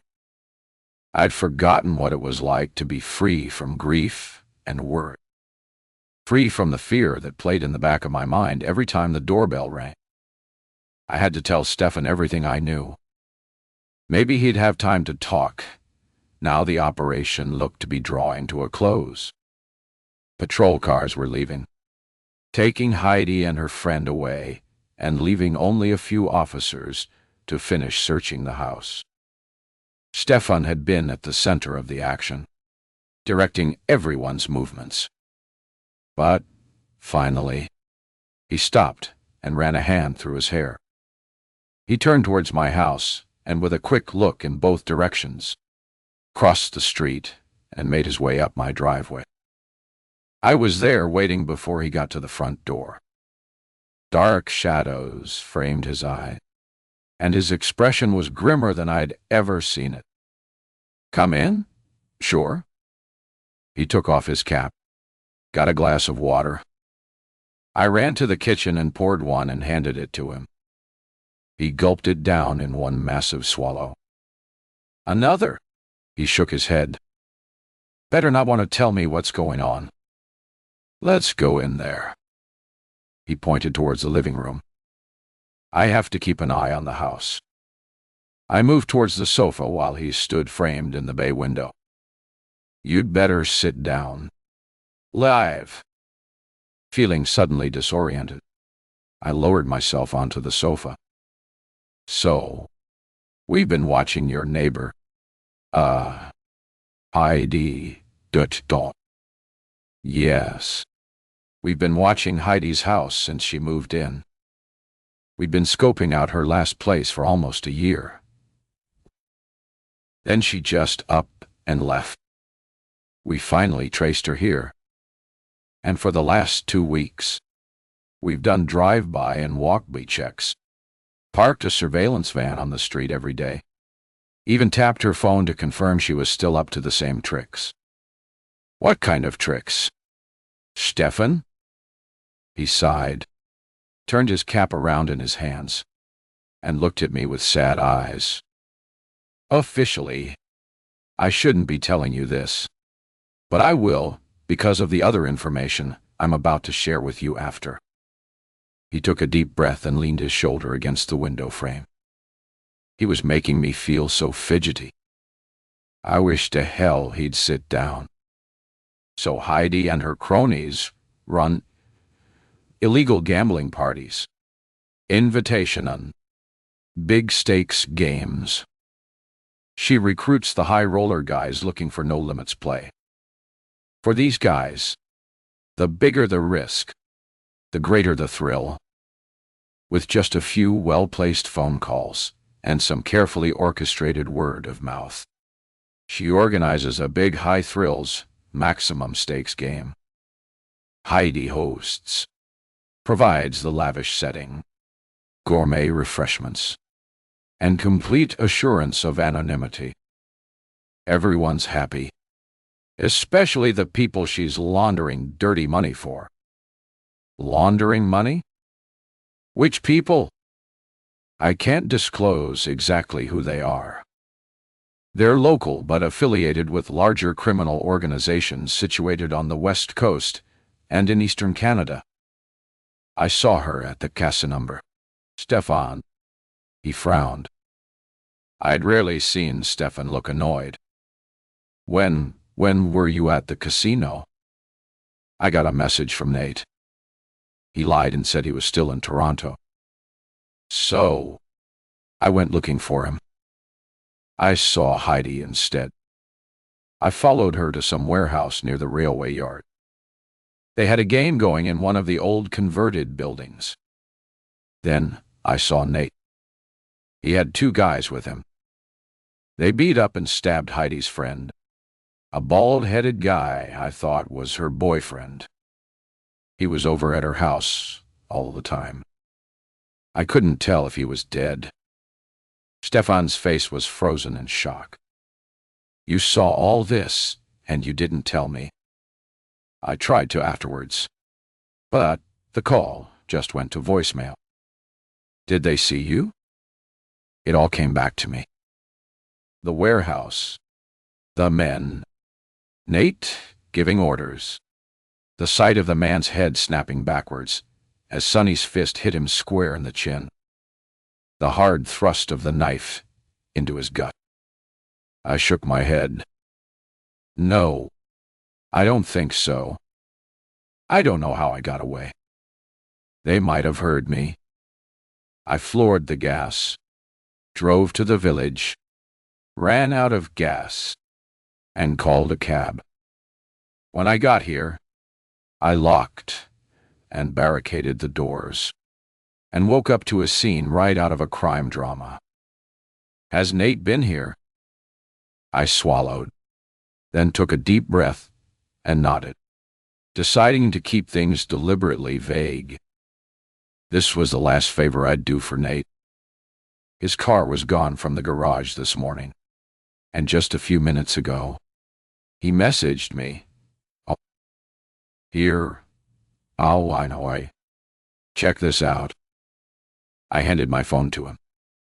He glanced over the text and immediately switched on his walkie-talkie. What's he driving? Live? I gave him the details. A scratchy voice came over the other end, and Stefan recited instructions in a steady, businesslike voice. Send units out to find suspect of interest. Nate Barnett, driving a black Camry. He took the license plate number from me and repeated it over the phone. Bring in for questioning. Treat suspect as armed and dangerous. Approach with extreme caution. He shoved the phone into its holder and stood for a moment thinking and stroking his chin as if working out what to do next. I can't stay here. Stefan died. I'm not going to sit around wondering when Nate is going to show up. I don't even know who he is anymore. He chewed at the inside of his lip, then exhaled. I don't need to tell you. Liv, that Nate is into some big-time criminal activity. But you already know that, don't you? I swear I had no idea how deep he was into it until last night.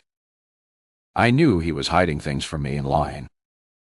But it's like I've been asleep for 5 years, and now I'm just waking up from a nightmare to find out my husband has not only been living a double life, but he's also mixed up in some massive illegal gambling racket. He shifted from one foot to the other. It may be more than just gambling. Ashtor. We suspect some large-scale shifting of cocaine and other drugs are involved. But we don't know how widespread the entire operation is. Right now, we're coordinating with units from BC and Ontario, possibly even going international. I flopped back against the sofa. But why did he stay with me? Why live this quiet suburban life in this average neighborhood when he's spending the majority of his time rubbing shoulders with rich and powerful criminals? Hate to say it, Liv, but you and this place, this street, this house are a perfect cover for him. Nobody would suspect what he's been up to. I mean, allegedly been up to. And that's probably what his bosses want. Staying under the radar, acting as the perfect family man with a respectable career. Hell, nobody would suspect him. But we didn't turn out to be the perfect family. Not when Jack disappeared. Stefan sighed and turned to look outside again. Maybe he didn't bargain for that to happen. I hate to say it, Liv, but he wouldn't want the added police attention a missing child brings if he was mixed up with organized crime. I picked at my fingernail, my mind spinning. But I keep thinking, Stefan, that maybe he was involved in some way with Jack's disappearance. I hate the idea of that, but I have to consider it. Now I know the full extent of his lies. He shook his head and sat on the arm of the sofa. It seems unlikely, but all I can say is if we find him, we can certainly question him about that. No promises that he'll open up given his track record. You do know, Stefan, that Nate Barnett isn't his real name? He stood up again quickly. Do you know something we don't? If so, you'd better tell me now. Live, Dutch State. I hung my head, afraid to meet his eyes. I didn't want to say anything. I had to make sure about it on my own before I told you. I first got wind of it the day we went to see his mother. And then I told him everything I'd found out about the real Jack Sawyer, and the way he'd simply stolen a dying boy's identity and forged a new life for himself away from his gangster father and junkie mother. Stefan's flushed face was drained of color. This information changes everything. Love, dotty. Everything. You should have told me earlier. Embarrassed. I hung my head. I had to make sure. Stefan, remember, he's my husband. I've lived with him for 8 years. Still, I thought we weren't keeping secrets from each other. You haven't exactly shared everything with me either. Then, we're even now. Guess so. But I just can't believe how Nate got away with changing his identity. And none of us suspected. We just accepted him as Nate, the guy who lived on his own. I keep thinking that maybe he was trying to get away from his father, escape his past. There are way too many questions and not enough answers. Live, ... All I know is right now we have to get you somewhere safe.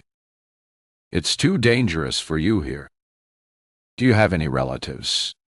Friends you can stay with? I looked away, ashamed. You're going to think I'm a major loser, Stefan, but there's no one I can turn to. I shut myself away when Jack disappeared. Lost the urge to socialize. I'd never judge you. Lied, Dottie. I don't know how you survived the loss of your son. But now, I'm going to talk to my supervising inspector. We'll get you into a hotel. There's more. Stefan, ... on. I haven't told you everything. He exhaled. His face creased with worry. What else are you going to surprise me with? Chad called me. According to him, Nate was one of the last people in the basement with Alex the night of the fire.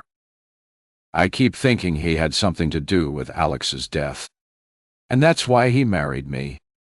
To keep a close eye on me. Stefan covered his mouth with his hand.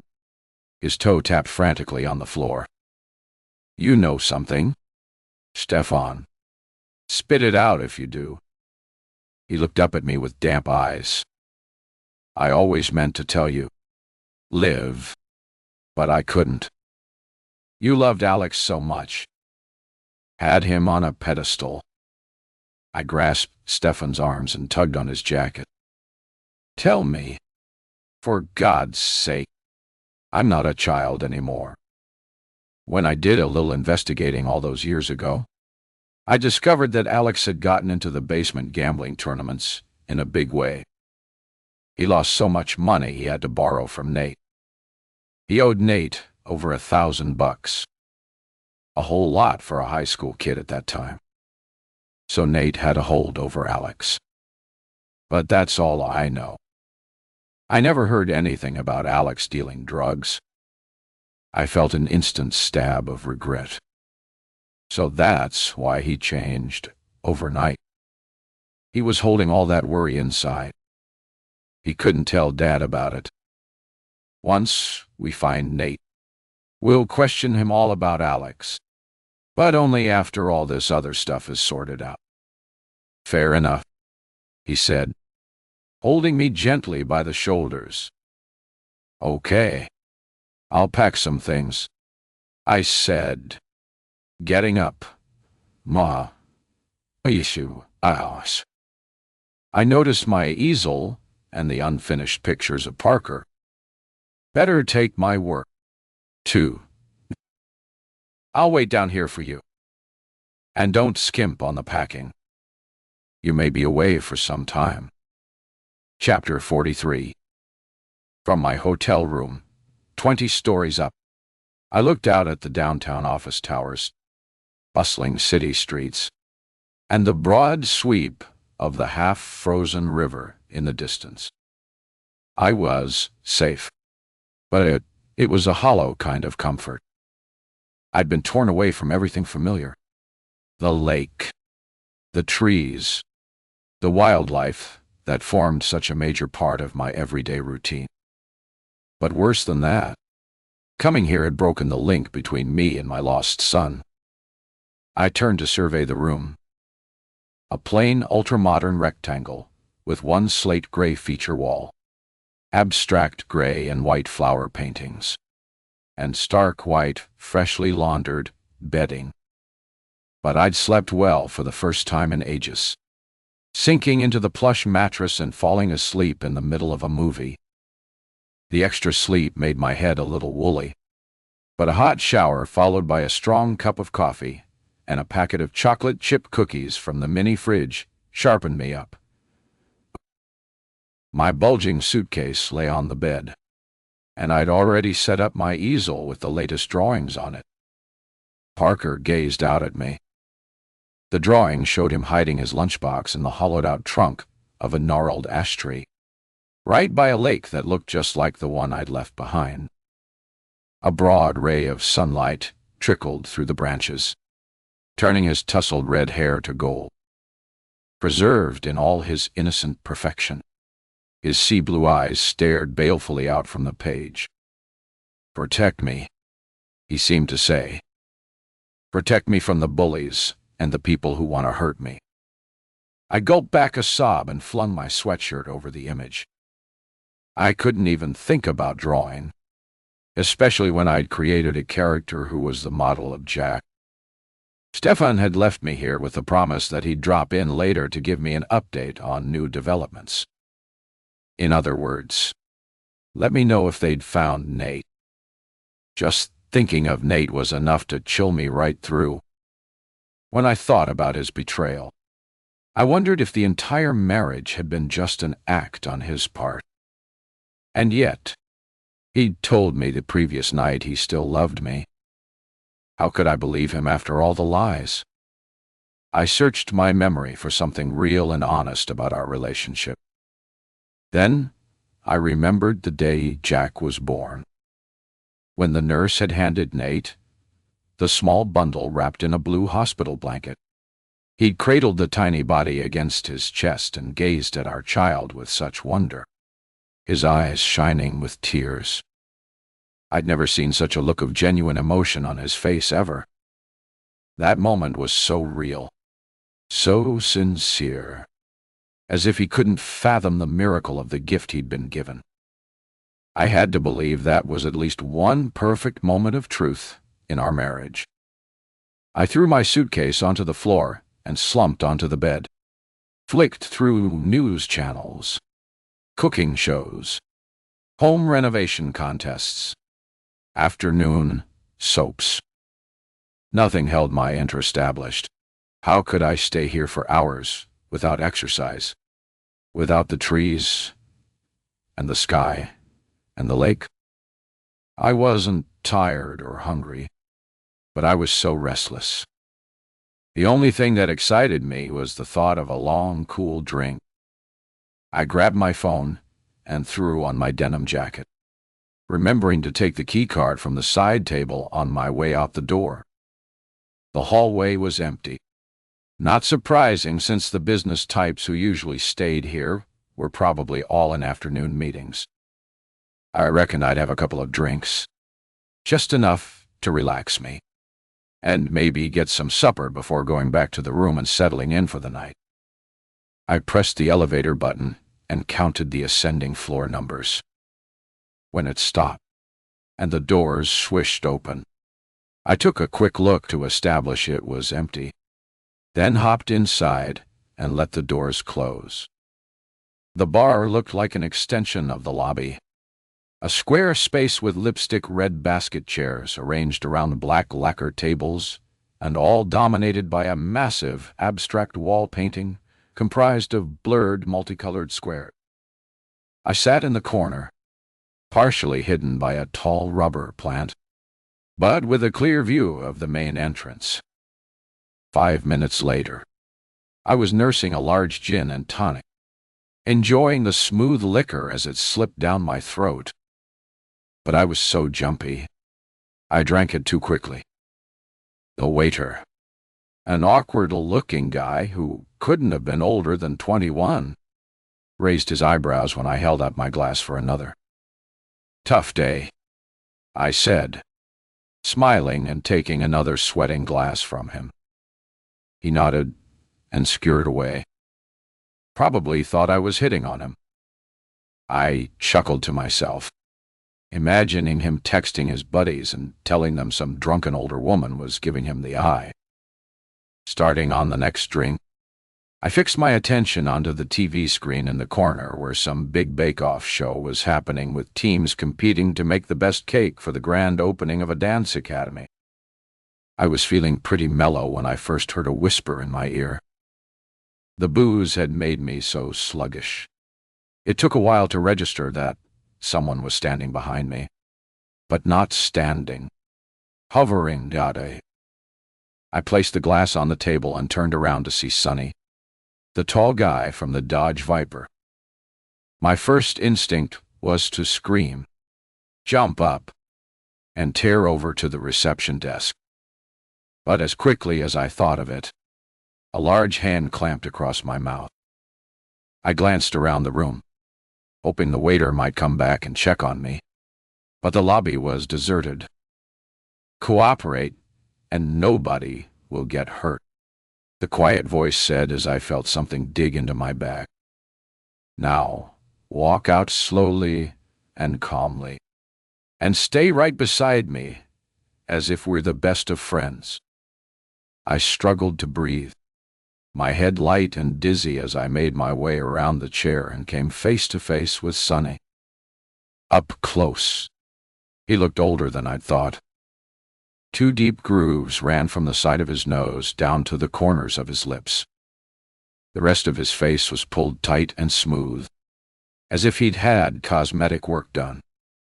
His manicured eyebrows gave him the appearance of a mannequin from a shop window, and his hair had the dull, inky look that only comes out of a bottle.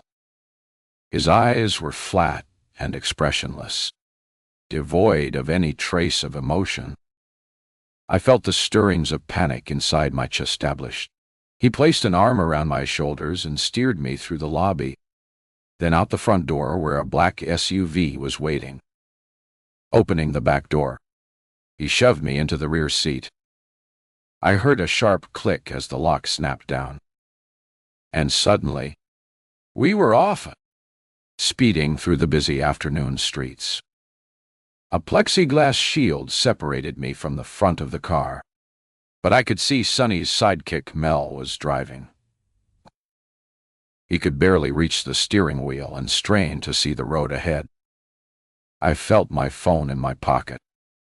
If only I could tap out a message without them hearing me, I could alert Stefan. But as I went to pull it from my pocket, Sonny's head whipped around and the shield slid open. "Don't even think about it," he said, sitting up and twisting his arm through the space. "Hand it over, or you get a bullet in the foot, and that might put an end to all that walking you do through the forest near your place. You've been watching me." He laughed. "We've known about you for a long time, thanks to our buddy Nate. Where is he? Where's my husband?" He laughed again. A kind of tuneless, dry laugh. "Do you hear her? Mel? Mal? She still wants to know where that piece of crap is." He turned to me again. I'm surprised you're still interested, considering the lies he must have told you. Like he's not really Nate Barnett. Yeah. We heard you'd been doing some snooping around. You like the name Nate, or do you prefer Jack?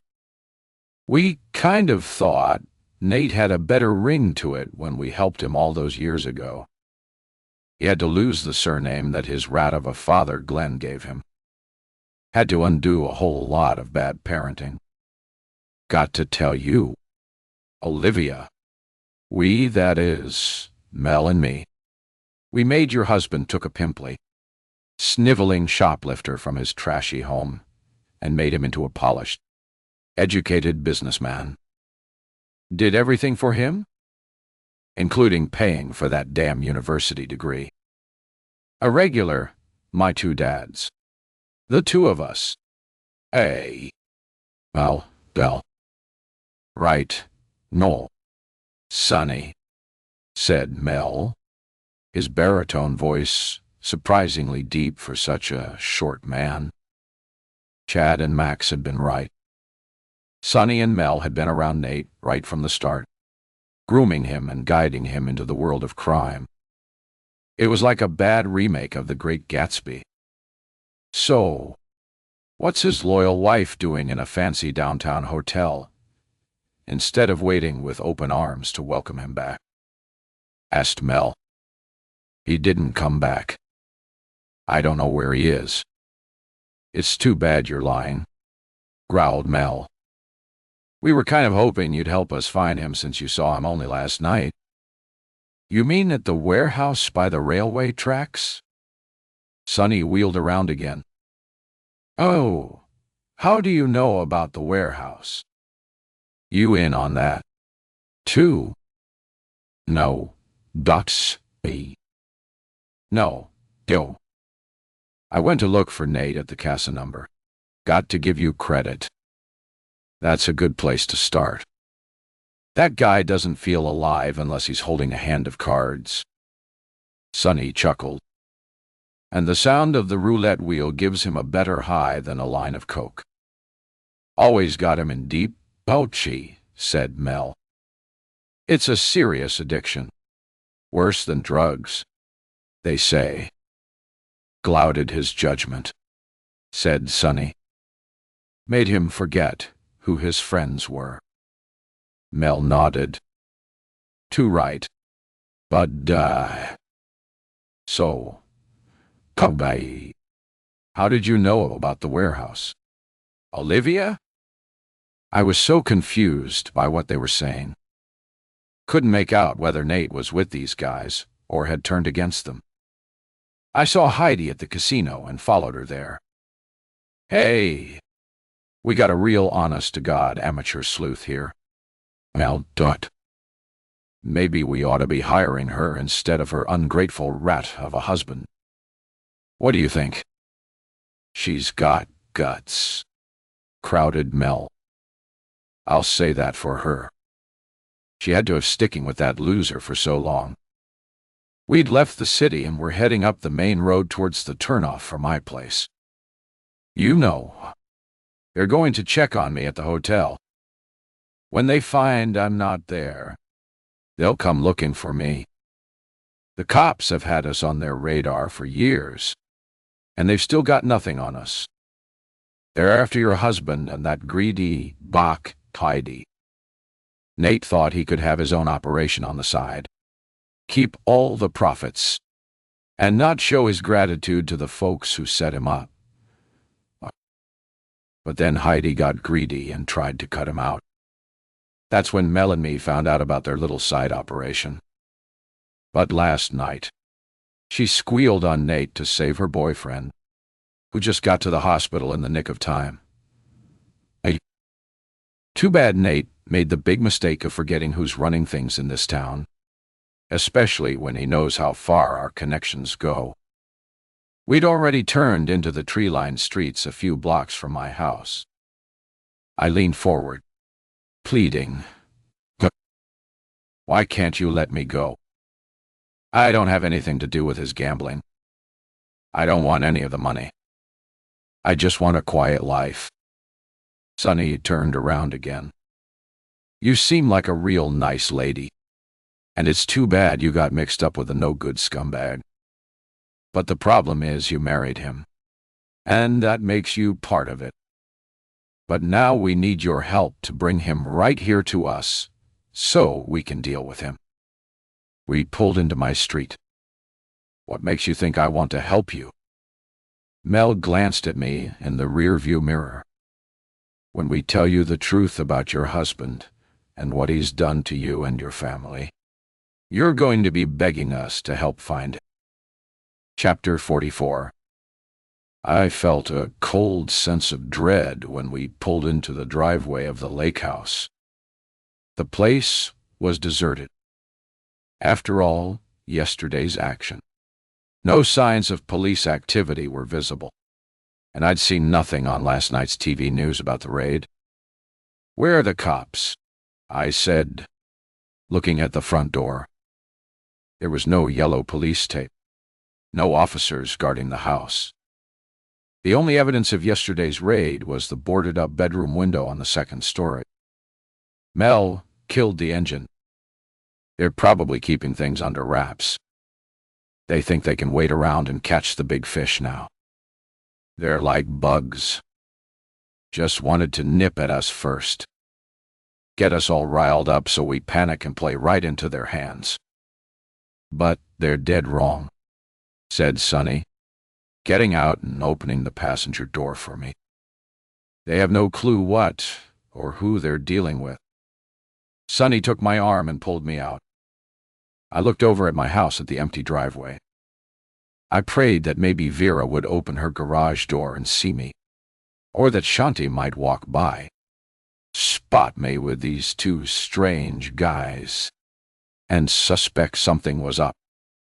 But as usual, the street was deserted, and I cursed myself that I'd chosen such a secluded place to live.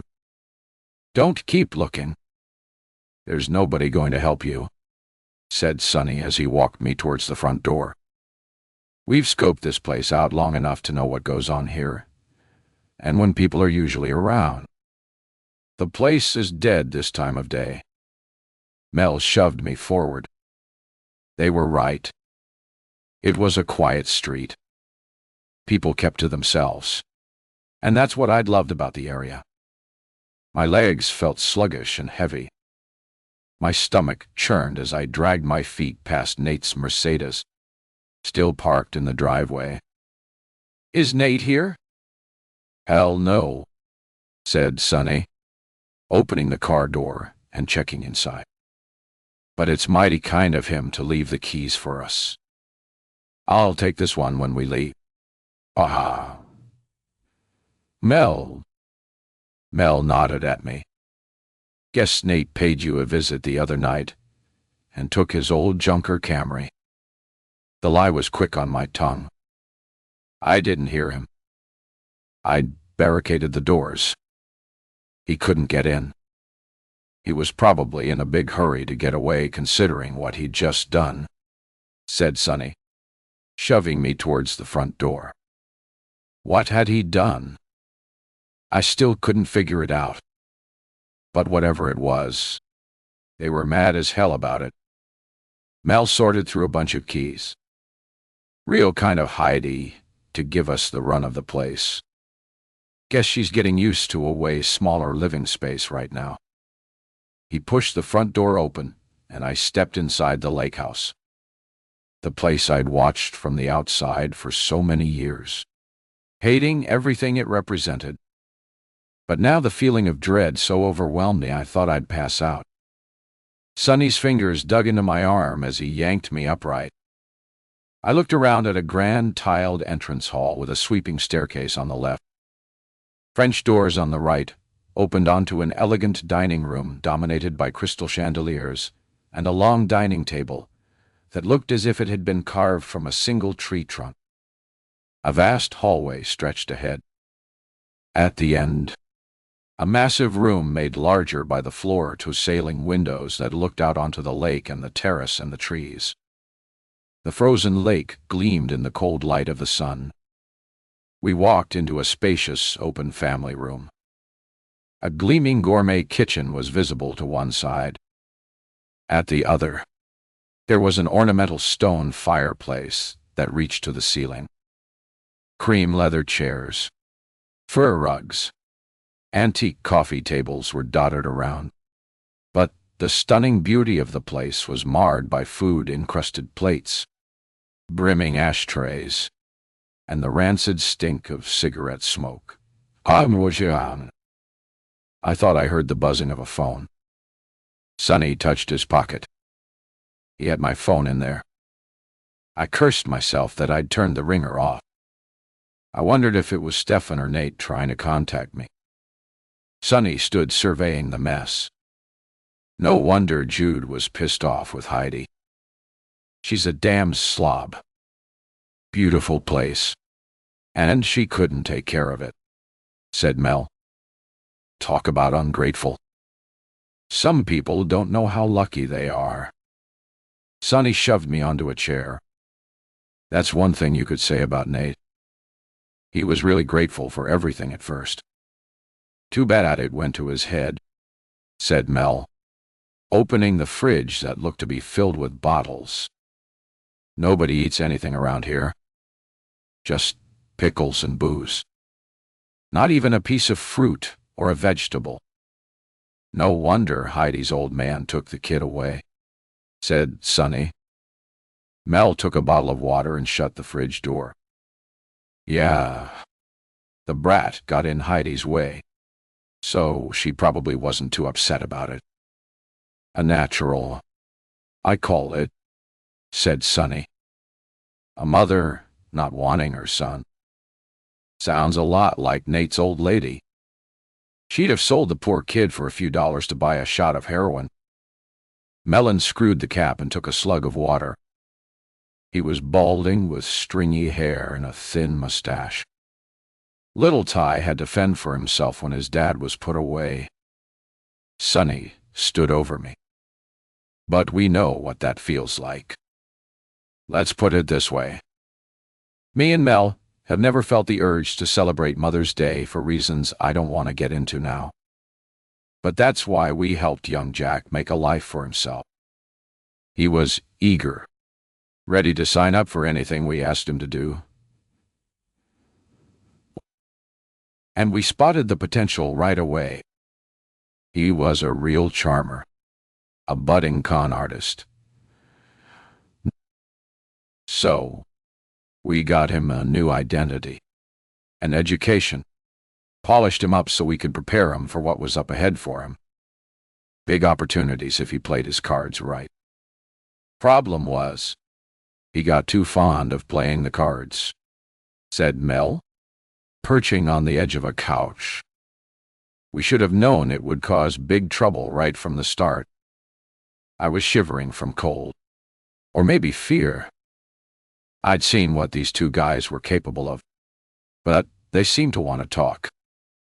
I wondered if I could keep them going long enough for Stefan to discover I was gone and come here to find me. What do you want from me? I don't know anything. Big surprise.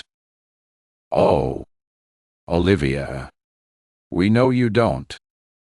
Sonny took my phone from his pocket. But you're going to help us find your husband. He has something we need really, really bad. But I don't know where he is. He went missing weeks ago, and I didn't know anything about all this stuff he's mixed up in. I thought he was working in pharmaceutical sales. Sonny shook his head and looked over at Mel. Did you hear that? Mel? Mel? He sure scammed this poor innocent woman. He even married her to tie up his loose ends.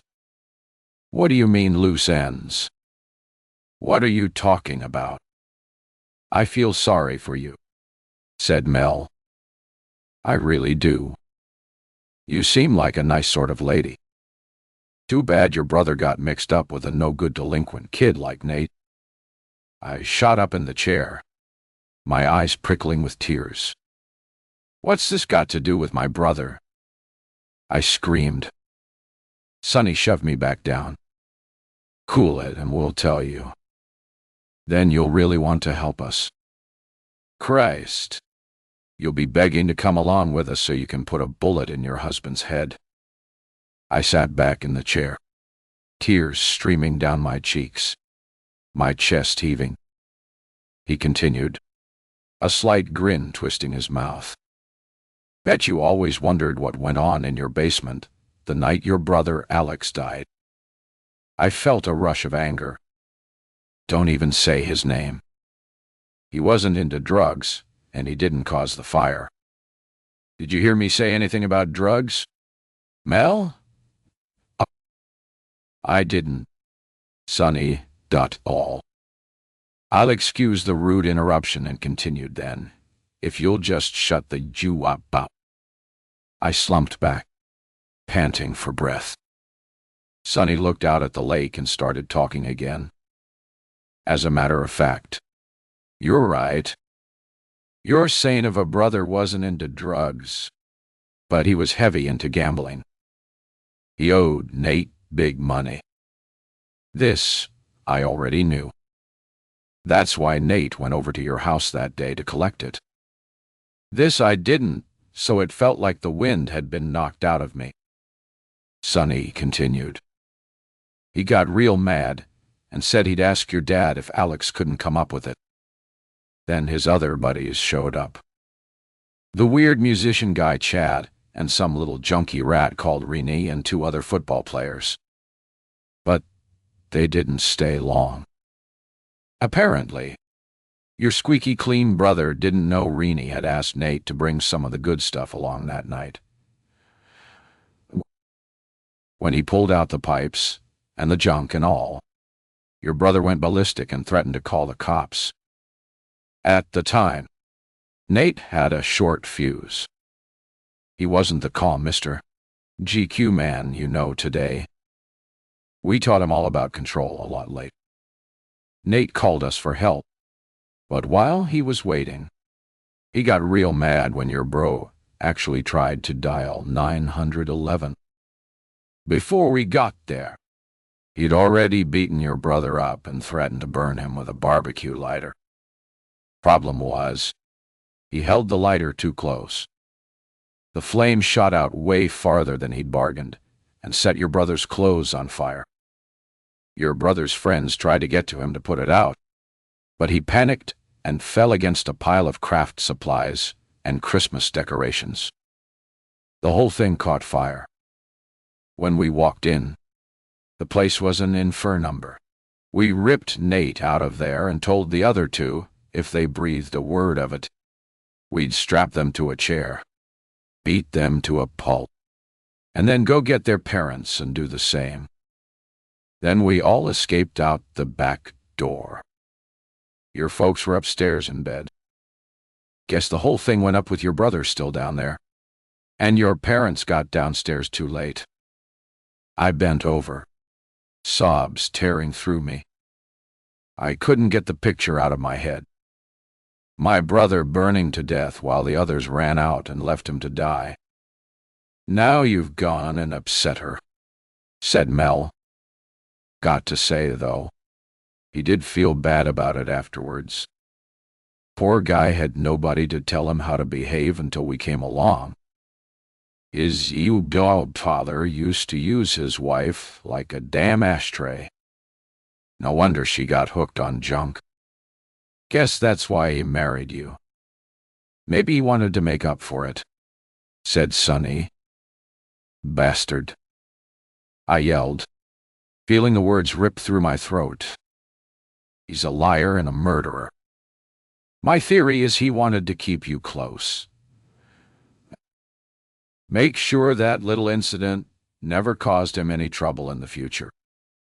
If I knew where he was, I'd drive you to him right now, I said, gritting my teeth to stop myself from screaming again.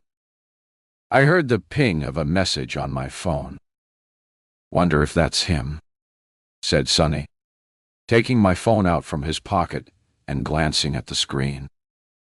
Well, look at this. It's your friend, the cop, wondering where you are. I felt a shot of hope rise in me. He's going to be here soon if he doesn't find me at the hotel. Sonny put the phone back in his pocket. That's good. We want him to come here. We got plans for him. He's causing us way too much trouble. But it might take him a bit too long to figure it out. So you're going to call him and tell him to get his ass over here now. Why would I do that? Now both of them were standing over me. A slow smile spread across Mel's face. You'll do it because we have the answer to a question you've been asking for 5 years. I couldn't form the words. I opened my mouth, but nothing came out. Yes, Mrs. Barnett. We know all about what happened to your son. Chapter 45. I lunged at Mel with a force I didn't know I possessed and grabbed him by the throat, knocking him back against the kitchen table. But before I could make another move, an arm clamped around my neck, pressing against my throat and choking the breath from me. All I could see was blackness, pinpoints of light exploding in front of my eyes. I was going to die right there. I'd never find out what happened to Jack. I tried to pull his arm away, tried to beg. Okay. I raised my hands. Sonny threw me hard against the wall. My head slammed against a picture frame, knocking it to the floor, shattering the glass. I get really mad when someone tries to hurt my buddy. He growled. Now, take this tumpy and call your friend. The cop. Tell him to meet you here in 20 minutes because you found out something really important. Then we'll think about telling you what you want to know. He handed me the phone. It showed 3 missed calls from Stefan and a text from Nate. Nate just texted me. I thought you wanted him. That's the next call. Just do as you're told, said Sonny, cracking his knuckles and glowering at me. I dialed Stefan's number and put the phone on speaker. He picked up immediately. Liv, are you okay? Yes. Yes. I'm good. You weren't in your hotel room. I was worried. Sonny loomed over me. I forgot something at home. I just wanted to pop back and get it. It's not safe. Liv. I told you. I'll come and pick you up. Then we'll go get your car. Sonny mouthed here silently. Oh. Could you meet me outside the lake house? Nate's car is here, and I found something important in it that might tell us where he is. Stefan's voice took on an anxious tone.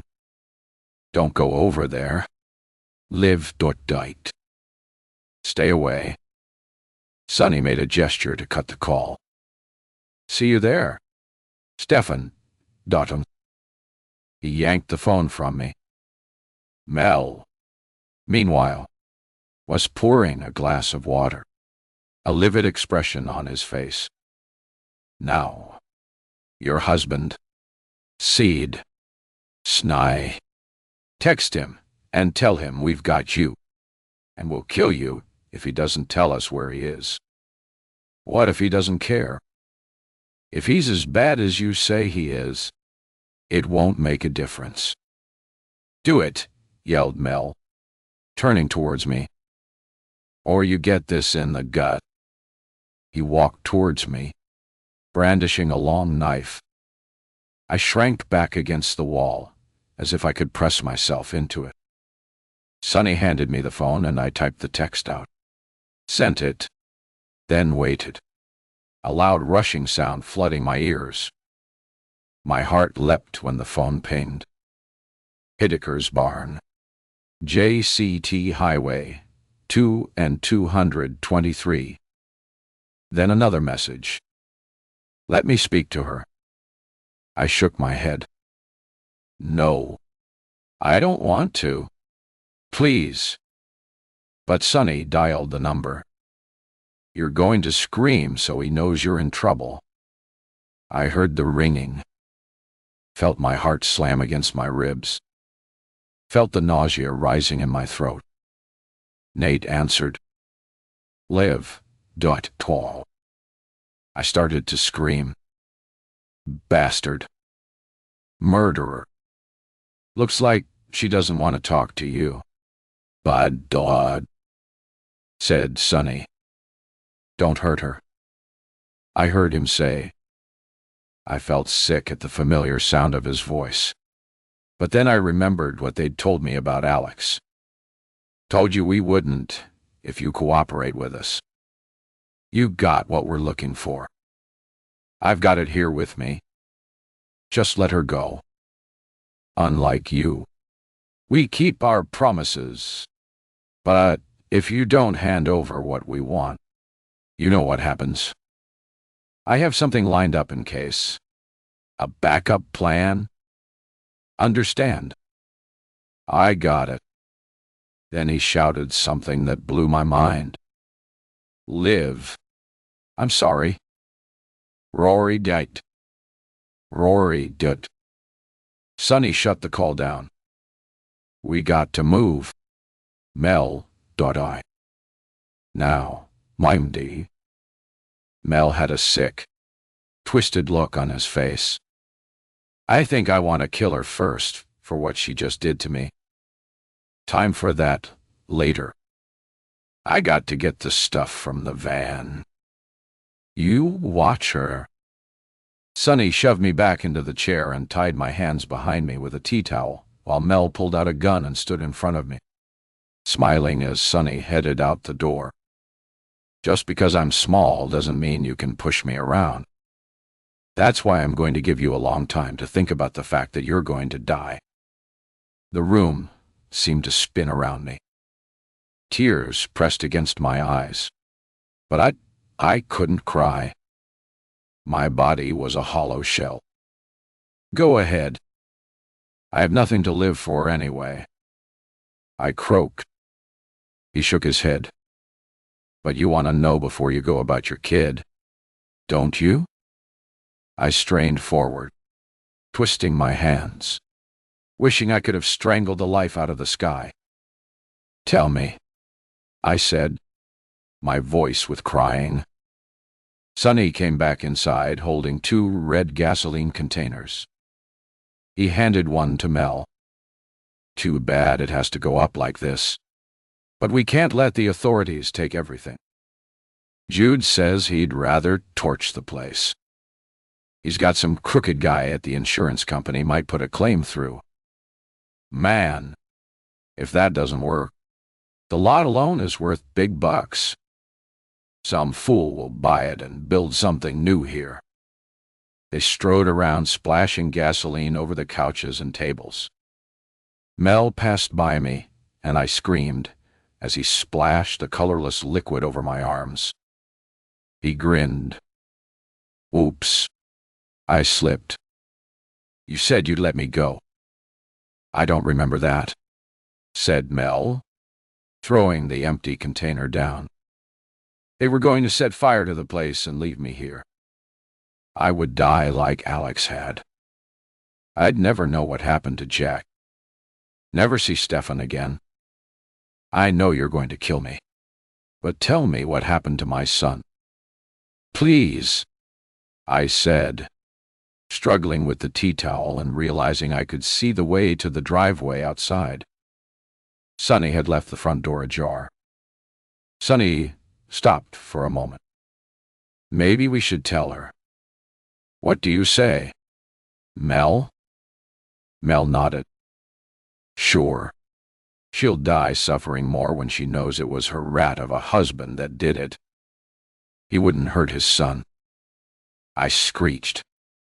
He's not that kind of monster. Oh, sorry, Mrs. Barnett. But our good friend Jude said, when you guys came to a party here, he remembered you going off for a drink and leaving your kid with Nate. Then he saw your husband lead your son to the gate that goes into the forest at the side of this exact house. When he came back, your son wasn't with him. Of course, Nate denied it completely.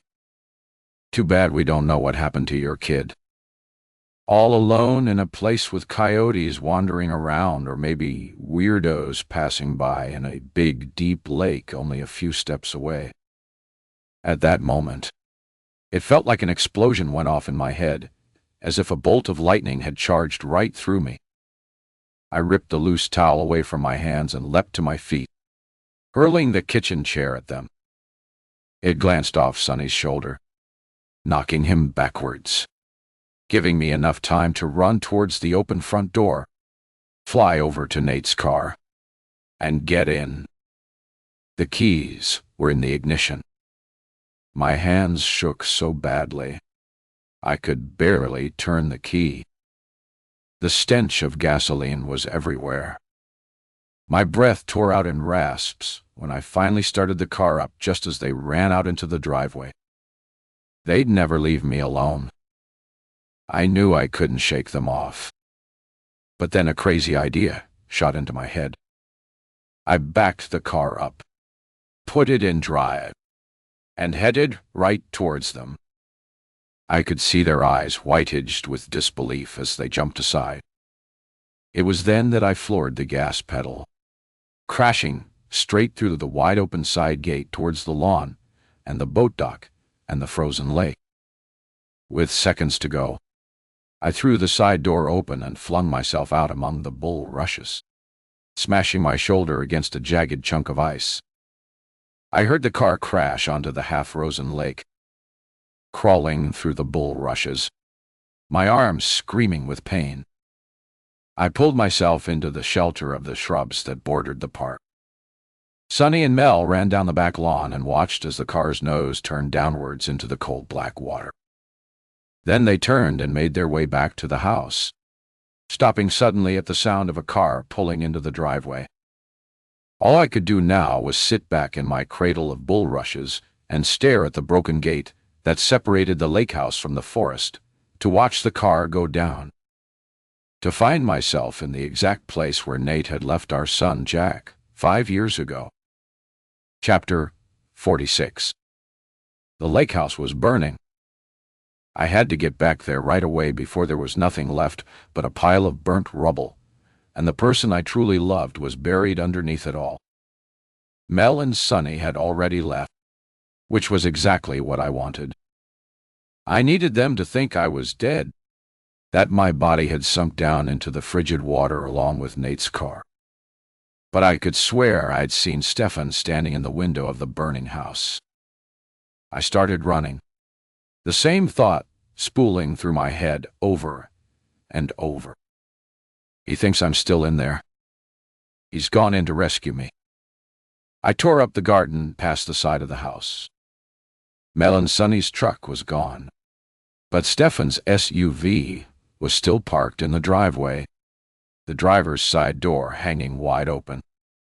The front door of the house was shut, and the heavy concrete planter shoved against it, so it would be next to impossible to open the door from inside. Sonny and Mel must have hidden at the side of the house and watched Stefan arrive, then shut him in once he went inside to rescue me from the fire. They'd thrown gasoline everywhere, so there was no time to waste. I had to get inside before everything went up in a massive blaze. I started to shove at the planter, but I couldn't budge it. Then I began to scream for help at the top of my voice. My screams were suddenly drowned by the rush of flames rocketing into the air like cascading fireworks, dispersing into a heavy pall of black smoke. Almost immediately, front doors opened all along the street. Vera's garage door slid upwards, and she appeared, tearing towards me, her coat flying behind her. I called 911. She yelled, Then Shanti's front door slammed open, and Dev was sprinting down the street towards me. Sam from next door rushed out, holding a shovel. In a matter of minutes, neighbors from all down the street, including some I'd never met, were gathered in the driveway. "Is anyone else inside?" shouted Dev. "My friend's in there," I screamed above the noise. "Help me get to him." Dev and Sam, and a guy I never met, grabbed the edges of the concrete planter rake, and together we shoved it away from the door in an effort to open it. But the door was locked. They lured him in there and locked the door on him. My heart lurched. I couldn't lose Stefan now. My throat felt so dry I could hardly force the words out. "My friend's a cop. He's in there." I locked him inside. I saw him in the family room window. Sam ran back to his garage and returned with a ladder. "If we can climb up to look inside, maybe we'll see him." We ran to the back of the house. The family room was filled with smoke. "We can't break the window," said Dev. "It'll make the fire worse." I felt like someone's hand was clamped across my throat as Sam propped the ladder against the wall and began to climb upwards. Dev and I steadied the base. "I hear the sirens," said Vera, rushing round to join us. "They're almost here." But all I could picture was Stefan fighting back flames just like Alex did that night. So long ago. Or maybe he'd passed out in the noxious clouds of smoke. "Can you see him?" I screamed to Sam as the sound of sirens filled the street.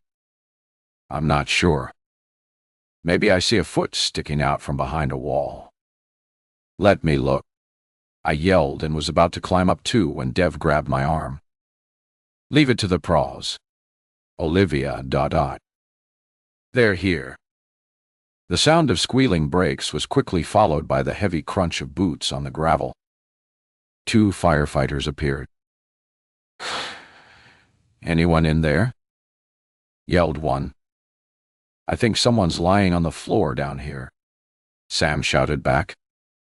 Within seconds, the crew cleared us all away from the area and banished us to the end of the driveway where 2 massive fire trucks were parked, their lights flashing. We all moved further back onto my driveway as an ambulance arrived, followed by the police. Only then, I realized I was a mess.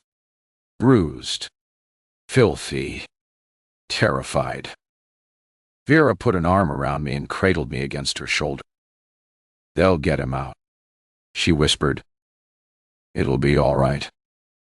I leaned sideways against her stout, warm body, and next thing I knew, everything went fuzzy, and my legs gave out from under me. I struggled to open my eyes to get a sense of my surroundings. I was at the end of my driveway, propped against the back of an ambulance in a beach chair. Red and blue lights whirled around my head, and the air was thick with the stink of smoke and damp, burned things. I looked up, and a pain shot through my skull. Shanti was standing over me, holding a mug of tea. "What happened?" "How?" "You fainted." "Live." With shock. "The fire, the car, and the lake. Drink this. Stefan Dosh." I screamed, trying to jump to my feet, but everything went black and I slumped back down into the chair. "Stay still. Dev. You need to reestablish." She handed me the tea. "Did they get him out?" I said, cradling the warm cup. "You mean the cop?" I nodded. I saw a stretcher taken into the other ambulance. Was he alive? Or was his face covered? "Sorry?" "Live. Died." I didn't see, but I think they got the fire under control. I grabbed her arm. "Can you try and find out? Please. I'll see what I can do. But promise me you won't move from here." "Okay, I promise. Just go see. I have to know he's all right." She took off in the direction of the other ambulance, and I waited, fingers crossing and uncrossing. He had to be okay. Suddenly, that was all that mattered. Because if he didn't make it, I couldn't handle losing him again. Chapter 47. I lay propped against a mountain of pillows in the emergency room bed, my left hip stiff and bruised. The entire right side of my leg and arm was bandaged all the way down. I figured I must have bashed and scraped myself really badly when I rolled out of the car as it plunged towards the lake. Thinking about that crazy stunt from the safety of a hospital bed, it seemed inconceivable that I actually went through with it. It was like something from an action movie or a comic strip like the one Stefan and I created. Then a memory slammed into my head. Stefan had been carried out of the lake house on a stretcher, but I still didn't know if he'd made it out alive. The ambulance had taken me away before I could find Shanti. Then, as soon as I reached the hospital, the doctors checked me out and a nurse dressed my wounds. After that, 2 officers came and took a statement, asking me to recall everything I remembered from the moment Sonny and Mel brought me to the lake house. They already knew about Nate's involvement.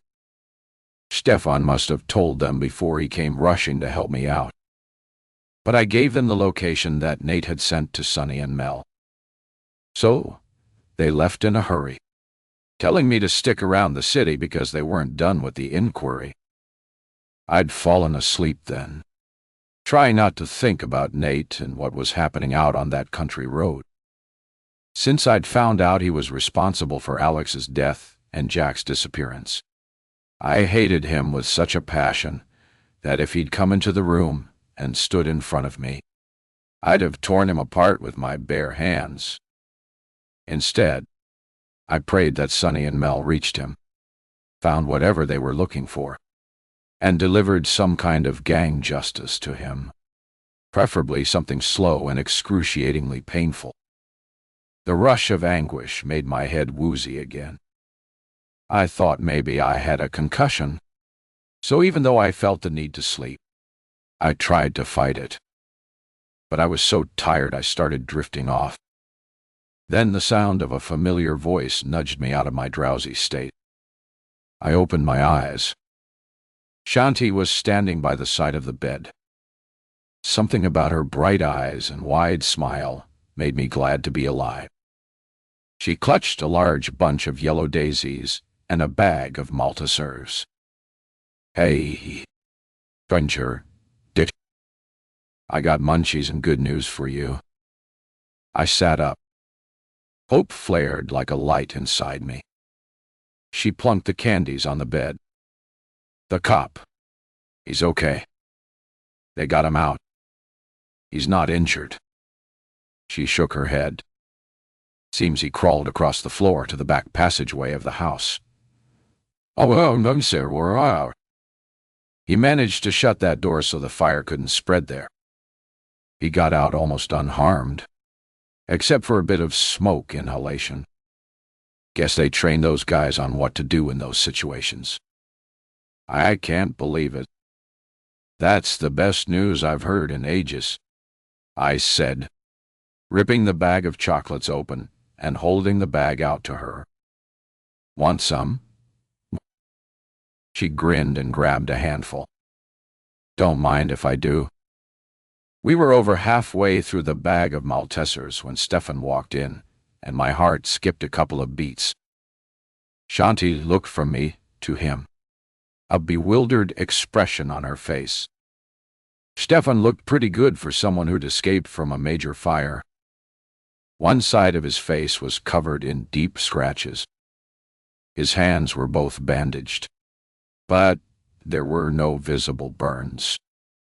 Olivia and I are old friends from high school, he said, pulling a chair up to the side of the bed. We go way back, I added. She exhaled deeply. Oh, I was wondering what the connection was. Thanks for looking after Olivia, he said. You guys are all great neighbors. I heard how everyone worked together to get me out. Can't thank you enough. We look after each other. That's what neighbors do, she said, smiling. I was grinning like a kid on her birthday. I'd almost lost Stefan again, and now he was sitting right next to me, solid and real. He smiled back. Okay, said Shanti. It looks like you two have important things to talk about, so I'll go and see if I can find a vase for the flowers. We watched her leave. Once the door shut, Stefan's smile disappeared as he took my hand. My heart dropped. I'm afraid I have bad news for you. Whoa, Div. It's about Nate. I leaned back against the pillow and gritted my teeth to stop the tears squeezing from my eyes. I don't want to talk about that monster. I'm done with him. Wait. Live. Died. Tune. Mev. You haven't heard me out. Raj just came to see me. They found Nate. I sat up, the anger rushing to my throat. Good.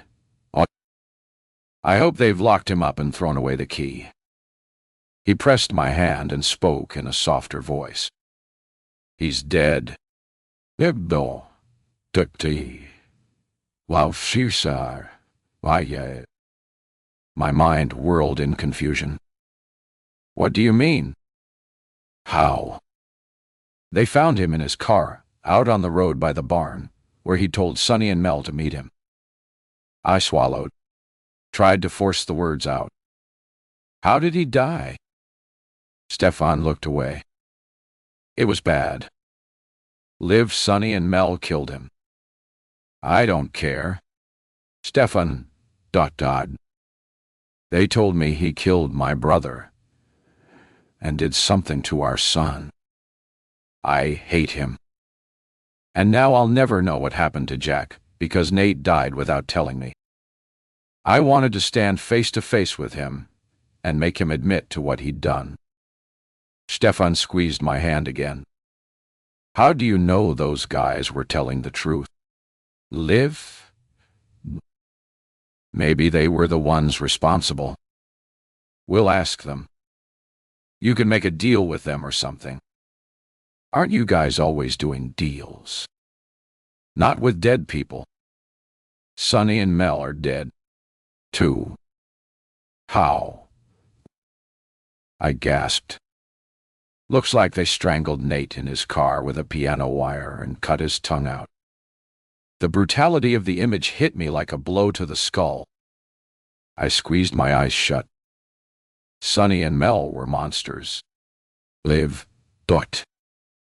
They belonged to a major organized crime syndicate. But it looks to us like Nate rigged the barn with explosives. So as soon as they crossed the threshold, the whole place went up, blew into a million pieces with them inside it. Seeds of doubt began to sprout in my mind. Nate set them up. We're not sure about everything yet, but we believe Nate was trying to set something up on his own. Get out from the main organization. He had something they really needed and was using it for leverage. Apparently, he'd orchestrated their entire financial structure, set up a bunch of offshore accounts and phony shell companies. They wanted all the details, all the passwords and account numbers. He said he'd give it to them if they let him go. He'd told them he had it all at the barn and was waiting for them. But if they didn't give him a free pass to safety, he threatened to give all the information and more to Fintra. That's the National Financial Intelligence Agency. He'd make a deal that would put them all away for life. I don't get it. I shook my head, closed my eyes. It was all too much to take in. We'll spend the next few weeks finding out more details and filling in the blanks, answering the questions, trying to find what they were looking for. Can I go home? They won't let me drive yet, but I'll get someone to take you as soon as the doc gives the okay. I remembered my car back in the Safeway parking lot and asked if someone could fetch it to my place. Stefan went off to make the call, and I lay there staring at the ceiling, feeling nothing but numbness. I thought I'd feel relieved to learn that Nate was dead, that he died a violent, painful death, but I didn't feel that way at all. One thought still chipped away at my brain and wouldn't let me reestablish. Now I'd never find out what happened to Jack, and I'd have to live with that unanswered question for the rest of my life. Chapter 48. 2 weeks later, I was back home, sitting in an easy chair by the bay window, staring at the burned-out remnants of the lake house. It was a perfect metaphor for my life. A hollowed-out shell haunted by ruined memories. A grotesque reminder of what could have been. My easel stood on the other side of the window. On it, a blank canvas. I hadn't touched it since before the fire. Min called me the day I got home from the hospital and told me not to worry. Take a month off. Live. Dot. Check in with me then, and let me know how you're feeling. We understand. A month off. I needed a new life. A fresh start. A chance to put everything behind me. But how? The neighbors were really kind and helpful when I came back from the hospital. Vera and Shanti kept bringing food. Left to my own devices, I probably wouldn't have eaten much if they hadn't dropped by with casseroles and soup and pies. But it took a while to get my appetite back. At first, I was afraid to look in my fridge at all the food there. So, I made a lot of tea, pots of it. I also did a whole lot of sitting and thinking about nothing because if I allowed it, my mind went to places I didn't want it to go. I craved sleep, sometimes crawling out of bed between 11 and noon. I was just considering whether I should drag myself out for a walk when Stefan's car pulled into the driveway. I hadn't seen or heard from him since that day at the hospital and was hoping he'd pay me a visit. He looked rested and healthy, clean-cut, in his padded jacket, and a crisp white shirt over his jeans. Self-conscious, I ran a hand over my tangled hair, tried to straighten my rumpled t-shirt. Hey, Liv, you look like crap. No, like you're on the mend. I wish, I said, turning and heading towards the kitchen. Ta? Sure, whatever you're making.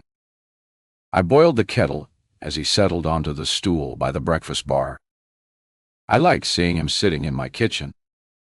His smile was a welcome relief in all the chaos of the past few weeks. Lemon ginger. Okay, I said, pushing a steaming cup towards him. So, what's new? We're learning more about Nate or Jack. You want to hear? I shrugged. Guess so. But it won't make any difference to me. Though, from what we've been able to pull together, it seems Nate got mixed up with Mel and Sonny when he was 15. They'd worked a few scams with his father and owed him a favor. They'd heard he was a really bright kid and good-looking, too. So, they saw an opportunity. They had no problem pulling him out of his mom's place. She was too far gone with her junky lifestyle to put up any kind of pro-established. They helped him steal a shiny new identity and set him up with his own place. They got him into a good school, and in return he started dealing drugs for them and ran his own little dealership around all the local high schools. Once he graduated high school and went on to university.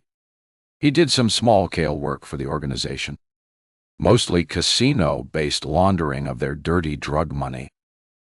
Then, when he graduated university and got a respectable job as a cover, they had him set up all the big-time laundering, the offshore shell accounts and the phony businesses and real estate companies. Even got him to set up an illegal online gambling site, which was a major success. Basically, he became indispensable to them. And even if he wanted to get out, he couldn't. So why did they kill him? He struck out on his own. The big guys in Montreal and Vancouver didn't know anything about the Heidi operation. Nate hadn't cleared it with them. We think he was trying to pile up enough money to strike out on his own or maybe get out completely. They were worried he was going to make a run with all the financial information. Too bad he didn't realize they'd never leave him alone, no matter where he ran. And too bad that Heidi and her boyfriend got greedy, too, and started stealing from Nate. I sighed. It was a sad story, but I couldn't feel any sympathy for him. Not after everything he'd done to the people I most loved. I folded my arms around my body. I was chilled to the bone and wondered when I last checked the heat setting. You're shivering. Lime dot. Can I get you a sweater or something? I looked up at him, at the familiar face I knew so well. Just hug me, Stefan. Please. And he did. Wrapped me in his arms and rested his chin on the top of my head. I felt the warmth of his breath on my hair. I always remember your hair smelled like strawberries. I pulled back, smiling up at him. Must have been someone else. I used peach-scented shampoo. I didn't smell anyone else's hair but yours. Promise. Liar. I. Weirdo. Not anymore. I'm a boring working professional. I touched the corner of his brow where he'd tried to hide the sun tattoo under concealer. Never boring. Still, the sun guy. I pulled his face down and kissed him full on the lips. This is unprofessional conduct. Liv, he whispered. So, I'm very unprofessional. In that case, so am I, he said, taking my face in his hands just like he did 13 years ago when we said goodbye. He kissed me again, and my insides melted. This time, the kiss wasn't bittersweet. This time, he was staying around. The light citrusy scent of his cologne was so familiar. How is it that you always smelled so good, even when we were in high school? Guess I got into the habit at an early age. I think scents can create the most powerful memories. Like the night you left to go to Hong Kong. I always remember the scent of you, and it was the only time we kissed until now. I remember it clearly, too, he said, stroking my hair. I never forgot that moment. Live. I traced a finger around the curve of his lips. Then maybe it's time we do something about that. Create some new memories. I'm down for that, he said, tipping my chin upwards. We looked at each other for a long moment, with a look of complete and total understanding. It's always been you. Live. My heart turned as I held his dear, familiar face in my hands. You and me. Stefan. I always knew that. We kissed again, and my whole world filled with the most intense kind of happiness. "I have something for you," he said, holding my hands. When the guys were done searching Nate's car, they found this hidden under the cargo cover beside the spare tire. "I knew you'd want it." He held out a bedraggled puppy with a silver heart dangling from the band around its neck. "Rory. It's Rory. Jack's favorite toy. I couldn't find him." I clasped the animal to me. The stringy fur smelled of car oil and grease. I held it out and studied the wide, startled eyes and the tiny ears, the furry brown and white face. Any idea why Nate would have it? "None," I said, a current of anger buzzing in my chest, overwhelming my newfound happiness. It's like everything related to Nate. A mystery. Another question I'll never know the answer to. Damn him. I flung the toy across the kitchen. As it bounced off the opposite wall, a wave of guilt engulfed me. I covered my mouth, disgusted with myself. Why did I do that? Stefan lunged downwards and retrieved the little puppy. As he lifted him, the heavy head tilted over and fell off. Something dropped out from the hollow head. Stefan put the puppy down and studied the small square package in his palm. He unwrapped the paper and studied the black flash drive hidden inside. Maybe this is what they were looking for. This could have all the business and financial information we need to bring the whole organization down. He looked so pleased. I tried to be happy for him. "That'll be good for you to get this breakthrough." "You bet. This would be the biggest bust I've ever had." "You deserve it. Stefan Dahl. You're a good, hard-working cop and a loyal friend. You stuck by me through everything." He glanced at the piece of paper. "Looks like there's an address written on here. I wouldn't be surprised if Nate's hidden even more inside information somewhere. Guess he wanted to make sure the whole organization would go down. I'll have to go right away and check this out. You sure you'll be okay?" I nodded. Shanti's coming to keep me company for a while before she has to pick up Rocky from school. He handed me the broken puppy. "Maybe you'll want to do a little first aid here." I clutched the toy to me. "It'll be a painless operation. I promise." Then he smiled and leaned in to hug me. "I promise when you're ready, I'll take you somewhere beautiful for dinner. Just the two of us. No phone."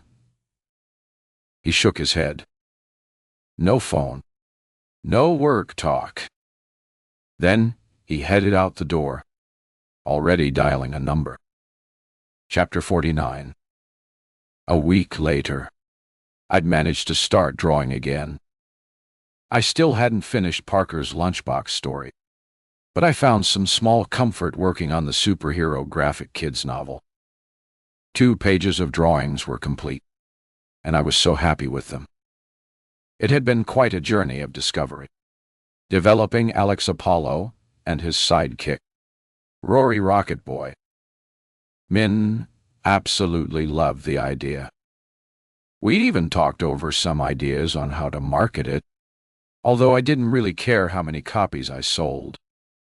For me, it was a great way to honor the memory of 2 people I loved so much. The only way I was so lost in crafting the latest drawing, I almost missed the phone ringing. It was Stefan. "Liv, do you still have the puppy?" he blurted without any intro. "Yes. I fixed it. It's right here in the living room." "Why?" We need to do some tests on it." "Did you find something at that address?" We did a whole lot of useful information. We think Nate must have planted the flash drive and the address in the puppy's head the day he died. I felt a dull ache in my heart after everything that had happened. Nate was still the man I'd been married to for 8 years. I had loved him once, had even had a wonderful child with him.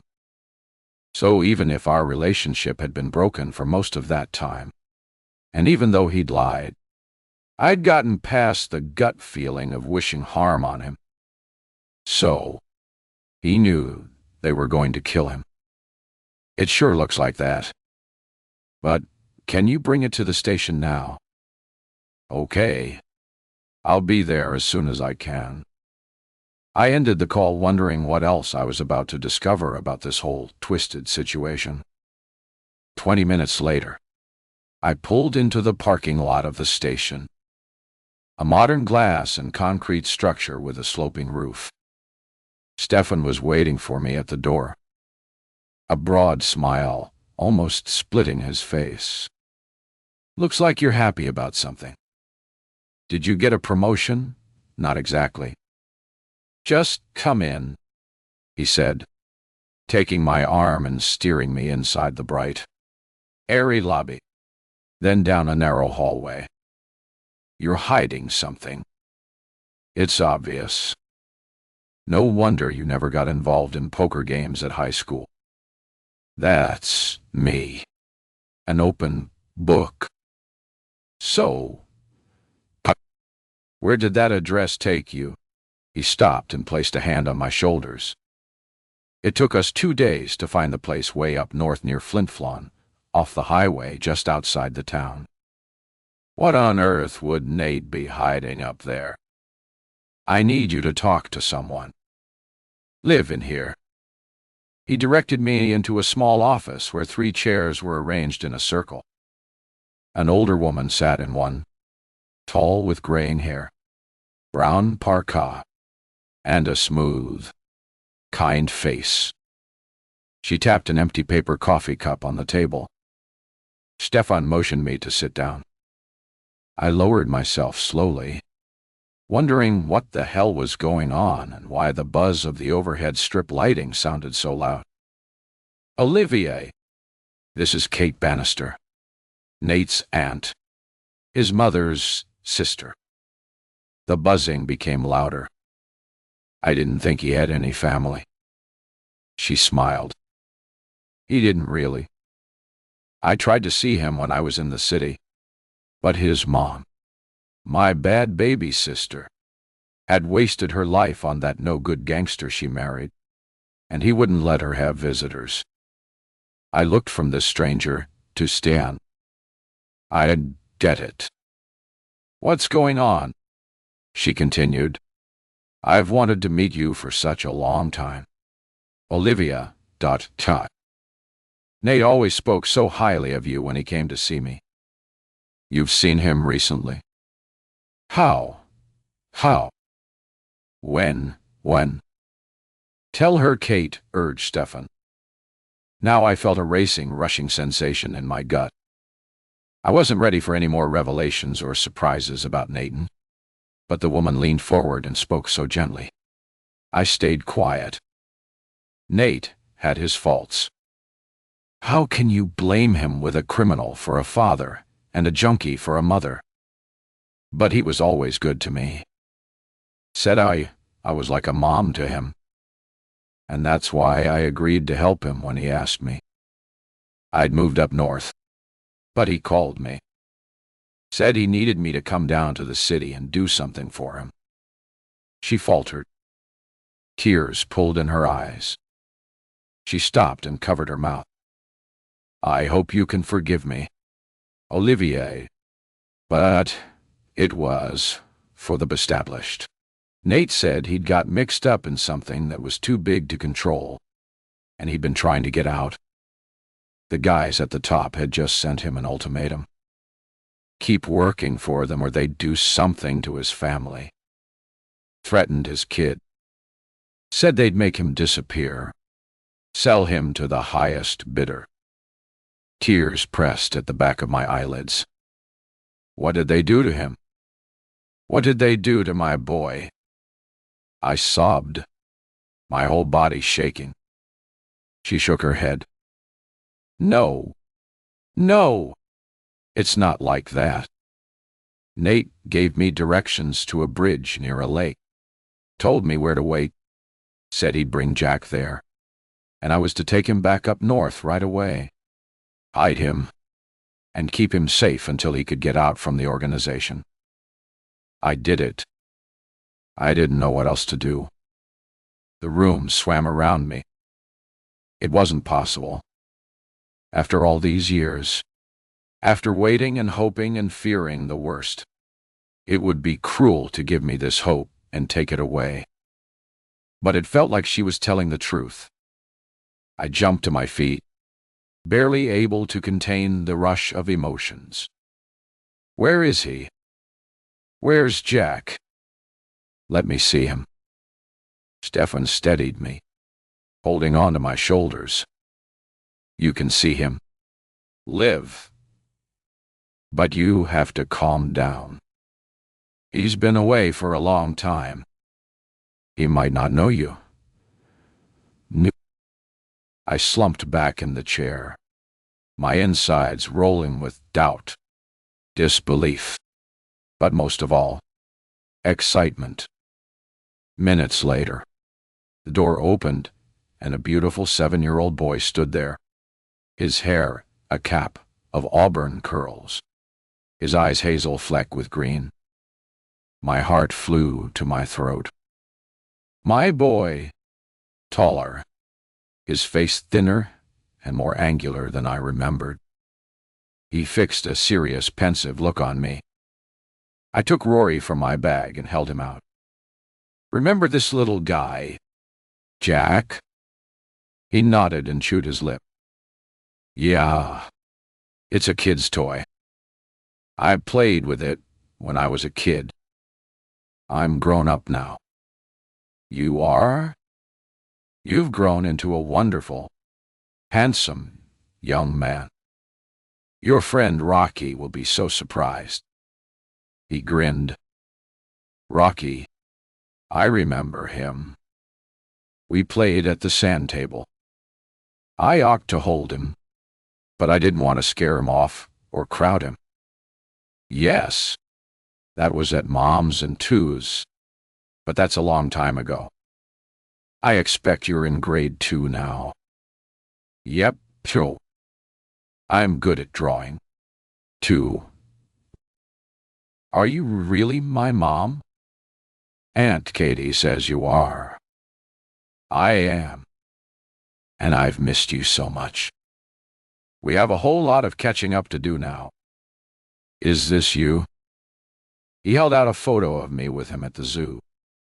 He was nestled in my arms outside the bear enclosure. I tried to fight back the tears. It is. Where did you get that? Dad gave it to me and he said never to forget you because you're such a great mom. I swallowed, realizing that Nate or Jack hadn't lied about everything. Despite his capacity for cruelty and deception, he'd apparently had some real feelings for his family, too. Then I guess you could say he was a great dad. I held up my arms to my son, and he stepped forward a little timidly at first. But soon, I was holding him in my arms, knowing he was really here with me. He was solid and real because I felt the warmth and weight of his body against mine. And my heart was so full. It felt like it would burst from my chest.